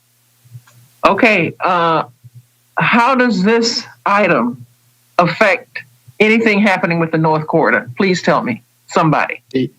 At this point, this item doesn't affect the North Corridor in any way, shape, or form. However, in the future, if somehow this board decides to activate the Northeast Corridor and it takes a lot of money out of the equation, then it could affect the North Corridor. And so the reason why I oppose this is that a price tag of $2.7 billion is exorbitant, and no way, are we going to be able to afford it, or no way would I would even recommend it to you. Because the one thing I am is consistent. I wasn't going to recommend a $1.3 billion project down to South Dade without, federal funding, because it was going to take up all our money. And so we needed to have money for the rest of the quarters as much as we can stretch it. So how am I going to tell you that I'm okay with $2.7 billion for the Northeast Corridor? There's no way I can do that. And so, the RFP can go out, and then we'll see what the negotiations and what kind of federal funding we can get for the Northeast Corridor. I'll come back to you and say, this is how much it's going to take, and will it affect the North Corridor or not? All right. But that's yet to be determined. Okay. All right. Thank you very much. I don't want to take a chance. Thank you. Bye. Mayor, you wanted to say something? I think Commissioner Suarez and I'd like to end up finishing it up before you do. Okay, you want them to finish up? Commissioner Suarez and then Diaz. Thank you for deferring to me. Mayor, I think we're on the same wavelength on this, the $2.7 billion estimate, which I'm not sure where it comes from, but it sounds like the entirely wrong thing to even be contemplating. Look, the way this is being presented it's like a joint venture. We don't want to joint venture with the FEC folks. Their Bright Line project is borderline insolvent. Worse than that, Carl Hassan did a piece on the red ink that is bleeding from this project. Their stockholders must be desperate for a solution. And this is not the way to go. The way to go is to do something along the lines of what the city of Miami did. And by the way, before I get into that, I want to say about what Commissioner Martinez broke down the figures of the CITT very, very wisely, because I want to assure everyone that with the $106 million that are now pledged either to the cities for trolleys or bonded out, we should have enough money with an 18-to-1 multiplier to do the north and the south connectors with rail for both. And then as to this is the easy one. Commissioner Heyman has been negotiating a track access fee since forever. It should have been done a long time ago. At the South Florida Regional Planning Council, I raised Cain 6 or 7 years ago because we did negotiate a track access fee when those folks, you remember Commissioner Heyman, when those folks were negotiating for their rights to use the state property from Cocoa Beach to Orlando. In any case, at this point, a track access fee should be essentially free. We can make this line actually work. And in that sense, we can do what the city of Miami did. We don't have to reinvent the wheel. They put together a train station downtown for $69 million. You know how much of that was for a perpetual easement to go all the way from downtown to 74th Street, across to Hialeah, through Liberty City, through Little Haiti, $1 million for a perpetual easement. And that's why a couple of months ago, I guess, seems like a couple of weeks ago, a couple of years ago, Commissioner Monesteem and I had a sunshine meeting. We were going to activate that. And one of the good things that has happened from today is that I texted Jose Gonzalez and I said, Jose, when are we going to have the positive train control? When are we going to have the technology to activate that deal that allows us to run a train from downtown? I'm glad Commissioner Higgins and Heyman both mentioned that we do have a platform that will go in Midtown. And of course, you know what the cost of that is, folks? $2.5 million. You know how much of that we're paying? Zero. The state is doing that. The city of Miami got that grant. We're going to have a platform. We're going to have a train at grade. And all we need to do is to find some of the rolling stock. By the way, I think Tri-Rail has a couple of trains that are not even being used. So we could probably get started on this line with almost no expenditure, no capital expenditure up front. So, this is, we don't want to joint venture with these folks. These folks are losing money. They're bleeding ink all over the place. And for them to think that we're going to pay $2.7 billion. I mean, if I was mayor and Commissioner Heyman was negotiating, and by the way, we could talk every day, 10 times a day without worrying about the sunshine in that situation and the way she's approaching this, I think we can get this deal negotiated, But to go back and throw and Mayor Jimenez something like this, it makes no sense. It gives them the wrong impression. It gives them the impression that we're going to pay them $30 million a year just for the use of a track that right now. And by the way, not only are they going to lose all kinds of money on this thing, we don't know how many more people are going to use I-95 after the coronavirus. We may have as many as 20-30% of the people working out of their homes. So this is being done totally wrong. We should copy the model of the city of Miami, get a perpetual easement, hopefully pay a very small amount of money, and then it's not going to be a private train. It's going to be a commuter train run by us, and it won't cost that much. Actually, the ideal fare is zero for commuters, and that's what we're going to do throughout the county if things go right in November. So, all I can say is that I just have to vote against this. We don't want anybody to get the impression that we're going to pay these folks all kinds of money for a totally failed project that they have in their hands. Thank you, and I think I've said everything. Was on mute. Commissioner Diaz? Thank you, Madam Chair. And wow, we really kicked the can on this one all over the place.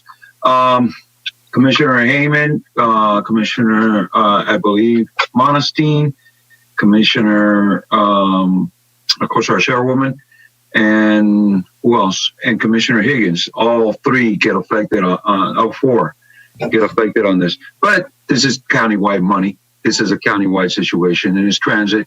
I'm going to keep my comments to what Commissioner Bogle said. Every time we're doing one of these, it's just a negative, and it moves forward 2 steps and it goes back 4. I really just wanted to know is if it's a P3. Is this a P3 or not? Could somebody tell me? Commissioner Diaz, I hope so. The way it can be structured is it's non-binding and negotiated, but we have worked, my colleagues individually and I, in our own respective areas to line up developers who want to do the stops and pay for it with the right to develop the surrounding area that they own the property for. You heard Mr. Robbins this morning. It won't cost us because he wants to develop a stop in his area. And so I'm looking forward to it. And that's music to my ears because that's less money that the people have to put out and everything else that comes in play. That's what I said. I had some questions. But based on that, this is owned, the train track is already owned by a private company.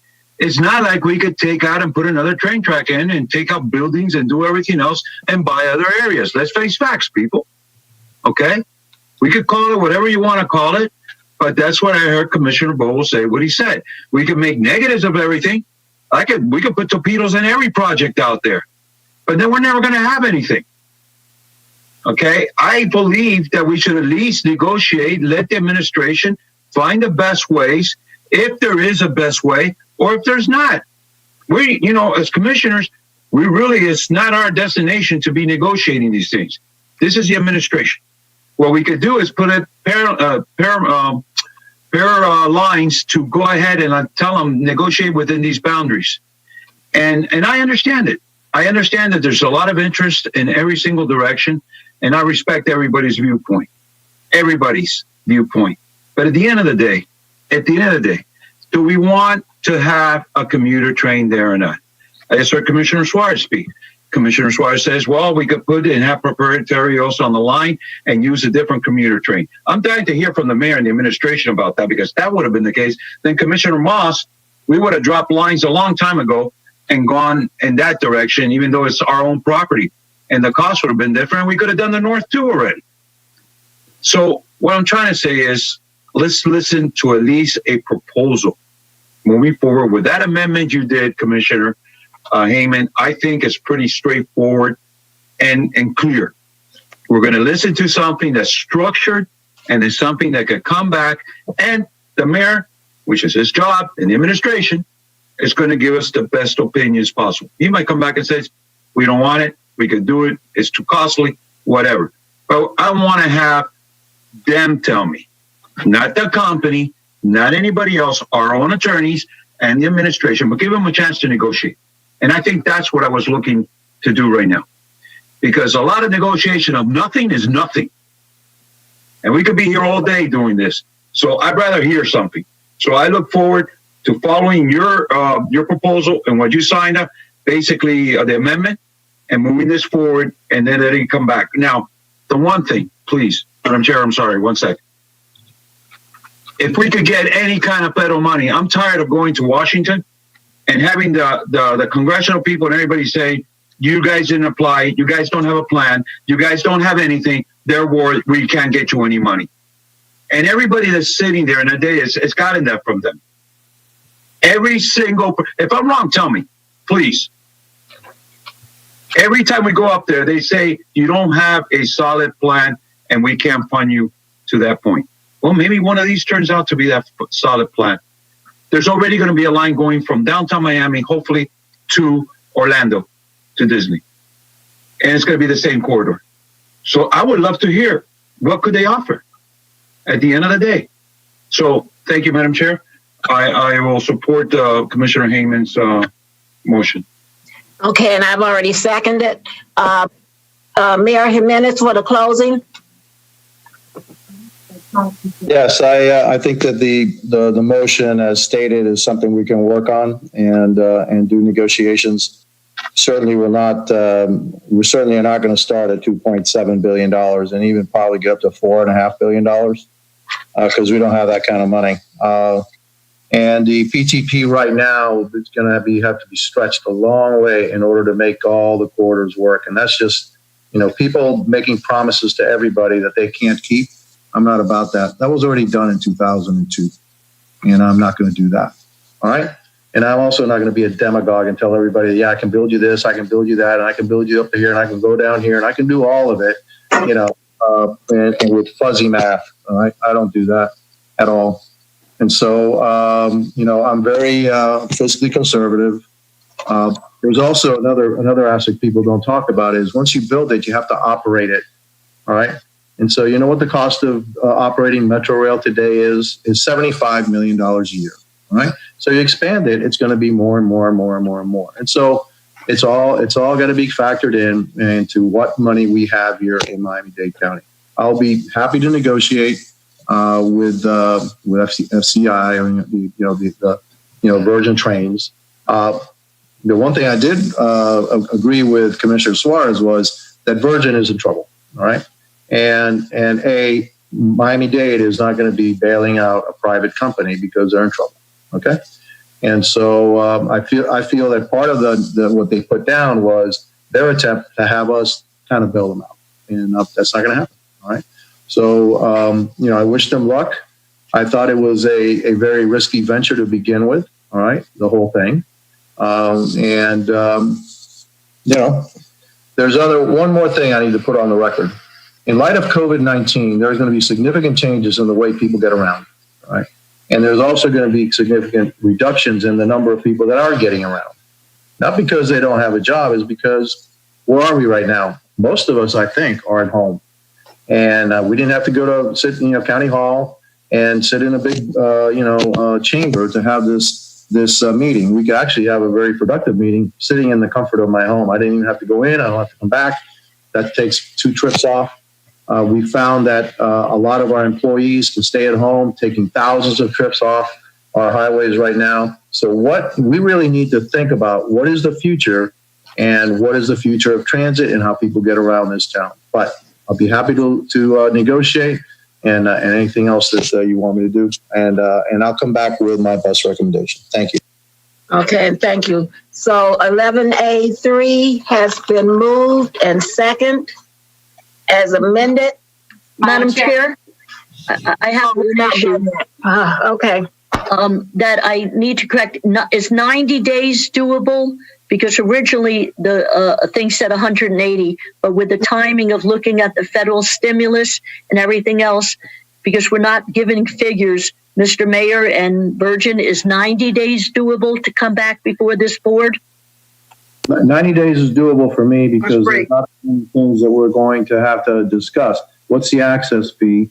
What's the rolling stock? Is it us operating or is it you operating it? And how much is that going to cost? Et cetera. So 90 days is time. And if I may ask, Madam Chair, to Mr. Gonzalez from Virgin, if 90 days is doable so we can get that information back before us? It is, Commissioner Heyman, doable for us. Madam Chair, I'd like to also add that to the amendment that in 90 days it comes back to the full board, the mayor's recommendation and outcome or report. Okay. Thank you. So, as amended, Commissioner Sosa?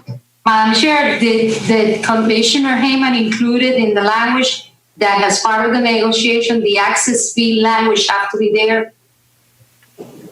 I think she did. Commissioner Heyman? Yes, I agree to it when you said it because that was initial. Perfect, because that's very important. Thank you. And who pays? Okay. A question.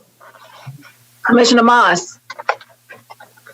The access fee needs to be in this motion. I thought that all of that's supposed to be out or eliminated.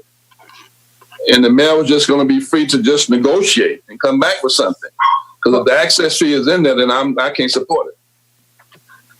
Okay.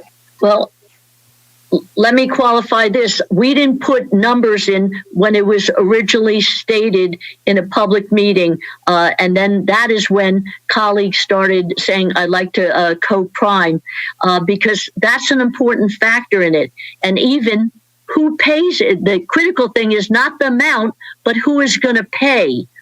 Because it's a multi-use line and it's a private line right now. And so that's critical to it because there's multiple users, but not setting forth the amount at tens of millions of dollars. So that's to be negotiated. but that needs to be included as part of all the components of it in a commuter rail. So Commissioner, you don't want the numbers stated in the amended MOU?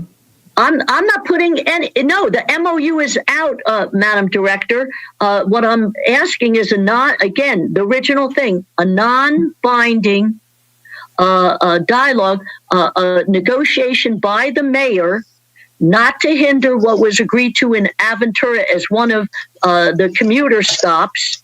And Commissioner Sosa reminded all of us that originally when this was a dialogue publicly at a meeting, different things were discussed to be considered for possible expansion of using the FEC corridor. And so my whole thing is don't shackle the county by telling the mayor, start with these numbers. All of them, you heard from Mr. Gonzalez and Ms. Bravo, whoever asked to have the numbers, they were put forth by Virgin. And my suggestion is get rid of the numbers and have a sit-down dialogue with different obligations, only stipulating that include private to do the platforms because they're interested in doing it. And then I accepted Commissioner Edmondson's suggestion to include the other colleagues that have it specific to their district jurisdictions because county supersedes the cities involved. And then Commissioner Sosa that said, does this include what was originally presented at a previous public meeting to make sure we include access fees? Yes, but not an amount and who pays. That's all to be negotiated. Thank you. Okay. I guess we're still not finished yet. We have the Vice Chairwoman and then Commissioner Martinez. Madam Chair, if you allow me, Mr. Gonzalez is still there. Yes, ma'am.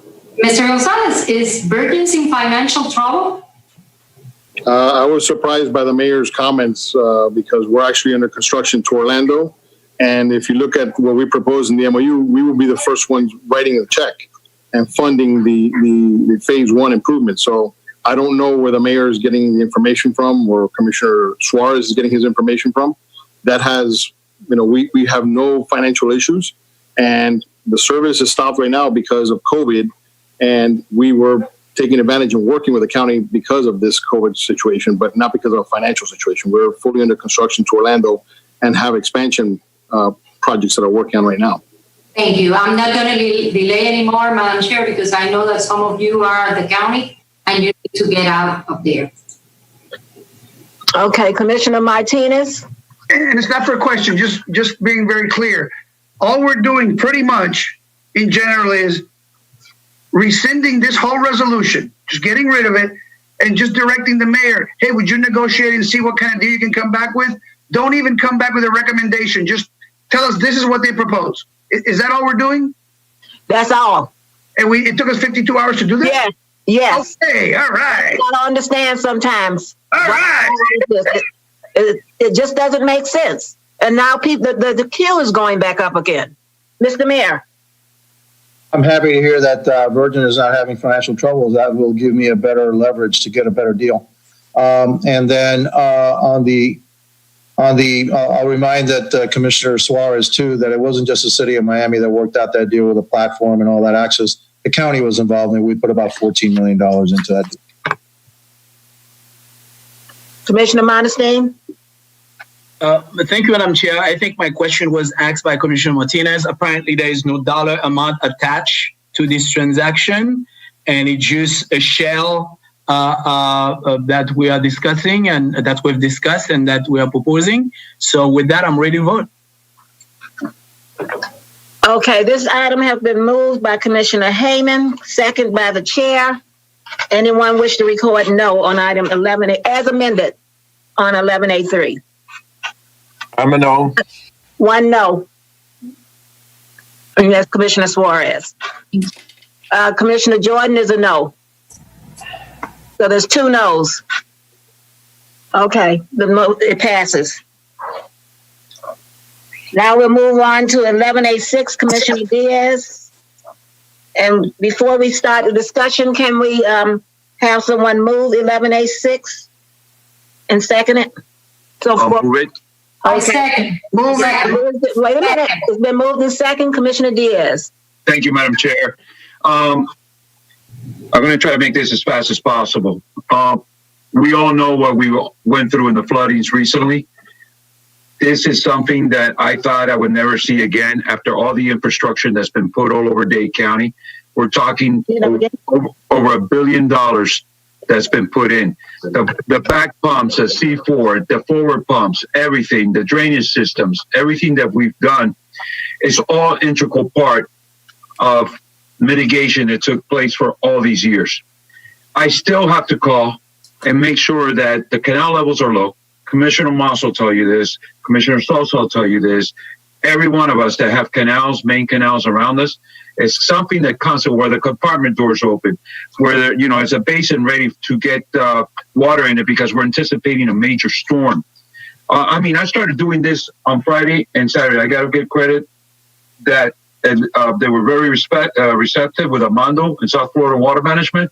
But then when it came to their control stations, something happened. At Monday, at 5 o'clock, they still hadn't gotten the pumps and the C4 basins going, which lowers puts the water in these 640 acres and lowers the canal levels to anticipate the kind of water that was coming. It wasn't done. And we have facts and information to that point, but we need their information and we need to get that. This is what this resolution is all about. We need to get that information once and for all, because we're not going to be around much longer and dealing with this stuff. And the new people, we cannot just sit here and try to do this every time we see a storm coming or a hurricane coming or anything, or the pumps on, or is the things on. We need to have this once and for all put in legislation, and these different criteria be put in a level that they should. I spoke to the director, and the director is telling me that they're willing to look at this, and so is Scott Weiner, one of the board members. They're willing to work, but we need to get that information, and this is why I need your all support. I have all the mayors of my districts totally supportive. I think you heard from one this morning, and they're all totally supportive. And those of you that have gotten flooding in certain areas where you've never gotten it before, the excuse is that they say that 18 inches fell in the 3 or something days. There's been the same in past in one day, okay? And we were able to deal with it and mitigate. Yes, there's been flooding, but it hasn't been in people's houses. And that's the difference. We need to avoid this happening, and we cannot continue to have this happen in our community. A lot of people, since the mitigation was at Worth and West Miami, in Sweetwater, and Hialeah, and other places, they're in the next zone now because of all the things. Well, they didn't get the insurance, the flood insurance. Now their houses have 3-4 inches of water inside, and guess what? They don't have the money to pay for all that damage. And that's a big problem we're going to have in our community. So that's why I need your support. I'm going strong on this because we cannot continue to have this every time. Now we have a storm coming in Thursday and Friday. That's going to be incredible. The amount of water should be dropping on us. Maybe it won't happen. Hopefully it won't. But our job is to try to be prepared and make sure the South Florida Water Management is prepared so we don't go through where we went before. That's why I made the motion, Madam Chair. Vice Chairwoman. Very fast. Thank you for allowing me to co-sponsor. We go back 30 years to the time we were walking out there in our city.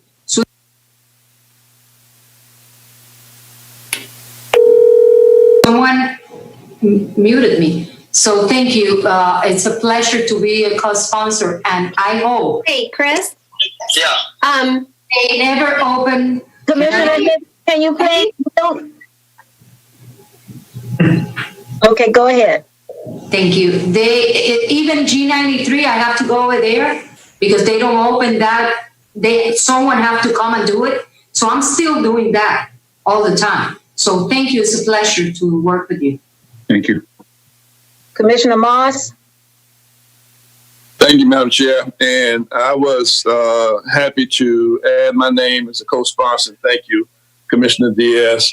I've had this issue in my district as well, and I've just got a concern about transparency, in terms of exactly what, the district is doing to prepare for these kinds of things. I had a situation that, things flooded off 137th Avenue and 180th Street. And the concern was that one of the gates was not open, and it appeared that once the gate was open, all the water just basically, went away. It drained out.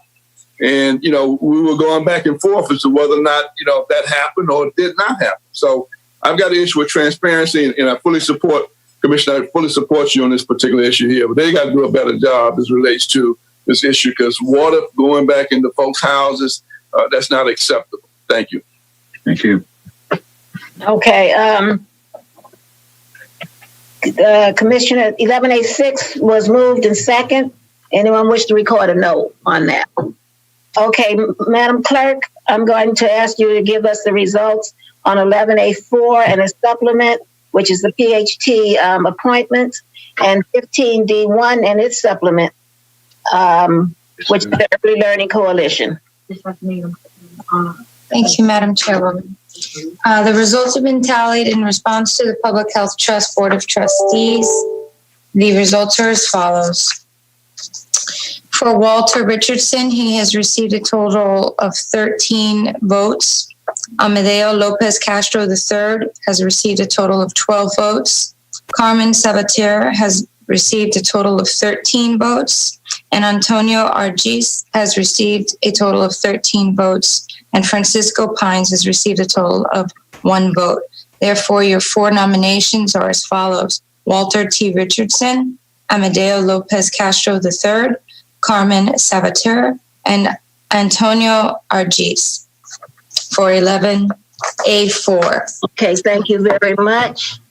The ballots and emails received in response to this nomination shall be made available for public view. Give me all the info in the text. Moving on. Okay, Madam Attorney, do we have to go on? I got to freaking fly all the way Madam down Chair, you need a motion. Yes, can you please, Madam Attorney, we have to vote on this, right? Madam Chair, can you hear me? Yes, I hear you now. Okay. Yes, this item needs a motion to be approved as amended. Okay, can I get someone to move? I move. Can I get someone? Second. Jordan. Sosa.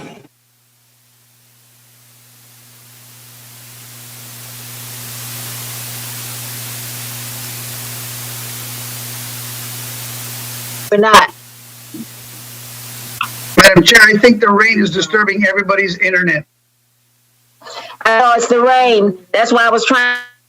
I know.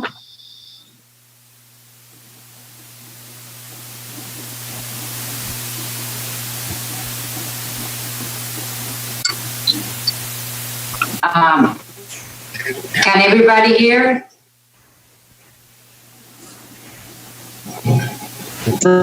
Okay. There's nothing you can. Madam Chair, are you back? Can you hear us? Yeah. Having problems to hear you, Madam Chair. I think anyone else is. Everybody looks. Now we can hear you. Okay, Madam Attorney. We don't see you, but we can hear you. Okay. I think that's from the main host. Okay. So, Madam Chair, that was item 11A4 as amended. I'm sorry, the internet connection was not good. Did we take a vote on that?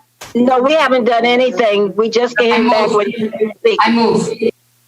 Okay, it's been moved by Commissioner Sosa that we appoint Richardson, Lopez, somebody call out these names again. Lopez Castro, Carmen, who? Sabatier, and Antonio Artis. Correct. Okay, I have a motion. I'll second. Anyone wish to record no on that?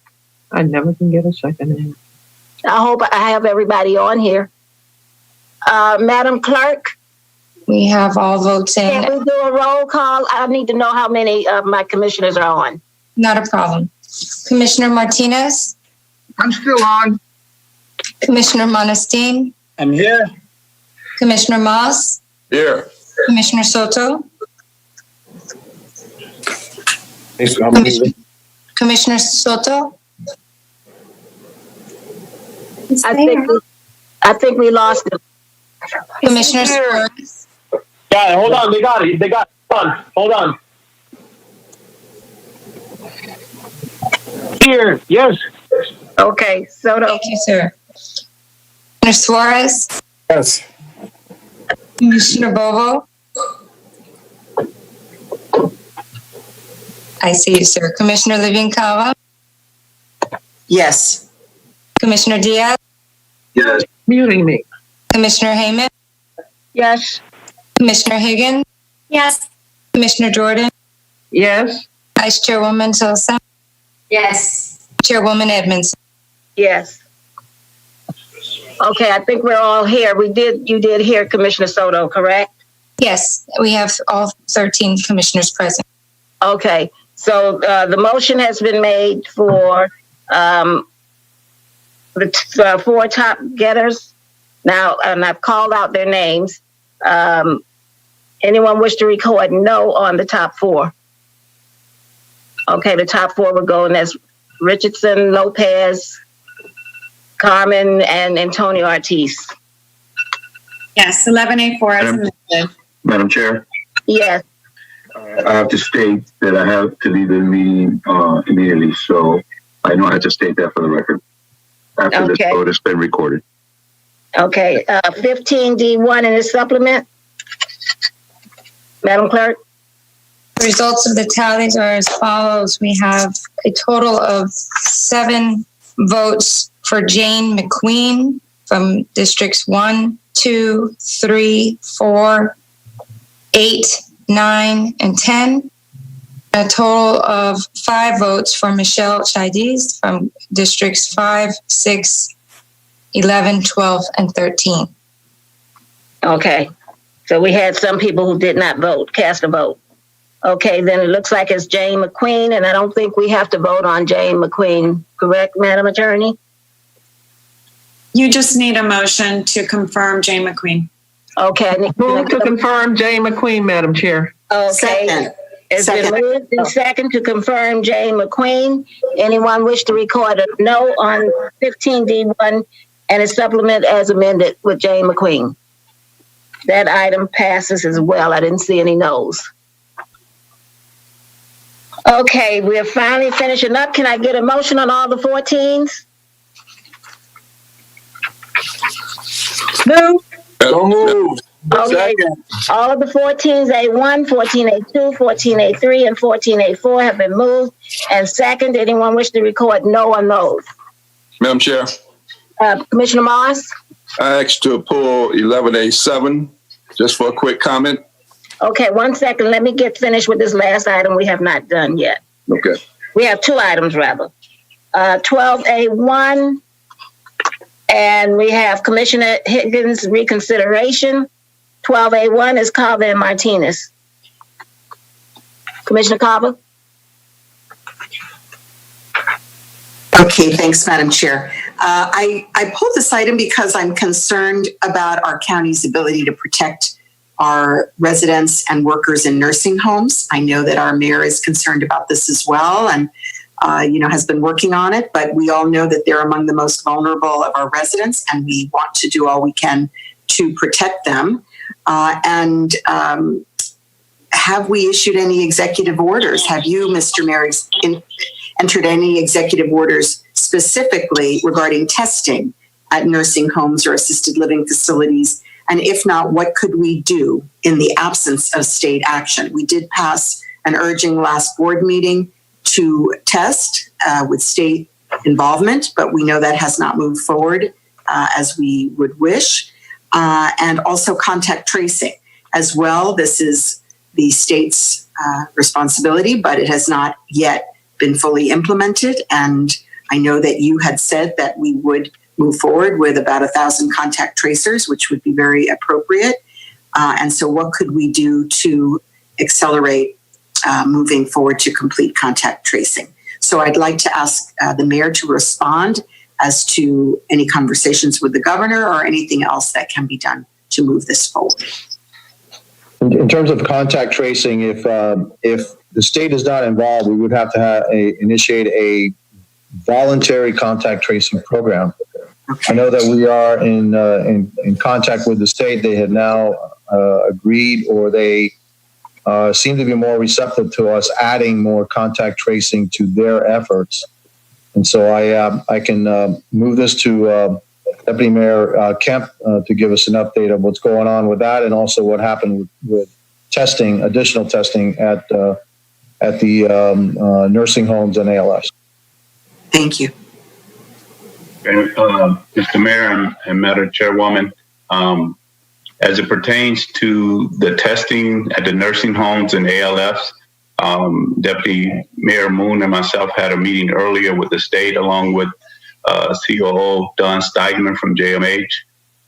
We met with the DOH, Dr. Villalta, and she informed us that the state is nearly completed the testing of all nursing homes and ALFs. She will be able to confirm later this week how close they are to completing that assignment, and then we can pass that information on to you. When it comes to contact tracing, as the mayor indicated, we've been working with the state for a while to try and offer our assistance to do whatever we can as a county to facilitate contact tracing while working with them. And very recently, they have agreed to allow us to facilitate the hiring of a certain number of contact tracers. Thank you, Deputy Mayor Kemp. Let me just follow up on a couple of quick things. For the testing, that would just be single time testing. We know it has to be frequent testing and retesting. So do we have any information about that? As a part of the conversation with the Department of Health, we discussed formulating a plan together with them and possibly JMH for periodic testing. And we don't know what the plan is going to look like, but the mayor has given us the authority to use whatever resources the county has to help the state in any way that we can to facilitate a program whereby these folks can be tested, both the employees and the residents of these congregate living facilities.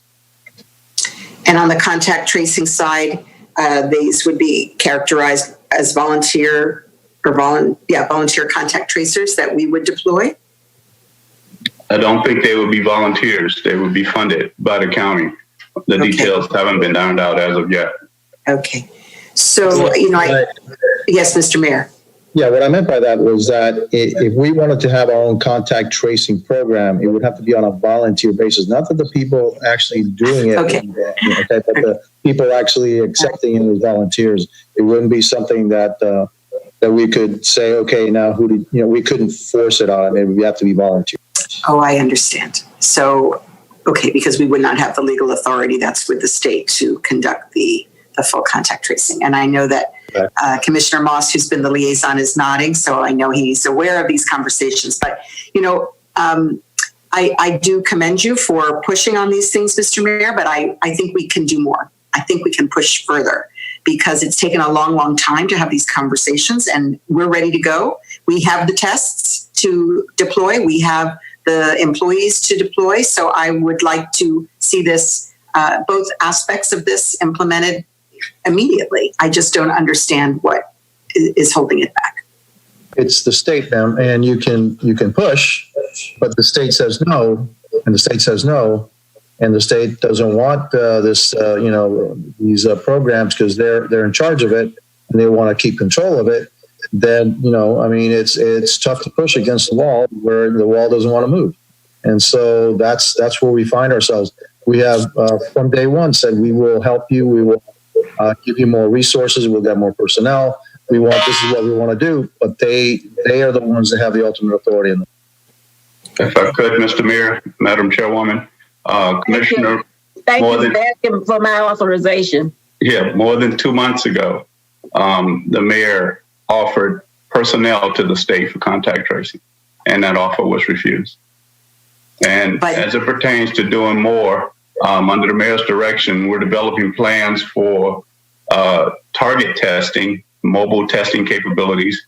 We've been working with ISD procurement, and we will have a contract within the next few days so that we can deploy folks to problem areas, target areas throughout our community to do testing. And there are other plans in the works that we're, as we try and deal with this situation. So I noted that we have assigned Mr. Gray of Gray Robinson to be our lobbyist on this item that passed last board meeting.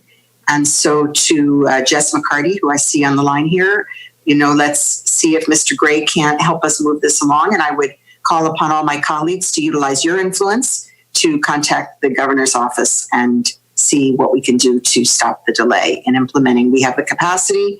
We are obviously in discussion. So what's the delay? We don't know. We don't know. Okay. Thank you. Thank you, Madam Chair. Commissioner Martinez? Thank you, Madam Chair. And I'm going to need to ask the mayor a question, but first I'd like to check with the county attorney because he may be able to answer my questions really quick.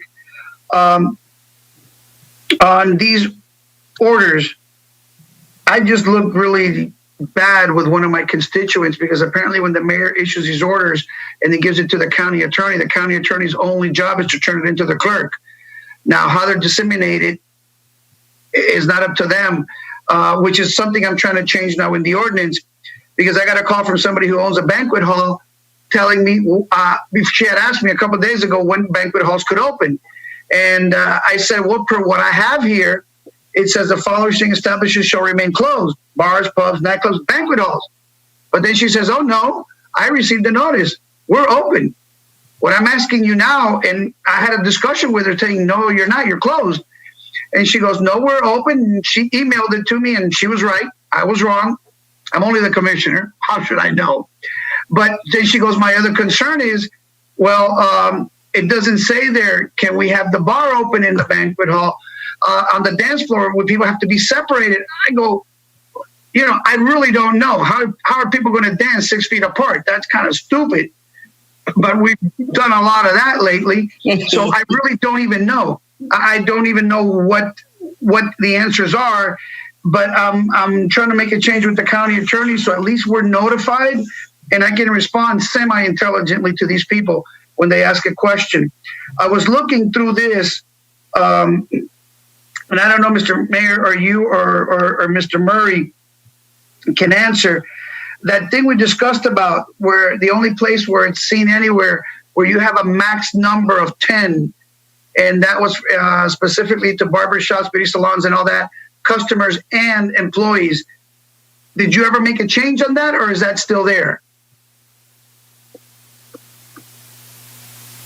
We'll have to ask Jen Moon to explain that one. Okay. Yes, sir. We corrected it because that was too much of an obligation. We let them go up to 50% occupancy.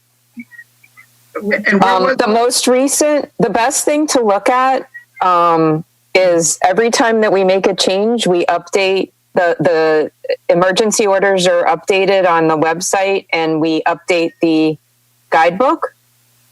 And there's a press release that goes out that says that it's been updated. So I know it's a lot of information and there's a lot of changes, but we try to make sure that we are at least messaging that there's been a change and what the changes are. Apparently the people who are interested in that get it. I don't know, maybe my colleagues get it in such a way. I guess I'll have to start assigning somebody to that. Another question, I don't know then who may answer that. That is the 6 to a table at a restaurant still in force, or did that change as well? We made that up to 10 as long as it's from a single household. Okay. So there is a hard number on that one. I'm very, very curious. We've already discussed this on the last time. They're really, the CDC recommends 50, no more congregating than 50. But when you're limiting to like this, for example, my daughter graduates on Thursday. Virtual graduation. She missed prom. She missed everything, just like every other senior this year. And unless you have a senior at home, it really doesn't affect you. But if you remember your graduation, your prom, and it was a good one, if it was a good one, then it was a good memory, and you may feel bad for your kid. If it was a bad one, then screw them. It's not a problem. I can't take my family out to dinner because between the wife, the kids, the boyfriends, the husbands, and grandkids, I cannot take the family because we're more than 10, which may be a good thing because it's going to save me a lot of money. But it's a bad thing because who goes to a restaurant and picks a stranger and say, hey, sit at my table? Obviously, if you're going to a restaurant, it's people you live with, people you know, family members. When you put a number on that, it's at least me, this one is personally affecting me. Mr. Mayor, I know you got a lot of kids, grandkids, and everything else. I see them running around every state of the county. You couldn't do it either. You would not be able to go and celebrate with your family. So all I'm saying is in this particular instance, when you put it like that, it breaks up. It breaks up. At least my family, it'll be breaking them up for this one, and we wouldn't be able to do it. And I would never ever go to a restaurant in my district and put the owner, in a disadvantage or in a position where they may get in trouble to accommodate somebody. That I would never do because that would be worse for them in business. So that's why I said that number of 10. And thank you for at least fixing the other one in beauty shops. I'm glad about that. But that number specifically in a restaurant, at least me, it kills. And some of you, it may not. Some of you, it may. But I was looking forward at least taking her out on this Thursday. So I'll just leave somebody out, probably the biggest eater. One of my daughter's boyfriend is 6'4", 300 pounds. He eats a lot. He can stay home. Commissioner, yes, sir. Unless you have a household of more than 10 people should be enough. The people actually living with you, because everybody else is not supposed to be in the same table. They're supposed to be another table 6 feet away. So my daughter, who's married, the chief of police in Key Biscayne, he cannot eat with us. Your daughter, if she doesn't live with you, shouldn't be eating with you on the same table. Why is that?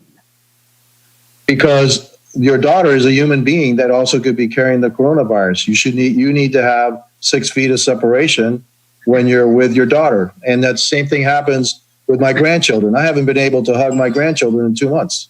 I understand that. But I mean, if they're clearing and you're clear, so nobody's clear. There's nobody clear. Oh, you know what? And I keep seeing about people infected.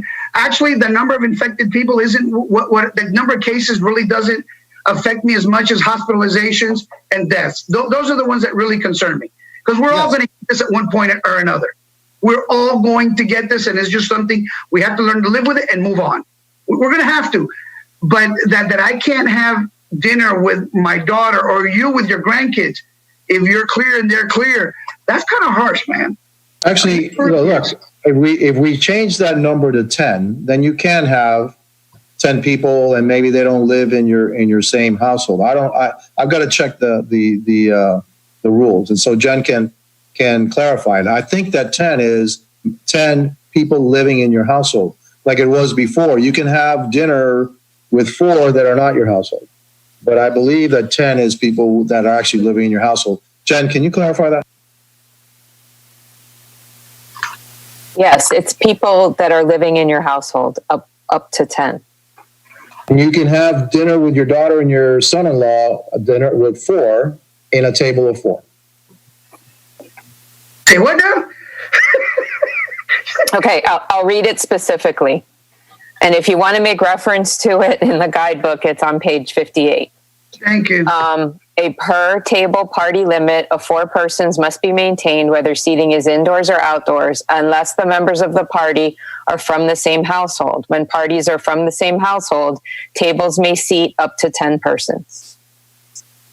Maybe if you change it from household to family, that would accommodate. You know what? And I challenge a restaurant that's going to go and ask everybody for an ID to make sure you live in the same house. That's not going to happen. But okay, I got it. Listen, anything about the banquet hall? Is there any rules on that so I can tell this person before she tells me? Yes, the emergency order was amended to allow for banquet halls, and it specifically says that the banquet halls have to follow the restaurant rules that are in the in the guidebook. Right. which start on page 56. Okay. All right, we'll look it up and tell her. All right, thank you. Okay, thank you, Commissioner. Commissioner Hayman and then Bobo.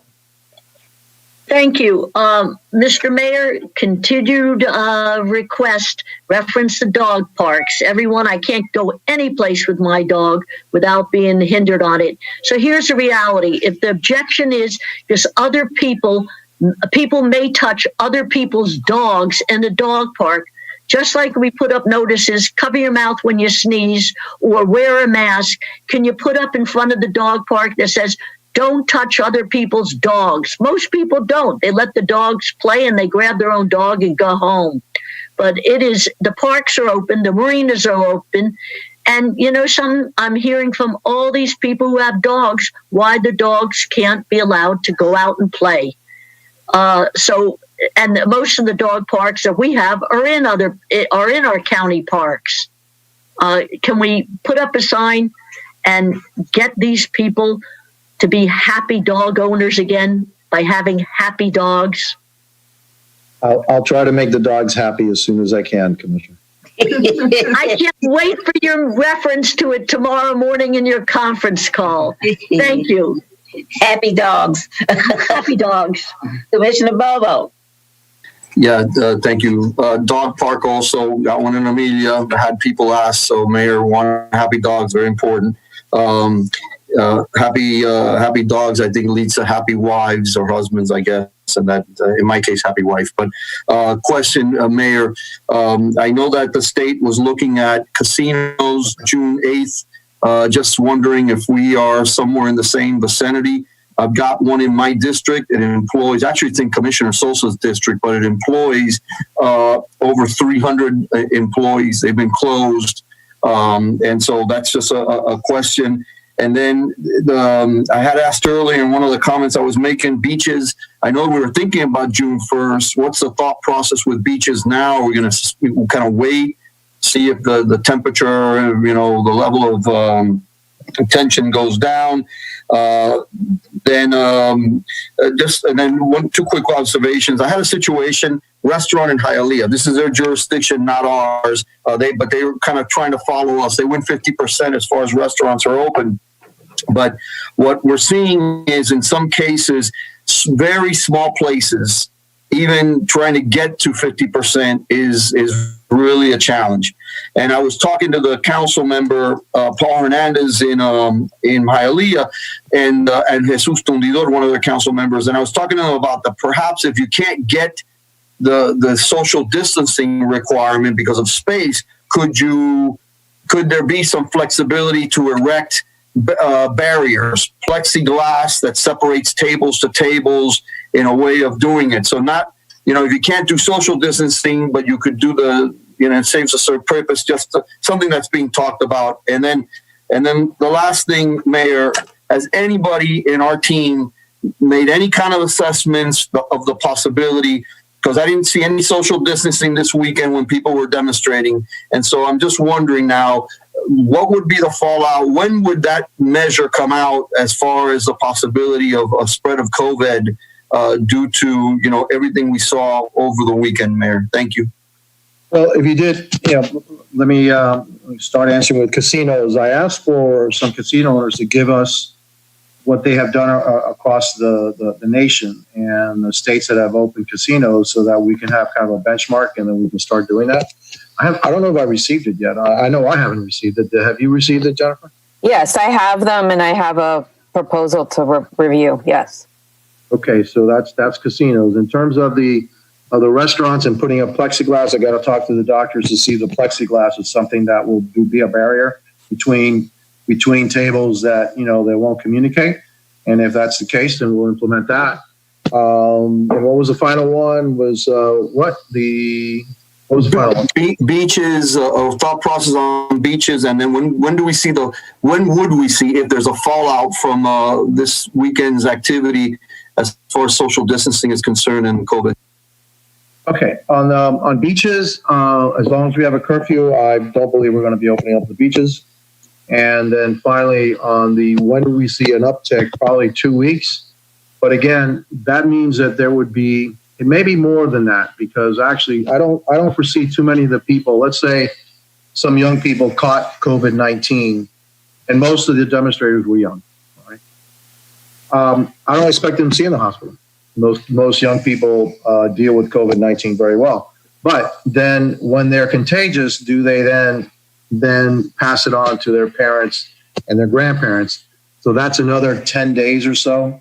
So we would see an uptick on this somewhere about 3 weeks to 4 weeks from now.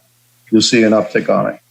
If in fact that caused a lot of contagion between one another. And big crowds are a really good place for this to happen. On the other side, it was all outside. It was all outside, and it was in the sun.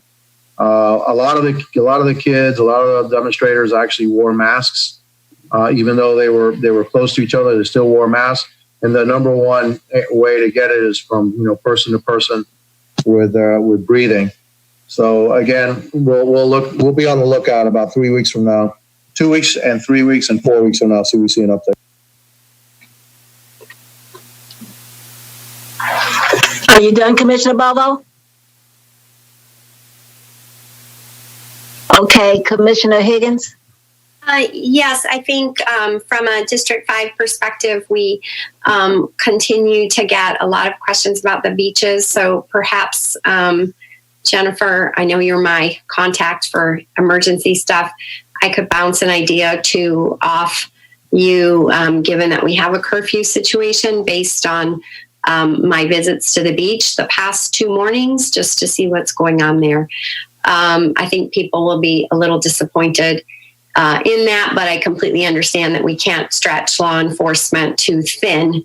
We need to be prepared just in case we have some more social unrest issues. And so I understand the decision, but I do have maybe a possible sliver of a solution. So I'll chat with you, Jennifer, later if you don't mind on that.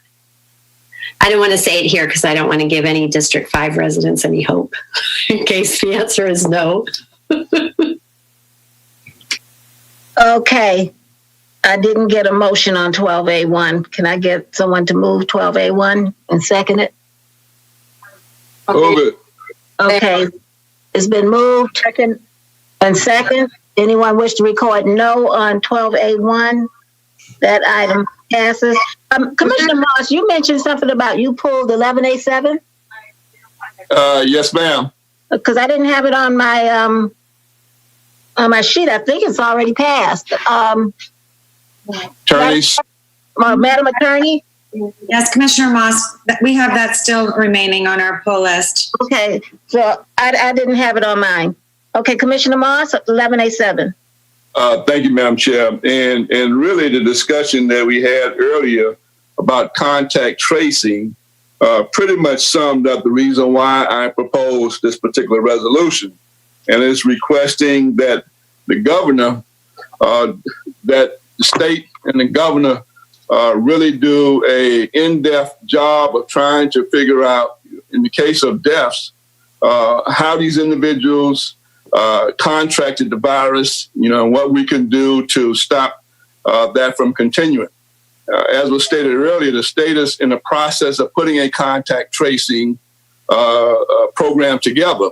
But we've had many people to die in this community, and I don't have confidence that we've gone back, or the state has gone back, because we've offered to help in any way that we can. And I can attest to that as the liaison to the administration, that the mayor and staff, they've been offering to help in any way that they can. But I don't have the confidence that we've gone back and really taken a look at people who have died in this community. Where did they contract this disease at? And is there something that we can learn from that particular source? These are not folks who have contracted it and gotten better. These are people who have died. So that's the reason why I sponsored, this legislation. And I want to thank everyone who co-sponsored it with me. And again, it just urges the governor to do a really diligent job of trying to contract trace, when these individuals die from the virus, and figure out, what's going on with that and how we can do a better job of maybe trying to stop someone else from contracting. So that's my item, and Madam Chair, with that, I'll move it. Okay. It's been moved and second, item 11A7. Anyone wish to record no on 11A7? Madam Chair, I just wanted to, 1 second, that item passes. Okay, Commissioner Monestein? Madam Chair, I just wanted to be added as a co-sponsor to Commissioner Moss's item. Okay, I just noticed your hand up. Okay, Commissioner Higgins, I think you're next. You wanted to make a motion? Yeah, I was wanting to make a motion to reconsider. At the last board meeting on May 19th, we accepted the mayor's report on RFP 01353 and directed that the RFP process proceed to allow a full evaluation of the proposal. And I would move to reconsider that action. I would like to be able to change my vote to a no, please. Thank you. Second. Okay, it's been moved and second for reconsideration. Anyone wish to record no on the reconsideration? Okay, that item will be reconsidered. What would you like to do now, Commissioner Higgins? I would just like to reconsider that motion as said, but I would like to change my vote to be a no, please. Okay, that means someone has to move the, Madam Attorney, direct me on this. Would someone have to move that item? Yes, Madam Chair. The item before you at the last meeting was a report from the mayor's office. And then a motion was made to give direction to the mayor. So with the reconsideration, the only thing that is now before you is the report. Both actions have been rescinded. Okay, would someone like to move that particular item? Madam Chair, a quick question. If someone could refresh what the report was, just what the status was of, what was this, Baylink? I'm trying to remember what issue we're talking about. Yes, we gave the mayor the go-ahead and come back to us with a recommendation, I guess, of the findings or something. Who's there to explain what that particular item was? Because I believe it was a report. Yeah, if it's a report, I'm happy to make a motion to move it along and get the information back to us. If we're making decisions and expenditures and awards and everything, I need a refresher. No, we're not making decisions. It was a report. Okay, yeah, I'll be happy. But do we have a time frame when the mayor's coming back with the information for us? What was the time frame? Can we set one? I don't think we have a time frame. As a matter of fact, if you just accept the report, then I actually didn't even have to come in and ask and give you a report. So the process can still move on.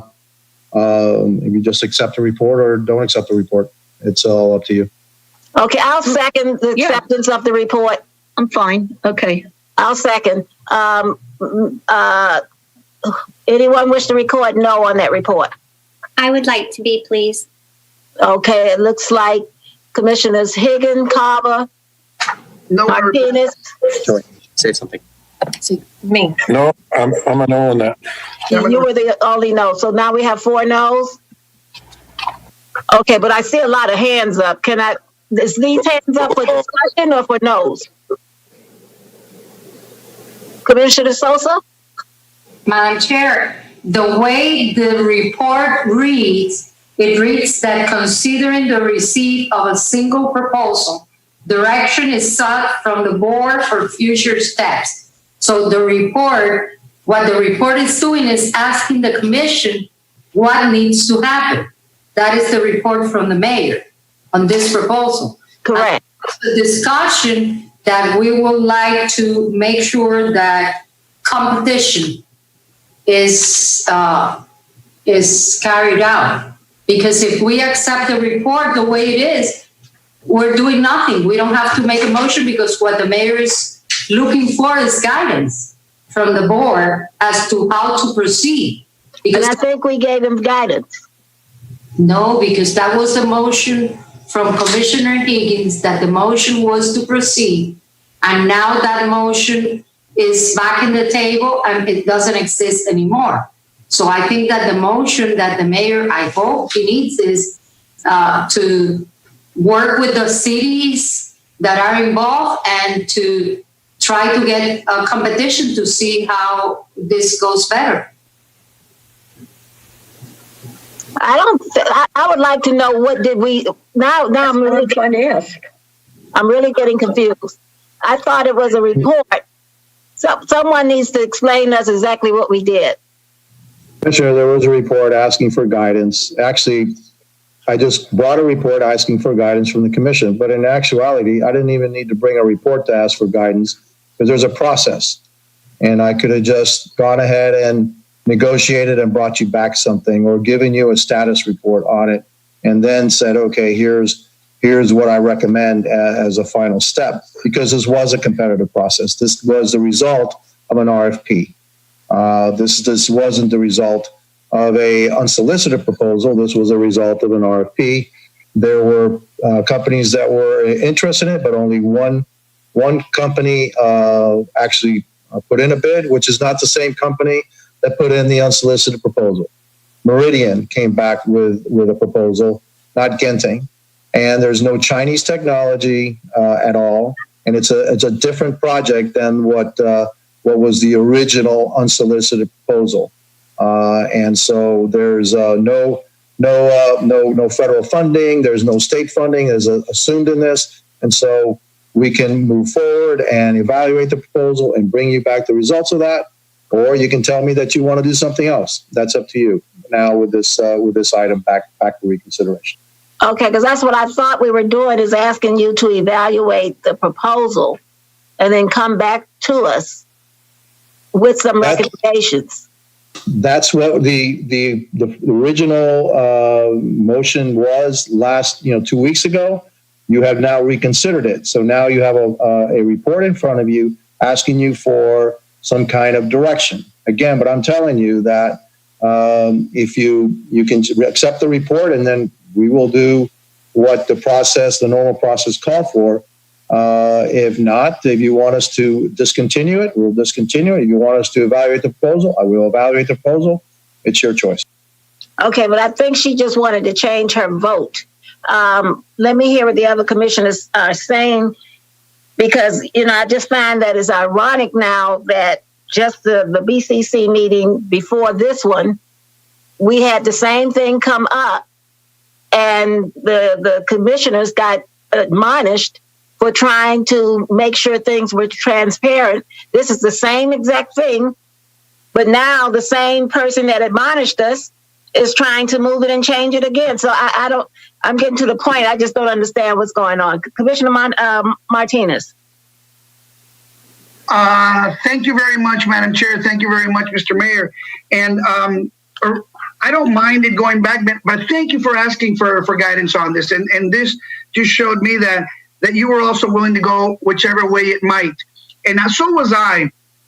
But I came back to something that happened back in 2011 or 12 when we chose the rail cars, that I was the only vote again, and I'm used to that I wanted the American company that was in New York. You were not the mayor at the time. It was a county manager recommendation before that. And they chose the out of the country one, Anselmo Breda. So when this thing came up, I was wondering if there was other alternate technologies. So I remembered that the company that was from here, I contacted them. And I finally got a hold of somebody. And what the gentleman told me was something that you're probably not aware of. So there was a kickoff meeting in December 17th, and then they actually had a meeting on October 1st, 2019, with the signing sheets and everything. And so many people showed up that they had to move from the small room to the bigger room because so many companies were interested in doing it. The problem they had was that your staff told them they were interested in monorail. And there's only one company that makes monorail, and that's Bombardier.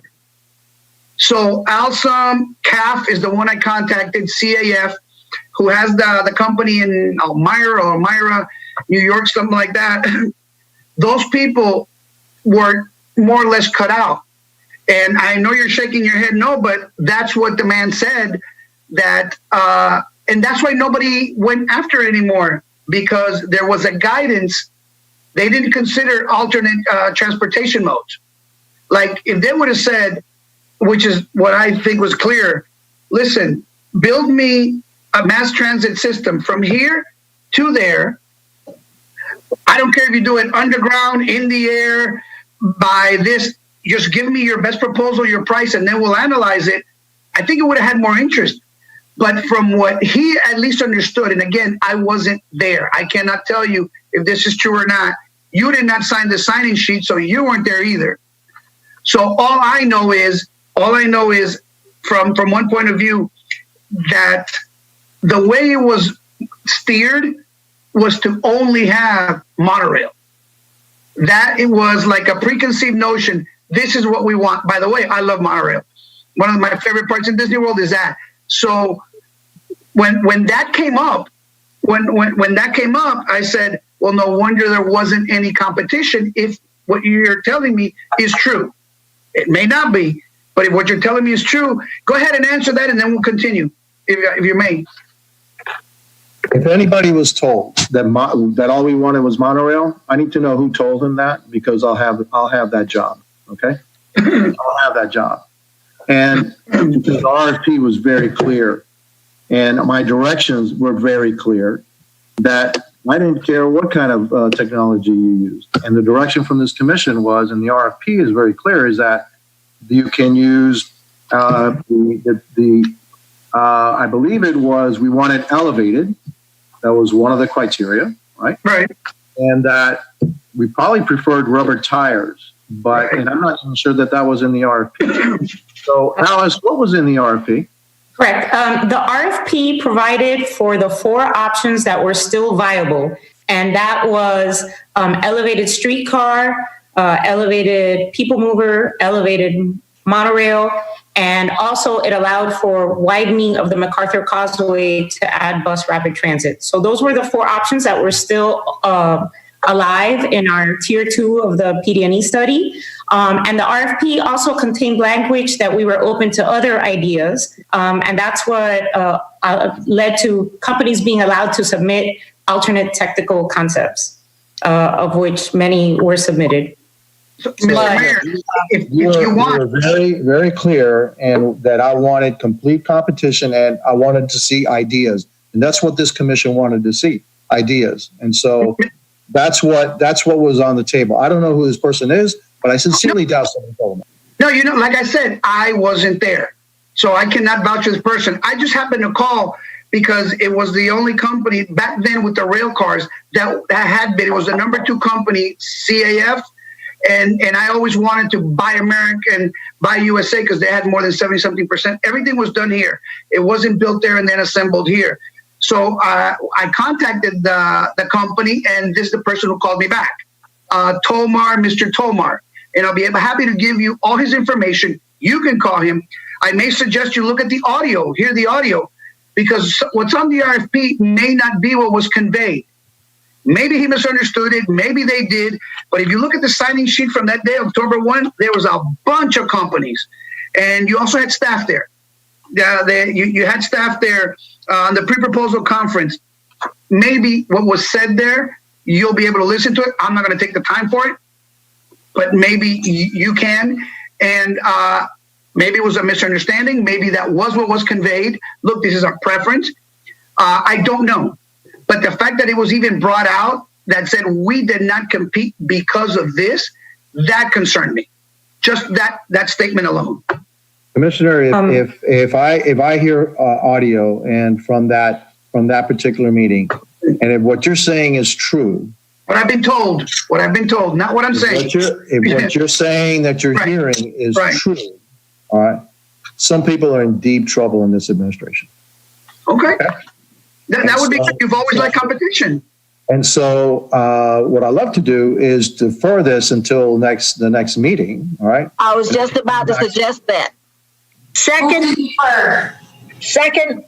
Okay.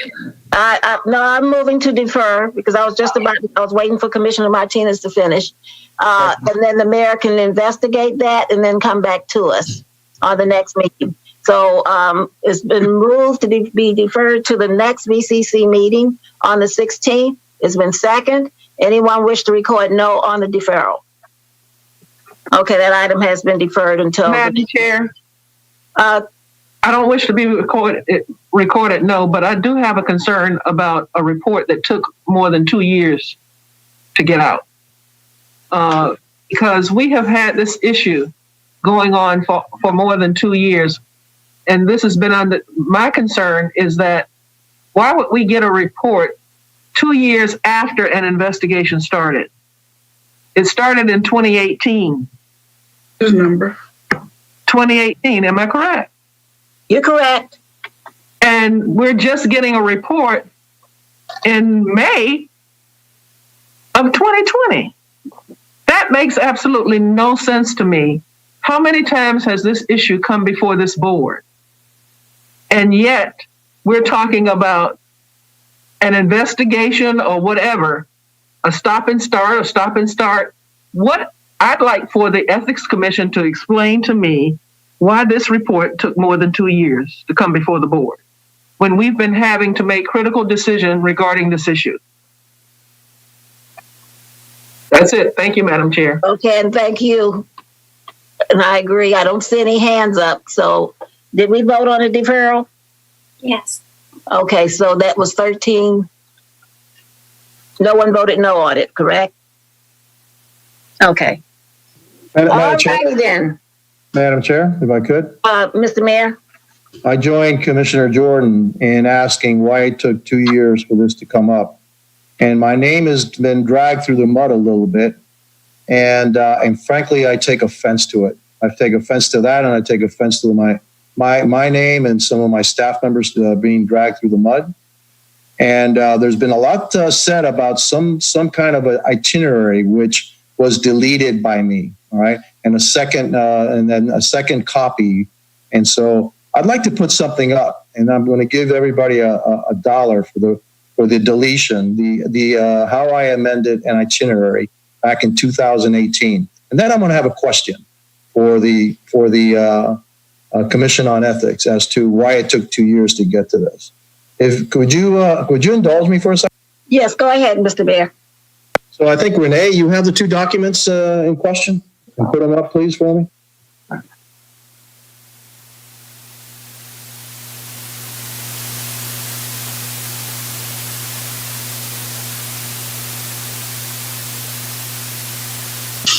So on the left is the original itinerary, which is a preliminary itinerary because this is like 7 days before we left on this mission. And then on the right is actually where I made the change. Okay. And so look real closely now because you're going to miss it. But whoever gets it, I'll give you $1. Okay. Where the change was. Okay. So can you start to scroll down, Renee, for me, please?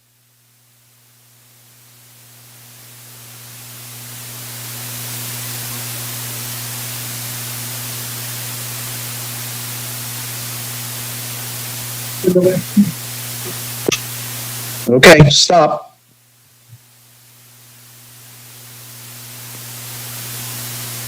Can anybody see the difference?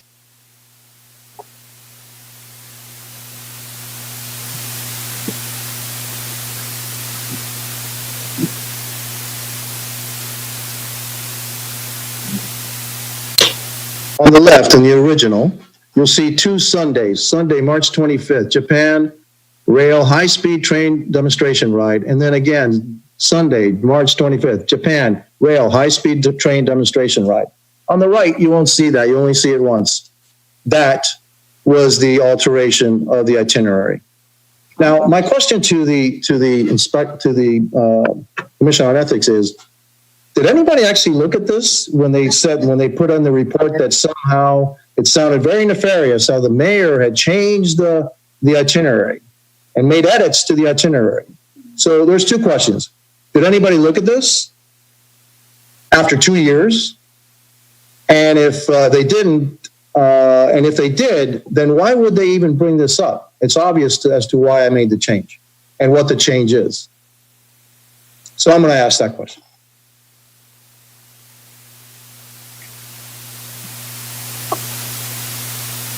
Are you looking for a response?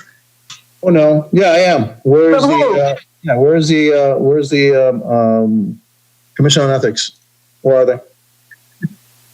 I don't know if they're on. Can IT bring them in?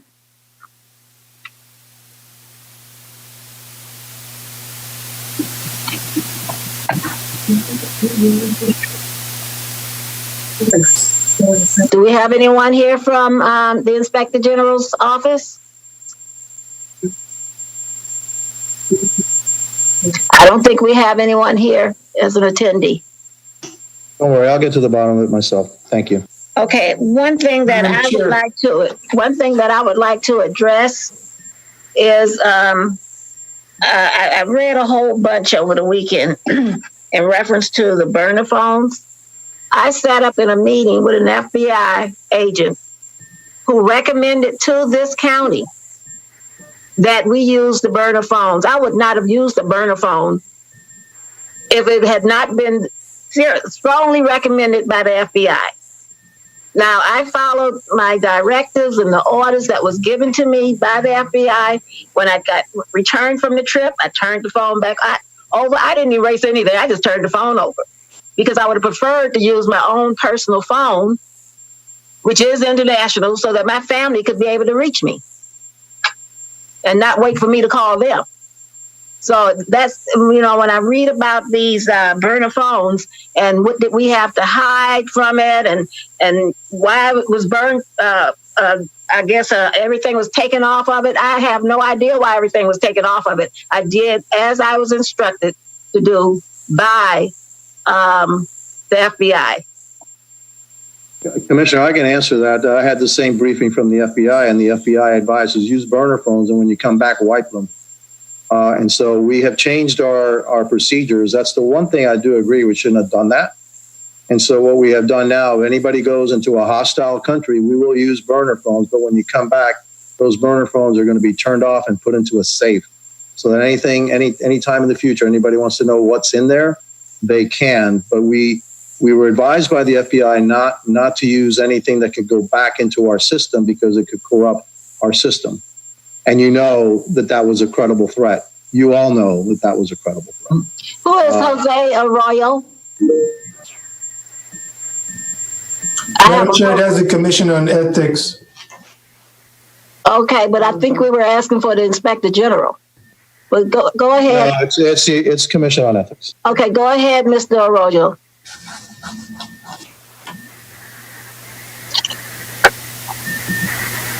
Is he on? He's on. Mr. Arroyo, you have to activate your microphone. We cannot hear you.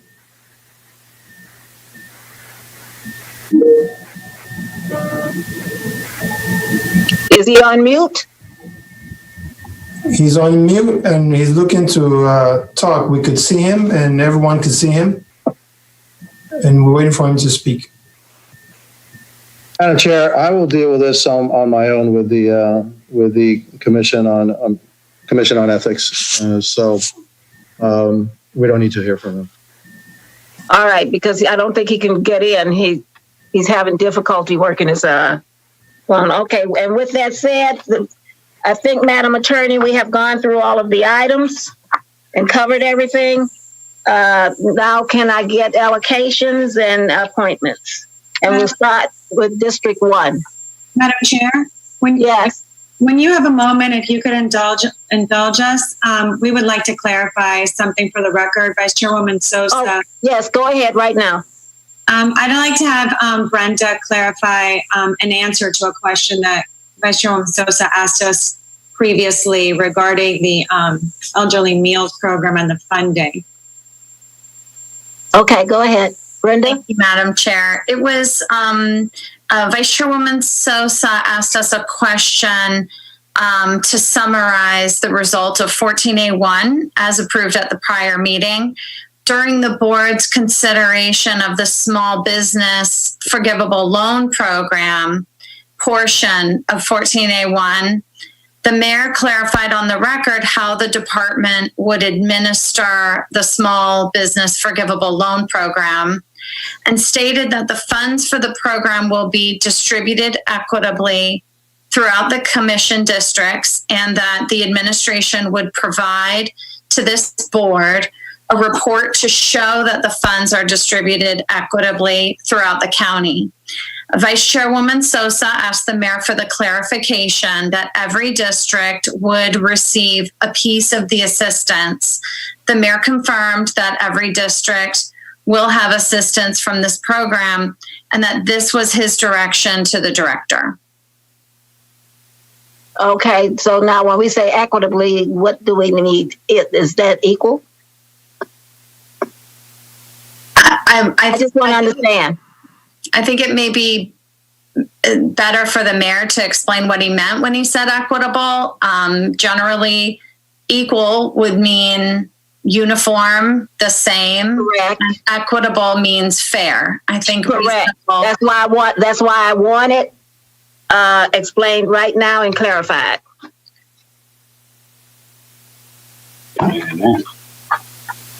Mr. Mayor, did he leave us? Did the mayor leave? Yes, if we. I think he left. I think he left. Okay. Well, you clarified what he said, and now we have to interpret what that means, and I know what my interpretation of it is. I guess now we're ready for allocations and appointments, unless the vice chairwoman wants to make a comment on that, because it was her question. No, I just want to say thank you for the clarification. Okay. All right, District 1. Thank you, Madam Chair. Before, I don't have any appointments or allocations at this time. However, I would like for Mr. Arroyo and for the Commission on Ethics to come and explain why this report took over 2 years to get done. I think that there needs to be accountability from the Commission on Ethics as well in terms of any investigation, especially when we have items that can impact the commission and how we vote. Okay, is Mr. Arroyo still in attendance? No, I mean, come to the next meeting if he has to. Oh, okay. Then we'll schedule them for the next meeting, both the Commission on Ethics and the Inspector General's office. We'll make sure. The Inspector General. They what? The Inspector General was not the one that did the investigation. It was the Commission on Ethics. Okay. Well, I think I saw a report from both, didn't I? Oh,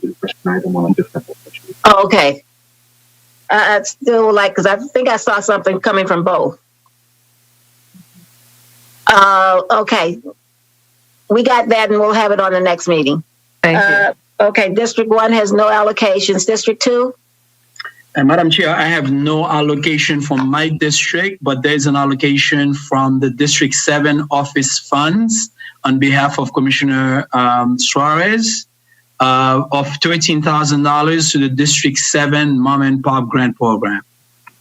Okay, District 3 has none. District 4? Thank you, Madam Chair. Reimbursed from District 4 discretionary account, Miami Music Project Connect, $1,000. And also, I would like to be reimbursed $3,900 for a purchase I made from Kosher Kingdom for Holocaust survivors, costs associated with the District 4 COVID-19 related activities. And this will be given to the clerk. Thank you. Okay. District 5? Nothing, Madam Chair. Thank you. District 6? Nothing, thank you. District 7? Oh, we have 7. District 8?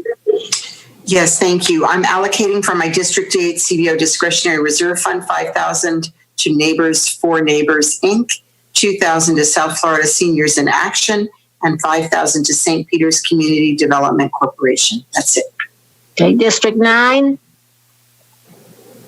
Thank you, Madam Chair. From my CBO reserve funds and office budget funds, I want to distribute or $4,500 to Sugar for Kids Foundation Incorporated to support their 2020 Senior Scholarship Program.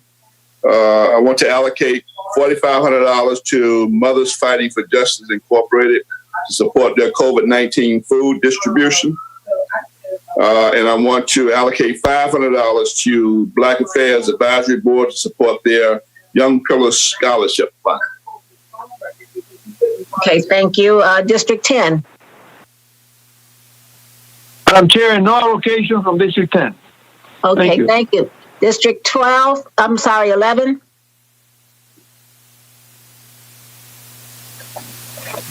Nothing? Nothing. District 12?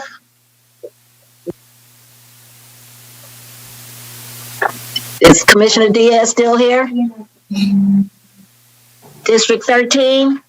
Thank you, Madam Chair. I would like to allocate $50,000 from District 13 office account to, I would like to allocate $50,000 for District 13 COVID-19 response from the District 13 CBO discretionary fund.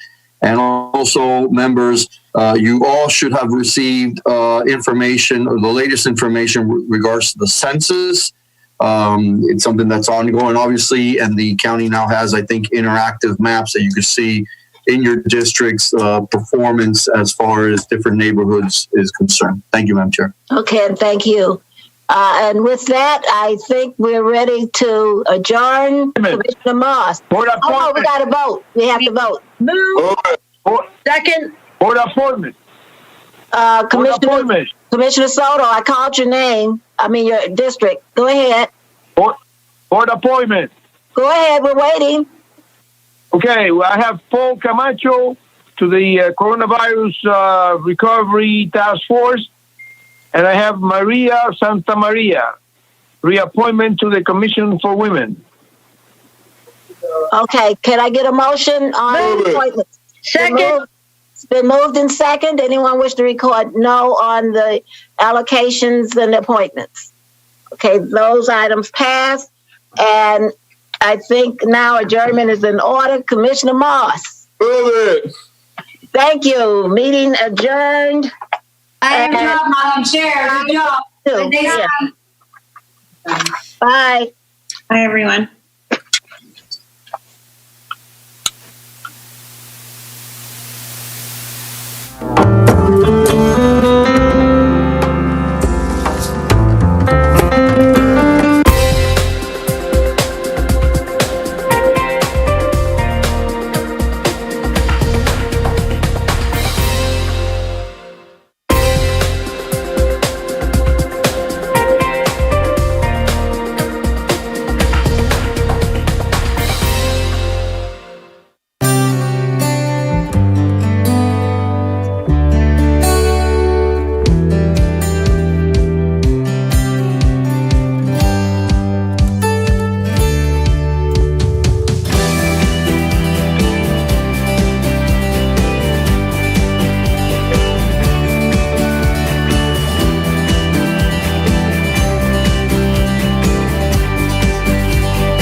Teresa Marcinberg. The latest increase in Florida's unemployment rate tops our look at state government news for the week ending Friday, May 22nd. At nearly 13% for the month of April, it represents a dramatic but not unexpected increase of 8.5 percentage points.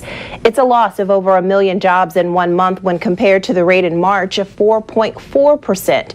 Across the country, unemployment is at 14.7% for April. But those numbers represent people who are struggling to make ends meet, like Julia Shear of St. Petersburg, who says she's worked with creditors to defer payments that are now coming due. Those bills are not going away. My house payment doesn't go away. I have to catch those things up. She's one of thousands still waiting to receive all the unemployment benefits she's due through the state's Reemployment Assistance Program, which, while being far from fixed, has, according to the governor, seen vast improvements in recent weeks. I'm Rebecca Baer. Governor Ron DeSantis defended the state's troubled unemployment system, announcing a record amount of benefits, more than $2.6 billion paid out to about 1 million Floridians. The department has paid out more money in the last 10 weeks than it had in the previous 5 years combined. He says 97% of claimants who are eligible and filed complete applications have been paid, but Senate Democrats question his math. And all I can think of when I hear the governor speaking is like, are you trying to take us to dreamland? They say considering the number of calls they're still getting from people who haven't been paid in full or at all, it doesn't add up. Senator Lori Berman says it's no time for a victory lap. The governor was very proud of the fact that we put out $2.6 billion. But look at the state of Michigan, which is a lot smaller state than us. They've spent $5.6 billion. And the state of California, which is a bigger state, has spent $11 billion. We are not helping the people of our state. Good afternoon. Earlier in the week, the caucus delivered the names of thousands who applied for unemployment in March and have yet to be paid. I just thought the blame game on the people who are suffering, it's not a good look. It's not a good response. But the governor insists that unpaid claims filed in March are either ineligible or missing key information like Social Security numbers. There is an acknowledgement that claimants are waiting, sometimes up to an hour and a half or more, to reach someone in one of the state's call centers for help. Yesterday, we had 1 million phone calls. We've had 15 million phone calls since March 15th. We haven't gotten to most of those. Most of those people are hanging up. It's upsetting to me as is upsetting to the callers. One of the things that the governor repeatedly says is that the claimants filled something out wrong. And I would challenge him on that because I think the majority of us have done that right. But for the folks who haven't, I can understand why. It is a tricky system at best. Julia Shear says she, her husband, and son have all struggled with the system. When I went to claim this week, it said that I had a pending issue that would prevent me from getting further payment until it was cleared up, but it didn't give me an option of seeing what that issue was. DeSantis says improvements to the system are ongoing. On Thursday, the department confirmed a data breach but said affected claimants were notified quickly and offered a year of identity protection monitoring. Meanwhile, 19 unemployed Floridians are heading back to court May 26, this time suing both the state and Deloitte, the company that built the state's unemployment system, for negligence, among other allegations. For Capitol Update, I'm Rebecca Baer. I'm Mike Laquia. Friday, the governor announced that summer camps can open in June and youth sports can resume as well. He says no one in Florida under the age of 25 has died from COVID-19. But at the end of the day, we trust parents to be able to make decisions in conjunction with physicians and community leaders and coaches to be able to do these activities in a way that are safe. In Jacksonville, the governor brought his family's pediatrician to the press conference, who described the increased anxiety in some children living more isolated from each other. We don't hear them playing outside in the neighborhoods, and if they're lucky, they get to see their classmates at a virtual school conference. Monday, Floridians flexed their muscles once again as gyms reopened around the state. Some kept cleaning supplies within close reach. Current state regulations only allow 50% capacity. We're looking forward to welcoming you to Clearwater Marine Aquarium. Florida residents only could visit this aquarium this week.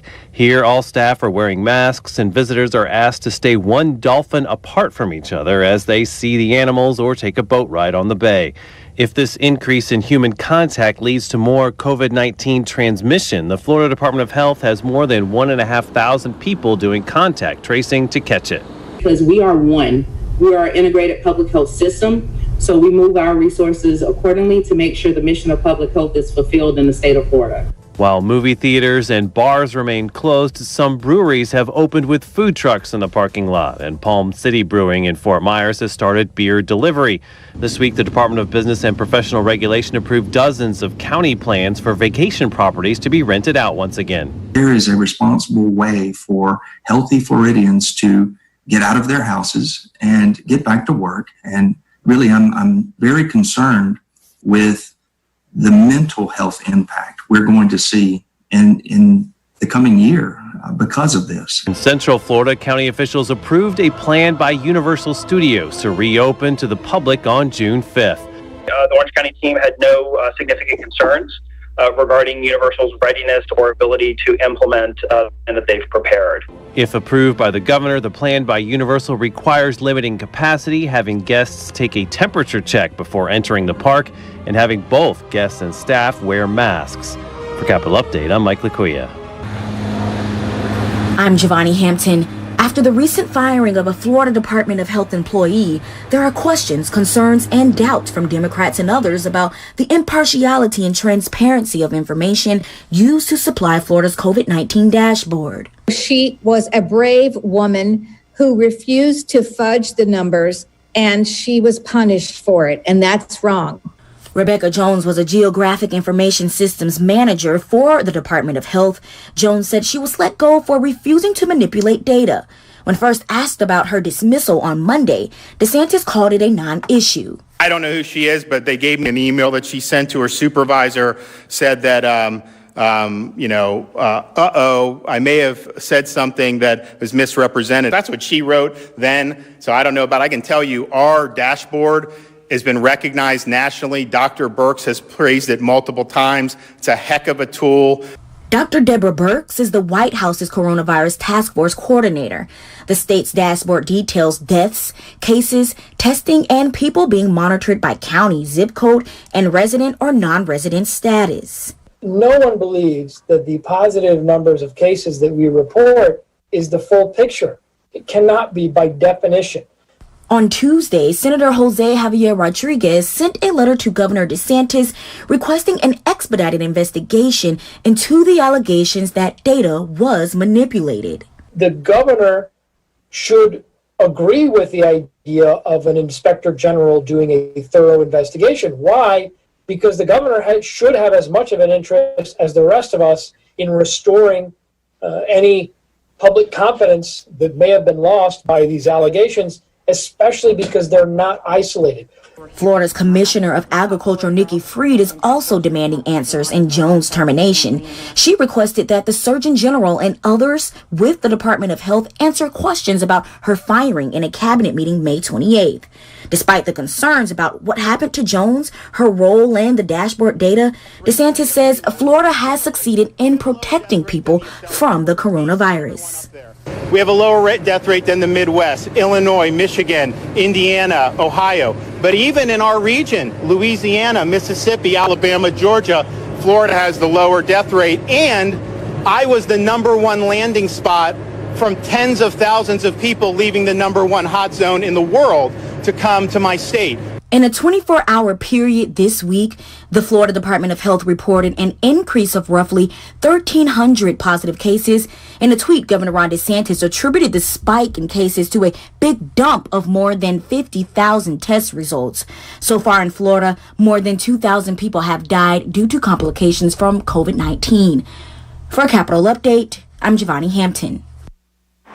Monday, the governor announced the early opening of new interchanges at one of the busiest parts of I-4. With traffic down due to the pandemic, extra lanes were closed, allowing work to speed up. The section where the toll road 408 and I-4 come together in downtown Orlando has 5 new interchanges open. We have in Central Florida 2.5 million residents in the greater Orlando area. It's grown by more than 20% just in the last 10 years, one of the top 10 fastest growing regions in the country. The work finished 3 months ahead of schedule. Via Zoom, Florida's Citrus Commission reviewed its current budget along with next year's preliminary spending plan as COVID-19 threatens both. They're looking to increase the tax growers pay on each box of oranges, which goes to marketing the product. But they're also waiting to see if an increase for citrus in the 2020-2021 state budget stays after a review by the governor. I think he's generally supportive of this. It's really just a matter of where those funds might be necessary elsewhere. The arts, cultural, and historical programs have also been impacted by COVID-19. Miami-Dade County alone is at like $43 million loss, and 6,000 people have lost their jobs or have been furloughed. The overall cultural affairs budget approved by the legislature this year is $20.6 million, but like other groups, the members of the Council on Arts and Culture are waiting to see what cuts the governor may make soon.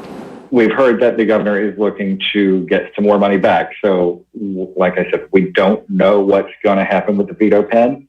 Last year, he vetoed about $1.3 million in line items across the budget. So, like I said, we are just waiting on pins and needles to see what happens. Meanwhile, Florida's Board of Governors and now state colleges are facing lawsuits from students who want refunds back on fees for services they've paid. Some of those services weren't available to students when they were switched to online learning. They are talking about what would be an appropriate charge for, say, the summer for some of these fees, because they say some of them should be reduced. Obviously, if the gym is closed, they really shouldn't charge you a gym fee, right? Or if the buses aren't running on campus, they shouldn't charge you a transportation fee. So I think that they're thinking about that prospectively, but they need to deal with it retroactively. Moskowitz says the refund could amount to $40 million. A similar suit filed in federal court asks for both fees and tuition to be refunded. I'm Josie Barroso. Universities have been empty since March, but the state university system announced they plan to reopen for face-to-face classes in the fall. What that looks like exactly is still being worked out. Layla Wilson's high school senior year was cut short due to coronavirus. The next time she hits a campus could be in the fall at Florida A&M University in Tallahassee. She has some concerns about going to classes like somebody drops a pencil and it slides to my desk, I pick it up and give it to them, and all of a sudden have the coronavirus. The mask helps the person who has the mask on not to infect other people. So if you're going to bring in all of these people from other environments, I wouldn't feel comfortable unless everyone had a mask on. The Centers for Disease Control and Prevention recommends wearing face coverings when feasible. They release guidelines for colleges to consider when reopening. The CDC details the types of risks with a variety of classroom settings and other policies to maintain healthy environments. For instance, we may screen all residents of our dormitories, our residence halls, at the time of presentation in the fall. It's very important to identify this group early. A single positive person can lead to 1,000 positive persons in a month if they're unchecked. Leaders at the University of Central Florida talked about how to house students on campus and mitigate risk, focusing on screening instead of testing all members of a community. Trustees at other schools had their own conversations, like Florida Polytechnic, the state's newest public university that focuses on science and engineering degrees. One of the biggest advantages we have is one we whine about. We only have one building. Now, so there's a part of me that says, well, we can get these temperature portals and stick them at the front of the building and the back of the building, and they beep one way. The president of the University of North Florida's philosophy: keep money in the reserves. You don't want to be laying off people. You don't want to be making cuts. You don't want to be furloughed. You don't want to be reducing people's retirements and things like that. we don't want to do any of that stuff. The Florida Education Foundation started their own task force to get input from students, parents, and faculty to also send to the Board of Governors, which oversees Florida's public universities. The board has a virtual meeting at the end of May. Their June meeting is scheduled to be held in person at UCF in Orlando. For Capital Update, I'm Josie Barroso. I'm Teresa Marsenberg at an elementary school where teachers and administrators are determined to give their 96 fifth graders a graduation to remember. The kids were laughing when we were coming in because tears were starting to come, because I said to her, it is not our traditional way, but it is still a way that we can celebrate, and we're thankful and we're so excited. That saying, been there, done that, got the t-shirt. It's an understatement for today's COVID-19 graduates. It's because, their end of the year trip got canceled, their celebration got canceled. So Sable Palm Elementary School in Tallahassee turned their parent car pickup ramp into a graduation processional and added some more parting gifts. It's their way of letting these rising middle schoolers and their parents know they're celebrated today and